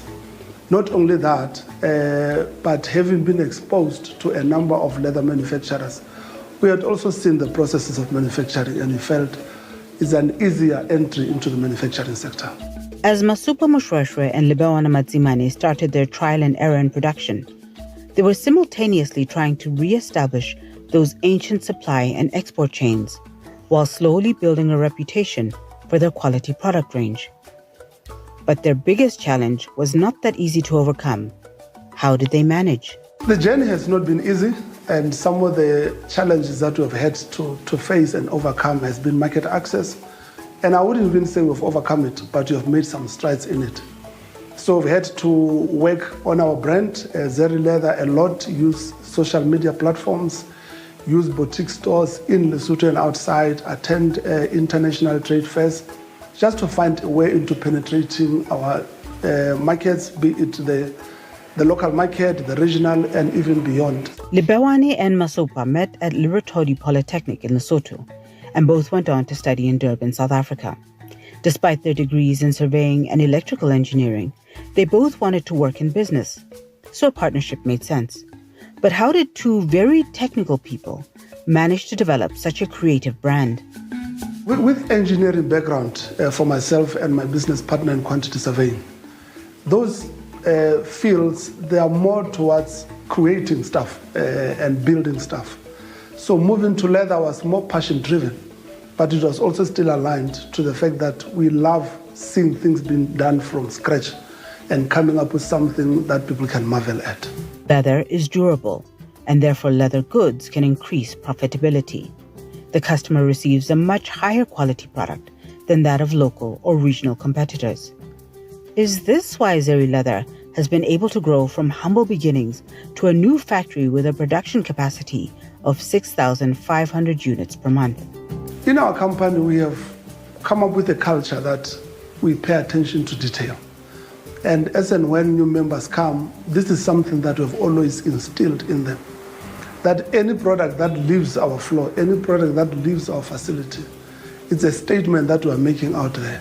And in a way of protecting our brand, we cannot afford to take anything out of our facility that does not represent us.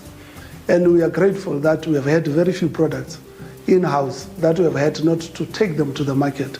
So our team has done a good job in terms of keeping the right quality of our products.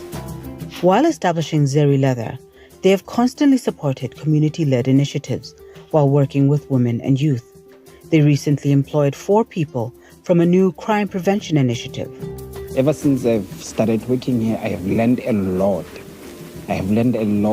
And I've managed to even get an opportunity to be financially empowered. As a company, we have also realized the need for social responsibility. And we feel that you don't have to be so big to start engaging in such matters.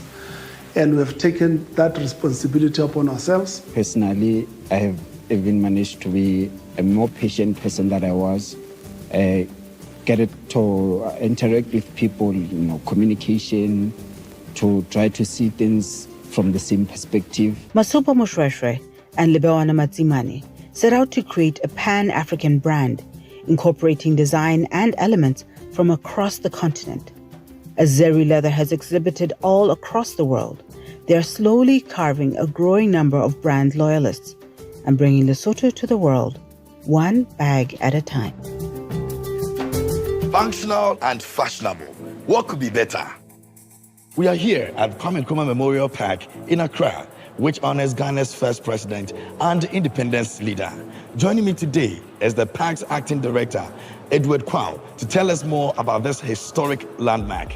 Why is this memorial park so important to Ghanaians and anyone visiting, and a massive for anyone visiting the country? Because this is a memorial park built in honor of the first president of Ghana, Dr. Kwame Nkrumah. What specific element of the park's design and architecture symbolizes Nkrumah's contributions to Ghana?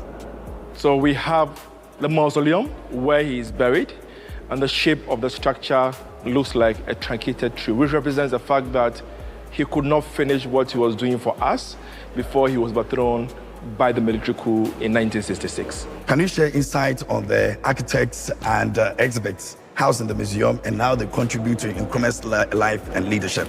So on the park, we have several structures. We have an audiovisual gallery where we play some of his audios and videos. There's also a main gallery where we display most of his items that he used pictures and personal effects. There's also an area we call the Freedom Wall, where we show Nkrumah in different facial expressions, just to show that, after all, he was also human. And there's also the spot where he made his independence declaration for us, where his huge statue actually stands. Nkrumah was also an author. How many books did he write, and what themes ran through? He wrote 14 books, 2 of which are very popular. One is titled Africa Must Unite, and the second, Neo-Colonialism, the Last Stage of Imperialism. Thank you, Edward. We'll get back to you a little bit later. Thank you very much for having me. Next up, we meet Lindy Tabner, a South African entrepreneur making waves in the culinary landscape with her passion for seaweed. Let's take all the outer leaves. It's a stormy, cold winter's day in Cape Town, but people are keen to get foraging. It doesn't have a nice name, but it actually tastes very nice. The name is sea intestines.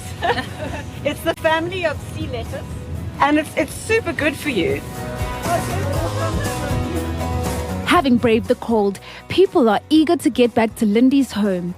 But are they a little skeptical about what's in store for lunch? There you go, these are the nori chips. So this is the seaweed we got in the rocks down here. And I dry it, and then I put some nutritional yeast on to make it cheesy. Having tasted some of France's craft beer, it's time to sit down to a 4-course meal paired with organic wine. This one over here is a sauerkraut with a bit of kelp. This is a cabbage, a red cabbage that I've done with a rack. Remember you guys all tried the rack down at the beach? And the red one, be careful of, it's chili sauce, but it's done with kelp. But does it taste as good as it looks? Usually when I say seaweed, I think more like sushi and the Japanese food that you have. And here you get it mixed with different sauces and flavors and spices and herbs, and it gives it different dimensions in the food. And I think that's really wonderful. Next course is with June spinach and the mermaid kelp pockets sprinkled with June parsley.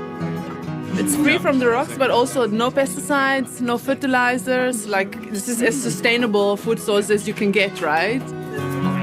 And who would imagine you could make a dessert from a plant that spends its life in salt water? This is a brownie done with dates and coffee and cacao and speckworm.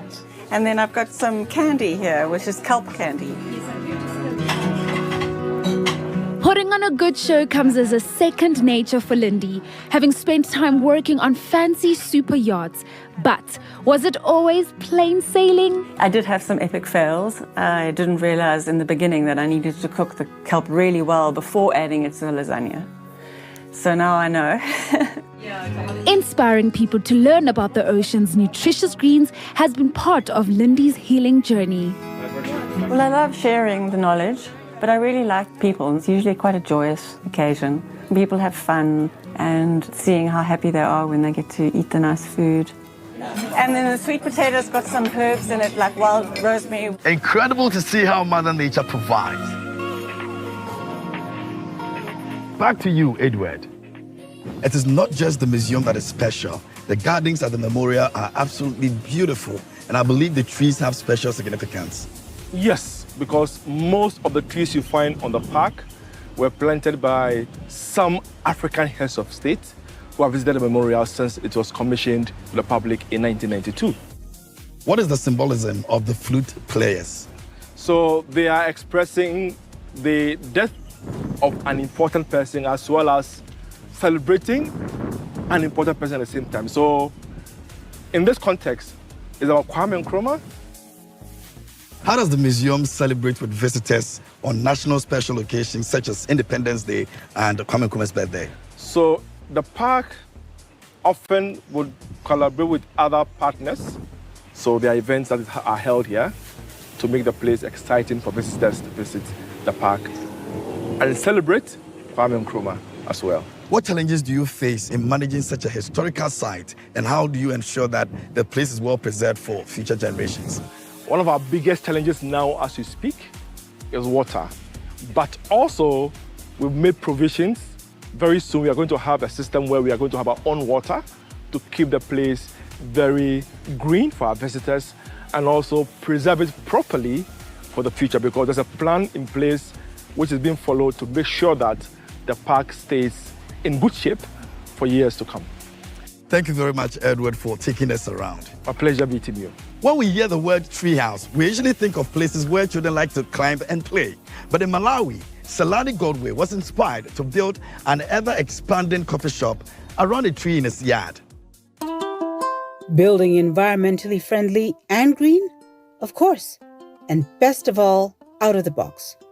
What's this quirky treehouse in the middle of Malawi all about? Let's ask the person who built it. So it was during COVID. There was very little to do, obviously. I wanted to read a book one morning, but I struggle with concentration. So I wanted to find an inspiring, quiet place where I could sit and read. So I looked up the tree. There was a branch. I wanted to put a hammock, but there wasn't a supporting branch to the hammock. So I thought, why don't I put there a board so I can get on the board, lie down, and then read? Okay, it's a treehouse, but it's not actually very private because Komola Coffee in Blantyre is a coffee shop. Let's find out what happened when all Sikani Gondwe wanted was to find a quiet place to read and nap during COVID lockdown.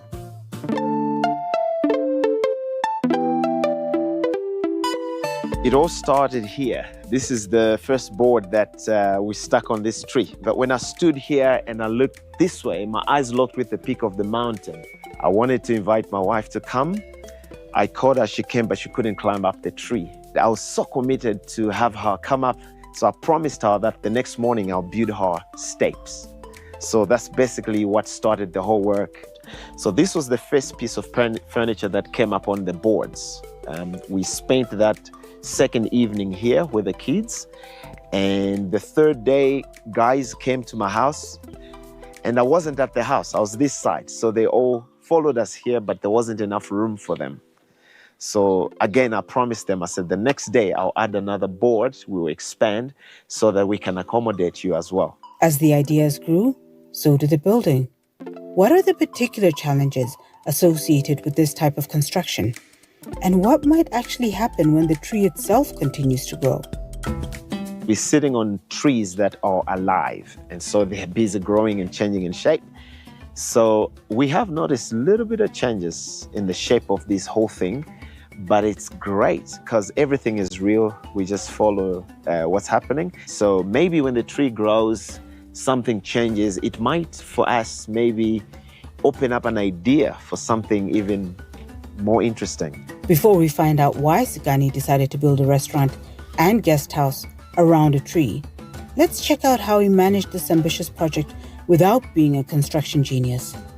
How did he channel his inner carpenter to build this tree house? I grew up with busy hands, just playing with things, making things. A lot of things that are here were already somewhere in the garage, pieces of things that were about to be thrown away. So first things to repurpose were the timbers. Some of them were thrown away from some construction sites. So kind of collected them, kept them. We also find ourselves at a training center where people do trainings and then they do cooking with firewood. I've rescued some of the things in the fire that people are trying to use it for firewood, like our piece there. It was already burning on the one end. That's the chandelier there. So we've had business meetings here. And so like Mondays and Tuesdays is quite, especially in the morning, then they do meetings. But we also provide meals. Definitely, if people are here the whole day, they need to eat or something. But coffee has always been part of the culture. At Komola Coffee, guests don't have to swing from branch to branch with ropes like Tarzan. Sekani has created extendable platforms that have been reinforced to carry any number of people.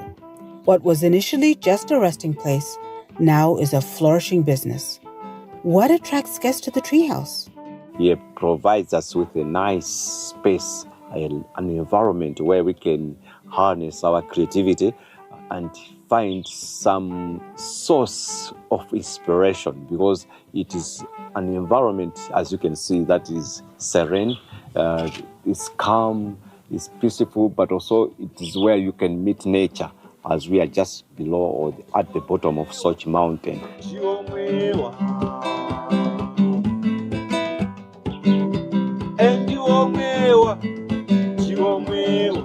So the whole story starts from me looking for a quiet place to read. So people took it over, so we decided maybe we can do a hideout. So there's steps that were created, and we have a bed up there in the roof. So I read for a day or two, but then people took that over also. And outside this property, there's another property, and it's on the river where we would call it, I guess, a dead end, where people don't go. So we thought that would be quite enough. So now the reading went down to the river. But when Sekani finally settled into the relative privacy of his riverbound raft, his family, friends, and customers wanted to experience this exciting new space too.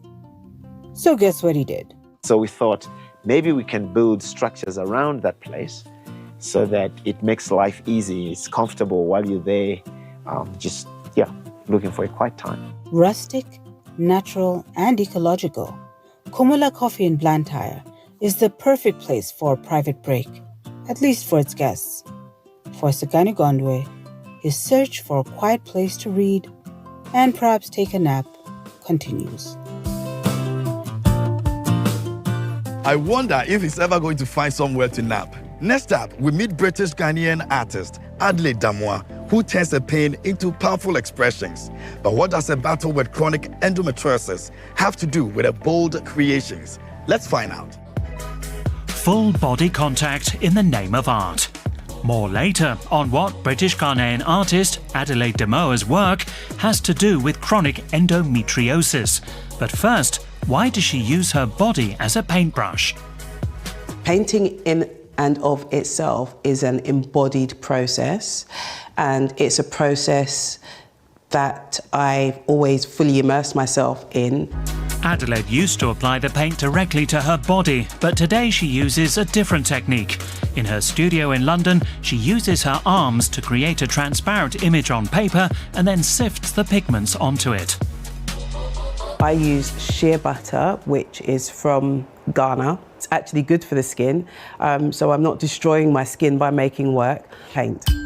The Somerset House Art Centre, London, October 2023. As part of the African Art Fair, the works of 170 artists from African countries and the diaspora are on display. Adelaide is represented as well. Why is her presence in this exhibition so important? This fair feels so important for black artists because so many of us, you won't find us at Frieze, you won't find us at some of the other major art fairs. So this is like an amazing opportunity to have work showcased in front of an international audience. Born and raised in London to Ghanaian parents, Adelaide studied applied biology and worked in the pharmaceutical industry. Why did she decide to become a full-time artist? I was diagnosed with endometriosis in 2000, and so the illness was ailing me on and off. During one of her regular visits to Ghana, Adelaide found photos of her forebears, which she incorporates into her art with symbols, texts, or objects such as lace from the colonial era. She now works mainly with the cyanotype technique. How does it work? It's like a really old photographic process where you paint you have to mix these two chemicals together, and then you paint the paper or whatever surface you're using with it, and you have to let it dry in the dark, and then you expose it to UV light using a negative. This process always produces blue images. Adelaide has developed her own technique to make her pictures so colourful, but it's a well-kept secret.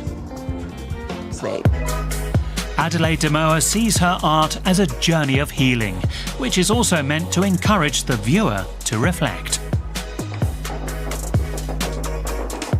From Lesotho leather, seaweed snacks, and a coffee in the treehouse in Malawi, we hope you enjoyed the show. Don't forget to hit us up on our socials for more. Till next time, goodbye.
Hello and welcome to the Channel One Newsroom, live from our studios at number 5, Awula Hansen Lane at Tesano. I am Inu Safo. Coming up.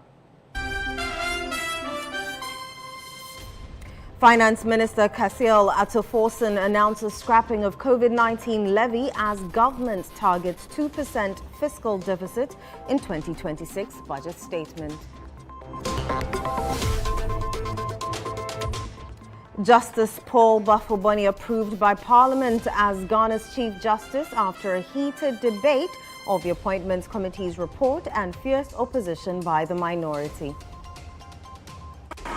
This Honourable House has accordingly approved the nomination of Justice Paul Bafoboni as Chief Justice. Families of 2 victims of Elwak Stampede who have been identified as residents of Kaswa shattered over untimely passing of potential military recruits. I went together with my MC to the family house at Opekuma and we broke the news to the family. Unfortunately for us this morning, we had a call that Kaswa had a second casualty. So we also quickly had to rush to Apele here, Cross River, to also break the news. 4 suspects arrested in connection with murder of Distilled Akwemuhine of Tanoso.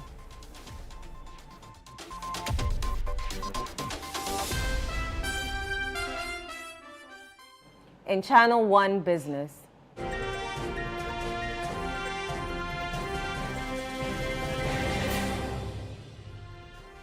Government highlights macroeconomic stability, jobs and stronger social services as top priorities in 2026 budget.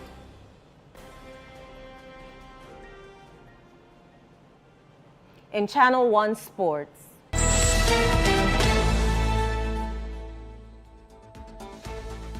Nigeria's Super Eagles book a place in CAF playoff final for 2026 World Cup after beating Gabon 4-1.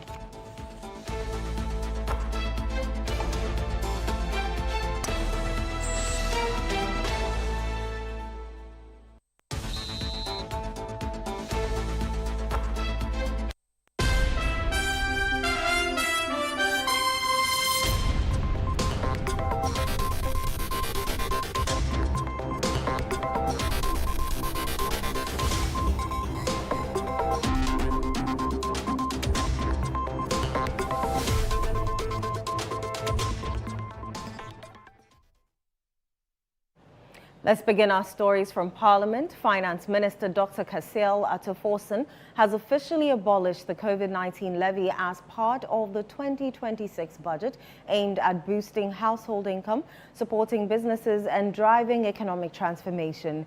Presenting the budget on Thursday, November 13, under the theme Resetting for Growth, Jobs and Economic Transformation, Dr. Forson announced a series of VAT reforms designed to ease the tax burden on individuals and businesses. He further noted that the effective VAT rate will be reduced from 21.9% to 20%.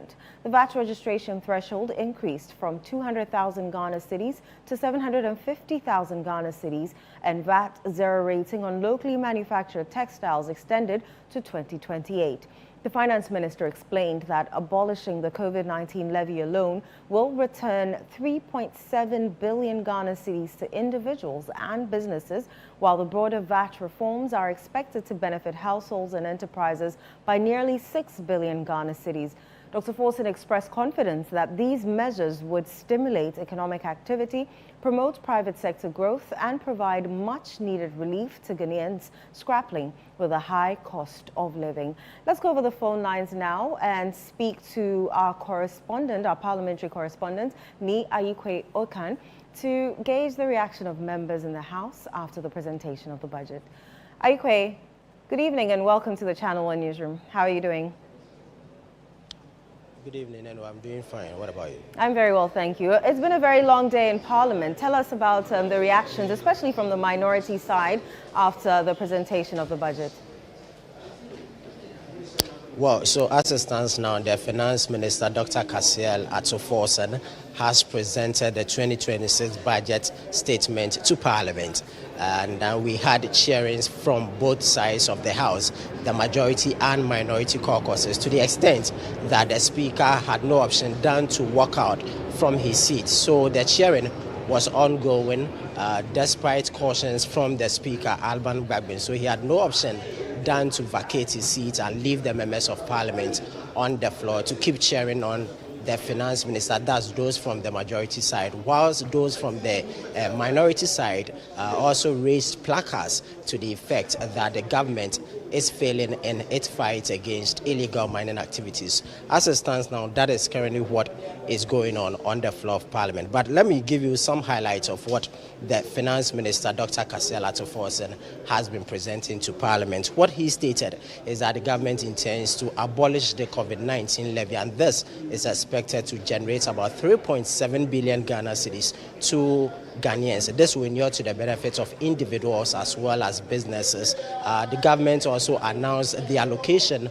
of 400 million Ghana cedis as seed capital for the Women's Development Bank. Now, 500 million Ghana cedis was also announced as the allocation for the victims of the Akosombo Dam spillage. He indicated that 800,000 new jobs are expected to be created with the introduction or with the rollout of the 2026 budget. What the Finance Minister stated also is that 150 million Ghana cedis has been allocated to the National Anti-Illegal Mining Operations Secretariat, that's the NIMOS, to enhance their operations to fight the menace of illegal mining, popularly known as galamsey, in the country. 110 million Ghana cedis has also been allocated for the government's 24-hour economy. So we are expecting that from the year 2026, the 24-hour economy would be financed with 110 million Ghana cedis. Government has also announced that it will complete 10 Agenda 111 hospitals in the year 2026. What the Finance Minister stated also is that the President has directed all public schools to ensure the purchase of rice, maize, chicken, eggs, that are also produced locally as part of efforts to deal with the food glut and also ensure that we boost local production. So these are some of the major highlights on the floor of Parliament today from the budget statements presented by the Finance Minister, Dr. Kasiel Forson. Joining me here is the Member of Parliament for Garu, Dr. Thomas Anaba. I would want to engage him briefly on what he also picked from the budget presented by the Finance Minister. Thanks for joining us on the Channel One Newsroom, Doc. Thank you very much, and good evening to you, and good evening to your cherished listeners and viewers. This very beautiful evening after the budget statement read by this able Honourable Member of Parliament and then Minister for Finance, delivering a solid budget for the good people of Ghana. What makes it so solid? It's so solid because you are seeing that just in some few sectors we are going to create thousands of jobs. That is very important. You have also heard that he's going to take away some taxes that will put money back into people's pockets. He has also told us that they are going to work to stabilize the STD and reduce inflation. That would give value to people's monies in their pockets. That's another achievement. He has told us that he is going to cancel the COVID levy, which everybody was expecting to be cancelled. After all, COVID is gone. Why do we keep that levy? And that levy is going to put money back into the pockets of people. These are some of the things that I think is very enticing to listen. We have also heard about 10 kilometers of route to 160 districts, meaning that several kilometers of road are going to be constructed to agricultural zones and industrial zones, making it very easy for farmers to transport their goods to the market for us to buy. That will bring inflation of food products very low. That is going to help Ghanaians as well. So I think that these are some of the basic things that he has mentioned that I think that were new to the benefit of Ghanaians. He has mentioned the establishment, money being dedicated for the establishment of farm mechanized centers. That is going to bring tractors, farm implements, so that farmers can acquire them, farm, and then produce more food. If food is in abundance in the country and we are able to make the prices go low, salaries would have value. Money in our pockets would have value because food inflation would go down, and in that way, at least Ghanaians will be happy enough to eat very good food at a very affordable price. So I think that these are some of the things that is making the budget so solid. He has spoken of schools. They are going to complete senior high schools that were abandoned. They are going to build 200 more schools. They are going to build even cottages for teachers and head teachers, and then the rest, build toilet facilities for schools. All these are solid information. And the big push, you've heard it, the big push. Now traveling to Kumasi is going to be luxury if we are able to do this, and I think the government is bent in doing it. John Mahama, the infrastructure champion, is ensuring that he leaves a true legacy in his last 4 years to ensure that Ghanaians will remember him forever. That is one of the biggest points that I think that if really executed and the way they plan it, we'll never forget about His Excellency John Dramani Mahama. Thank you so much for speaking to us. So you heard the Garu MP, Dr. Thomas Anaba, sharing highlights with us on the 2026 budget. I also have with me here Dr. Stephen Amwa, MP for Nshaiso and former Deputy Finance Minister. Doc, thanks for joining us on the Channel One News. Thank you very much. I'm sure you've heard some good news today from the budget. Not at all. Why? But you heard yourself. They couldn't even emphasize one achievement that they've made out of discretionary policy. What I mean is that I don't even blame them too much because they are still at the embryonic stage. New government, they are now doing a whole lot of reconfiguration, vetting, and realignment. So they haven't done much. Not even the stability of the city. But it's not. They haven't done anything about stability of the city. What have they done about it? Did they tell you any policy that led to the stability of the city? It just came from last quarter 2024. Honestly speaking, what have they done? I'm asking you. It was the MPP government. One of the reasons majorly was the fact that we domesticated cocoa syndication. By January, we had gotten about 1 billion, in fact, over $1 billion in our account. It's never happened before. December, we had over $500 million. I am talking about dollars, over 1 billion. Aside that, we had gone through very successful and peaceful elections. So the confidence of the market. Thirdly, all the primary macro indicators that impact our exchange rate, primary balance, GDP and co, last quarter, they were even outperforming 2016. So investors had gotten confidence in our government. Don't forget that the 3 major approvals we had done to both staff and then the board, executive board level. And even the third one, we had done the staff level. So everything that we are enjoying today is as a result of what we did 2024. It's a fact. I'm not saying NDC government, they haven't done anything. No. Because they are yet to. Big push. What have they done? 24-hour economy. What have they done? They can't pinpoint one area from the discretionary spending arm of the budget, apart from the statutory. So they haven't done anything. Now, your side of Let me explain this thing to you. Our market economy is the defensive type. When we say a market economy is defensive type, about 90% is made up of SMEs. And then risk index, the systematic risk index is far less than 1. So when the economy moves forward 10%, it impacts the people or the market slowly. So even when we restored the economy last quarter, it impact exactly, and this is a fact, unless those who do not understand those areas. And you can't say NDC government is not doing well, because first year of any new government, you don't do much. What is happening today economically is MPP's government.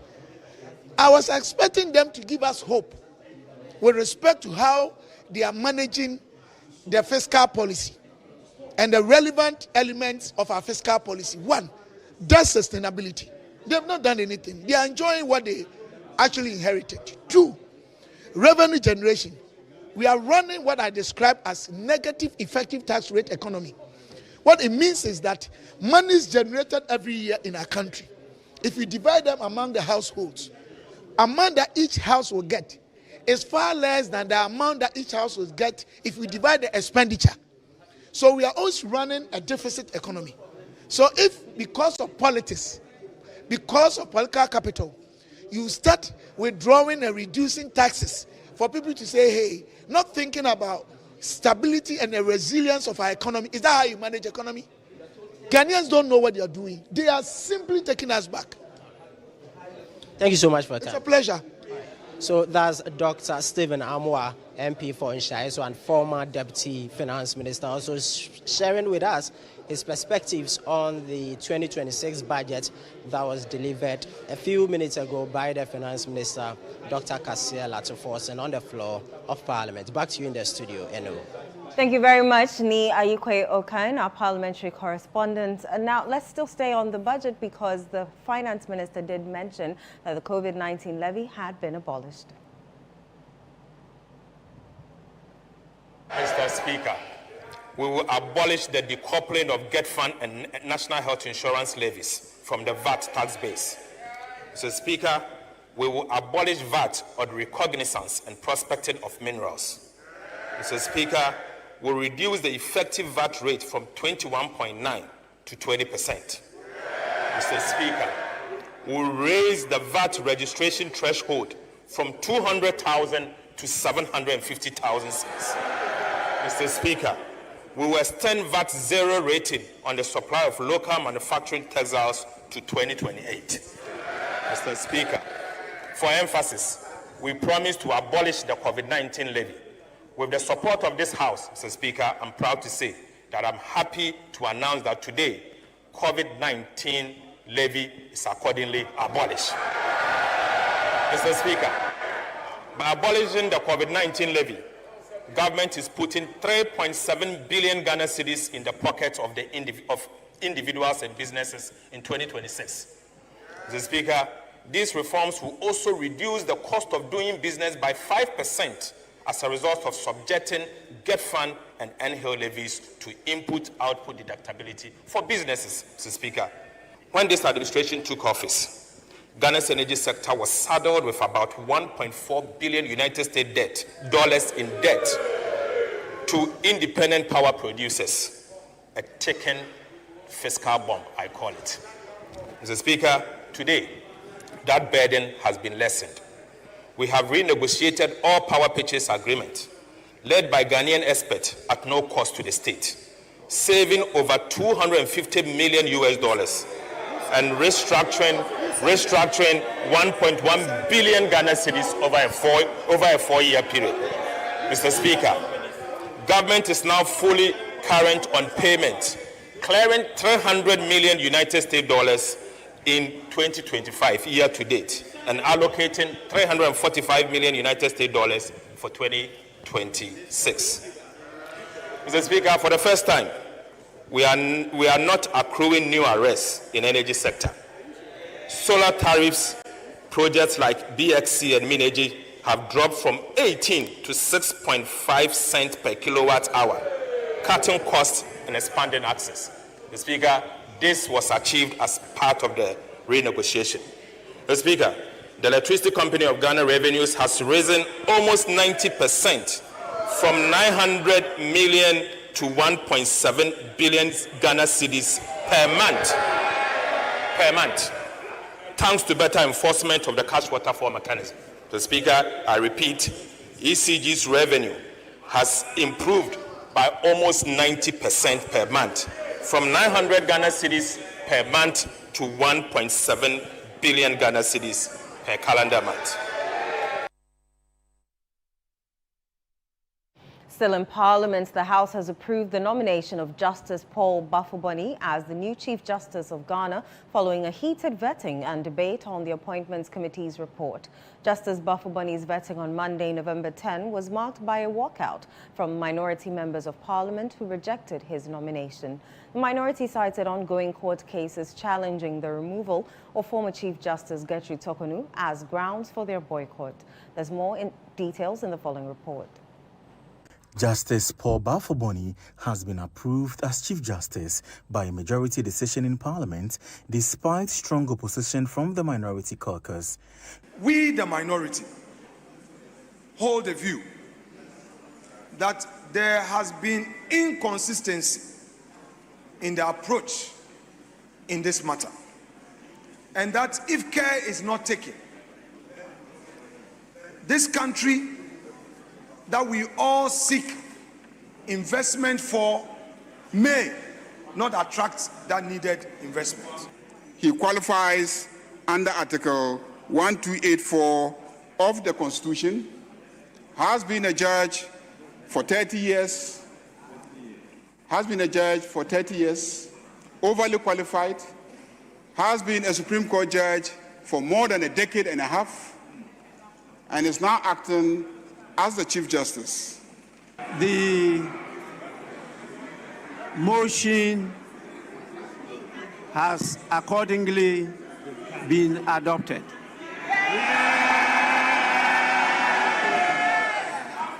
This Honorable House has accordingly approved the nomination of Justice Paul Bafuboni as Chief Justice. Meanwhile, the Defense and Interior Committee visited victims of the military recruitment stampede at the 37 Military Hospital, with the minority calling for a nationwide suspension of the recruitment process. All nationwide recruitment exercises be put to a halt and suspended for the time being, not just Accra. All nationwide recruitment processes must be halted so that a very good job can be done in probing, in reviewing, reforming. President was here yesterday. He's very sad about what has happened. And I'm sure in the coming days, measures are going to be rolled out to forestall the future occurrence of such a tragic incident. 2 out of the 6 casualties of the Elwak Stampede have been identified as residents of Kaswa in the Owutu-Senya East municipality of the Central Region. The demise of the victims has left their families devastated. Central Regional Correspondent Akwesiado has more in the following report. The 2 victims are Priscilla Nyamalo, 22 years old and a staff of the Kaswa branch of the Consolidated Bank of Ghana, and Patience Potivi. The tragedy has thrown both affected families into deep sorrow. Relatives of Patience Potivi appeared visibly distraught when the MP for Kaswa, Felix Nakoyo Wokuno, in the company of MCE said Sabase Wonubanini, visited the family late last night following the incident. Abigail Nyamalo, mother of Priscilla Nyamalo, couldn't hold her tears as she narrated how she learned about the passing of her daughter. Echrena, Mr. Frena, and Ofa, and Osi, or Ya Ubanu, or Yaru, or Da, 37. Under 37. Me see, I see ya. Or see, oh, me too, or background, no say, I see, yati anisu. Oi, yati anisu. And I me see, yeah. Yo, me ba says ya. Yo, I feel me friend for na uncle. Me friend, my friend in Brazil, uncle, just Obe me banumua. Member of Parliament for the Autu Senior East constituency, Felis Nako Yowokuno, pledged support to the families. The Deputy Minister of Defense, Broja Jemfi, and other officials are expected to visit the affected families on Friday. I went together with my MC to the family house at Opekuma, and we broke the news to the family. Unfortunately for us, this morning, we had a call that Kaswa had a second casualty. So we also quickly had to rush to Akwele here, Cross River, to also break the news to the family. Meanwhile, the Minister for Gender, Children and Social Protection, Agnes Namumolati, during a visit to the victims at the 37 Military Hospital, assured them of the necessary social support to ensure their condition does not become an impediment to their personal development. A way of social protection for the vulnerable, as they have become, they are not left alone. Their future doesn't die with what has happened to them, but we will examine and assess their dreams, and together we will see how to position them in life such that this does not become an impediment to their youth and development.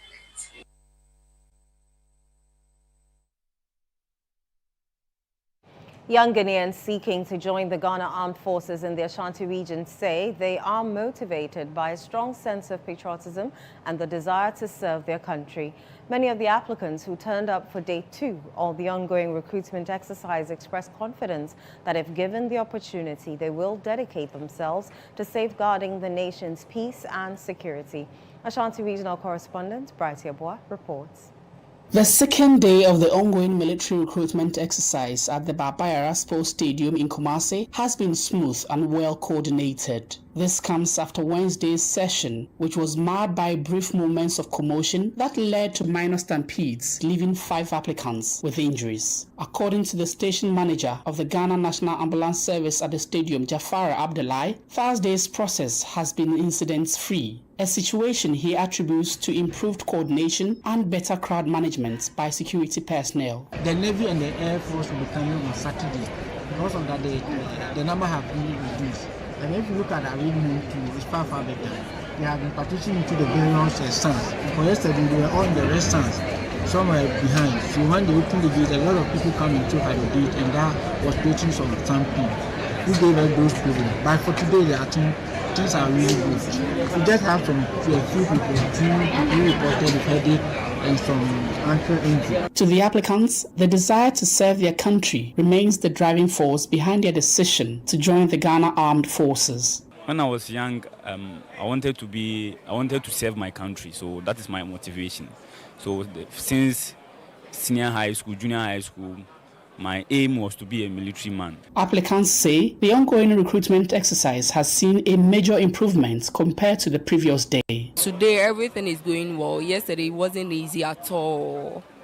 So the people here, the officers, I'm talking about the officers, they are doing a good job. Yesterday, it wasn't easy, but today. For yesterday, the program was very tough because the organization and everything was somehow. Today as compared to yesterday is very cool and accessible, but then yesterday it was very tedious because not to speak ill of the Ghana Armed Forces, but then the number of people of soldiers expected yesterday was very low. Yesterday I saw about, I think that was 9 over here. And so the people that were in yesterday for the recruitment were many than the soldiers over here. So they were not able to control us. Day 2 of the recruitment exercise proceeded smoothly here at the Babayara Sports Stadium. But applicants believe that proper coordination will prevent future stampedes. For ChannelOne News, I am Bright Yeboah. You're still watching the ChannelOne Newsroom on ChannelOne TV. Still to come. Government highlights macroeconomic stability, jobs and stronger social services as top priorities in 2026 budget.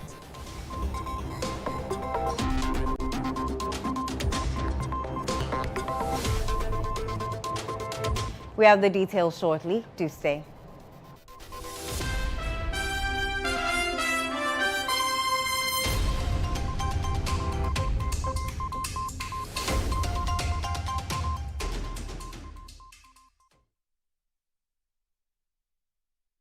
Hey Ghana, so you people know Miss Brother once more. If you knew, it's your boy. Kill them all, kill them all. But this time, I'm not only killing mosquitoes, I am killing the grades. See?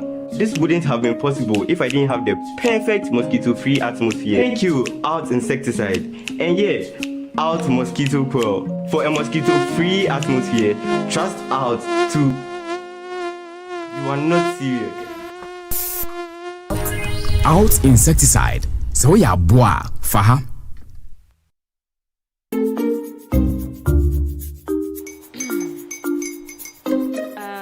Kwame and his uncle are almost here. Wait a minute. This one too, your friend Kwame. Wait, Kwame. As in the same Kwame again? Yes, Mommy. I'm the second coming. Into all this tension just to reintroduce that broke boy from Kaswa. Why would you deceive the family like this again? Now I understand the whole delay. Troll from Kaswa. Why wouldn't he be late? Or be late? Of course.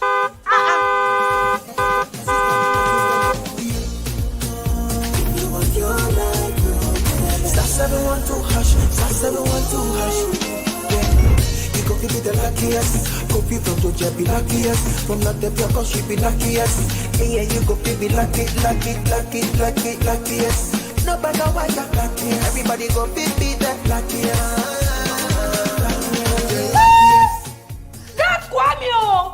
Senya God! If you put it with that, so would the coming of the Son of Man be. Hey! Is that his car? Dial *712#. Choose your ticket, enter your lucky number, follow the prompts, and let destiny handle the rest. This promotion is regulated by the NLA on the Caritas platform.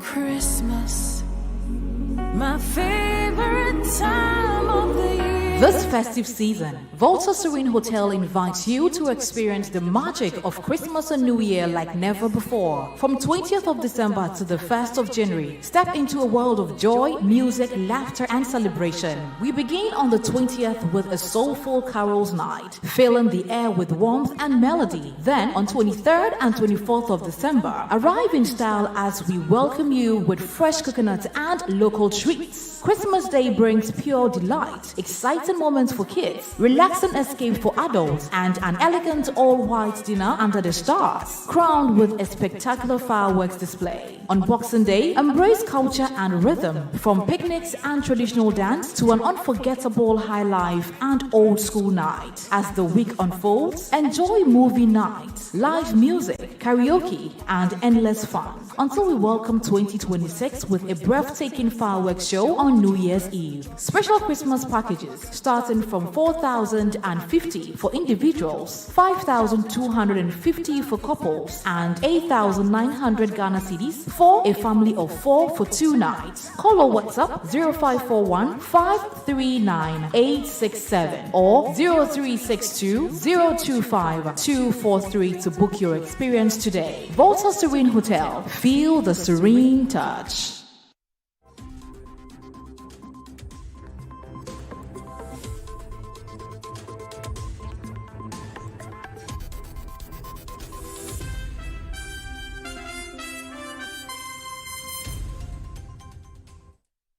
You're welcome back to the Channel One Newsroom with me, Inusafo. Up next is Channel One Business with Nathalie Nete Ajahu.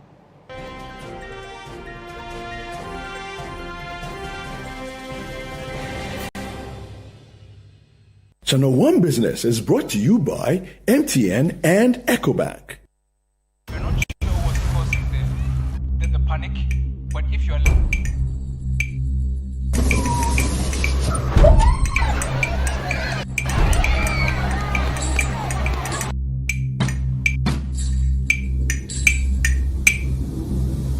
Masquerades are scary, but bills shouldn't scare you.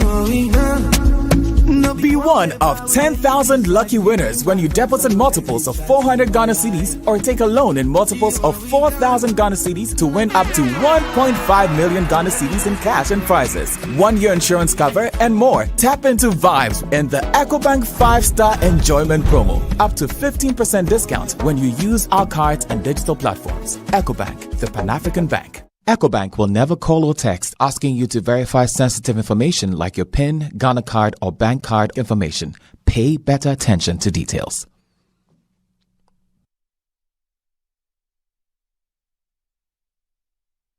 How are you doing, Natalie? I'm good.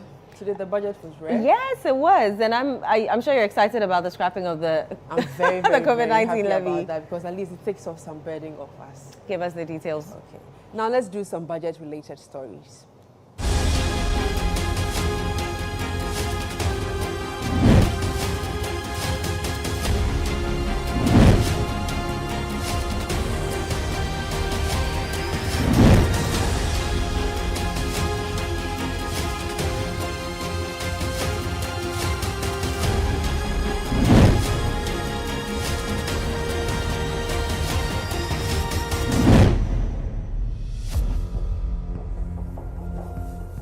The government has sustained its key economic indicators, underscoring its dedication to fiscal discipline, macroeconomic stability and sustainable growth as outlined in the medium-term macroeconomic framework for 2026 to 2029.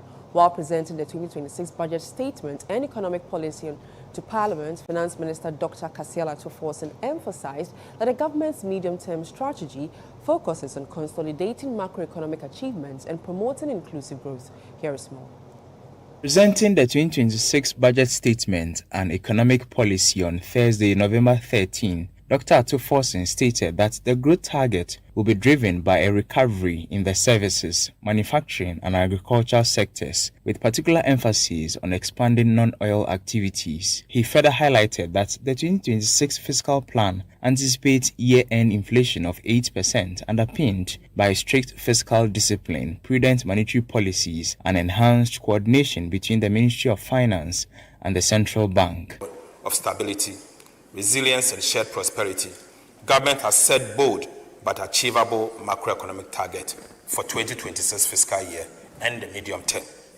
Mr. Speaker, over the medium term from 2026 to 2028, real GDP is set to rise steadily, averaging about 4.9% at the minimum. Non-oil GDP is programmed to grow around 5% at the minimum. Mr. Speaker, inflation will stay within 8 plus or minus 2% targeted band, reflecting a firm grip on price stability.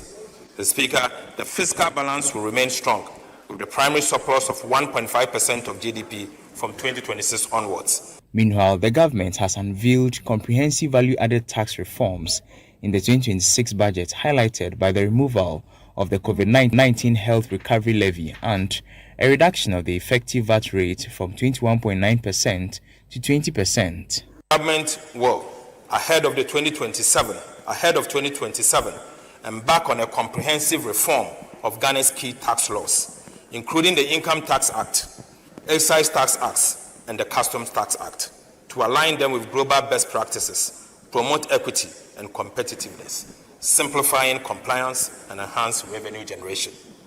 The Ministry of Finance will commence these reviews in 2026, engage stakeholders and submit a draft to Parliament as part of the 2027 budget. Now, the Bank of Ghana says it is fully prepared to roll out its long-awaited non-interest banking regulation, a key framework expected to transform Ghana's financial landscape by broadening access to credit and supporting new models of financing and trade and infrastructure. Speaking at the Association of Chartered Certified Accountants Business Leaders Forum on the theme Sustainability and Non-Interest Banking in Ghana, the central bank noted that the regulatory framework has been fully developed with only a final validation and approval from top management remaining before implementation begins. This report has more details. The Bank of Ghana says the rollout of non-interest banking will help diversify financing for trade, infrastructure and projects while creating new jobs in the financial and capital markets. Representing the BOG governor at the ACCA Business Leaders Forum in Accra, Professor John Gachi, advisor to the governor on non-interest banking and finance, said the regulation will also facilitate the development of sukuk and other ethical finance instruments to attract new investors and broaden funding. Regulatory ready for this. We have put all the structures in place. We have put the guideline in place. It's just left with one level of validation at the top management. Then the top management will take decision to roll the regulation out. And the regulation is structured to cater for various areas. We're going to have two levels of governance. One governance based on Act 930, and then one governance based on the product itself. The ACCA Director for Africa, Jamil Ampoma, added that non-interest banking will open new career and advisory opportunities for financial professionals while expanding financing options available to businesses and clients. I think the prospects are similar to what you would say we have in the traditional banking sense. But then this is a new, if you like, avenue. So for professionals, it opens, opportunities to be able to support in, new areas. So if you take our traditional, banking services and products, this then brings in an additional layer. So I think it creates more opportunities for not just professionals, but, for those that we serve. And it gives us more options when we are advising our clients or our organizations in terms of the options of finance that they can take up.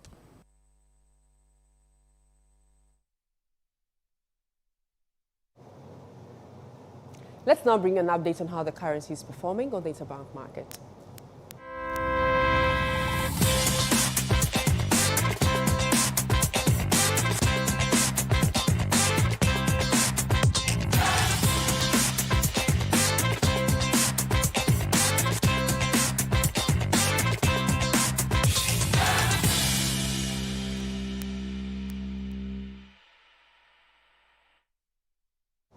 And that's all for the business segment. I am Netele Ajaro. Back to you, No. Thank you very much, Netele. To some other stories now.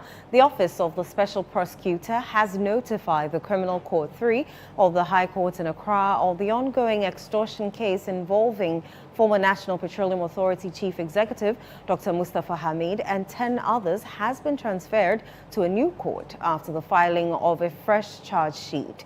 In court on Thursday, prosecutors from the OSP noted the presiding judge that a new charge sheet was filed on October 17, which has since been assigned to the Criminal Court 4. According to the OSP, the return date for the new case has been confirmed for December 9, 2025. They prayed for an adjournment to coincide with the date scheduled for the new court. Counsel for the accused, Joseph Pemka, indicated that the defense was not opposed to the application. The presiding judge then adjourned the matter to December 9 at 10 a.m. Away from that, police have arrested 4 suspects in connection with the murder of Nana Owusu-Koko, the distilled Akwemuhene of Tanoso. The suspects, who were arrested between Monday, November 10 and Tuesday, November 11, 2025, are currently in police custody assisting with investigations. They have been identified as Isifu Ade, alias Akwesi Ade, aged 48, Stephen Jemfi, aged 55, Augustine Ahimfo, aged 42, and Martha Mansa, aged 65. Preliminary investigations revealed that the late Nana Owusu-Koko had been distilled as the Akwemuhene of Tanoso, after which Nana Echampong Dodu was installed as his successor. The deceased, however, rejected his distillment and engaged the royal family in a series of court disputes, subsequently leading to alleged threats by the suspects. However, all 4 suspects have denied any involvement in the killing during interrogation.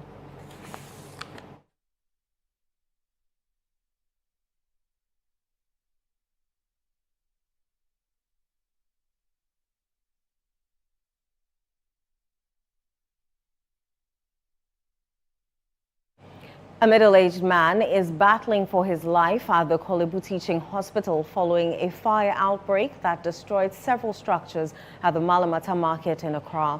The victim is reported to have woken up too late to escape the fire, which erupted on the night of Wednesday, November 12, 2025. Channel One News' Manuel Ayama visited the scene to assess the aftermath and reports. Live from Malaka. Yeah. We have here live problem. Businesses and homes reduced to charred remains, with little to nothing left to salvage on a Wednesday night. We were here around 10 o'clock. By then, I've not left for the house. So one gentleman came and told me that there is a fire coming from behind our shop. So at least we are all trying to put off that fire so that it wouldn't reach where the cold store was. So we tried. Then the fire just escalated. So that was when we started calling the fire service people whilst trying to put the fire on from where it's coming from. Eyewitnesses say the fire was unable to move beyond a cold store warehouse, which houses multiple deep freezers and serves areas such as Choco and Nima. They believe that the non-combustible nature of the cold store helped reduce the intensity of the fire. It's because of the cold store, it just stopped the fire. If not the cold store, it should have gone to the downside. Upon total fire extinguishment, they realized that 12 wooden structures, out of which 6 were used as a dwelling place or dwelling places, whereas the other 6 were also shops that were for commercial purposes. Meanwhile, a middle-aged man who was asleep during the incident and failed to notice the raging fire suffered severe burns. His brother, Ibrahim Nashiru, said he is currently receiving treatment at the Korle Bu Teaching Hospital, where he is in critical condition. As I'm saying right now, my brother is inside the Korle Bu Hospital. How is his condition right now? The condition is too hard. Amount of his body is bent. Memories, hopes, homes, all gone. But one thing is for sure after such tragedies, they are calling for help to rebuild their lives. For Channel One News, from the Malamata market in Accra, I am Manuel Ayama. You're still watching the Channel One Newsroom on Channel One TV. Still to come. Nigeria's Super Eagles book a place in CAF playoff final for 2026 World Cup after beating Gabon 4-1.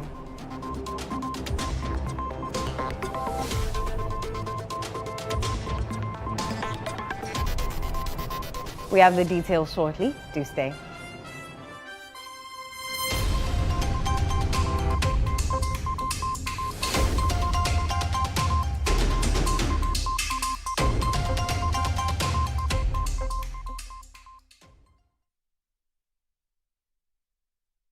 March is Colorectal Cancer Awareness Month. Are you aged 45 years and over and or noticed blood in your stool and have a family history of cancer? Then don't hesitate to have a colonoscopy. Early detection of cancer and effective treatment saves lives. Visit us or call us on 0244 581 541 or 0271 054 204. Mintuba Hospital.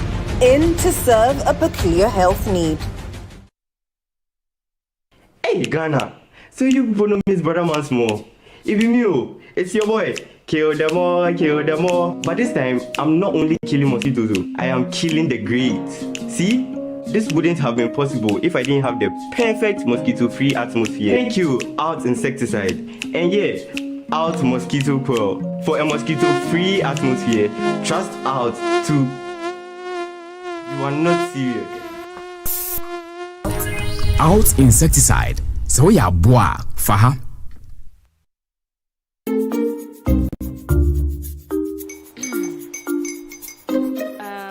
Kwame and his uncle are almost here. Wait a minute. This one too, your friend Kwame. Wait, Kwame. As in the same Kwame again. Yes, mommy. The second coming. Into all this tension just to reintroduce that broke boy from Kaswa. Why would you deceive the family like this again?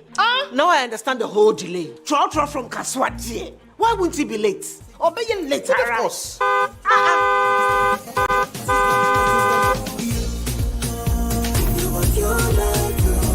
Star 712 hash, star 712 hash. You go be the luckiest. Copy from Georgia be luckiest. From not the block, she be luckiest. Yeah, you go be luckiest. No matter what the luckiest. Everybody go be the luckiest. That's Kwamio! Send your God the apple boom. If you put it toy, so would the coming of the son of man be. Is that his car?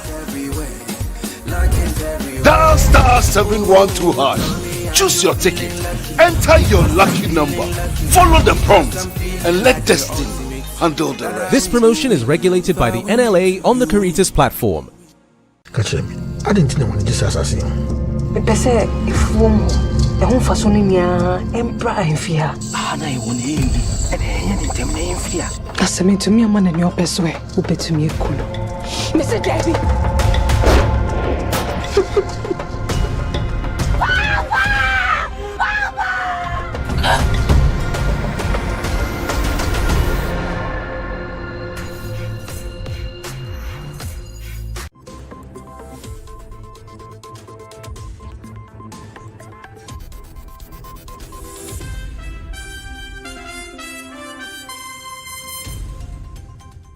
You're welcome back. Up next is Channel One Sports with Yao Ejay Minta.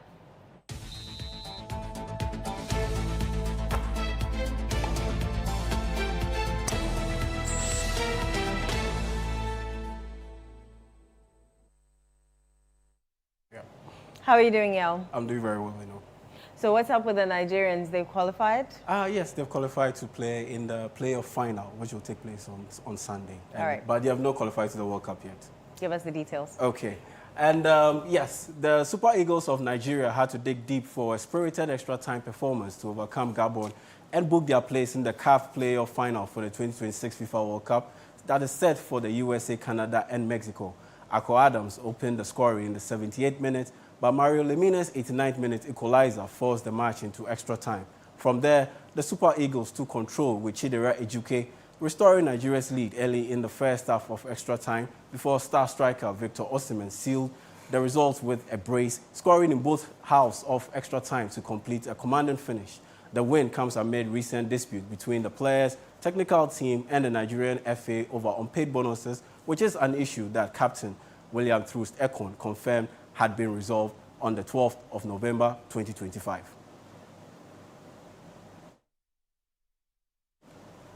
Now moving on, and Ghana's Black Stars will face Japan on Friday at 10 a.m. in Nagoya in the first of two friendly matches on the 2025 Asian Tour as part of preparations for the 2026 FIFA World Cup. Head coach Otuado will be without the services of several key players for the matches against Japan and South Korea as he continues to assess the squad ahead of the World Cup. We have more in this report by Gabi Ofe. Into the penalty area, good ball to Kubo, it's in the back of the net. The most recent meeting between Japan and Ghana took place in 2022 international friendly, where the Samurai Blue recorded a comprehensive 4-1 victory. Japan have been impressive at home, winning 3 of their last 5 matches, both friendly and competitive, by at least a 2-goal margin. The Black Stars of Ghana will once again face a formidable challenge against a Japanese side currently ranked 19th in the latest FIFA rankings. The match will serve as a tough test for Coach Otuado, who is looking to fine-tune his squad ahead of the 2026 FIFA World Cup. We are very, very pleased to be here. This is not our first time. We know the Japanese Federation has got a very, very strong team. I think so far everything went well with the organization and so on. And yeah, looking forward to that match. Will be difficult for us. But I know we also will have the strength to also beat Japan. We studied them well. And that'll be it for sports. My name is Yao Ejay Minta. Eno, over to you. Thank you very much, Yao. And that's how we end today's edition of the Channel One Newsroom. Do visit our website, channel1newsonline.com, for more information on our top stories and more. Subscribe to Channel One TV on YouTube for more exclusive video content from Channel One TV. Download the Channel One TV app on Google Play Store and the App Store.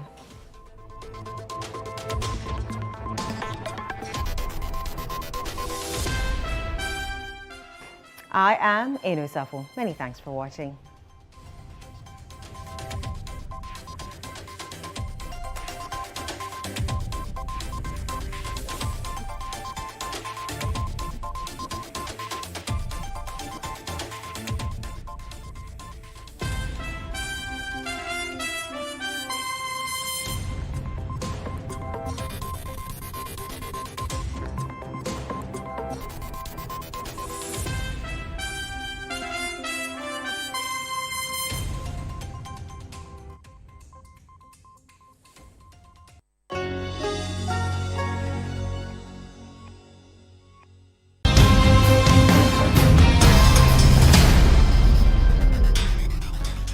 On Footprints this Friday, we have a conversation with Bishop Ni Apiakai Takiaboy, the presiding bishop of Victory Bible Church International, who shares his story about his life as a minister of the gospel. We went somewhere to preach to some middle school girls, and then as the brother I went with, as he was preaching, he said, "Is there anybody here who want to give his life to Jesus?" And I lifted up my hand.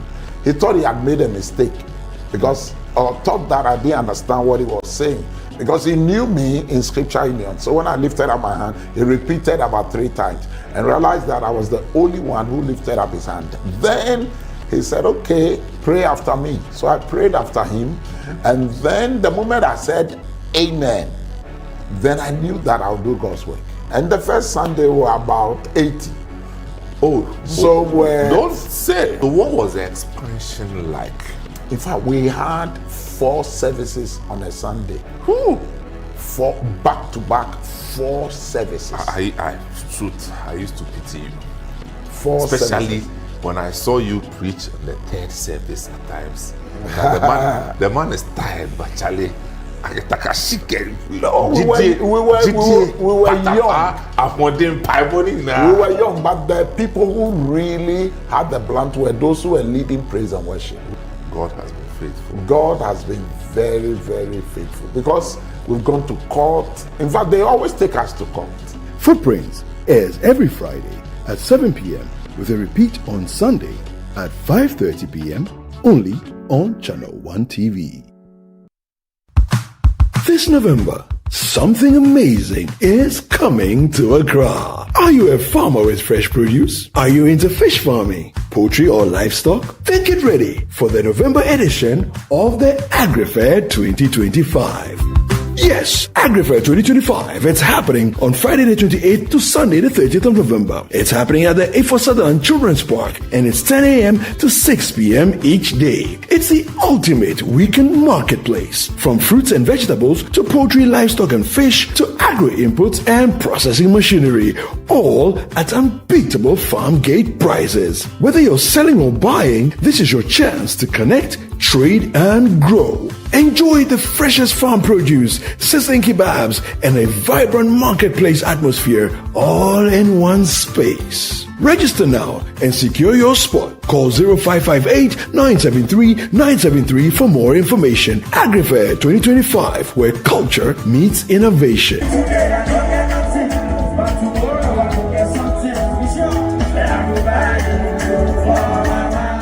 AgriFair 2025 is powered by Channel One TV and 97.3 City FM, and is proudly sponsored by Horticulture Business Platform, Development Bank Ghana, Legacy Crop Improvement Center, Gressol, and the Ghana Exim Bank.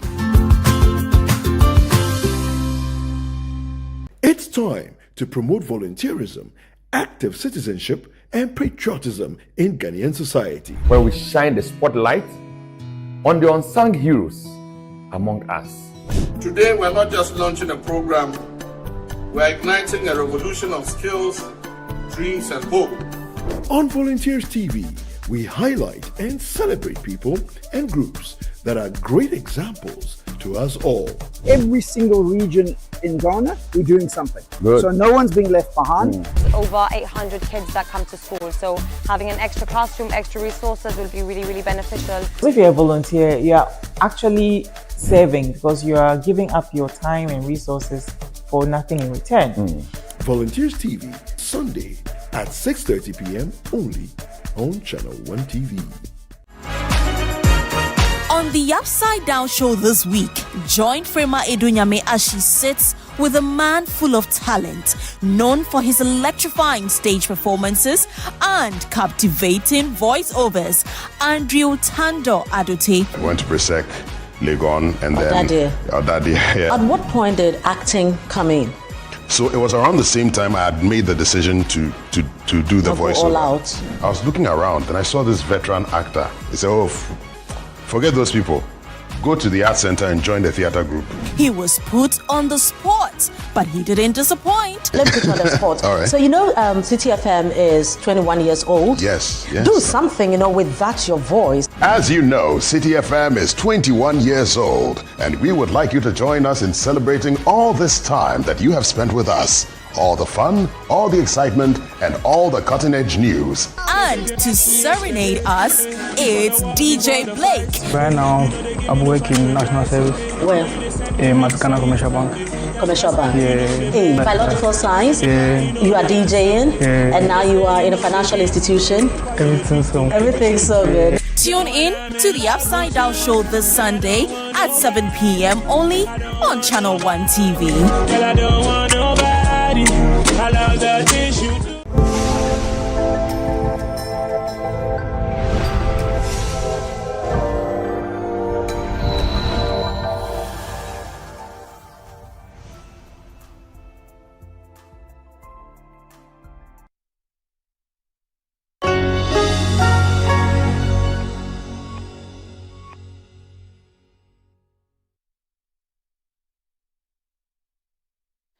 Are our relationships all about money? Well, for Gen Z, it's a wild mix. We're plugged into global ideas of romance, equality, and modern love. Yet we live in a space where family, tradition, and society still cast big shadows.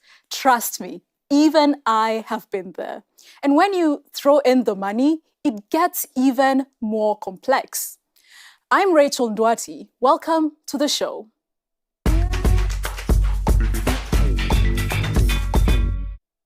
Coming up on the show,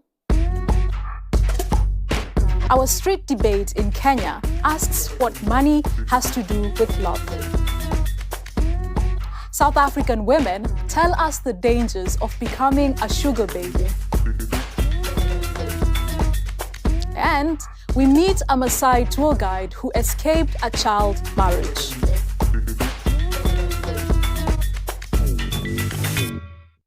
But before we get into all of that, let's talk about how we've all spent hours online, doom scrolling, swiping at how people portray their relationships on social media. And the pressure is on. And for Gen Zs on the continent, we all know it's even more complicated. Like seriously, we're tearing up the rulebook over what's expected from a relationship. Who should pay for the first date, or even who should plan for it? Joining me now to weigh in is SK, who's in Nigeria. I have a question for you. Do you think about money when going on a date with someone? Well, Rachel, what can I say? That's a very big conversation in Nigeria. And honestly, with the rising cost of living, many see spending as a reflection of effort and respect. But don't just take that from me. Let's get to hear what young Nigerians are saying on the streets. Do you think of money when going on a date with someone?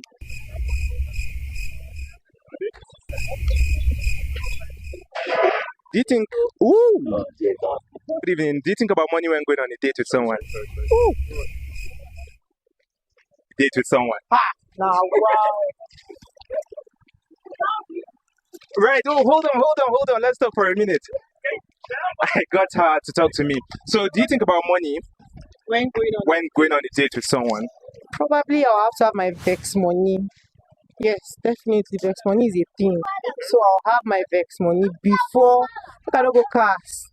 Me as a lady, I have to have my own money. The man too should have his own money. So that in case misunderstanding can come ask vex money. So at least have money in case of incasity. Vex money. Okay. Explain vex money for us. You can't put the men of nowadays past anything. So like just in case. Yeah, of course. Okay, why? If you're going on a date with someone and you're the one who initiated it, of course you don't want to. You don't want to be the one to foot the bills, right? Yeah, so of course. Over to you, Rachel. Vex money is something I'm definitely adding to my vocabulary. Those guys are not shy about sharing their opinions. But there is one city that I know that even has more to say, and that's my hometown, Nairobi. In our street debate, Edith Kimani asked whether sex and money always go hand in hand.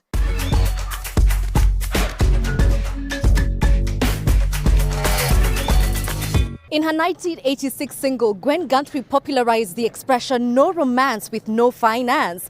But in 2025, we're asking a rather similar question. What about sex? Can that exist without money? And if not, who pays the pleasure bill? Who better to answer this question for me than some lovely Kenyans here in the capital? How many of you believe that sex and money can exist separately? Do you believe that they can exist separately? Let me see. Oh, so you do think that? All right. So Achibe, you don't think that? I'm a sex worker. I've been in sex work for the last 16 years. As a sex worker, I earn through sex, and I've been earning through sex. I pay all my bills with sex. But it's not that I don't enjoy sex. Sometimes I can go with a client and I feel that she is doing better, so he can just be like a friend and like a boyfriend. So Achibela here making it a very clear thing, but you raised your hand saying that you think there's a separation between sex and money. I feel like sex is so special, it's intimate, it's actually spiritual. And I think that when you start connecting sex and money and they have to coexist, I think it reduces people to commodities. And I feel like that demeans the whole purpose of it, because I believe that sex was introduced by God for a reason. Mukabana, you already want to speak to me? Because I'm already annoyed. Okay. So I feel like, yes, sex is special and intimate, but if we are to even still look at it from the biblical point of view, provision is important in order to create that intimate bond that creates family, that eventually creates community. So without including resources in order to build that community, how do we begin? And it starts with a nice bed to sleep on. Okay. Yeah, and a nice bed to sleep on is expensive. All right, hold on. Achibela already wants to. I haven't even asked a question. Okay. About sex being special, yes, it is special. Even as we know, in our houses, in our homes, if our father don't have money, you know the kind of home it will be. You see, even our mother depends on our fathers. So it's all about sex. You can't have sex with someone when you're hungry. You see, you can't have, and you have to get money to buy food. Okay. Yeah. But is it realistic, Kenya, to assume that you can actually have intimate relations without resources, as Mukabana said? Every single aspect of life revolves around money. Because even if I want to show that gesture, I'm like, oh my gosh, I need to take babe out. I'll buy some eggs, maybe, put them in a heart shape. I'll need to buy maybe, some sugar, maybe a packet of tea, and then we go out, have a nice picnic. I've shown my gesture with 100 bob. Regardless whether I wanted the sex or not, which I did, I'll still have to remove money from my pocket to show that gesture, to start that process. Okay. Even as a lady, I cannot date without money. I need to get my hair right. I need to do my lashes. And this is the first date before I can be like, babe, where's the M-Pesa? If I am a respectable young woman, I have to present myself that I am capable to be amongst somebody, be with somebody who is capable of handling that kind of financial power. Let me introduce Brian here. So the dynamics of somebody who's differently abled are very different. So speak to me about sex, pleasure, and money from your lens. I think in my case, money is a tool to get me to an accessible room, an accessible bed, to help me get to bed, to help me get the medication that I need to get the job done. I need money to Like you said, take my lady to a nice place. How does that then play into your ideas of manhood and masculinity? Ben here spoke about provision being a thing that drives him as a man. I'm very much like Ben. I want to provide, and I want to provide in all ways. I want to provide in the bedroom, and I want to provide outside. Yeah. Speaking of provision, I find it interesting that you teach women how to empower themselves financially, and yet you said to me that you would never date a man who earns less than you. Honestly, I've already done that relationship. However, I realized that, especially because right now a lot of women, despite there being more opportunity for women are still more disadvantaged when it comes to financial power. We carry a lot of the burden of bearing life, of emotional labor. I think as a man, you should be cognizant of that fact. You should be cognizant of the fact that maybe when she gets pregnant, she's going to get the most heat, career-wise, health-wise, body-wise. There's definitely that. And maybe as a man, you need to consider maybe just to see how you can make her life a bit better, just by the way you're trying. Shanta. I think the problem comes in when, especially for men, when they look at somebody and they want them, but they can't afford them. Okay, so there are a few things that were said here, but I just want to pick up on the first one that you mentioned, that the reason why men are constantly complaining that women want money is because the men always want to date beyond their means. Checky. Very simple. Everyone should afford themselves. Because sometimes you put very high standards that even your own father can't afford. And then you are expecting another man to do that for you, instead of you working and do for yourself. I know that there are itchy fingers here, but let me come to Winnie here for a second. Yeah, I completely agree with what Cheki said, because she started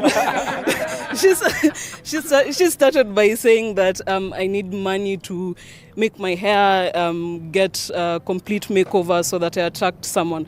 But why are you giving this other person pressure to afford you when these are things that you're supposed to be doing for yourself to make yourself feel good? And you, what happened to invite me out on a date? Let's go to Uhuru Park. Groundnuts are like 5 bob or 10 bob. Let's chill, let's connect. If the sex comes after, well and good. Okay. Let's start with the first you.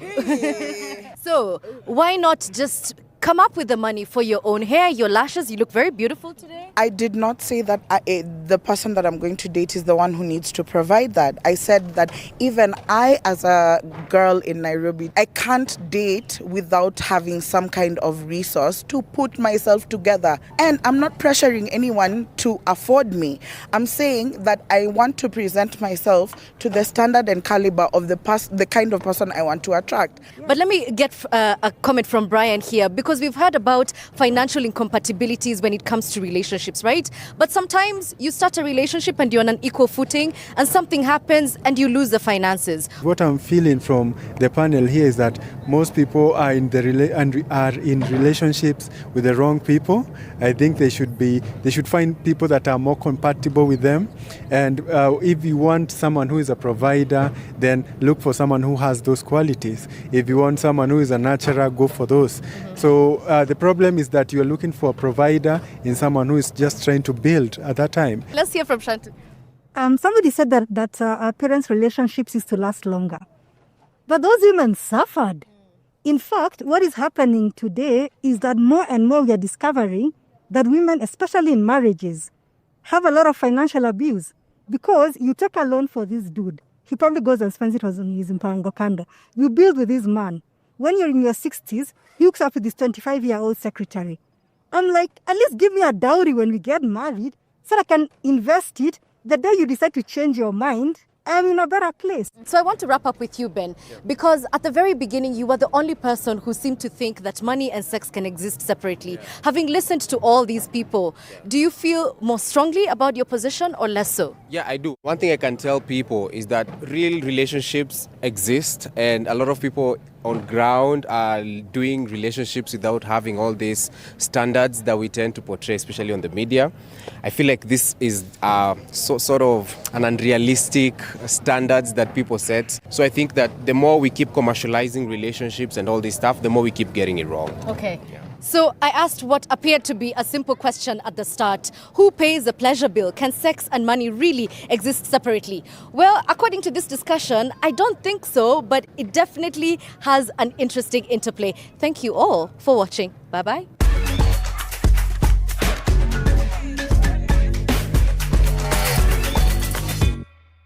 Wow, I'm not even shaken. I'm what they say, shooketh. You can also check out the long version of that street debate on our YouTube channel. People really have tons to say. And with all these high expectations comes even more gender roles. But for real though, is there even such a thing as a man or a woman's job in this economy? Still, a 2022 UN study on gender attitudes in Nigeria found 72% of respondents believed it was natural for men to earn more than women as they are the main providers. Back to you, SK. What do you think? Well, in reality, Rachel, Nigeria still has traces of that mindset. People often label certain jobs as for men or for women, but many young Nigerians are gradually breaking those boundaries every day. But let's get to hear from the streets. Secondly, now, do you think there's such a thing called a man's job or a woman's job? Yeah, I think. Probably, I think men are supposed to do like hard jobs. Because, like me, I cannot on generator, so maybe that kind of thing. For me, like this, I can't date someone that is a stylist. They have one girlish something like this, but not all. Oh. For me, I can't date someone that braid, a guy that braid. So there are some things that you just have to leave it for a lady. But though now this Nigeria, everything are also. So if they pay you, do them. It's not bad. I'm not condemning it, but at least if they pay you, if you do them. Our generation, no. Women do everything nowadays. And men also do everything. Who knows that? Who knew, rather, that men will fix this and do hair and do all of that? Who knew that women will barb? Right. No, I don't think so. Okay. I don't think so. I think men should be able to do all jobs, but men should be able to do all jobs as well. Okay. Man get your own job, you know, get man like for him bring money. Why woman job like for him chop the money? That's so him be now. Well, as you have just seen, Rachel, some Nigerians weren't having it. Split opinions, but one thing is clear. When it comes to money, love, and gender roles, it still remains a big conversation in Nigeria. Over to you, Rachel. Interesting. We'll get back to SK later.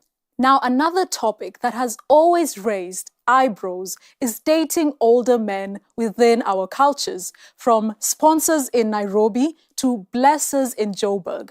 Horror stories about sugar daddies and sugar babies have existed for ages. In Kenya, 5% of men reported being in relationships with a considerably younger woman who they supported materially. A survey found about 1 in 5 female students in Nairobi had a sponsor. And for both sides, the relationship is transactional. But at what cost? Let's go to Johannesburg, where women share why they find this kind of relationships tempting. When she started her studies, 23-year-old Nokwanda Mtambo from Soweto was struck by the expensive looks, clothing, and excessive shopping her fellow classmates enjoyed. Her friends were so-called slay queens who depend on rich men to maintain their lifestyle.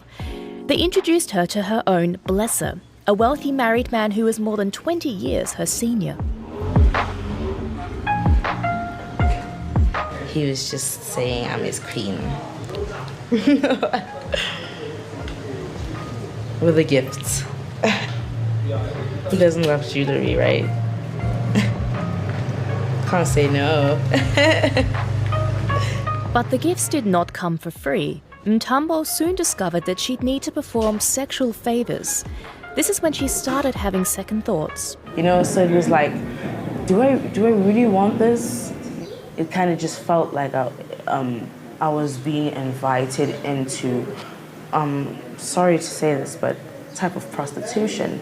But then now I have to now make do with whatever just comes by, just because of the fact that you want this life that you want. A soft life, or the struggle to survive. In a society where money and power are concentrated in the hands of men, Mtambo is not alone. Some men even believe money gives them the right to control a woman's freedom. 46-year-old Manjula Vilakazi has 3 mistresses. He does not allow them to work, leave the house without his permission, or own a salvo. Women are easily tempted, so we need to control them. They need to be in your fingertips. Hence, for me, I work very hard. I went to school so that I can have money, I can have power, I can control them. That his behaviour might entirely undermine his girlfriend's right to self-determination seems of little concern to Vilakazi. Both he and his friend claim to pay their girlfriends around €400 each. For Zibu Mahlangu, this is pure business. That's the whole point. So now what we do is we take care of women, then what we get in return is love. That's all. That's all. Nothing else. So you mean sex? Yes, sex, being taken care of, just someone making you feel special. In a recent South African health survey, 1 in 10 young women reported to have had transactional sex. This is a massive problem, says author Jackie Pamotse. We meet the author in an upmarket hotel in Johannesburg. Pamotse is well known for her book, which spills the beans on the Blesser and Blessy culture. Pamotse experienced the fluid borders between transactional sex and human trafficking. I've read one or two books. I've read of yours. You are very scary famous. things, remember? And we like we you. work in this hotel. And you see things, yeah. And we say, when we see these things, I remember all the things that are written in that book, and they are scaring me. It's not funny. Gosh. As a young girl, she ran away from a violent home and became involved with a very wealthy man. A few months into their relationship, he took her on a private yacht with politicians, businessmen, and their mistresses. Being trapped in the middle of the ocean, she had no choice but to endure being raped multiple times. You can be traded like this in a heartbeat. If a minister wants to buy you, they'll buy you, regardless of who you're dating in the group. After 4 traumatizing years, Pamotse managed to escape the grasps of her blesser. She fled abroad, where she wrote a book about her experiences. A warning that the world of glamour that we see on our phones and internet platforms is sometimes far from the actual truth. Guys, that's T for tough. Don't fall for the pressure of flash and cash online. And speaking of money, what does it do to a relationship when one person pays for everything? SK, what do you have for us? That's an interesting question. I think if only one partner pays, it can create tension and imbalance. But money shouldn't dictate love, right? But let's get here what more people are saying on the streets. So do you think there's any effect if one partner pays all the bills in a relationship? No, it's not okay. Especially for sometimes nowadays, a man will tell you that I can't date a lady that don't have money, that don't have rest, that don't have work. So at least have something, even though it's not 100% like the man. But at least for a lady, even though it's 50, the man should have 100% or 70. If you're able to afford stuff and then you want to pay the bills for them, fine. But at least from time to time, ladies should be able to volunteer to do stuff. I don't think it's always good because for some reason, I think the guy will actually look at the lady like as someone that is lazy. Because like in everything, you just want me to pay and pay and pay. But you are not bringing anything to the table. So in some cases, guys will actually look at them like, this woman don't have anything to do. Like she's not bringing anything to the relationship. She just want me to keep paying and paying and paying. No woman to try the odds, no see now only man with the struggle. No woman to try the find money, possible now. Man go dey suffer, you go dey chop. No suppose now. Bring something on table, now everything go make sense. Well, from the looks of it, both parties need to bring something to the table. Now, the roles of men and women have changed a lot in recent times. And let's face it, we are all trying to pay the bills. Women are doing so-called men's jobs and winning, like Barbara Nasserian from the Ma community on the Masai Mara. At the Embo River Camp in the heart of Kenya's Masai Mara, Barbara Nasserian is overcoming gender barriers by being one of the first female tour guides in the park. Her life choices defy the Maasai community's strict patriarchal norms. I received a lot of resistance from first my dad because he was actually the topmost of the people or of the male that I'm supposed to respect. At the age of 9, her father wanted to marry her off for a dowry, but she refused. She eventually fled to a rescue center.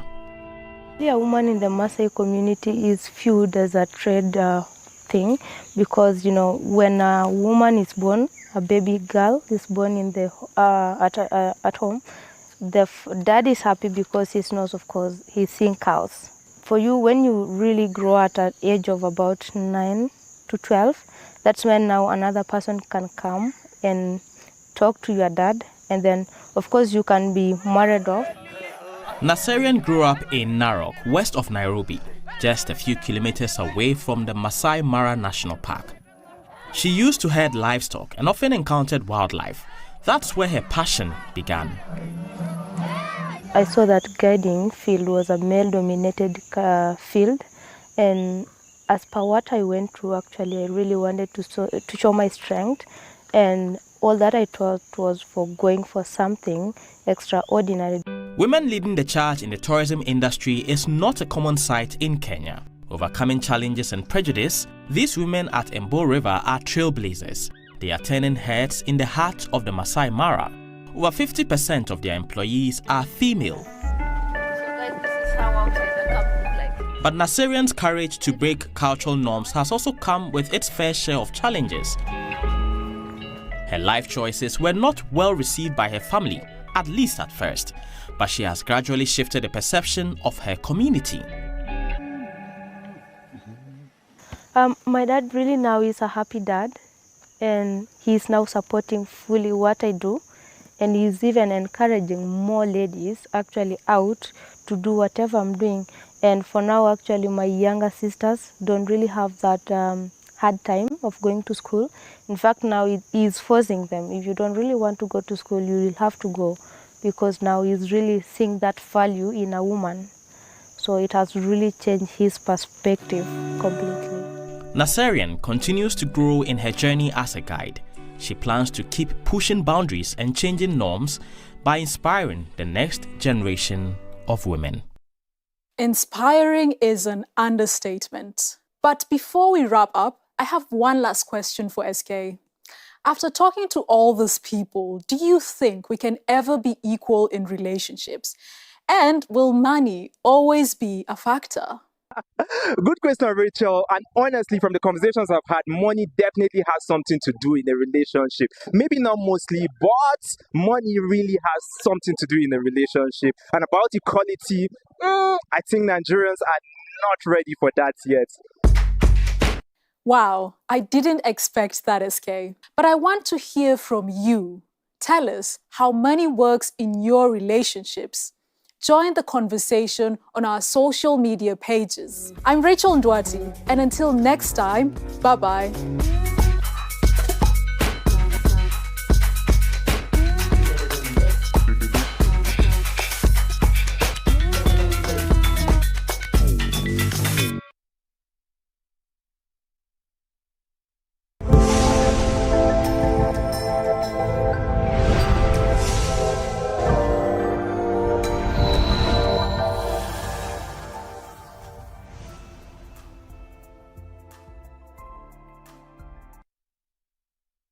We made it 1, 2, 3, and now 4. Ladies and gentlemen, get ready for a night of rhythm, culture, and pure Ghanaian energy. Inchin Band is back. And this time, it's bigger, louder, and more electrifying than ever. It's the Inchin experience, the Avivi edition.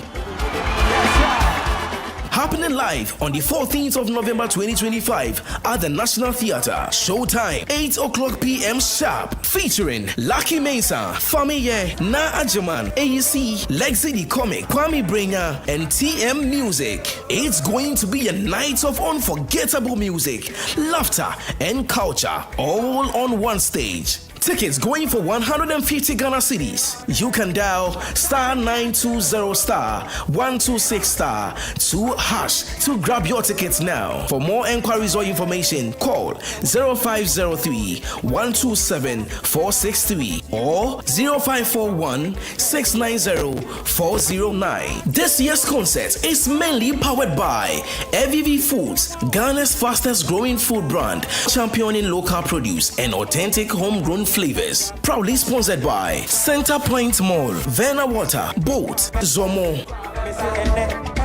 Media partners: Don't be left out of this year's amazing experience. Come and let's have fun together. In Chinchim Experience, Ghana's rhythm, our legacy. In Chinchim Experience, feel the music. Coming soon from GH Media Productions is Junction 5. Oh God, I thank you. Finally, God listened to my prayers. Madam, see, the way I've been suffering here. Finally, God has listened to my prayers. Let me tell you something. This interview I come to do, if you not get me man, Ayuba already there. At the Vipers Ayuba. I want a nice looking lady. Nice one like that. Get ready for all the shenanigans, the gossip, the gisting, and the jiving. The typical happenings at a Ghanaian pub, aka Sports. Now listen here. Tell everything was sauce. Tell this one no suspicion.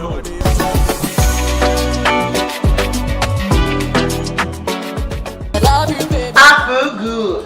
Da da da da da da. So happy. Da da da da da da. So good. Tan tan. So good. That's the girl she dey feel. Hey, but just now as they bring the two, some scene will happen for the counter back there, man. No, the girl be around. I'm here with these guys trying to prepare a surprise proposal party for you. And you are here chilling with this guy. Don't miss this fun and engaging TV series, Junction 5, premiering on Wednesday, the 19th of November at 7:30 p.m. only on ChannelOne TV.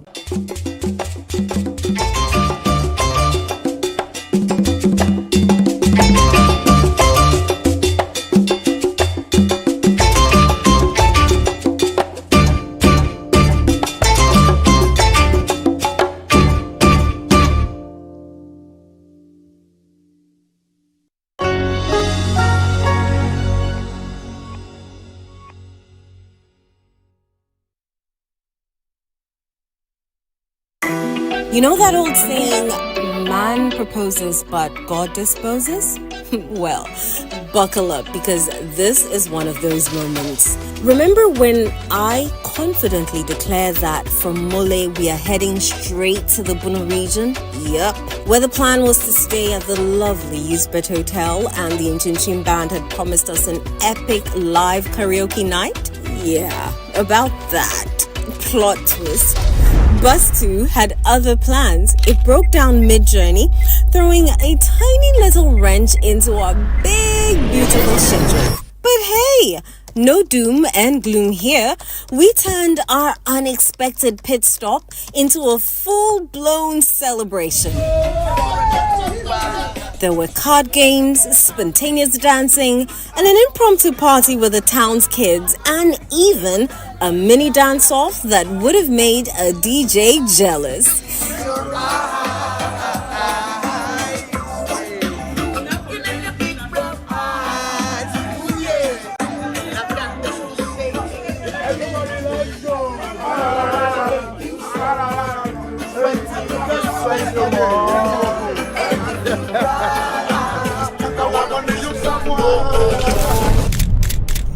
One thing we've learned on the Heritage Caravan, it's this.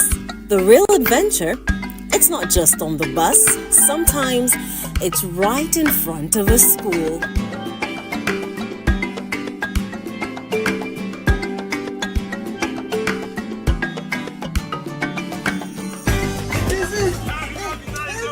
Focus! Be focused! Yeah! Brother, if this man will work,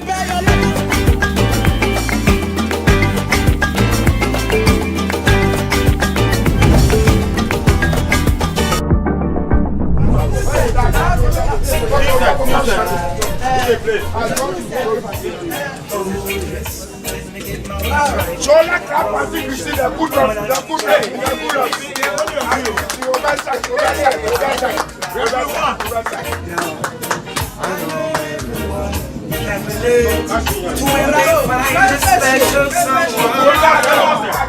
she's royal, yeah, so royal, and I want her in my life.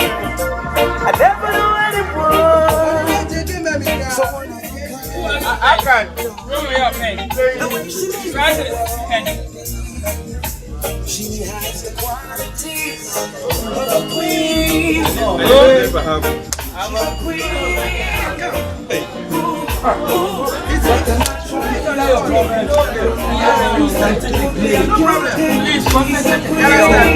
So wait, now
Japan, Messi, Ronaldo. Vinicius. Why Vinicius? Vinicius.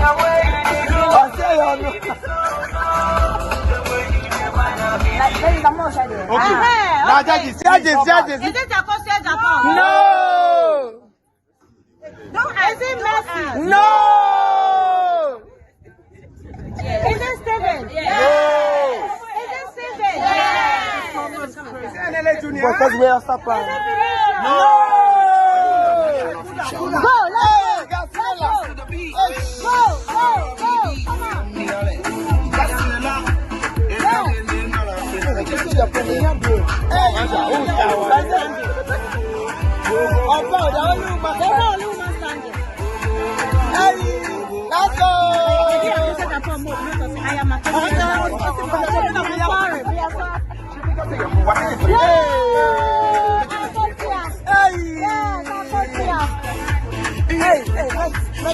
Let's make you out of line.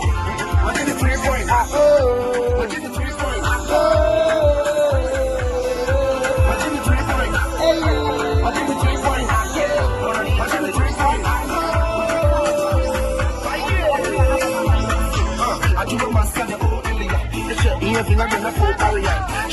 Messi wa bẹ, Messi tún bẹ sanu.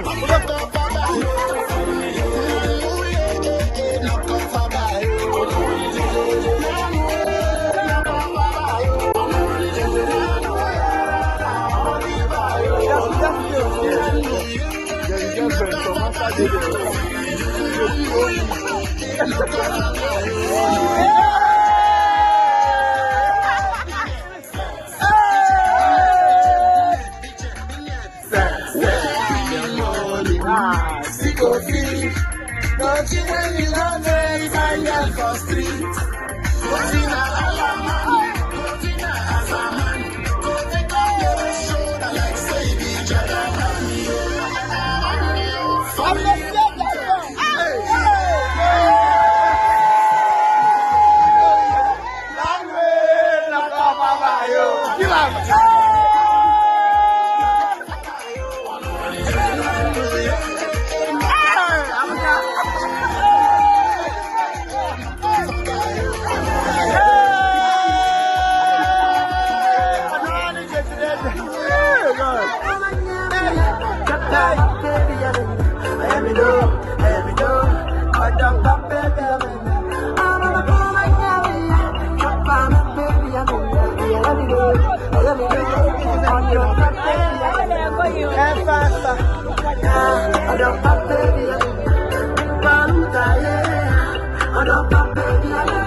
Maria.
Hey!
On Footprints this Friday, we have a conversation with Bishop Ni Apiakai Takiaboy, the presiding bishop of Victory Bible Church International, who shares his story about his life as a minister of the gospel. We went somewhere to preach to some middle school girls, and then as the brother I went with, as he was preaching, he said, "Is there anybody here who wants to give his life to Jesus?" And I lifted up my hand.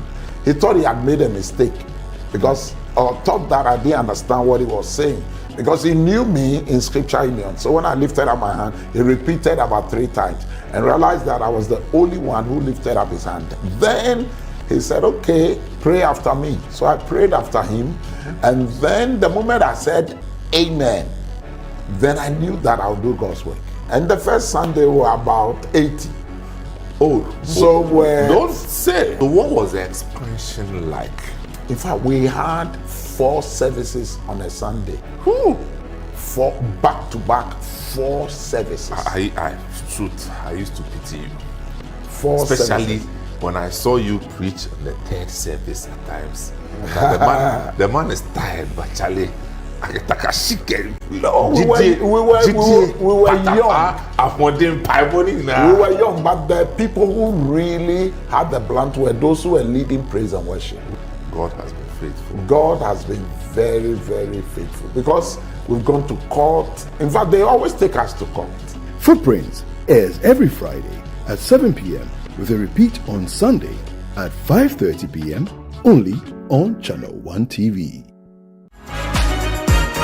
On the Upside Down show this week, join Frema Edunyame as she sits with a man full of talent, known for his electrifying stage performances and captivating voiceovers, Andrew Tando Adote. I went to Presec, Legon, and then Odadie. Yeah. At what point did acting come in? So it was around the same time I had made the decision to do the voiceover. All out. I was looking around and I saw this veteran actor. He said, "Oh, forget those people. Go to the art center and join the theater group." He was put on the spot, but he didn't disappoint. Let's put you on the spot. All right. So City FM is 21 years old. Yes. Do something, with that your voice. As you know, City FM is 21 years old, and we would like you to join us in celebrating all this time that you have spent with us. All the fun, all the excitement, and all the cutting-edge news. And to serenade us, it's DJ Blake. Right now, I'm working National Service. Where? In Matakana Commercial Bank. Commercial Bank? Yeah. Hey, biological science? Yeah. You are DJing? Yeah. And now you are in a financial institution? Everything's so good. Tune in to the Upside Down show this Sunday at 7 p.m. only on Channel One TV. Well, I don't want nobody. I love the things you do.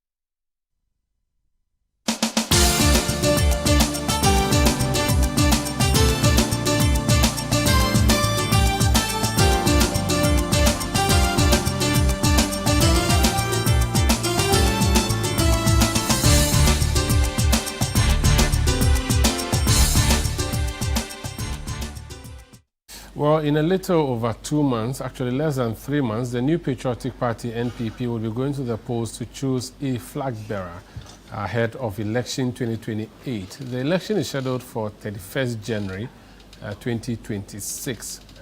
There are a number of candidates crisscrossing the country, or maybe pretending to be crisscrossing based on what we are seeing.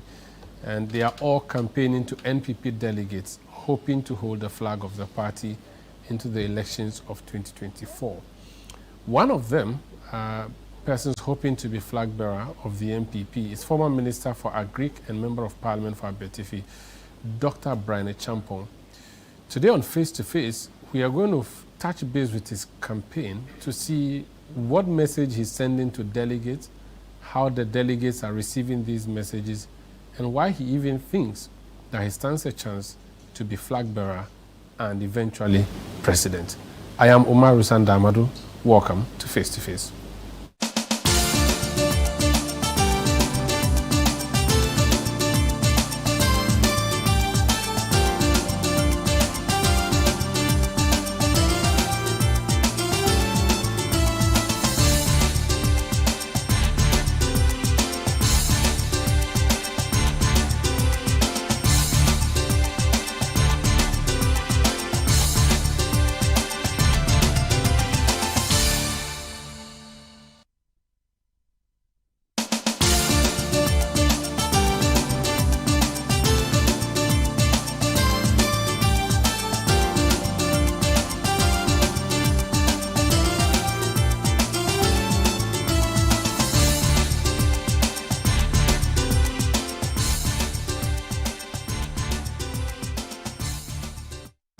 My guest on Face to Face today is a former deputy minister. He tried to be member of parliament. He did not succeed, but he is on the Dr. Brian Champon campaign team as a spokesperson. The Honorable Pius Enam Hajide, you're welcome to Face to Face. Thank you very much. How are you doing? I'm good. How are you doing? How is Esojaman doing?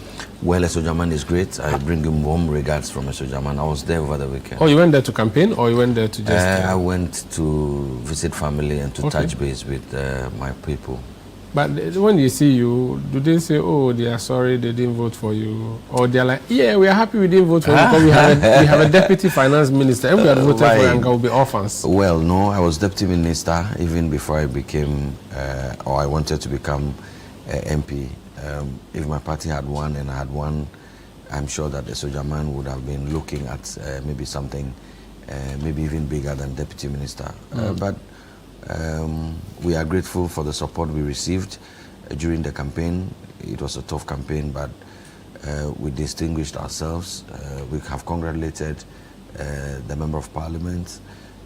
Now it is his job to ensure that what we wanted to do for our people, to bring Esojaman up to levels that I believe that we should get. If you look at the God-given potentials, the natural endowments of Esojaman, I dare suggest that we are lagging far behind and there is enormous potential.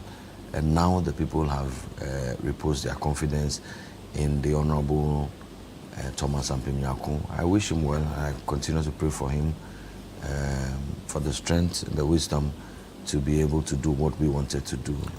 It's his time now. What do the people of Esojaman need? I mean, the last time I went there, I went to the top of the mountain, the peninsula area. That is what Jekiti, is that the road to Jekiti? Yes, that leads to Jekiti. That road, I mean, after the Akosombo township, it was not good. Yes. I don't know if anything has changed since. Well, it's a bad road.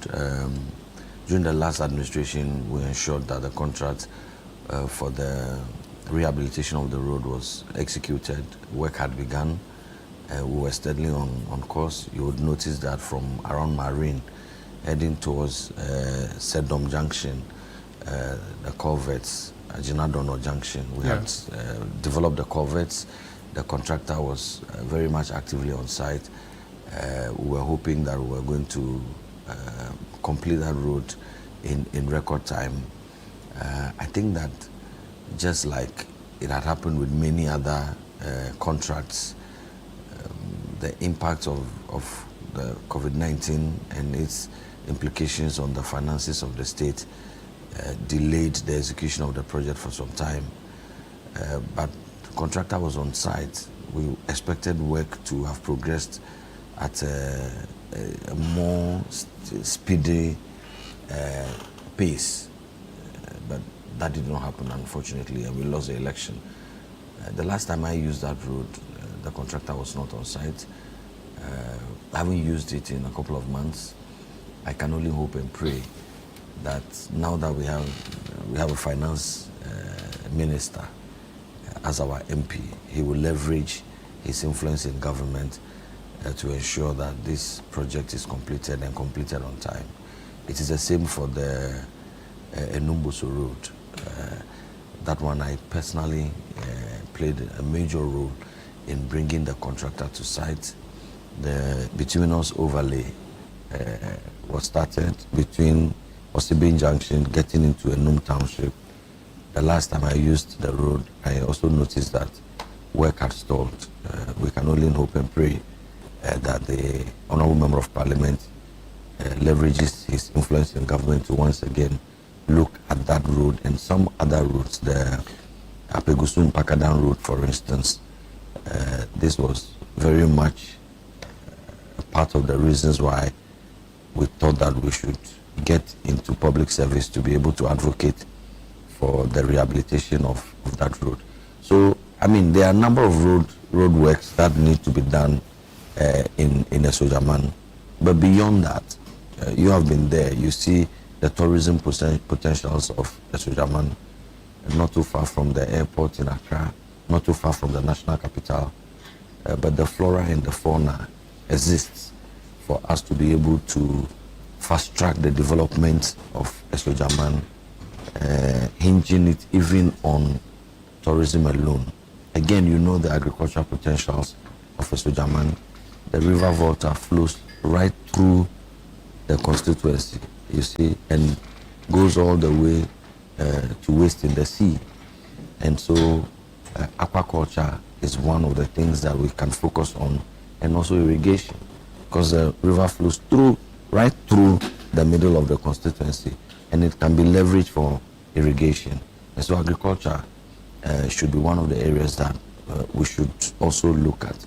And there are a few ideas that we had, we still have, and we are hoping that the Member of Parliament is able to execute on some of these ideas that we have. I know you are biased, but 8 months on, is your constituency feeling that you have produced a Deputy Minister of Finance? My personal attitude is to give him time and not to be too quick in judging his output. There's a lot of pressure on this administration. If you looked at the promises they made, which largely appears to be unfulfilled. And so I believe that from the center, the global picture, and looking at the strategic position that he occupies, Deputy Finance Minister, he will be very much under pressure. I mean, in terms of the global space, the Ghanaian economy. Okay. And so my attitude is to give him space, wish him well, and pray for him. Very soon, I believe that the question that you asked will be answered. You mentioned Mpakadan. Now, one of the projects you inherited as a government was the rail line from Tema to Akosombo, started by the Mahama government. You came and continued with it.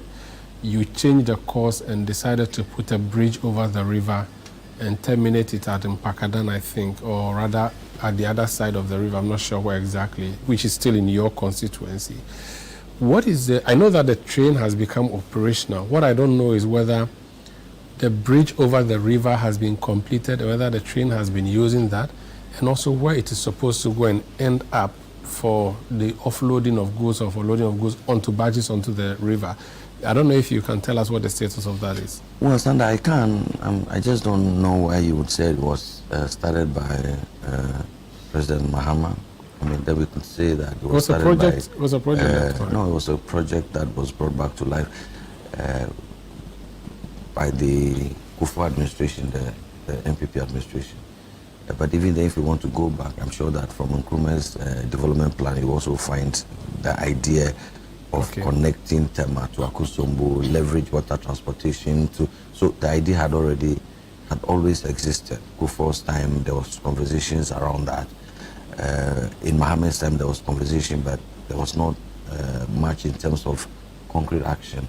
There was. And, I thought they started some project before they left. Well, no, they around didn't. Afienya. They didn't. They will argue that they signed a contract for some amount of money. Which amount of money changed because the scope of work had changed, and so there had to be renegotiations, and that was done by the Akufo-Addo administration. It was actually led by the former Minister for Railway from the Western Region,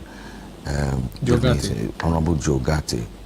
The engineering was problematic in the conception of the previous NDC regime, and that's why I'm saying that we should probably delineate and differentiate between what they wanted to do and what we wanted to do. They were going to take the rail line into Akosombo. They were going to cut into the rocks, and that would have been an engineering disaster.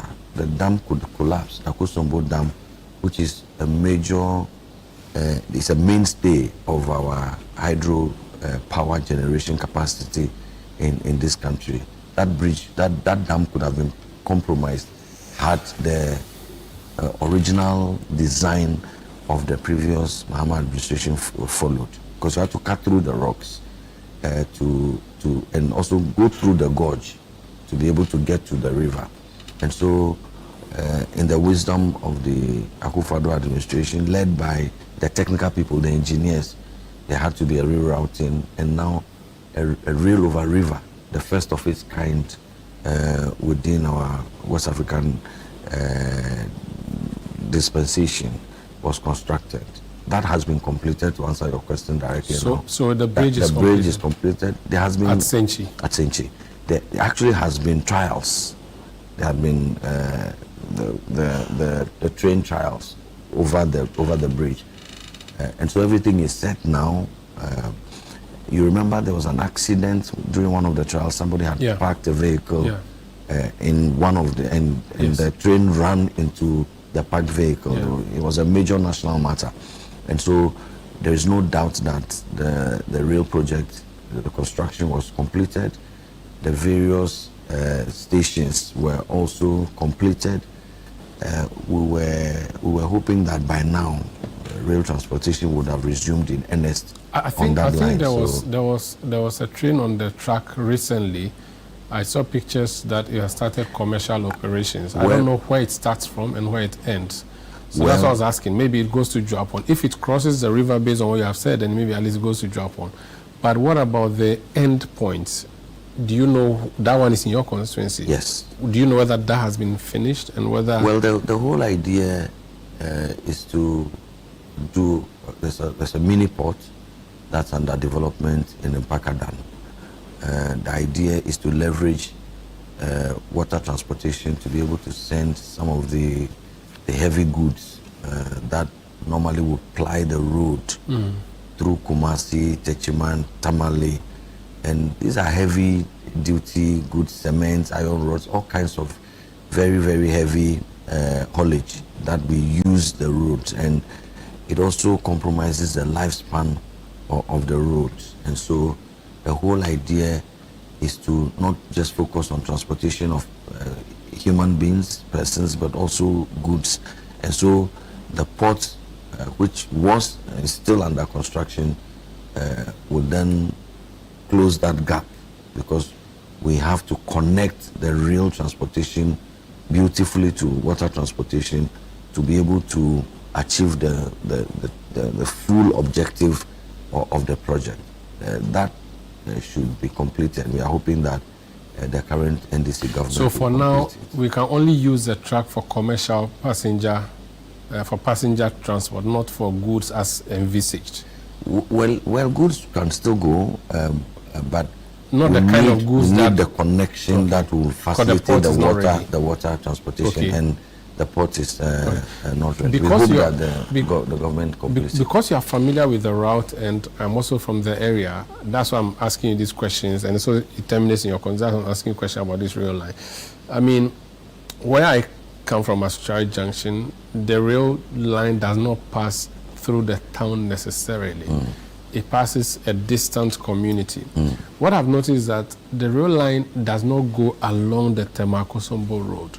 So if you were living along the Temakosombo Road and you want to come to Accra by train, you would have to do a long journey to go catch the train. And usually the rail line passes through very bushy, remote areas. Do you know why that was done? Because I would have thought that put the rail line close to the road, because that's where settlements are. Like the one we see in Sakumono through Tema to Accra. I mean, Tema through Sakumono to Accra.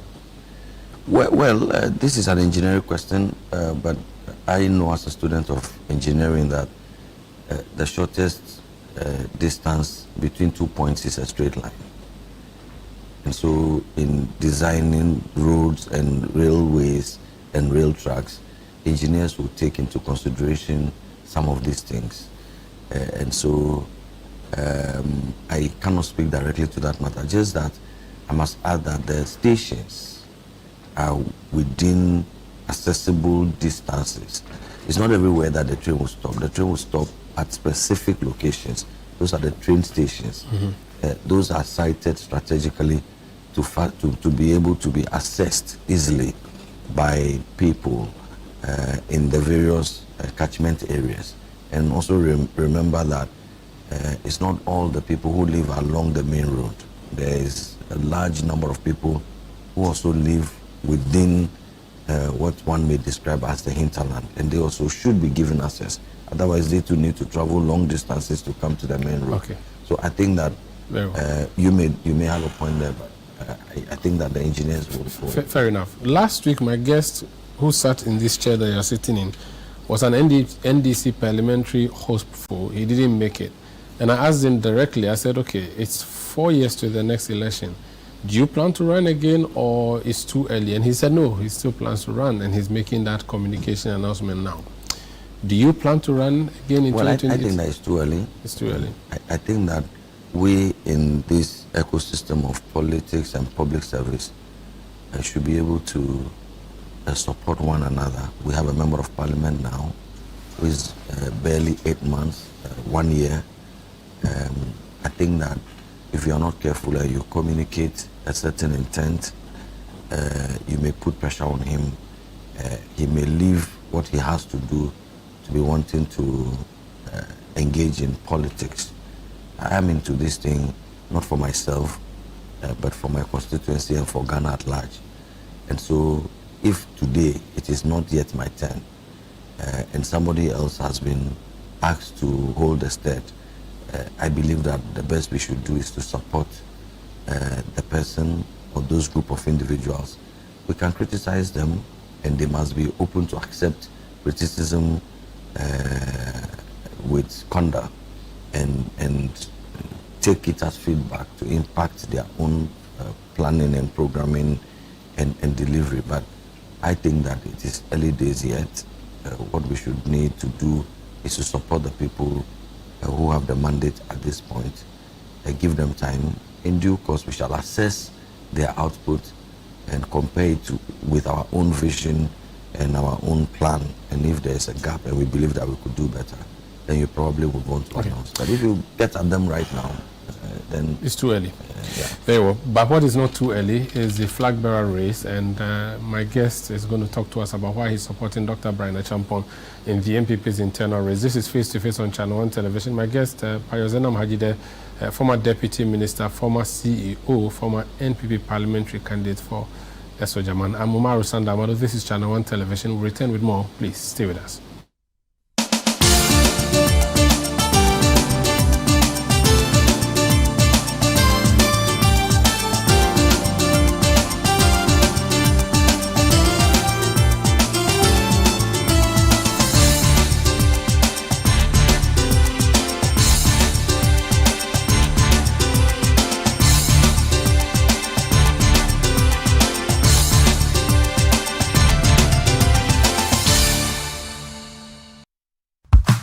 This November, something amazing is coming to Accra. Are you a farmer with fresh produce? Are you into fish farming, poultry or livestock? Then get ready for the November edition of the AgriFair 2025.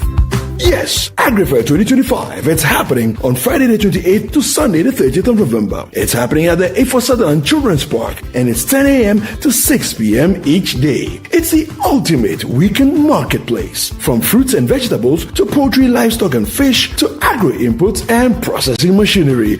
All at unbeatable farm gate prices. Whether you're selling or buying, this is your chance to connect, trade and grow. Enjoy the freshest farm produce, sizzling kebabs, and a vibrant marketplace atmosphere all in one space. Register now and secure your spot. Call 0558-973-973 for more information. AgriFair 2025, where culture meets innovation.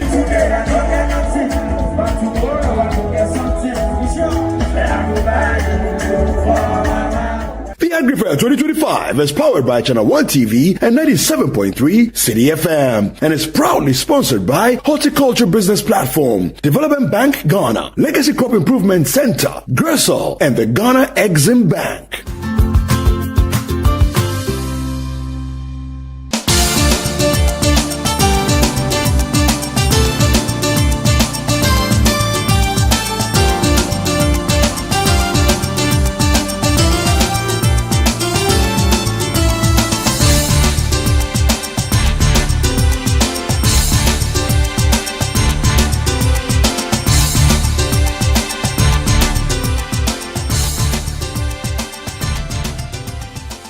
You're welcome back. This face-to-face on Channel One Television. My guest is Parazana Hajide, spokesperson to Dr. Brian Champon. So, why Dr. Brian Champon in the race of what, 6 people?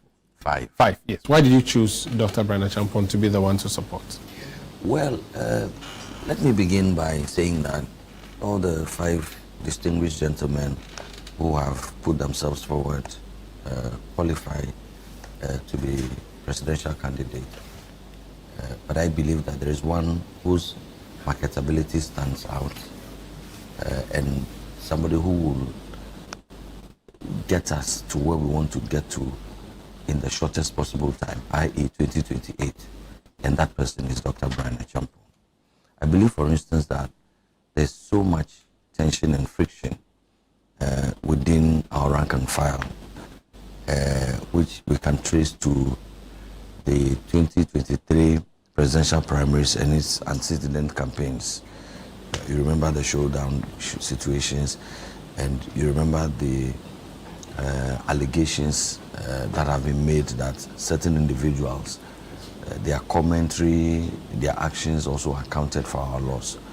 And so to any honest MPP person, any fair observer, the tensions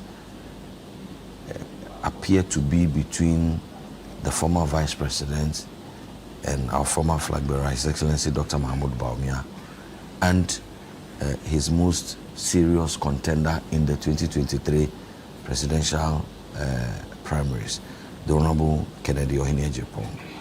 And so you continue to monitor commentary that is coming from even senior members of our party, including regional chairmen.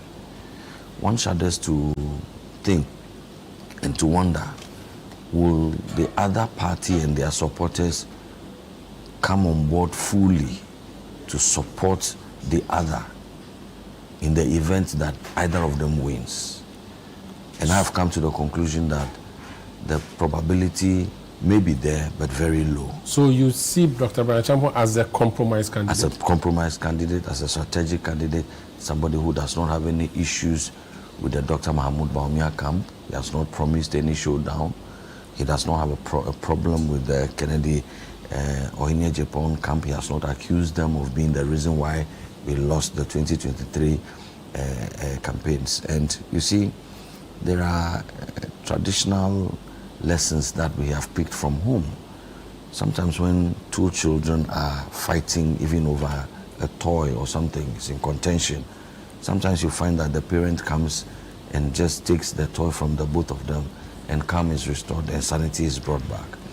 I think that one of our strategic limitations, one of our critical needs is unity, peace and discipline within our ranks.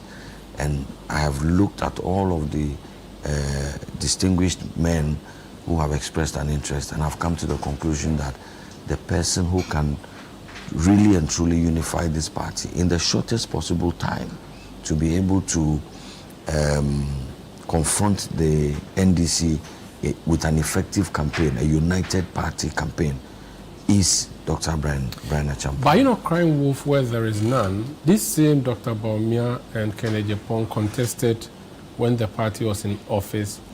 That was when we heard the comment of showdown. Kennedy Agyapong lost, Bawumia won.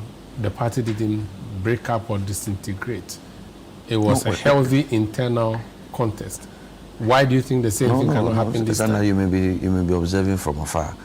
Disintegration is extreme. We do not wish that even on your worst enemy.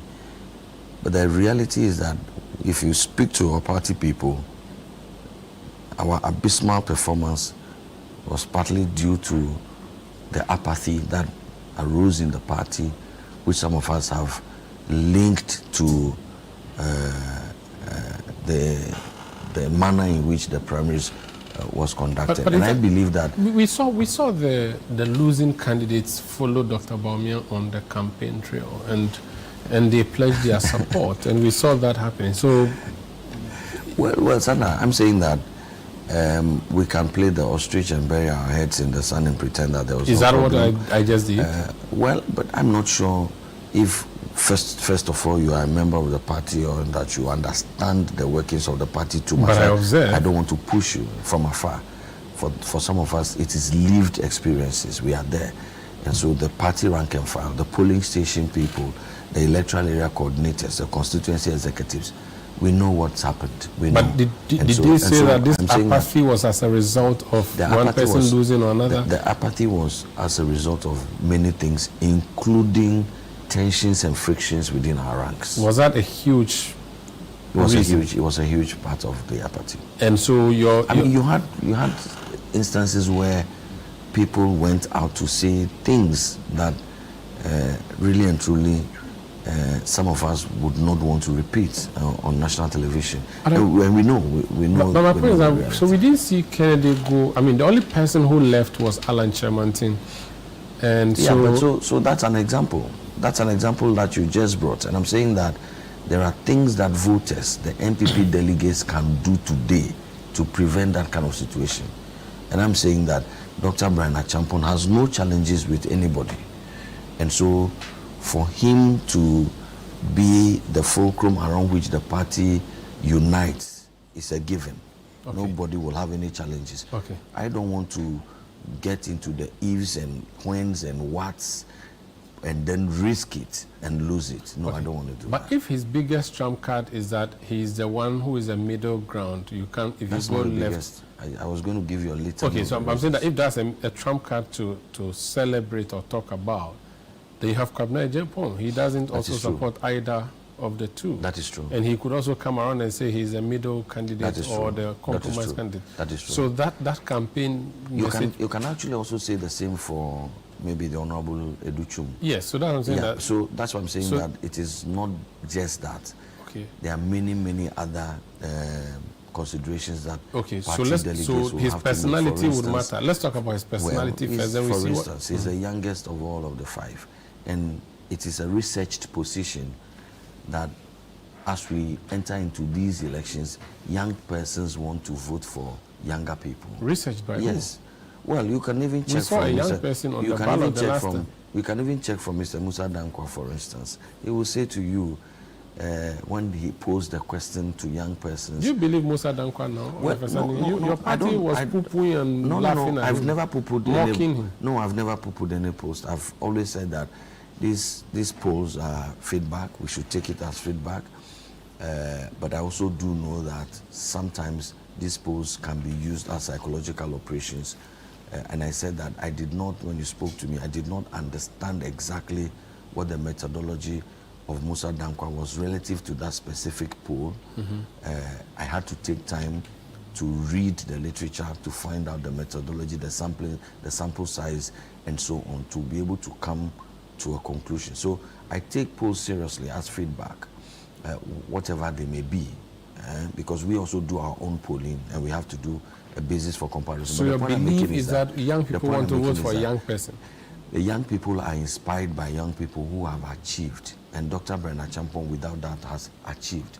Look, he has created enormous employment opportunities for the young people of our country. That's what they attribute to Kennedy Ejepong. Well, if you're looking at that, and it is a plus, but we have a situation where Dr. Brian Achampon has done more. Where? In which industry? In the building industry, for instance, real estate. If you come into this country, you're looking at the first three big real estate agencies. You hear of the Roho Construction Group. What construction group? Roho. Roho belongs to Brian Achampon. You come to, yes, it does. You come to the IT space, the biggest software development house in Ghana, into IT, belongs to Dr. Brian Achampon. Okay. 1.2 million public and civil servants use his software on a daily basis, not just in Ghana, across the whole of Africa. 8 million people use his software, the handiworks of his Into IT company, on a daily basis. If you come into the hospitality space, the man owns the biggest and most ambitious hospitality program in the whole of Africa. The Rock City brand, the largest hotel by room in Africa, belongs to Dr. Bernard Champon. Was this particular one not tainted by the scandals of the hotel purchase last year or 2 years ago? Has that not affected the brand that you are celebrating? If anything, that brand has been vindicated. You know, recently the management of SNIT and the Deputy Minister of Finance made a revelation that the SNIT hotels were struggling and that they needed a strategic investor. But this announcement was made in 2022. It was that announcement and its subsequent invitation for strategic investors to come on board that made the Rock City brand also get on board. Mind you, the Rock City is an identity on its own. It has its own management and its own board. And so they wanted to participate. In fact, they participated. And my understanding is that the board of the SNIT came to the conclusion that the Rock City brand offered the most responsive and most beneficial proposals in terms of technical and financial. And we were going to create jobs for the young people of our country. That was lost because of desperate politics. Do you not think that that backlash on the government over that SNIT hotel matter ultimately affected your candidates? No. I mean, you should know, and I've heard many discerning people reading between the lines and came to the conclusion that this was political propaganda. The exercise that my brother Sami Okujetu and Co were engaged in. What was amiss? That the strategic investor, they would have wished that he went to a Chinese or a Lebanese. I mean, I don't understand. You are doing well, Channel One TV. You are doing very, very well. It's a Ghanaian brand. Is that correct? Mm-hmm. We should disabuse our minds of a certain slave mentality, and that suggests that the Ghanaian cannot do it. Why can a Lebanese come and own and manage, partner, and run our hotels profitably, but a Ghanaian cannot? I mean, that's slave mentality. I think, on the other hand, Dr. Bernard Champon should be celebrated for wanting to invest his monies to creating jobs and impacting the economy in Ghana. So if he did so well you've mentioned the real estate sector, you've talked about IT, you've talked about hospitality industry. What other areas has he built businesses and jobs for which people There are 13 companies to his credit. But 13 companies to his credit, but these three are the most known and talked about. Okay. And I'm talking about huge projects. I just mentioned to you hospitality program, not just in Ghana or West Africa, but the whole of Africa. Well, he owns hotels in other African countries? I'm saying that the most ambitious hospitality program okay. is in the whole of Africa. Okay. Is a Ghanaian brand. That's the Rock City brand. Okay. So these 13 companies, have you done a costing or estimation of how many people he employs? I know that Dr. Bernard Champon pays between 2,000 and 3,000 people on a monthly basis. So over 2,000 people Correct. under his employment? Correct. In private capacity. Okay. And that is an inspiration to the young people, because mind you, one of our key concerns as young people of our country is jobs. And we believe that if somebody has been able to conceive big ideas, and not just conception, but actually is able to implement through discipline, to be able to achieve tangible results, that inspires hope and assures the young people of our country that given executive power, given the power of the state, that could be leveraged to impact the young people of our country. But again, he has enormous record in public service. 4-term member of parliament, several ministerial portfolios has he occupied. So apart from private service, entrepreneurship, even in the public space, he is not a novice. You can discuss his output at the Agri Ministry, for instance. We'll come to agree, but so these 13 companies, Did he use the state to set them up? No. Because he couldn't have. He was accused of using state machinery to buy state-owned property. No, but now that I mentioned 13, people will start thinking, okay, he was in power for so many years. Doesn't mean that he used the state to benefit himself. No. The Rock he City started brand, this from secondary school, from university. The Rock City brand, for instance, was started even before the NPP won power in 2016 and formed government. Somewhere in 2008 was when the Rock City brand was started. When NPP was in government? He was not in government at the time. And the Kufuor, he was not even in government. He was a young entrepreneur doing his business. You understand? So, I mean, even within the last 8 years, I'm not sure if Dr. Bernard Champon has received a contract from the government. I'm not sure. He has not received? Not sure. No, I'm not sure. Because he was the one giving contracts out as a minister. Well, but yeah, so as a minister, he was responsible for a specific sector. And so, yes, not all the contracts in the country was given by him. But I'm saying that Dr. Bernard Champon is a successful private entrepreneur. He started his businesses way before he got into public service. Let's talk about his personal traits. What would endear him to Ghanaians? The fact that he's very humble, he's focused on his goals, he's a deliverer. He conceives big ideas, and he's able to discipline himself to be able to go through the rigorous implementation process to achieve results. He's a disciplinarian. He will joke with you all right, but when targets are set, they must be met. He's a disciplinarian. He if I may, he is the no-nonsense type. And so I think that anybody who's worked closely with Dr. Bernard Champon knows that he's a go-getter, knows that he's very consultative. He's not a dictatorial at all.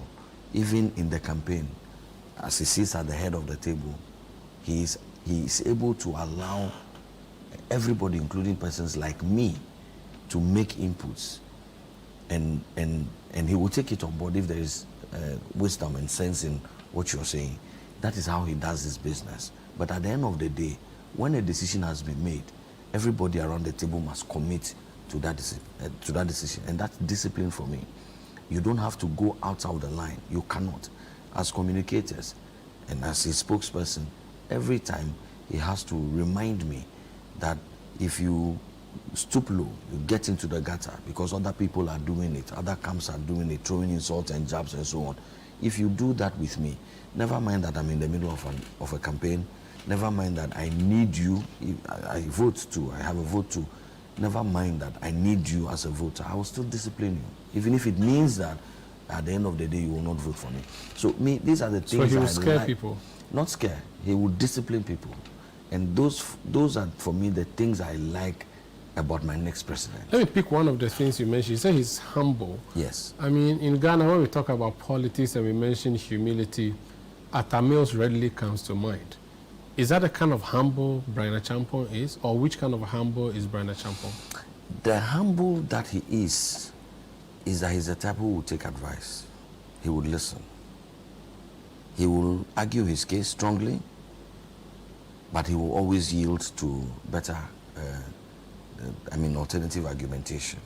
He will give people the benefit of the doubt. And he doesn't judge people on their looks, on their economic or social status. Okay. Human beings are human beings in his face. Whether you are a minister or you are an MP or you are a police station executive, is irrelevant to him. You are a human being with God-given potentials. He will engage you at your level. Okay. And so this is his first time. There are others who have gone in the past. Why should he be chosen? Because he will win for us the power in 2028. Even though there are others who have been there in the past. Yeah, who have shown good potential, taking you to I'm not sure about good potential because we can discuss good potential. But in 2024, for instance, we had an unprecedented loss.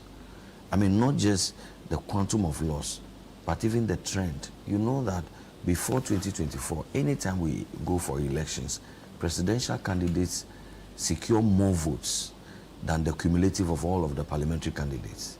That was what happened in Kufuor's time when Kufuor stood in 96, in 2000, Kufuor had more votes than all the NPP parliamentary candidates put together.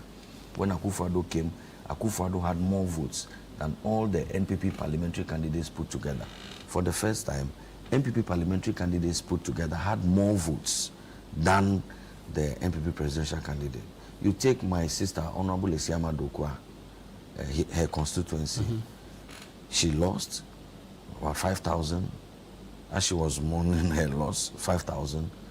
We realized that the presidential candidate lost 11,000 in that same constituency. So, you see, if it was just an NPP problem, the presidential candidate would have also lost by 5,000.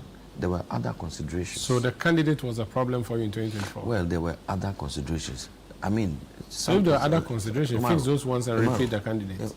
Omaru, and I'm saying that, I'm using my words carefully, but the NPP people know, the delegates we are engaging, this is a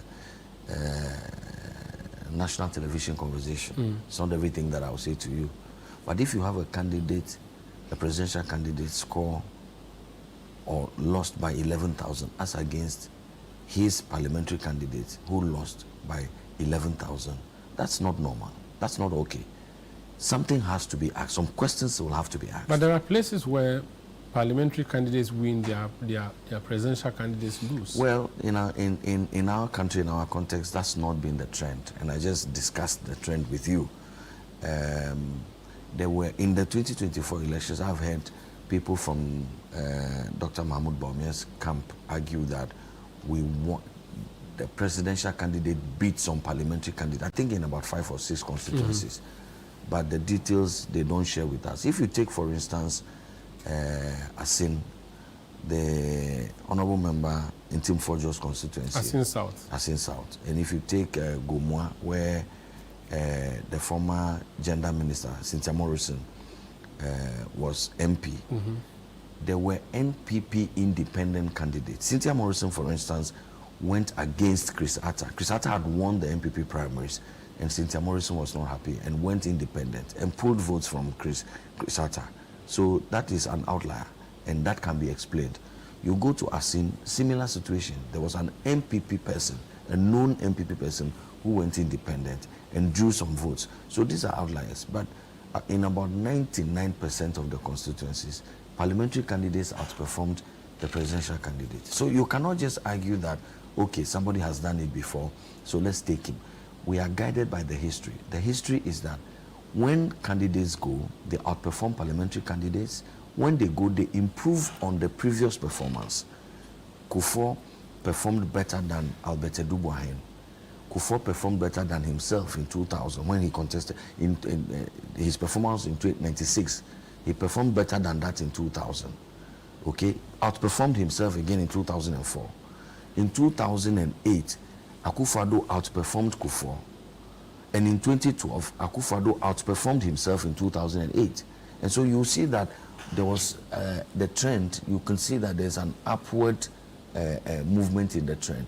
But in 2024, His Excellency, former Vice President Dr. Mahmoud Bawumia, depreciated the performance, the 6.7 million votes that he inherited, plummeted to about 4-point-something million. He came down.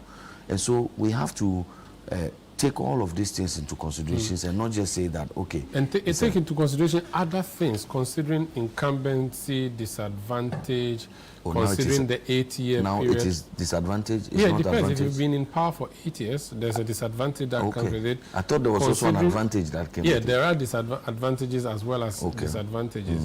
For instance, they talk about you not satisfying farmers by giving them fertilizer, which is your candidate's forte. We'll talk about that when we come back from this break. Actually say that would be scandalous. I'll ask you, yes, your candidate's track record at the Agri-Ministry. This is face-to-face on ChannelOne TV. Please stay with us.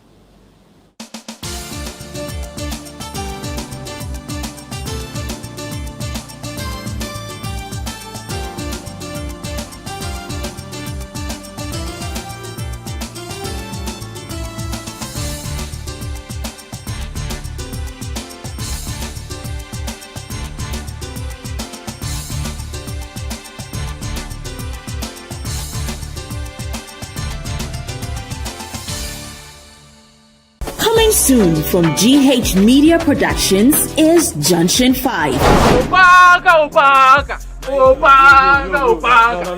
God, I thank you. Finally, God listened to my prayers. Madam, see, the way I've been suffering here. Finally, God has listened to my prayers. Let me tell you something. This interview I come to do, if you not get me man, Ayuba already there. I did vibe as Ayuba. I want a nice looking lady. Nice one like Get ready for all the shenanigans, the gossip, the gisting, and the jiving. The typical happenings at a Ghanaian pub, aka Sports. Charlie, everything was sauce. Charlie, this one no sauce fishing.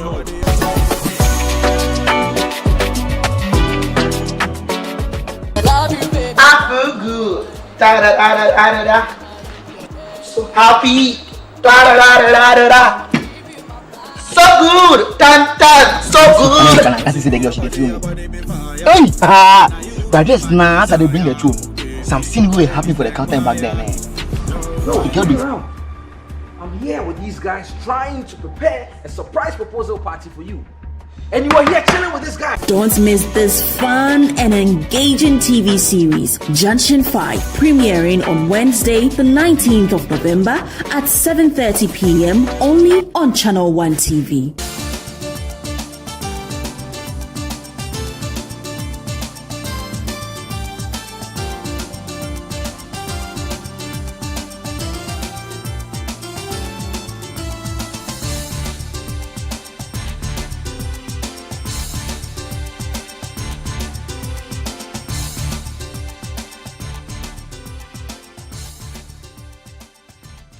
Yeah, welcome back. This Face to Face on ChannelOne TV. My guest is not Brian Champon. My guest is Hajide. He speaks for Brian Champon on this MPP internal race. Your candidate was Minister for Agri. They say that fertilizer didn't get to farmers in the north, and fertilizer is a very key campaign issue, and that is why your party lost. So it is not everything you have been saying to me. I'm scandalized by any such suggestion. This is not the first time we had won elections. We are hoping to win in 2028 as well. I'm sure that by 2028 we'll be able to share fertilizers to be able to win. I think that that's a very defeatist comment. You'll be able to win in 2028 if this government doesn't share fertilizer. Oh, so the basis upon which parties win or lose is sharing fertilizer. They say it's a very key thing. Please, Omaro, let's credit the people of Ghana with some intelligence, and I will get into that. Your candidate didn't sit on fertilizer in Accra. How can that be? This is somebody who is self-made, and what is Brian Champon going to do with fertilizer? But let me deal with two issues that you raised. One is that break the 8, and that those are some considerations we should have made. Incumbency disadvantage, you call it. But let me place on record that this is not the first time the so-called break the 8 was attempted. In 2008, the NPP attempted to break the 8. When Akufo-Addo came, we saw the performance. The challenges of any government were also present during the tenure of Kufuor. Maybe Kufuor did better than Akufo-Addo did. So blame Akufo-Addo now and not Kufuor. Don't do the maybe. I know the facts. Okay. And I'm saying to you without equivocation that our government did so well. This past government? Yes. Are you sure? Who did free SHS? Who has started the construction of 111 hospitals? Who did haircuts? Exactly. So that's one thing that you have mentioned. That's one thing. I was going to mention to you a litany of the things that the NPP government did really and truly unprecedented. Investments in infrastructure. I will take the sports infrastructure for instance. So you don't buy the argument that was Akufo-Addo who lost the election for you? That's a non-starter. We should not get there at all. Look, by the time that the Akufo-Addo administration came, if we wanted to even just discuss astroturfs, sporting facilities, astroturfs, on this my 5 fingers, you will not be able to exhaust these fingers. By the time Akufo-Addo left, and the NDC had 8 years, the same 8 years that Akufo-Addo had. By the time Akufo-Addo left, you know the investments in sports infrastructure, for instance. Look what the government has done with education, STEM, the STEM facilities that have been brought. The health insurance, by the time we came, you go to an hospital, there will be 2 queues people who are prepared to pay, and the health insurance card holders. You know this. You have been reporting this consistently. Let me bring you back. And so I want to talk about your candidate's track record at the Agric Ministry. So I'll come to that. The point I'm making first is that when we tried to break the 8 the first time in 2008, and you nearly the NDC did not embarrass us this way. Even though we lost the elections, it was after 3 trials. 50,000 votes. Yes. This so that argument, millions. You see. And I'm saying that it means that Kufuor did better, Akufo-Addo didn't do well. So it was the track record of Kufuor that nearly made you break the 8. If you do that, you are going to even further indict the number 2 man who was sitting right by the side of Akufo-Addo within the 8 years. Didn't have power. It was just ceremonial. I mean, please don't let's go there. Let's go there. How do you say that? How do you say that? That's the head of the economic management team, for instance. We've heard that he goes to. Please. So I'm saying that was doing things that. I mean, I'm not going to get into excuses. I'm saying that the NPP government, our record is clear. We are human beings. There were 1 or 2 mistakes and failures here and there, but on the whole, nobody can argue that the NPP government was a failure, particularly and especially compared with the track record of the NDC. That argument cannot be made. Okay, we need to go. So let's talk about candidates in Agric. So that's number 1.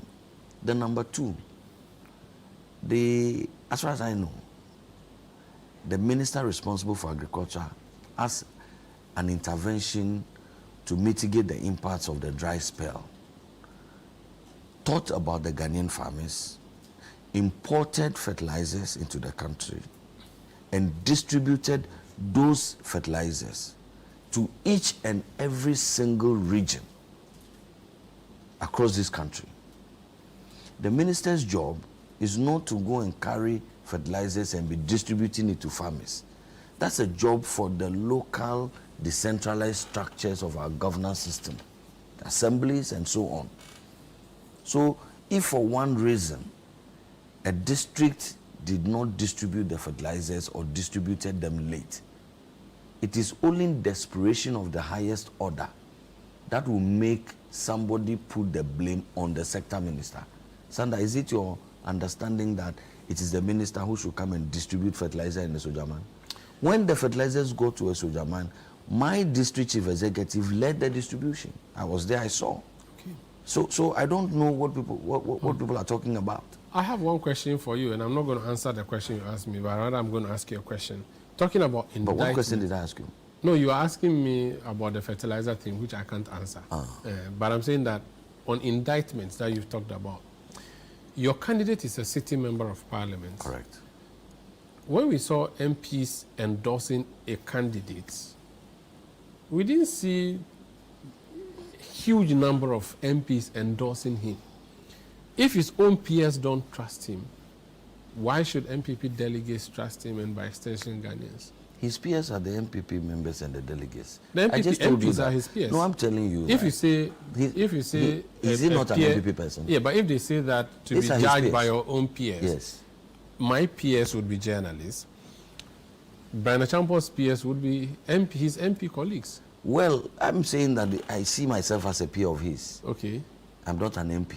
Yeah, but I'm saying that if MPs don't choose him, I'll come to that. But I'm no? saying that Dr. Brian Achampon is really interested in the endorsement of the grassroots of our party. Because he's not getting... This them versus us concept, where a few people sit in Accra and see themselves as kingmakers, is also a part of the problem, because then they just want to be the beneficiaries after the battle is won. MPs wield a lot of influence. Well, they were elected by these executives who you call grassroots. So why do you think I think that the delegates wield a lot of influence. You said that the delegates, the grassroots, the police station executives, they elected the MPs. It's not the other way around. So they possibly advise the MP that when you go, you choose Baumia against... But that's exactly the point I'm saying to you. We hear the delegates, the people with the real power, tell us that this is not our advice. Our advice is what we are manifesting, what we are saying. We want you. Let our MPs stay in Accra, tickle themselves and laugh. Let them probably go and what should I say, negotiate a certain benefit package. Is that what happened? But I'm not. This is what the delegates tell us. They tell me. So I'm not worried at all. There are over 220,000 individuals who are going to vote, including me. Each one of us has one vote. Even if all the 87 MPs decide that they are going to vote for one candidate, and over 200,000 delegates, polling station, electoral area coordinators, constituency executives decide they are going to vote for the other, who will win? So I'm not worried at all about this. We need to go, but January 31st, 2026, you are sure you're going to win, or you're just testing the waters? We are winning. There's no question about testing the waters. We are doing this for party and for when country. You wake up in the morning, look yourself in the mirror, you believe that your candidate will win. Everybody who has engaged with our candidate knows that he is the candidate to beat the NDC in 2028. And they tell us, we have been around, we've been to Greater Accra, we've been to Ashanti, we've been to Eastern. The polls don't show that you are doing any well. You're always No, the polls show that. No, the polls didn't, the polls didn't show this until Dr. Brana Champon stepped out. Today, you speak to the pollsters. The last time I saw polls from Mr. Musa Dankwa, for instance, I've seen his polls. Your candidate is No. I'm saying the last time I saw in Greater Accra, he was neck to neck with two other persons. Okay, in Ashanti region, he was in the lead. Are you sure? In Eastern region, he was in the lead. Maybe you're looking at different Musa Dankwa. Maybe if there's a fake account called Musa Dankwa. No. I follow these things too keenly. But I'm saying that polls are just feedback for us. We are also conducting our own polls. But the mother of all polls will be conducted on the 31st of January. But take it from me, Sanda, that the party people are really and truly hungry for power.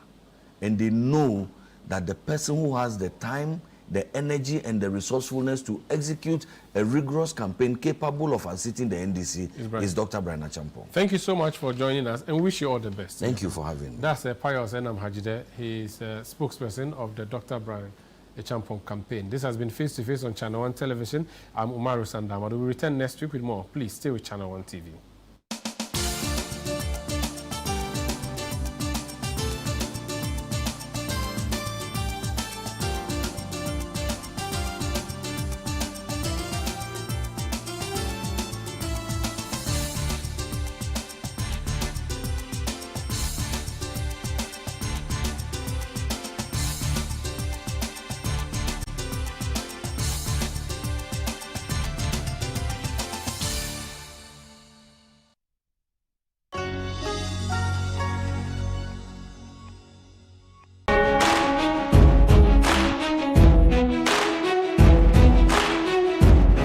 Coming soon from GH Media Productions is So So. Abstain. Why abstain? I have been seeing through your shenanigans all night. I thought I told you that I didn't want to see that girl in this house again. A mixed bag of emotions and incidents, Ghanaian family and intergenerational drama. Some not so good. That boy, that womanizer. You are old enough. I would like you to man up. In other cases, not so bad. So does he see in her that he's not seeing in me? Look at me. Eugene and Aneke made their choice. You won't believe what Pam and Aneke have done to me. Watch out for So So, a brand new series from GH Media Productions. So So, premiering on Thursday, 20th November at 7:30 p.m. only on Channel One TV.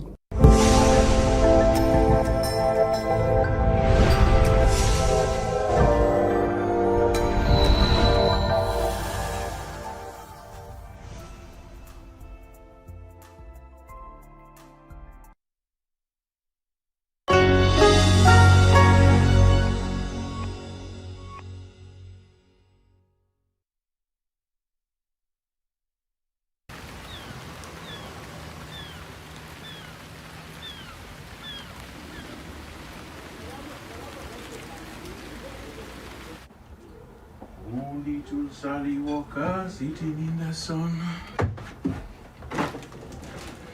Go.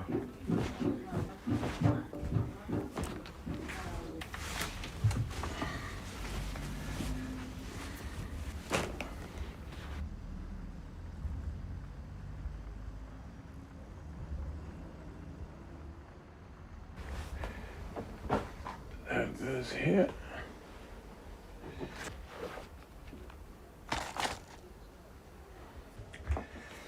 Let's get that. My jungle spray. It's the first thing that actually goes under my box. And this is my Chinese peanuts. One for Charlie, one for me. I'm really excited.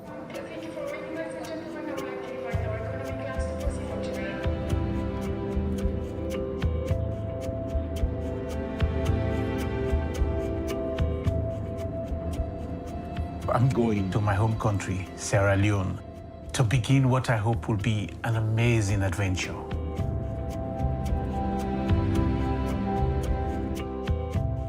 I left my country almost 20 years ago. I've been working in London as a journalist and a filmmaker. I've just been dropped by the camera crew. You have taken this down. Wouldn't that be corruption, sir? He's lying. I've become known for telling hard-hitting stories from my continent, Africa. The killings and raping still goes on in Darfur. Villages and fields still burn in Darfur. There was a silent majority suffering. I'm grateful I've had success. But over the years, my country has really been suffering. Torn apart by civil war, corruption, and then Ebola. And I was there covering these stories for the international media. But as a storyteller, I wanted to do something different.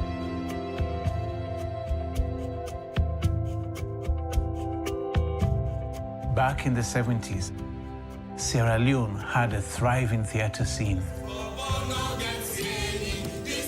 It was the center of cultural life. And it was the center of my life as well. But then the government clamped down. The artists were persecuted, and that theater scene died. Except for one man, Charlie Hafner. He formed his group, the Freetown Players, and took theater to the streets.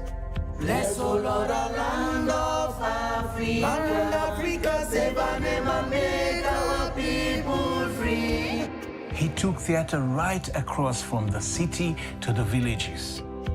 But the rich theater scene of old never returned. He was my teacher, my mentor. And now, I've asked him to join me on the journey to create a major new play for our country. A national story to offer hope to our people. And yeah, I just hope everything goes smoothly.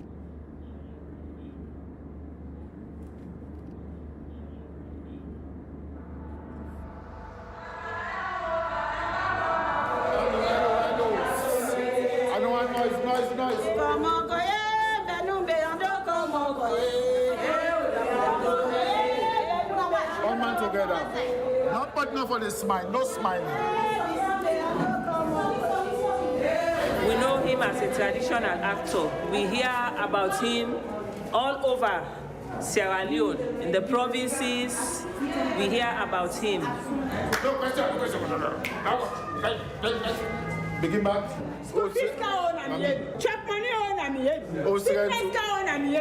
Now they are calling for more rehearsals. Monday's not enough. Okay, ready?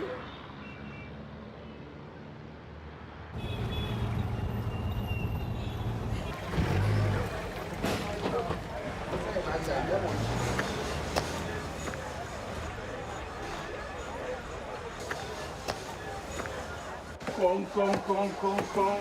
Chaff. Mr. Charlie Afna, you. I can't you,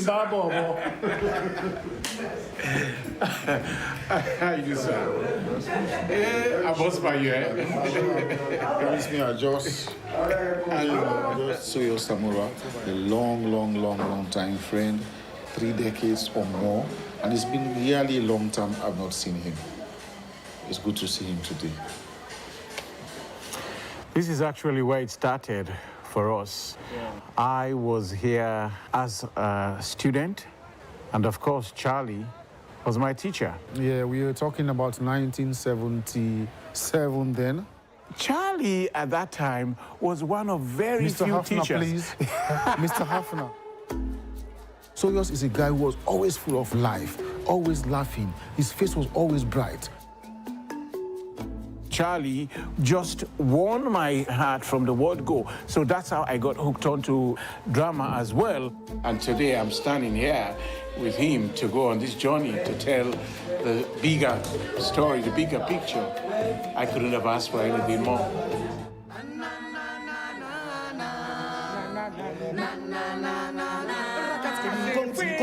Freetown, oh, Freetown, Freetown, oh, Freetown. At any time in this meantime, you're invited to come to Freetown on the west coast of Sierra Leone, on the west coast of Africa. At any time in this meantime, I say come to Freetown.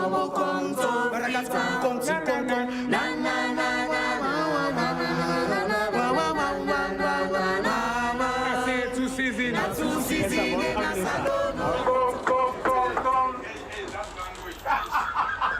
Ajiburu. Yes, sir. Give me 5, we'll make it 10.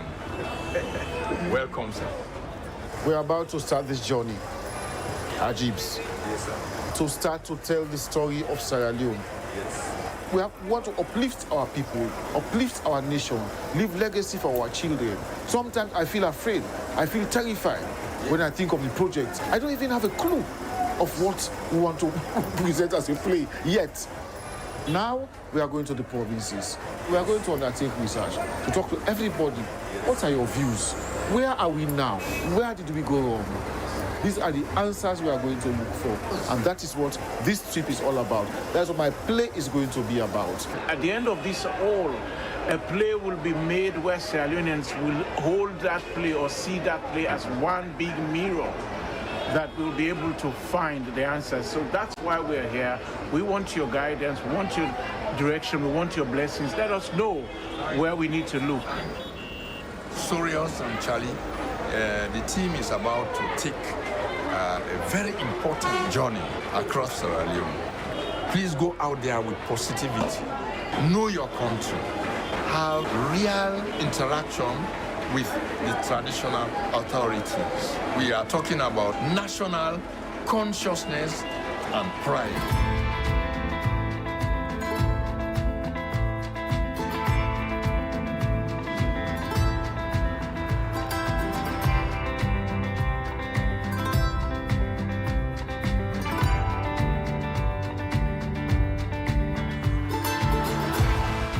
The art, to me, is the fundamental of human existence. Hey, me people, I am concerned with art that will develop my country. Art that will create awareness for my people. Papu, Kusha and Kaba, welcome to Radio Bintumani. Charlie Afna, now a neighbor who named this. People go on from know what in the project they're about. My type of theater, the story has to come from the people. I speak to the people. What you really want to do now that Charlie Afna to go around the country for make a wonderful play where nobody don't see it, we go show we the hope of Saloon. For Forson, which Paramount Chief there. Now them in the appoint cultural there because they know detail. On all thing don't left na politician in hand. So I meet my parents them pandis and I pandis them born with. Hard work. Not all man they able to do out. But I bless God for that because they are able to survive and the people there.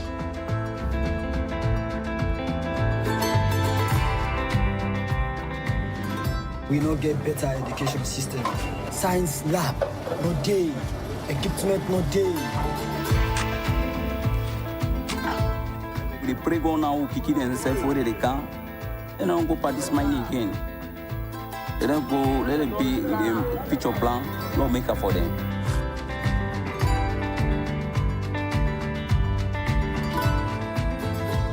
One for can tell other story about Salon, not about war and corruption and secret no more. Play with the not seeing kind in this country, possibly have in this continent. Then go for performance, maybe not to just say no more, take a worldwide. This is big, man. This has great magnitude. I was chosen to do it. What is it I want to do? With who? Where? How?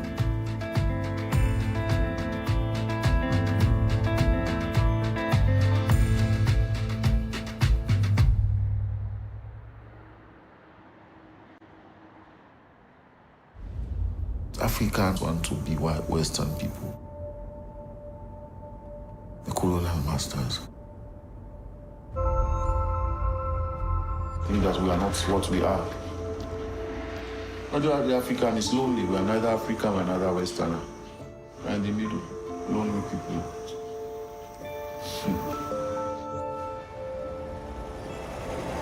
Christianity is a Western religion. Islam is an Arabic religion. We used to have ours. Where is ours? It used to work for us. Even our gods, they call them devils. Now we call them devils as well. So that's the damage that has been done across the African continent. And until the African gets to know himself, until the African, first of all, I've said, proud of who he is, we don't know who we are.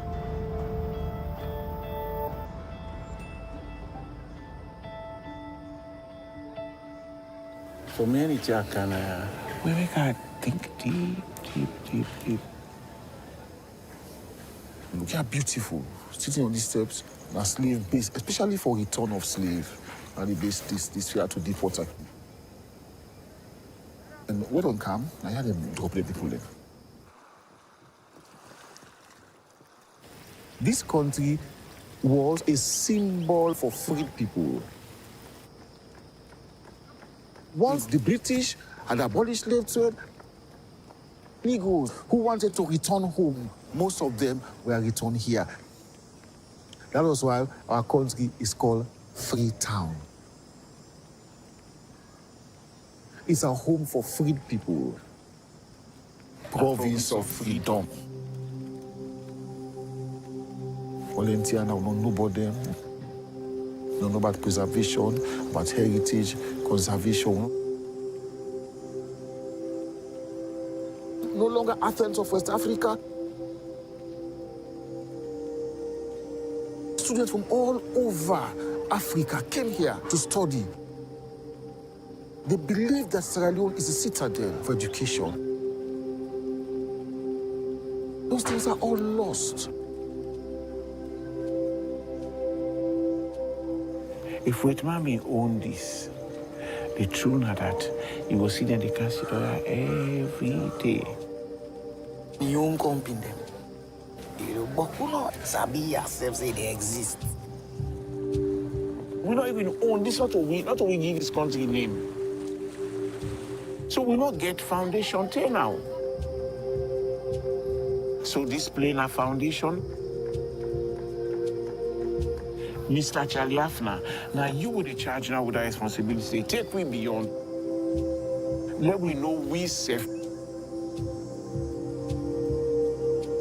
Charlie, you work big, sir.